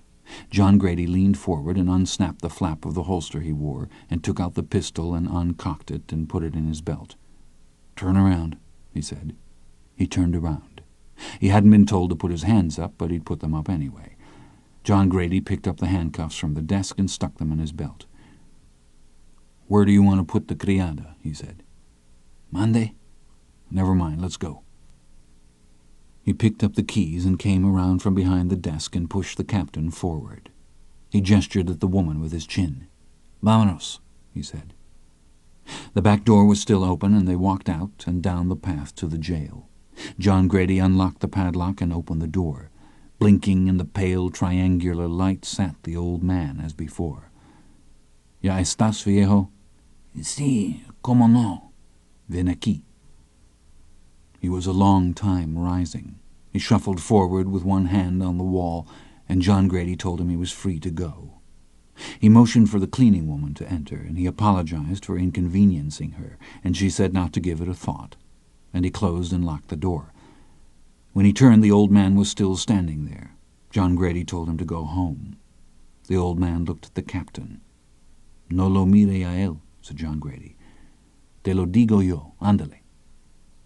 The old man seized his hand and was about to kiss it when John Grady snatched it away. "Get the hell out of here," he said. "Don't be looking at him. Go on." The old man hobbled off toward the gate and unlatched it and stepped out into the street and turned and shut the gate again and was gone. When he and the captain went up the street, John Grady was riding the horse with the pistol stuck in his belt and his jacket over them. His hands were handcuffed before him, and the captain was leading the horse. They turned down the street to the blue house where the Charo lived, and the captain knocked at his door. A woman came to the door and looked at the captain and went back down the zaguan, and after a while the Charo came to the door and nodded and stood, picking his teeth. He looked at John Grady and he looked at the captain. Then he looked at John Grady again. Tenemos un problema, said the captain. He sucked on the toothpick. He hadn't seen the pistol in John Grady's belt, and he was having trouble understanding the captain's demeanor. Ven aquí, said John Grady. Cierra la puerta. When the charro looked up into the pistol barrel, John Grady could see the gears meshing in his head, and everything turning and falling into place. He reached behind him and pulled the door shut. He looked up at the rider. The sun was in his eyes, and he stepped slightly to one side and looked up again. Quiero mi caballo, said John Grady. He looked at the captain. The captain shrugged. He looked up at the rider again, and his eyes started to cut away to the right, and then he looked down. John Grady looked off across the Ocotillo fence, where from horseback he could see some mud sheds and the rusted tin roof of a larger building. He swung down from the horse, the handcuffs dangling from one wrist. Vámonos, he said. Rawlins' horse was in a mud barn in the lot behind the house. He spoke to it, and it lifted its head at his voice, and it nickered at him. He told the charro to get a bridle, and he stood holding the pistol while the charro bridled the horse, and then he took the reins from him. He asked him where the other horses were. The charro swallowed and looked at the captain. John Grady reached and got the captain by the collar and put the pistol to the captain's head, and he told the charro that if he looked at the captain again he would shoot him. He stood looking down. John Grady told him that he had no more patience and no more time, and that the captain was a dead man anyway, but that he could still save himself. He told them that Blevins was his brother, and he'd taken a blood oath not to return to his father without the captain's head, and he said that if he failed there were more brothers, each waiting his turn. The charro lost control of his eyes and looked at the captain anyway, and then he closed his eyes and turned away and clutched the top of his thin head with one hand. But John Grady was watching the captain, and he saw doubt cloud his face for the first time. The captain started to speak to the charro, but he pulled him around by the collar with the pistol against his head and told them that if he spoke again he would shoot him where he stood. "Tú," he said, "¿Dónde están los otros caballos?" The charro stood, looking out down the barn bay. He looked like an extra in a stage play, reciting his only lines. "En la hacienda de Don Rafael," he said. They rode out through the town, with the captain and the charro doubled on Rawlins' horse, bareback, and John Grady riding behind them with his hands manacled as before. He carried a spare bridle slung over one shoulder. They rode dead through the center of town. Old women out sweeping the mud street in the early morning air stood and watched them go. It was some 10 kilometers to the hacienda so spoken, and they reached it mid-morning and rode through the open gate and on past the house toward the stables at the rear, attended by dogs who pranced and barked and ran before the horses. At the corral, John Grady halted and removed the cuffs and put them in his pocket and drew the pistol from his belt. Then he dismounted and opened the gate and waved them through. He led the grullo through and closed the gate and ordered them off the horse and gestured toward the stable with the pistol. The building was new and built of adobe brick and had a high tin roof. The doors at the far end were closed and the stalls were shuttered, and there was little light in the bay. He pushed the captain and the charro ahead of him at gunpoint. He could hear horses snuffing in the stalls, and he could hear pigeons cooing somewhere in the loft overhead. "Red Bow," he called. The horse nickered at him from the far end of the stable. He motioned them forward. "Vámonos," he said. As he turned, a man stepped into the doorway behind them and stood in silhouette. "¿Quién está?" he said. John Grady moved behind the charro and put the gun barrel in his ribs. "Respóndele," he said. "Luis," said the charro. "Luis?" "Sí." "¿Quién más?" "Raúl, el capitán." The man stood uncertainly. John Grady stepped behind the captain. "Tenemos un preso," he said. "Tenemos un preso," called the captain. "Un ladrón," whispered John Grady. "Un ladrón." "Tenemos que ver un caballo." "Tenemos que ver un caballo," said the captain. "¿Cuál caballo?" "El caballo americano." The man stood. Then he stepped out of the doorway light. No one spoke. "¿Qué pasó, hombre?" called the man. No one answered. John Grady watched the sunlit ground beyond the stable door.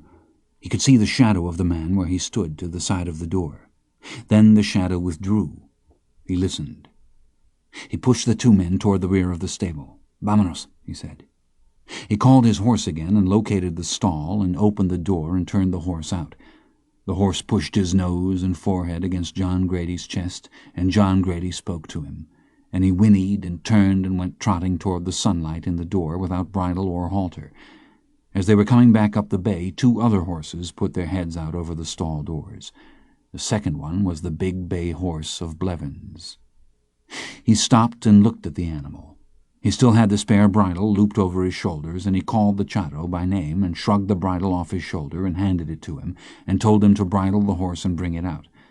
He knew that the man who'd come to the stable door had seen the two horses standing in the corral, one saddled and bridled, and the other bridled and bareback, and he reckoned he'd gone to the house for a rifle, and that he would probably be back before the Chato could even get the bridle on Blevins' horse, and in all of this he was correct.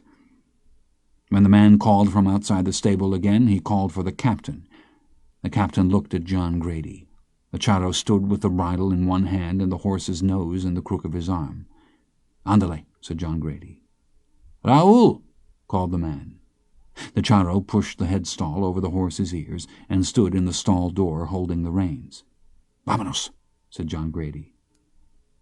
There were ropes and rope halters and other bits of tack hanging from the hitch rail in the hall, and he took a coil of rope and handed it to the Chato and told him to tie one end to the bridle throat latch of Blevins' horse. He knew he didn't have to check anything that the man did, because the Chato could not have brought himself to do it wrong. His own horse stood in the doorway looking back. Then it turned and looked at the man standing outside against the wall of the stable. "¿Quién está contigo?" the man called. John Grady took the handcuffs from his pocket and told the captain to turn around and put his hands behind him. The captain hesitated and looked toward the door. John Grady raised the pistol and cocked it. "Bien, bien," the captain said. John Grady snapped the cuffs onto his wrists and pushed him forward and motioned to the Chato to bring the horse. Rawlins' horse had appeared in the stable door and stood nuzzling Redbow. He raised his head, and he and Redbow looked at them as they came up the bay leading the other horse. At the edge of the shadow line where the light fell into the stable, John Grady took the lead rope from the Chato. "Espera aquí," he said. "Sí." He pushed the captain forward. "Quiero mis caballos," he called. "Nada más." No one answered. He dropped the lead rope and slapped the horse on the rump, and it went trotting out of the stable, holding its head to one side so as not to step on the trailing rope. Outside it turned and nudged Rawlins' horse with its forehead, and then stood looking at the man crouching against the wall. The man must have made a hazing motion at it, because it jerked its head and blinked, but it did not move. John Grady picked up the end of the rope the horse was trailing and passed it between the captain's handcuffed arms, and stepped forward and half-hitched it to the stanchion the stable door was hung from. Then he stepped out through the door and put the barrel of the revolver between the eyes of the man crouched there. The man had been holding a rifle at his waist, and he dropped it in the dirt and held his hands up. Almost instantly, John Grady's legs were slammed from under him, and he went down. He never even heard the crack of the rifle, but Blevins' horse did, and it reared onto its hind legs above him, and sprang and hit the end of the rope, and was snatched sideways and fell with a great whomp in the dust. A flock of pigeons burst flapping out of the gable end of the loft overhead into the morning sun. The other two horses went trotting, and the grullo started to run along the fence. He held onto the pistol and tried to rise. He knew he'd been shot, and he was trying to see where the man was hidden. The other man reached to retrieve the rifle lying on the ground, but John Grady turned and threw down on him with the pistol, and then reached and got hold of the rifle and rolled over and covered the head of the horse that was down and struggling so that it would not rise. Then he raised up cautiously to look. "No tire al caballo," called the man behind him.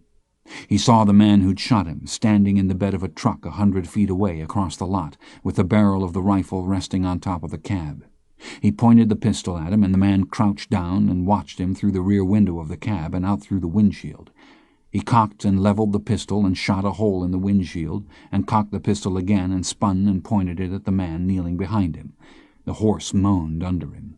He could feel it breathing, slow and steady, in the pit of his stomach. The man held out his hands. "No me mate," he said. John Grady looked toward the truck.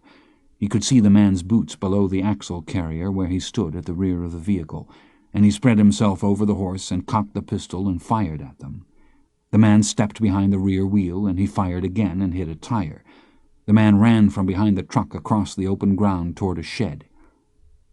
The tire was whistling with a single long, steady note in the morning silence, and the truck had begun to settle at one corner. Redbow and Junior stood trembling in the shadow of the stable wall, with their legs slightly spread and their eyes rolling. John Grady lay covering the horse and held the pistol on the man behind him and called to the charro. The charro didn't answer, and he called to him again and told him to bring a saddle and bridle for the other horse and to bring a rope or he would kill the patron. Then they all waited. In a few minutes the charro came to the door. He called out his own name before him like a talisman against harm. "Pásale," called John Grady. "Nadie le va a molestar." He talked to Redbow while the charro saddled and bridled him. Blevins' horse was breathing with slow regularity, and his stomach was warm and his shirt damp from the horse's breath. He found he was breathing in rhythm with the horse, as if some part of the horse were within him breathing, and then he descended into some deeper collusion for which he had not even a name. He looked down at his leg. His trousers were dark with blood, and there was blood on the ground. He felt numb and strange, but he felt no pain. The charro brought Redbow to him saddled, and he eased himself up from the horse and looked down at it. Its eye rolled up at him, at the endless and eternal blue beyond. He stood the rifle on the ground and tried to get up. When he put his weight on the gunshot leg, a white pain went up his right side, and he sucked in all the air he could get. Blevins' horse lurched and scrambled to its feet and snatched the rope taut, and there was a cry from the barn, and the captain tottered forth, bent double, with his arms up behind him along the quivering length of rope, like something smoked out of a hole. He'd lost his hat, and his lank black hair hung down, and his face was a grey color, and he called out to them to help him. The horse, hitting the end of the rope at the first gunfire, had snatched him up, and had already dislocated his shoulder, and he was in great pain. John Grady stood and unfastened the rope from the throat latch of the bay horse, and tied on the rope the charro had brought, and handed the rope end off to the charro and told him to dally it to Redbow's saddle horn and bring him the other 2 horses. He looked at the captain. He was sitting on the ground, bent over slightly sideways, with his hands cuffed behind him. The second man was still kneeling a few feet away with his hands up. When John Grady looked down at him, he shook his head. "Está loco," he said. "Tiene razón," said John Grady. He told him to call the carabinero out from the shed, and he called to him twice, but the man would not come out. He knew he would not ride out of the compound without the man trying to stop him, and he knew he had to do something about Blevins' thunder-crazed horse. The charro stood holding the horses, and he took the rope and handed him back the reins and told him to go get the captain and to mount him on the grullo, and he leaned against the side of Blevins' horse and got his breath and looked down at his leg. When he looked at the charro, he was standing over the captain, holding the horse behind him, but the captain wasn't going anywhere. He raised the pistol and was about to shoot into the ground in front of the captain when he remembered about Blevins' horse.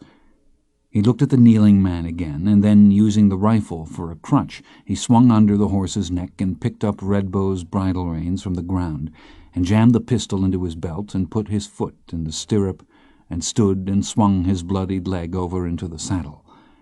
He swung it harder than he needed because he knew that if he failed the first time he wouldn't be able to do it again, and he almost cried out with the pain. He unhitched the rope from the saddle horn and backed the horse to where the captain was sitting. He had the rifle under his arm, and he was watching the shed where the rifleman was holed up.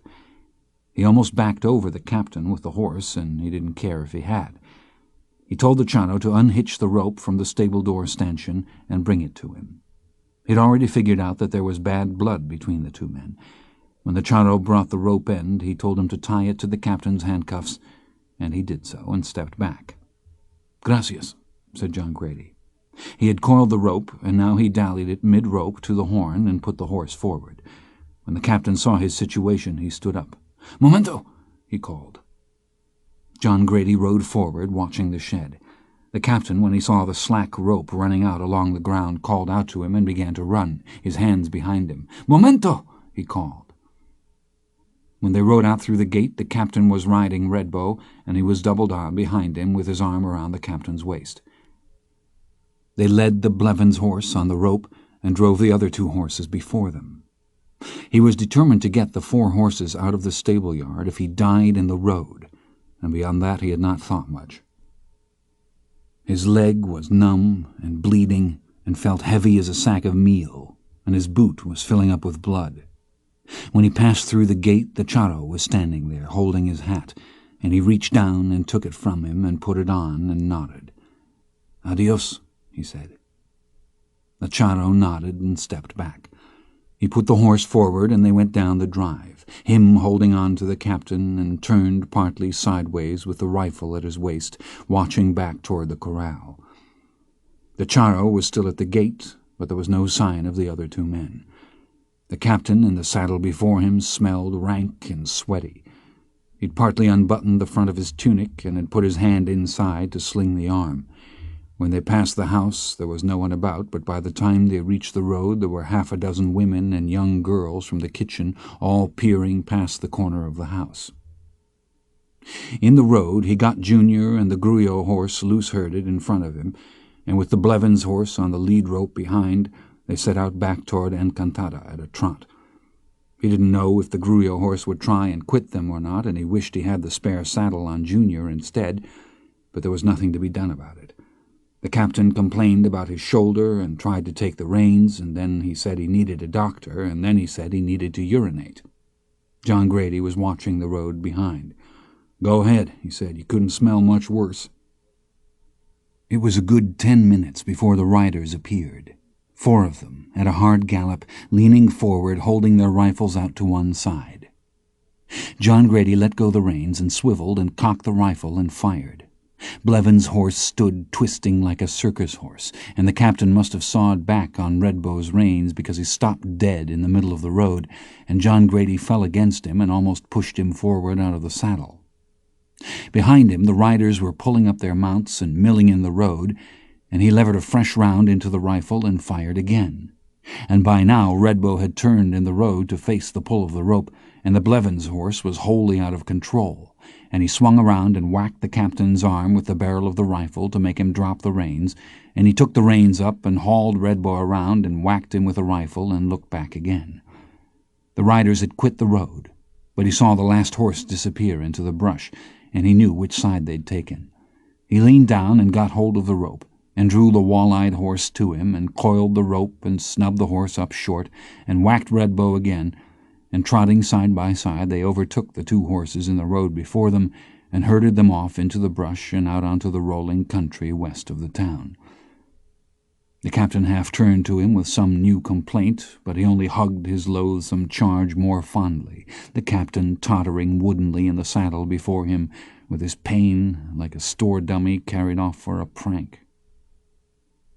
They rode down into a broad, flat arroyo, and he put the horses into a lope, his leg throbbing horribly, and the captain crying out to be left.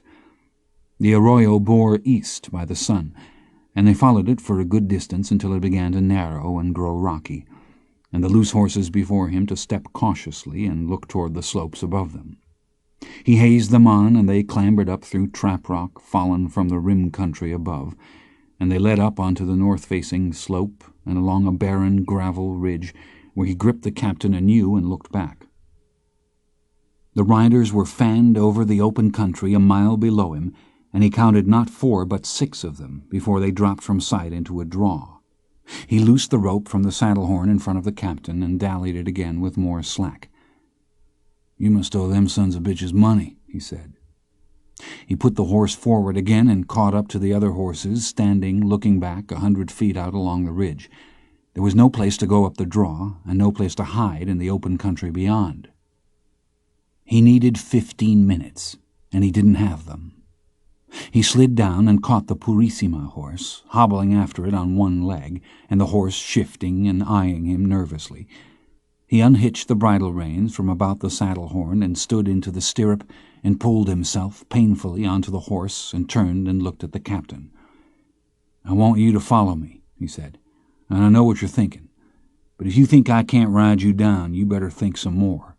And if I have to come get you, I'm going to whip you like a dog. Me entiende?" The captain didn't answer. He managed a sardonic smile, and John Grady nodded. "You just keep smiling. When I die, you die." He turned the horse and rode back down into the arroyo. The captain followed. At the rock slide he dismounted and tied the horse and took out a cigarette and lit it and hobbled up around the tumbled rocks and boulders carrying the rifle. In the sheltered lee of the slide he stopped and took the captain's pistol out of his belt and laid it on the ground, and he took out his knife and cut a long, narrow strip from his shirt and twisted it into a string. Then he cut the string in two and tied the trigger back on the pistol. He wrapped it tightly so as to depress the grip safety, and he broke off a dead limb and tied the other string to it and tied the free end to the hammer of the pistol. He put a good-sized rock on top of the stick to hold it, and he stretched the pistol out until the string cocked the hammer, and then laid the pistol down and rolled a rock over it, and when he slowly released it, it held. He took a good draw on the cigarette to get it burning, and then laid it carefully across the string, and stepped back and picked up the rifle and turned and hobbled back out to where the horses stood. He took the water bottles, and he slid the bridle down off the Gruyot's head and caught it, and he stroked the Gruyot under the jaw. "I hate to leave you, old partner," he said. "You've been a good 'un." He handed the water bottles up to the captain and slung the bridle over his shoulder and reached a hand up, and the captain looked down at him and then reached down with his good hand, and he struggled up onto the horse behind the captain and reached around and took the reins and turned the horse back up the ridge again. He caught up the loose horses and drove them down off the ridge and out across the open country. The ground was volcanic gravel and not easy to track a horse over, but not impossible either. He pushed the horses hard. There was a low rocky mesa 2 miles across the floodplain, and he could see trees and the promise of broken country. Not halfway across, he heard the dead flat pop of the pistol he'd been listening for. "Captain," he said, "you just fired a shot for the common man." The trees he'd seen from the distance were the breaks of a dry river course, and he pushed the horses through the brush and entered a stand of cottonwoods and turned the horse and sat watching back across the plain they'd traversed. There were no riders in sight. He looked at the sun in the south, and he judged it a good 4 hours till dark. The horse was hot and lathered, and he looked back across the open country one more time, and then pushed on to where the other 2 horses were standing upriver in a grove of willows, drinking from a riverbed pothole. He rode alongside them and slid to the ground and caught Junior and took the bridle from his shoulder and bridled him with it, and with the rifle motioned the captain down off the horse. He unbuckled the girth straps and pulled the saddle and the blanket down onto the ground and picked up the blanket and threw it over Junior and leaned against him to get his breath. His leg was beginning to hurt horribly. He stood the rifle against the actual horse and picked up the saddle and managed to get it on, and he pulled the girth strap and rested, and he and the horse blew, and then he pulled the strap again and cinched it. He picked up the rifle and turned to the captain. "You want a drink of water, you better get you one," he said. The captain walked up past the horses, holding his arm, and he knelt and drank and laved water over the back of his neck with his good hand. When he rose, he looked very serious. "Why you no leave me here?" he said. "I ain't leaving you here. You're a hostage." "Monday?" "Let's go." The captain stood uncertainly. "Why'd you come back?" he said. "I come back for my horse. Let's go." The captain nodded at the wound in his leg, still bleeding, the whole trouser leg dark with blood. "You going to die?" he said. "We'll let God decide about that. Let's go." "Are you no afraid of God?" "I got no reason to be afraid of God. I even got a bone or 2 to pick with him." "You should be afraid of God," the captain said. "You are not the officer of the law. You don't have no authority." John Grady stood leaning on the rifle. He turned and spat dryly and eyed the captain. "Get on that horse," he said. You ride ahead of me. You drift out of my sight, and I'll shoot you." Nightfall found them in the foothills of the Sierra Encantada. They followed a dry watercourse up under a dark rincon in the rocks and picked their way over a flood barricade of boulders tumbled in the floor of the wash, and emerged upon a stone tinaja, in the center of which lay a shallow basin of water, perfectly round, perfectly black, where the night stars were lensed in perfect stillness. The loose horses walked uncertainly down the shallow rock incline of the basin and blew at the water and drank. They dismounted and walked around to the far side of the tinaja and lay on their bellies on the rocks where the day's heat was still rising, and sucked at the water cool and soft and black as velvet, and they laved water over their faces and the backs of their necks and watched the horses drink and then drank again. He left the captain at the tank and hobbled with the rifle up the arroyo and gathered dead flood-wash brush and hobbled back and made a fire at the upper end of the basin. He fanned the blaze with his hat and piled on more wood. The horses in the firelight reflected off the water were rimed with drying sweat and shifted, pale and ghostly, and blinked their red eyes. He looked at the captain. The captain was lying on his side on the smooth rock incline of the basin like something that had not quite made it to water. He limped around to the horses and got the rope, and sat with his knife and cut hobbles from it for all the horses and looped them about their forefeet. Then he levered all the shells out of the rifle and put them in his pocket and took one of the water bottles and went back to the fire. He fanned the fire and he took the pistol out of his belt and pulled the cylinder pin and put the loaded cylinder and the pin in his pocket along with the rifle shells. Then he took out his knife and with the point of it unscrewed the screw from the grips and put the grips and the screw into his other pocket. He fanned the coals in the heart of the fire with his hat, and with a stick he raked them into a pile, and then he bent and stuck the barrel of the pistol into the coals. The captain had sat up to look at him. "They will find you," he said, "in this place." "We ain't staying in this place." "I can't ride no more." "You'll be surprised at what you can do." He took off his shirt and soaked it in the tinaja, and came back to the fire, and he fanned the fire again with his hat, and then he pulled off his boots and unbuckled his belt and let down his trousers. The rifle bullet had entered his thigh high up on the outside, and the exit wound was in a rotation at the rear such that by turning his leg he could see both wounds clearly. He took up the wet shirt and very carefully wiped away the blood until the wounds were clear and stark as two holes in a mask. The area around the wounds was discolored and looked blue in the firelight, and the skin around that was yellow. He leaned and ran a stick through the grip frames of the pistol and swung it up and away from the fire into his shadow and looked at it and then put it back. The captain was sitting holding his arm in his lap and watching him. "It's fixin' to get kindly noisy in here," he said. "Watch out you don't get run over by a horse." The captain didn't answer. He watched him while he fanned the fire. When next he dragged the pistol from the coals, the end of the barrel glowed at a dull red heat, and he laid it on the rocks and picked it up quickly by the grips in the wet shirt and jammed the red-hot barrel, ash and all, down into the hole in his leg. The captain either did not know what he was going to do or, knowing, did not believe. He tried to rise to his feet and fell backwards and almost slid into the tinaja. John Grady had begun to shout even before the gunmetal hissed in the meat. His shout clapped shut the calls of lesser creatures everywhere about them in the night, and the horses all stood swimming up into the darkness beyond the fire and squatting in terror on their great thighs, screaming and pawing the stars. And he drew breath and howled again and jammed the gun barrel into the second wound and held it the longer in deference to the cooling of the metal, and then he fell over on his side and dropped the revolver on the rocks, where it clattered and turned and slid down the basin and vanished hissing into the pool. He'd seized the fleshy part of his thumb in his teeth shaking in agony. With the other hand he reached for the water bottle, standing unstoppered on the rocks, and poured water over his leg, and heard the flesh hiss like something on a spit.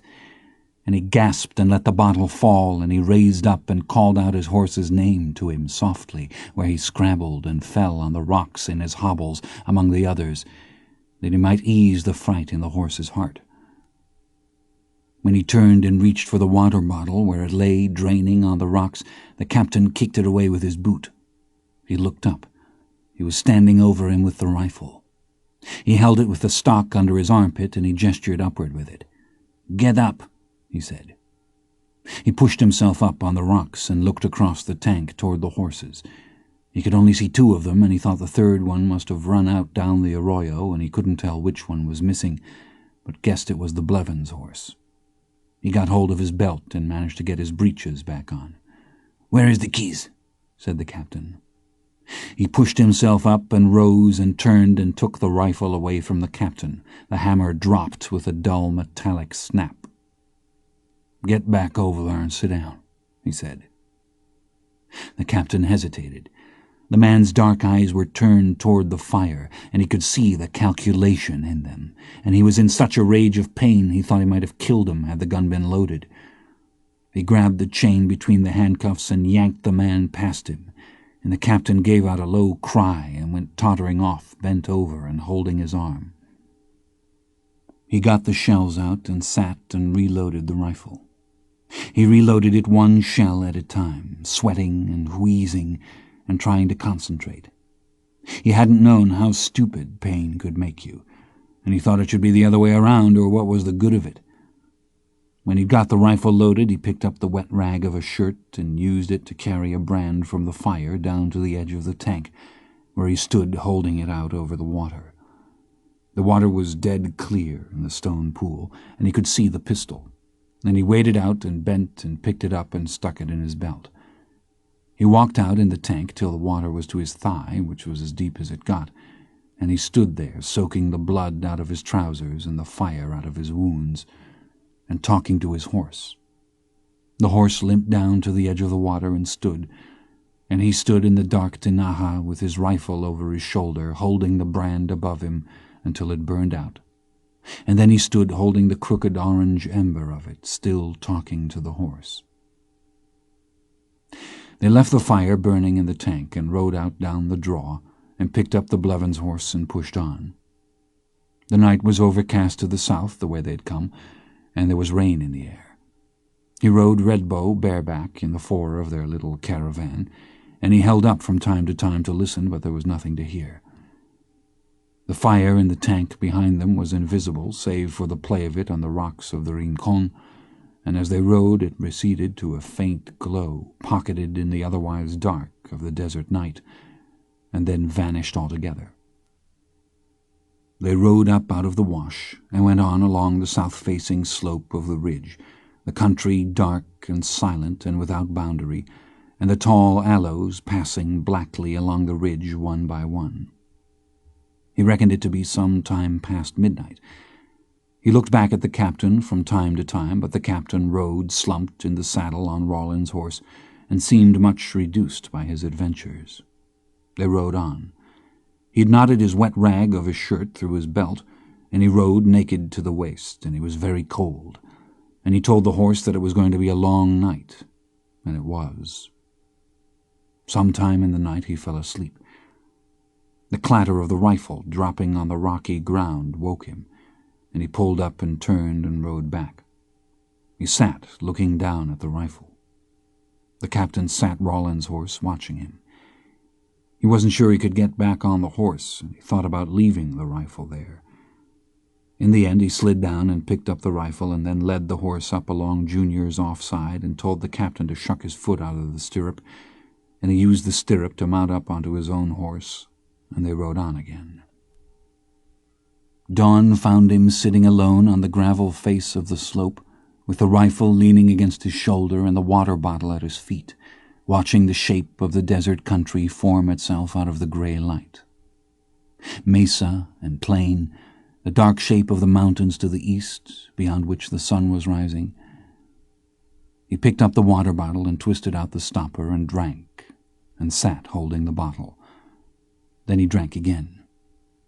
The first bars of sunlight broke past the rock buttes of the mountains to the east and fell 50 miles across the plain. Nothing moved. On the facing slope of the valley a mile away, 7 deer stood watching him. He sat for a long time. When he climbed back up the ridge to the cedars where he'd left the horses, the captain was sitting on the ground, and he looked badly used up. "Let's go," he said. The captain looked up. "I can go no farther," he said. "Let's go," he said. "Podemos descansar un poco más adelante. Vámonos." They rode down off the ridge and up a long, narrow valley looking for water, but there was no water. They climbed out and crossed into the valley to the east, and the sun was well up, and it felt good on his back, and he tied the shirt around his waist so it would dry. By the time they crested out above the valley it was mid-morning, and the horses were in badly failing plight, and it occurred to him that the captain might die. The water they found was at a stone stock tank, and they dismounted and drank from the standpipe and watered the horses, and sat in the bands of shade from the dead and twisted oaks at the tank and watched the open country below them. A few cattle stood perhaps a mile away. They were looking to the east, not grazing. He turned to see what they were watching, but there was nothing there. He looked at the captain, a grey and shrunken figure. The heel was missing from one boot. There were streaks of black and streaks of ash on his trouser legs from the fire, and his buckled belt hung in a loop from his neck where he'd been using it to sling his arm. "I ain't going to kill you," he said. "I'm not like you." The captain didn't answer. He pulled himself up and took out the keys from his pocket, and using the rifle to steady himself, he hobbled over and bent and took hold of the captain's wrists and unmanacled them. The captain looked down at his wrists. They were discolored and raw from the cuffs, and he sat rubbing them gently. John Grady stood over him. "Take off your shirt," he said. "I'm going to pull that shoulder." "Mande?" said the captain. "Quítese su camisa." The captain shook his head and held his arm against him like a child. "Don't sull up on me. I ain't asking, I'm telling." "Cómo?" "No tiene otra salida." He got the captain's shirt off and spread it out and made him lie on his back. The shoulder was badly discolored, and his whole upper arm was a deep blue. He looked up. The beaded sweat glistened on his forehead. John Grady sat and put his booted foot in the captain's armpit and gripped the captain's arm by the wrist and upper elbow and rotated it slightly. The captain looked at him like a man falling from a cliff. "Don't worry," he said. "My family's been practicing medicine on Mexicans 100 years." If the captain had made up his mind not to cry out, he did not succeed. The horses started and milled and tried to hide behind one another. He reached up and grabbed his arm as if he'd reclaim it, but John Grady had felt the coupling pop into place, and he gripped the shoulder and rotated the arm again while the captain tossed his head and gasped. Then he let him go and picked up the rifle and rose. "Está compuesto?" wheezed the captain. "Yeah, you're all set." He held his arm and lay, blinking. "Put on your shirt and let's go," said John Grady. "We ain't setting out here in the open till your friends show up." Ascending into the low hills, they passed a small estancia, and they dismounted and went afoot through the ruins of a cornfield and found some melons and sat in the stony, washed-out furrows and ate them.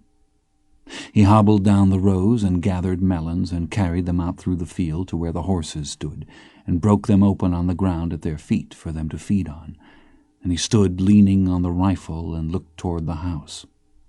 Some turkeys stepped about in the yard, and there was a pole corral beyond the house in which stood several horses. He went back and got the captain, and they mounted up and rode on. When he looked back from the ridge above the estancia, he could see that it was more extensive. There was a cluster of buildings above the house, and he could see the quadrangles laid out by the fences and the adobe walls and irrigation ditches. A number of rangy and slat-ribbed cattle stood about in the scrub. He heard a rooster crow in the noon heat. He heard a steady, distant hammering of metal, as of someone at a forge. They plodded on at a poor pace, up through the hills.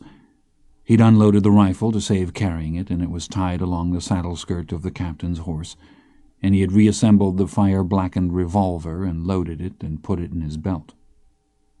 He rode Blevins' horse, and the animal had an easy gait, and his leg had not stopped hurting, but it was the only thing keeping him awake. In the early evening, from the eastern rim of the mesa, he sat and studied the country while the horses rested.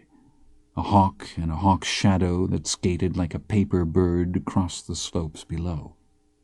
He studied the terrain beyond, and after a while he saw riders riding.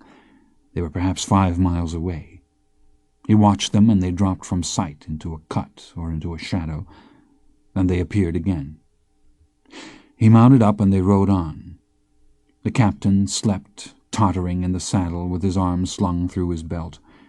It was cool in the higher country, and when the sun set it was going to be cold.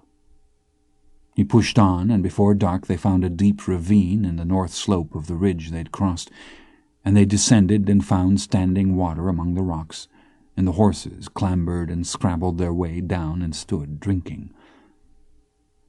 He unsaddled Junior and cuffed the captain's bracelets through the wooden stirrups, and told him he was free to go as far as he thought he could carry the saddle. Then he built a fire in the rocks and kicked out a place in the ground for his hip, and lay down and stretched out his aching leg and put the pistol in his belt and closed his eyes. In his sleep he could hear the horses stepping among the rocks, and he could hear them drink from the shallow pools in the dark where the rocks lay smooth and rectilinear as the stones of ancient ruins, and the water from their muzzles dripped and rang like water dripping in a well, and in his sleep he dreamt of horses. And the horses in his dream moved gravely among the tilted stones like horses come upon an antique site where some ordering of the world had failed, and if anything had been written on the stones, the weathers had taken it away again, and the horses were wary, and moved with great circumspection, carrying in their blood as they did the recollection of this and other places where horses once had been and would be again. Finally, what he saw in his dream was that the order in the horse's heart was more durable, for it was written in a place where no rain could erase it. When he woke, there were 3 men standing over him. They wore serapes over their shoulders, and one of them was holding the empty rifle, and all of them wore pistols. The fire was burning from brush they'd piled on it, but he was very cold, and he had no way to know how long he'd been sleeping. He sat up. The man with the rifle snapped his fingers and held out his hand. "Deme las llaves," he said. He reached into his pocket and took out the keys and handed them up. He and one of the other men walked over to where the captain sat chained to the saddle at the far side of the fire. The third man stood by him. They freed the captain, and the one carrying the rifle came back. "¿Cuáles de los caballos son suyos?" he said. "Todos son míos." The man studied his eyes in the firelight. He walked back to the others, and they talked. When they came past with the captain's hands were cuffed behind him. The man carrying the rifle levered the action open, and when he saw that the gun was empty, stood it against a rock. He looked at John Grady. "¿Dónde está su serape?" he said. "No tengo." The man loosed the blanket from his own shoulders and swung it in a slow Veronica and handed it to him. Then he turned, and they passed on out of the firelight to where their horses were standing in the dark with other companions, other horses. "¿Quiénes son ustedes?" he called. The man who'd given him his serape turned at the outer edge of the light and touched the brim of his hat. "Hombres del país," he said. Then all went on. Men of the country. He sat listening as they rode up out of the ravine, and then they were gone. He never saw them again. In the morning he saddled Red Bow, and driving the other 2 horses before him, he rode up from the ravine and turned north along the mesa. He rode all day, and the day clouded before him, and a cool wind was coming down country. He'd reloaded the rifle, and he carried it across the bow of the saddle and rode with the serape over his shoulders and loose-herded the riderless horses before him. By evening all the north country was black, and the wind was cold, and he picked his way along the rim country through the sparse swales of grass and broken volcanic rock, and he sat above a highland bajada in the cold blue dusk with a rifle across his knee, while the staked horses grazed behind him, and at the last hour light enough by which to see the iron sights of the rifle, 5 deer entered the bajada and pricked their ears and stood and then bent to graze. He picked out the smallest doe among them and shot her. Blevin's horse rose howling where he'd tied it, and the deer in the bajada leapt away and vanished in the dusk, and the little doe lay kicking. When he reached her, she lay in her blood in the grass, and he knelt with the rifle and put his hand on her neck, and she looked at him, and her eyes were warm and wet, and there was no fear in them, and then she died. He sat watching her for a long time. He thought about the captain, and he wondered if he were alive, and he thought about Blevins. He thought about Alejandra, and he remembered her the first time he ever saw her passing along the Cienega road in the evening, with the horse still wet from her riding it in the lake. And he remembered the birds and the cattle standing in the grass, and the horses on the mesa. The sky was dark, and a cold wind ran through the bajada, and in the dying light a cold blue cast had turned the doe's eyes to but one thing more of things she lay among in that darkening landscape. Grass and blood, blood and stone, stone and the dark medallions that the first flat drops of rain caused upon them. He remembered Alejandra and the sadness he'd first seen in the slope of her shoulders, which he'd presumed to understand, and of which he knew nothing. And he felt a loneliness he'd not known since he was a child, and he felt wholly alien to the world, although he loved it still. He thought that in the beauty of the world were hid a secret. He thought the world's heart beat at some terrible cost, and that the world's pain and its beauty moved in a relationship of diverging equity, and that in this headlong deficit the blood of multitudes might ultimately be exacted for the vision of a single flower. In the morning the sky was clear, and it was very cold, and there was snow on the mountains to the north. When he woke, he realized that he knew his father was dead. He raked up the coals and blew the fire to life and roasted strips cut from the deer's haunch, and cowled in his blanket he sat eating and watching the country to the south out of which he'd ridden. They moved on. By noon the horses were in snow, and there was snow in the pass, and the horses trod and broke thin plates of ice in the trail where the snowmelt ran out over the wet black ground dark as ink, and they toiled up through the patches of snow glazing over in the sun, and rode through a dark corridor of fir trees and descended along the northern slope through pockets of sunlight, pockets of shadow, where the air smelled of rosin and wet stone and no birds sang. In the evening, descending, he saw lights in the distance, and he pushed on toward them and did not stop, and in the dead of night, in deep exhaustion, both he and the horses, they reached the town of Los Picos. A single mud street rutted from the recent rains, a squalid alameda, where there stood a rotting brushwood gazebo and a few old iron benches. The trees in the alameda had been freshly whitewashed, and the upper trunks were lost in the dark above the light of the few lamps yet burning, so that they looked like plaster stage trees new from the mold. The horses stepped with great weariness among the dried rails of mud in the street, and dogs barked at them from behind the wooden gates and doors they passed. It was cold when he woke in the morning, and it was raining again.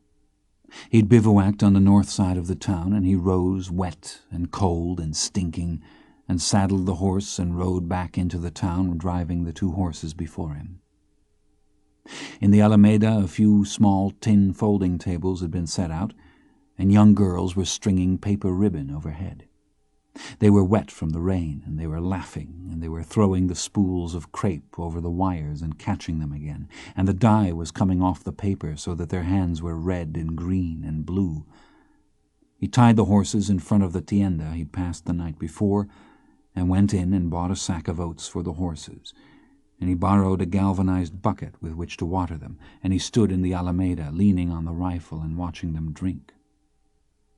He thought he'd be an object of some curiosity, but the people he saw only nodded gravely to him and passed on.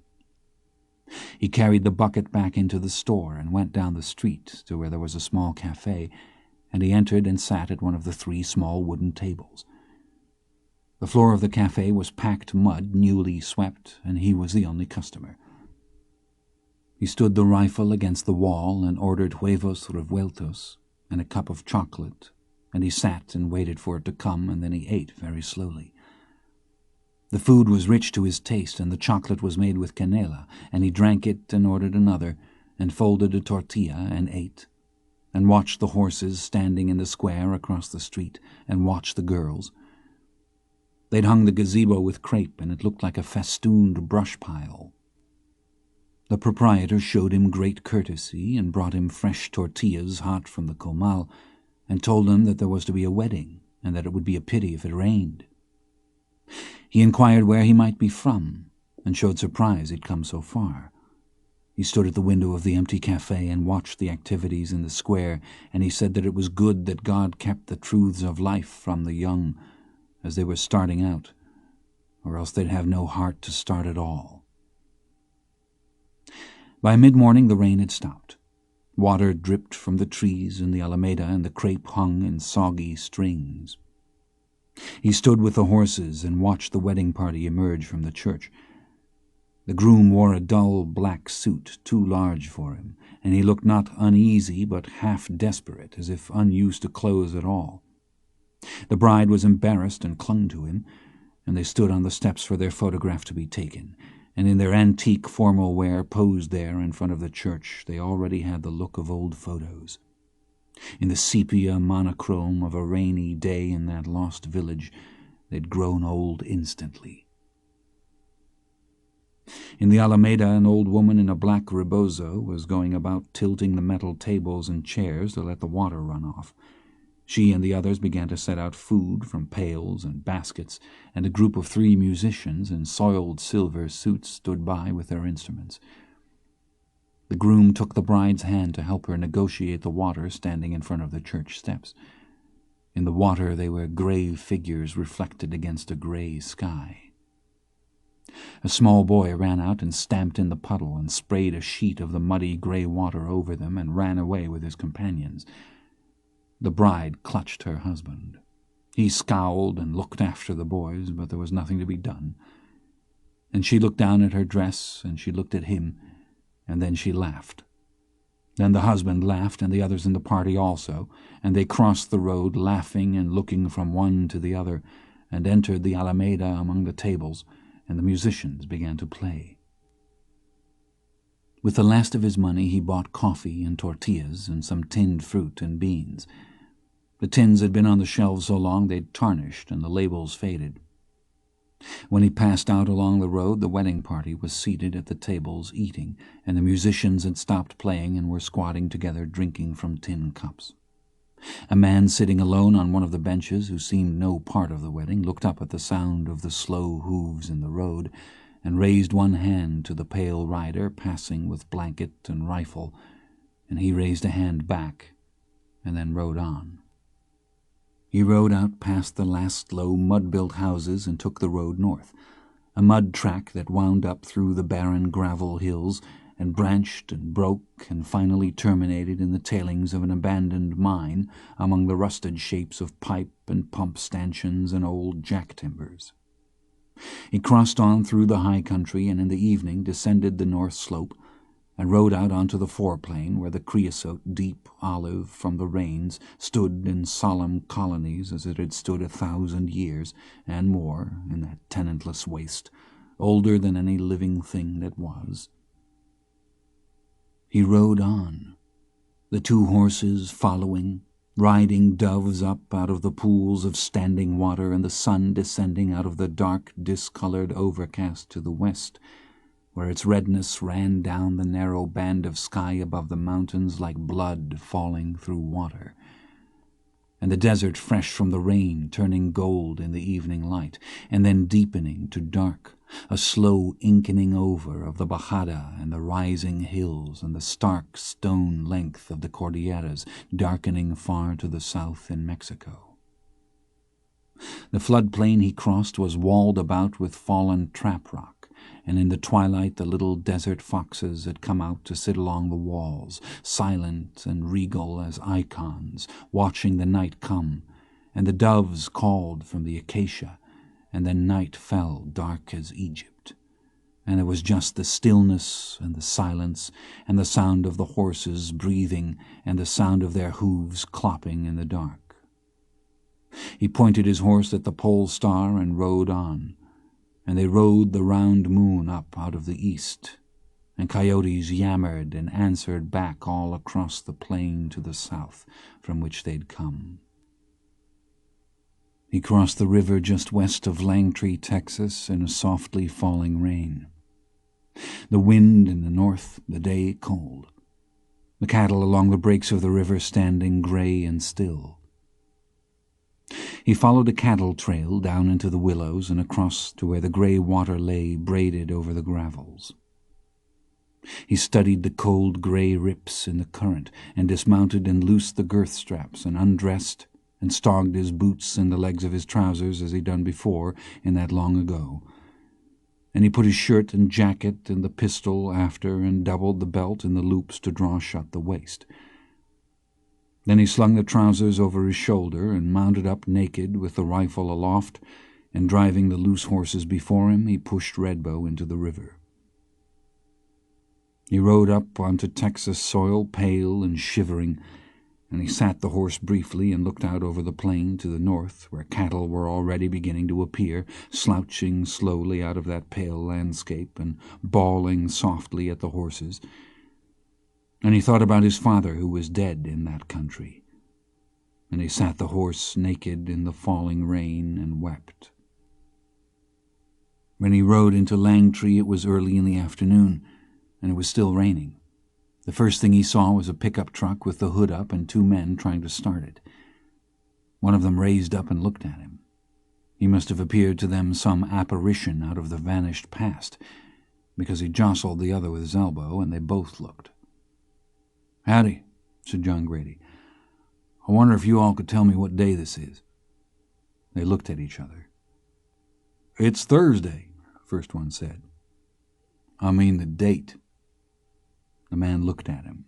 He looked at the horses standing behind him. "The date?" he said. "Yes, sir." "It's Thanksgiving Day," the other man said. He looked at them. He looked out down the street. "Is that cafe yonder open?" "Yeah, it's open." He lifted his hand off the pommel and was about to touch up the horse, and then he stopped. "Don't neither of you all want to buy a rifle, do you?" he said. They looked at each other. "Earl might buy it off of you," the first man said. "He'll generally try and help a feller out." "He the man that runs the cafe?" "Yep." He touched the brim of his hat. "Much obliged," he said. Then he put the horse forward and rode on down the street, trailing the loose horses behind him. They watched him go. Neither spoke, for there was nothing to say. The one holding the socket wrench put the wrench on the fender, and they both stood watching until he turned the corner at the cafe, and there was nothing more to see.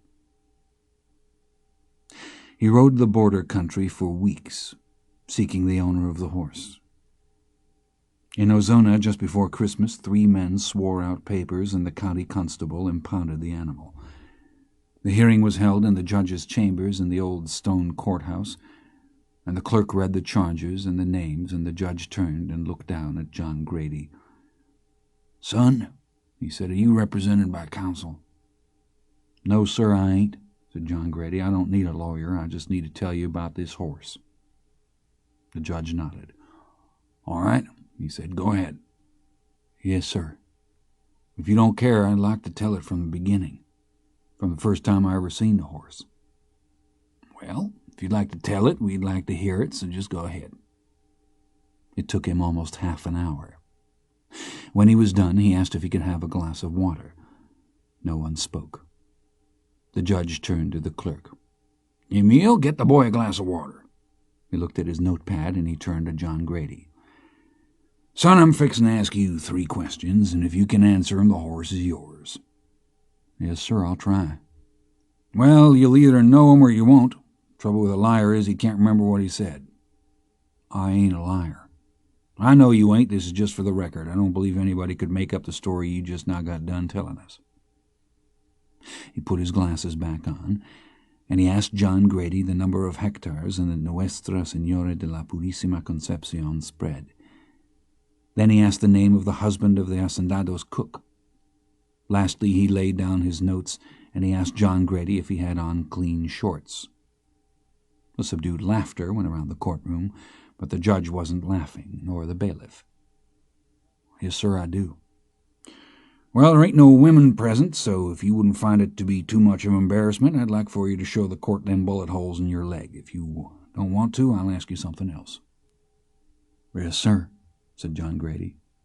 He unbuckled his belt and dropped his trousers to his knees and turned his right leg sideways to the judge. "That's fine, son, thank you. Get your water there." He pulled up his trousers and buttoned them and buckled his belt and reached and got the glass of water from the table where the clerk had set it and drank. "Them are some nasty-looking holes," said the judge. "You didn't have no medical attention?" "No, sir. There wasn't none to be had." "I guess not. You were lucky not to have got gangrene." "Yes, sir. I burnt him out pretty good." "Burnt him out?" "Yes, sir." "What did you burn him out with?" "A pistol barrel. Burned him out with a hot pistol barrel." There was absolute silence in the courtroom. The judge leaned back. "The constable's instructed to return the property in question to Mr. Cole. Mr. Smith, you see that the boy gets his horse. Son, you're free to go, and the court thanks you for your testimony. I've sat on the bench in this county since it was a county, and in that time I've heard a lot of things that give me grave doubts about the human race, but this ain't one of them. The 3 plaintiffs in this case I'd like to see here in my chambers after dinner. That means 1 o'clock. The lawyer for the plaintiffs stood up.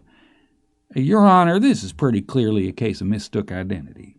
The judge closed his notebook and rose. "Yes, it is," he said. "Bad mistook. This hearing is dismissed." That night he knocked at the judge's door while there were still lights on downstairs in the house.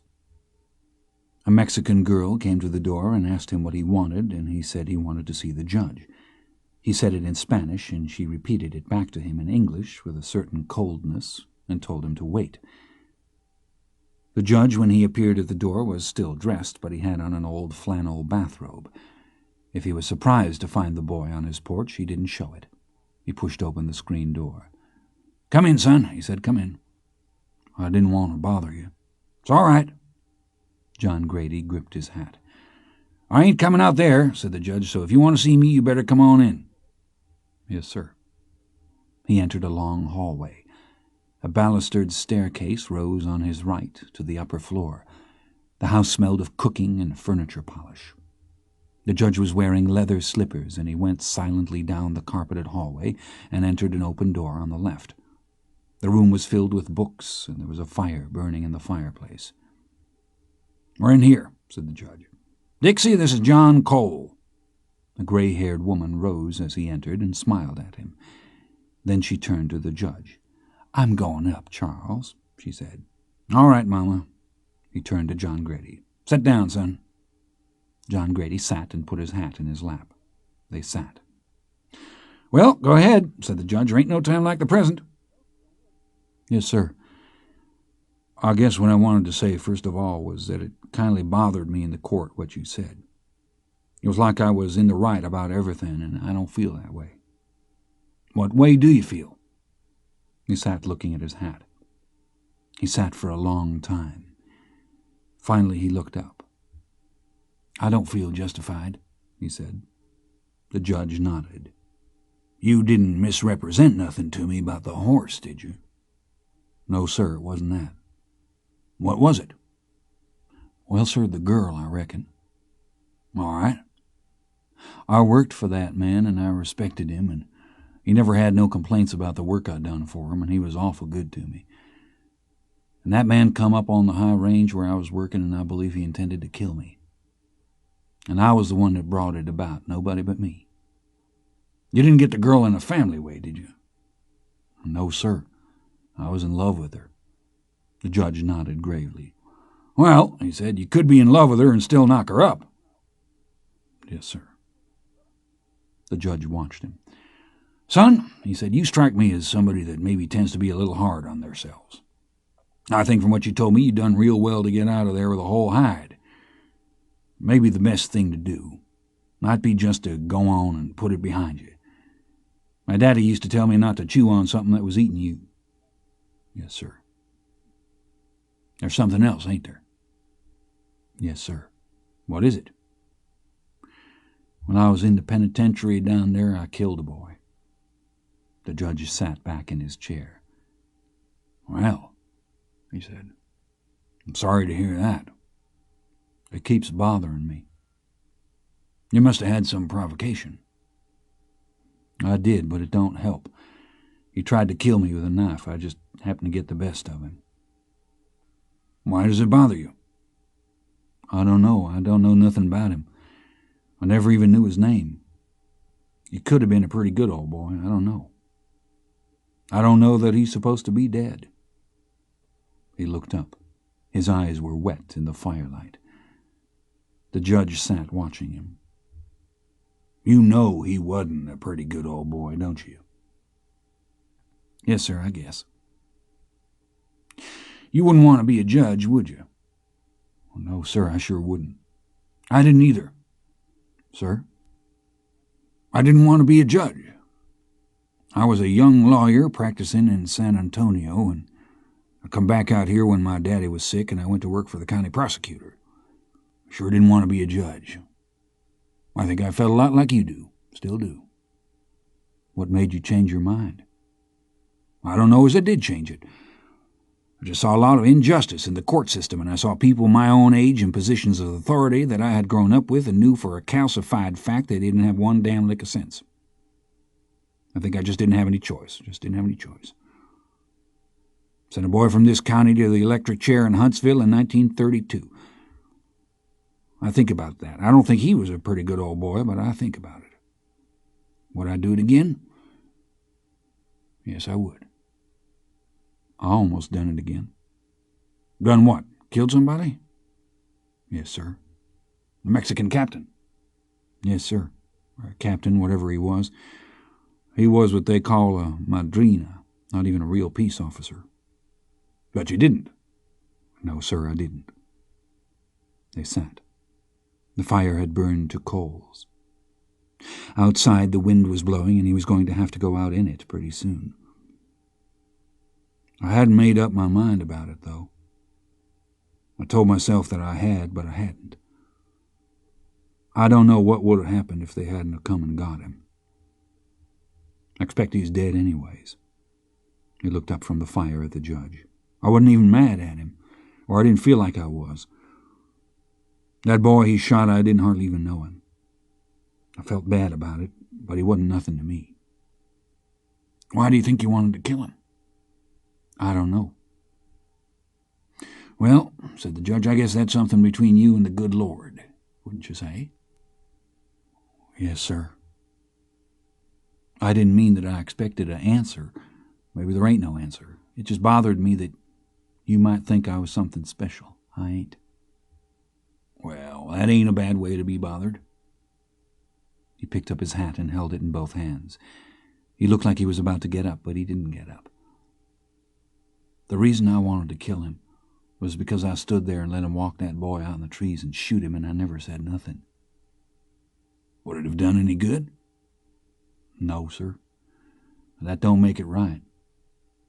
The judge leaned from his chair and took the poker standing on the hearth and jostled the coals and stood the poker back and folded his hands and looked at the boy. What would you have done if I'd found against you today? I don't know. No, that's a fair answer, I guess. Or wasn't there a horse that would have bothered me? Yes, said the judge, I expect it would. I need to find out who the horse belongs to. It's gotten to be like a millstone round my neck.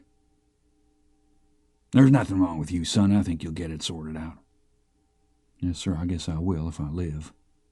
He stood. I thank you for your time and for inviting me into your home and all. The judge stood up. Will you come back and visit any time? He said. Yes, sir, I appreciate it. It was cold out, but the judge stood on the porch in his robe and slippers while he untied the horse and got the other two horses sorted out, and then mounted up. He turned the horse and looked at him, standing in the doorlight, and he raised his hand, and the judge raised a hand back, and he rode out down the street from pool to pool of lamplight until he had vanished in the dark. On the Sunday morning following, he was sitting in a cafe in Brackettville, Texas, drinking coffee. There was no one else in the cafe except the counterman, and he was sitting on the last stool at the end of the counter smoking a cigarette and reading the paper. There was a radio playing behind the counter, and after a while a voice said that it was the Jimmy Blevins Gospel Hour. John Grady looked up. Where's that radio station coming from? He said. That's Del Rio, said the counterman. He got to Del Rio about 4:30 in the afternoon, and by the time he found the Blevins' house it was getting on toward dark. The Reverend lived in a white frame house with a gravel drive, and John Grady dismounted at the mailbox and led the horses up the drive to the back of the house and knocked at the kitchen door. A small blonde woman looked out. She opened the door. Yes, she said. Can I help you? Yes, ma'am. Is the Reverend Blevins at home? What did you want to see him about? Well, I guess I wanted to see him about a horse. A horse? Yes, ma'am. She looked past him at the standing animals. Which one is it? She said. Oh, the bay, the biggest one. Well, he'll bless it, but he won't lay hands on. Ma'am? He won't lay hands on, not on animals. Who's out there, darling? Called a man from the kitchen. A boy here with a horse, she called. The Reverend walked out on the porch. My, he said, look at them horses. I'm sorry to bother you, sir, but that ain't your horse, is it? My horse, I never owned a horse in my life. Did you want him to bless the horse or not? Said the woman. Did you know a boy about 14 years old named Jimmy Blevins? We had a mule one time when I was growing up. Big mule, mean rascal, too. A boy named Jimmy Blevins? You mean just plain Jimmy Blevins? Yes, sir. No, not that I recollect. There's any number of Jimmy Blevinses out there in the world, but it's Jimmy Blevins Smith and Jimmy Blevins Jones. There ain't a week passes we don't get one or two letters telling us about a new Jimmy Blevins this or Jimmy Blevins that. Ain't that right, darling? That's right, Reverend. We get 'em from overseas, you know. Jimmy Blevins Chang. That was one we had here recent. Little old yeller baby. They sent photos, you know, snapshots. What was your name? Cole. John Grady Cole. The Reverend extended his hand, and they shook, the Reverend thoughtful. Cole, he said. We may have had a Cole. Hate to say we hadn't. Have you had your supper? No, sir.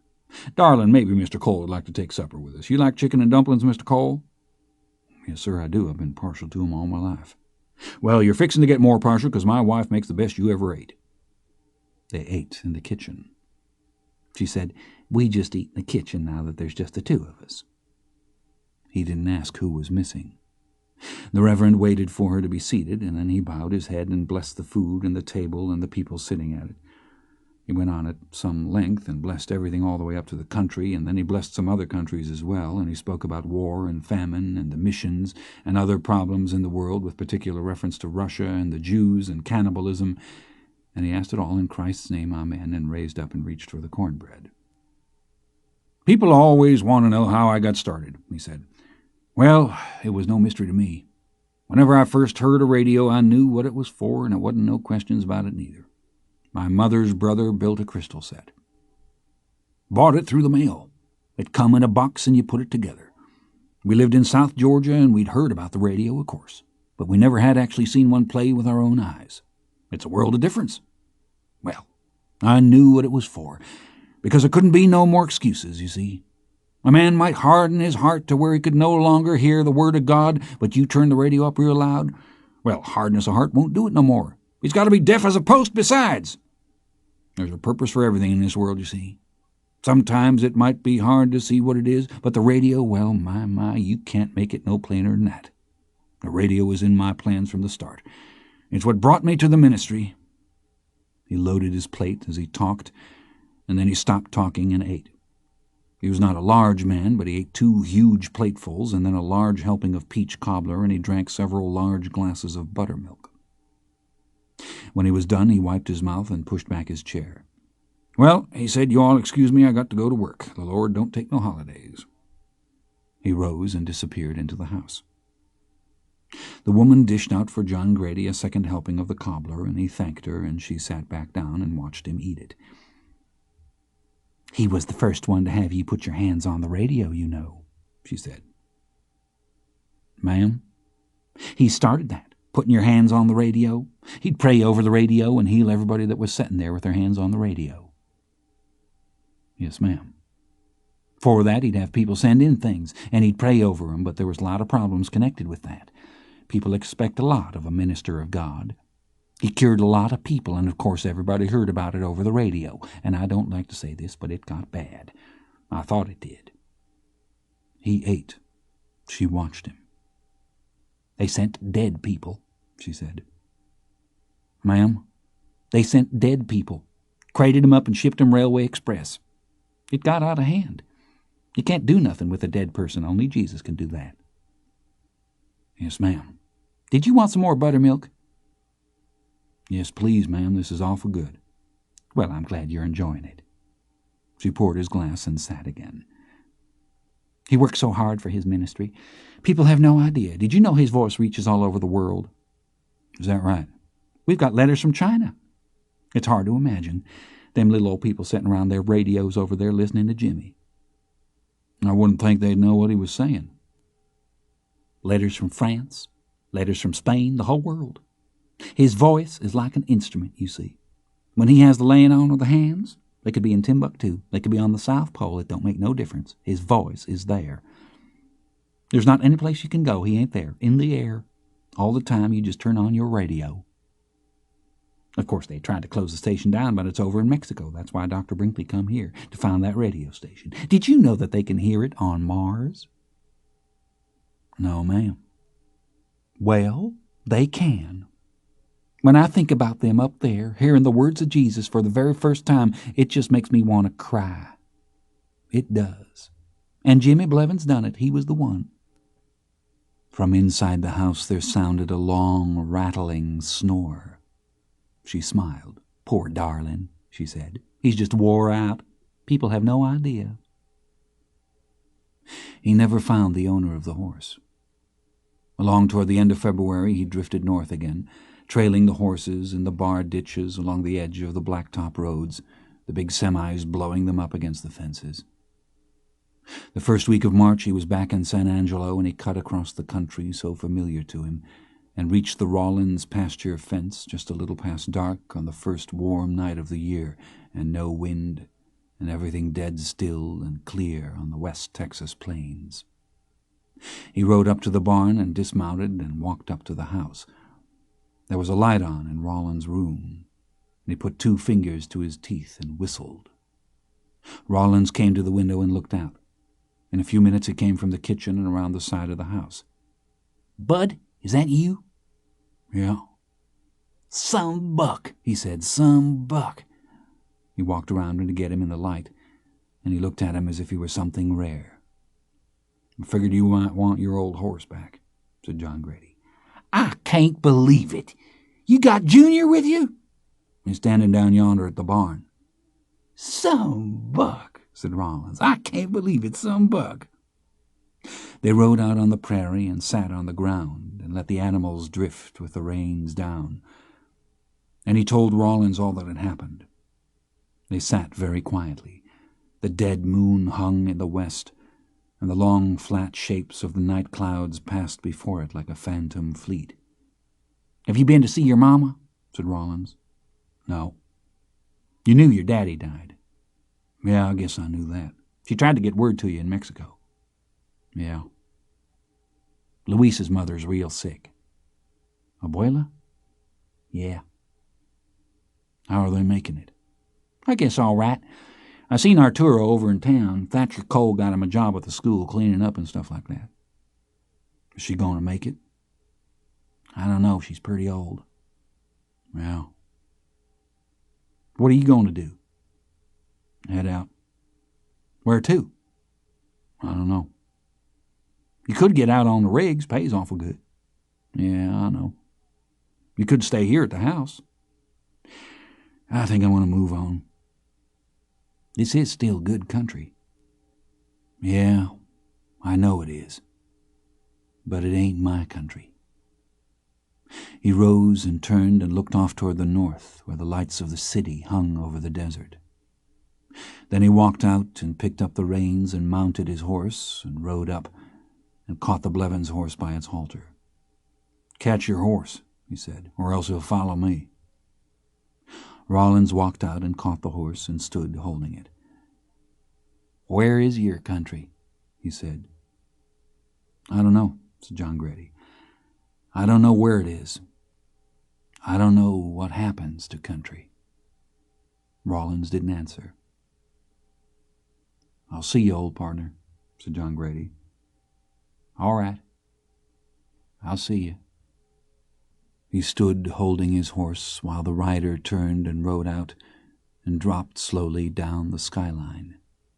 He squatted on his heels so as to watch him a little longer, but after a while he was gone. The day of the burial out at Knickerbocker, it was cool and windy. He turned the horses into the pasture on the far side of the road, and he sat for a long time watching down the road to the north where the weather was building and the sky was gray. And after a while the funeral cortege appeared, an old Packard hearse with a varied assortment of dusty cars and trucks behind. They pulled up along the road in front of the little Mexican cemetery, and people got out into the road, and the pallbearers in their suits of faded black stood at the rear of the hearse, and they carried Abuela's casket up through the gate into the cemetery. He stood across the road holding his hat. No one looked at him. They carried her up into the cemetery, followed by a priest and a boy in a white gown ringing a bell, and they buried her, and they prayed, and they wept, and they wailed, and then they came back down out of the cemetery into the road, helping each other along and weeping, and got into the cars and turned one by one on the narrow blacktop and went back the way they'd come. The hearse had already gone. There was a pickup truck parked further down the road, and he put on his hat and sat there on the slope of the bar ditch, and in a little while 2 men came down the path out of the cemetery with shovels over their shoulders, and they walked down the road and put the shovels in the bed of the truck and got in and turned around and drove away. He stood and crossed the road and walked up into the cemetery, past the old stonework crypt and past the little headstones and their small remembrances, the sun-faded paper flowers, a china vase, a broken celluloid virgin. The names he knew or had known: Villarreal, Sosa, Reyes, Jesusita Holguin, Nacio, Fallecio. A china crane, a chipped milk-glass vase, the rolling parklands beyond, wind in the cedars, Armendariz, Ornelos, Teodosa Tarín, Salomera Quez, Epitacio Villarreal Cuellar. He stood hat in hand over the unmarked earth. This woman who had worked for his family 50 years. She had cared for his mother as a baby, and she had worked for his family long before his mother was born, and she had known and cared for the wild Grady boys who were his mother's uncles and who had all died so long ago. And he stood holding his hat, and he called her his abuela, and he said goodbye to her in Spanish, and then turned and put on his hat, and turned his wet face to the wind, and for a moment he held out his hands as if to steady himself, or as if to bless the ground there, or perhaps as if to slow the world that was rushing away, and seemed to care nothing for the old or the young or rich or poor or dark or pale or he or she, nothing for their struggles, nothing for their names, nothing for the living or the dead. In 4 days' riding he crossed the Pecos at Iran, Texas, a road up out of the river breaks where the pumpjacks in the Yates field ranged against the skyline, rose and dipped like mechanical birds, like great primitive birds welded up out of iron by hearsay, in a land perhaps where such birds once had been. At that time there were still Indians camped on the western plains, and late in the day he passed in his riding a scattered group of their wickiups propped upon that scoured and trembling waste. They were perhaps a quarter mile to the north, just huts made from poles and brush with a few goat hides draped across them. The Indians stood watching him. He could see that none of them spoke among themselves or commented on his riding there, nor did they raise a hand in greeting or call out to him. They had no curiosity about him at all, as if they knew all that they needed to know. They stood and watched him pass, and watched him vanish upon that landscape, solely because he was passing, solely because he would vanish.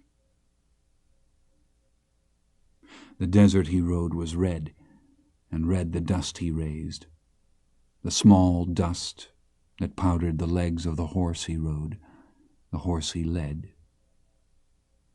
In the evening a wind came up and reddened all the sky before him. There were few cattle in that country because it was barren country indeed, yet he came at evening upon a solitary bull rolling in the dust against the blood-red sunset like an animal in sacrificial torment. The blood-red dust blew down out of the sun. He touched the horse with his heels and rode on. He rode with the sun coppering his face, and the red wind blowing out of the west across the evening land, and the small desert birds flew chittering among the dry bracken, and horse and rider and horse passed on, and their long shadows passed in tandem like the shadow of a single being, passed and paled into the darkening land, the world to come.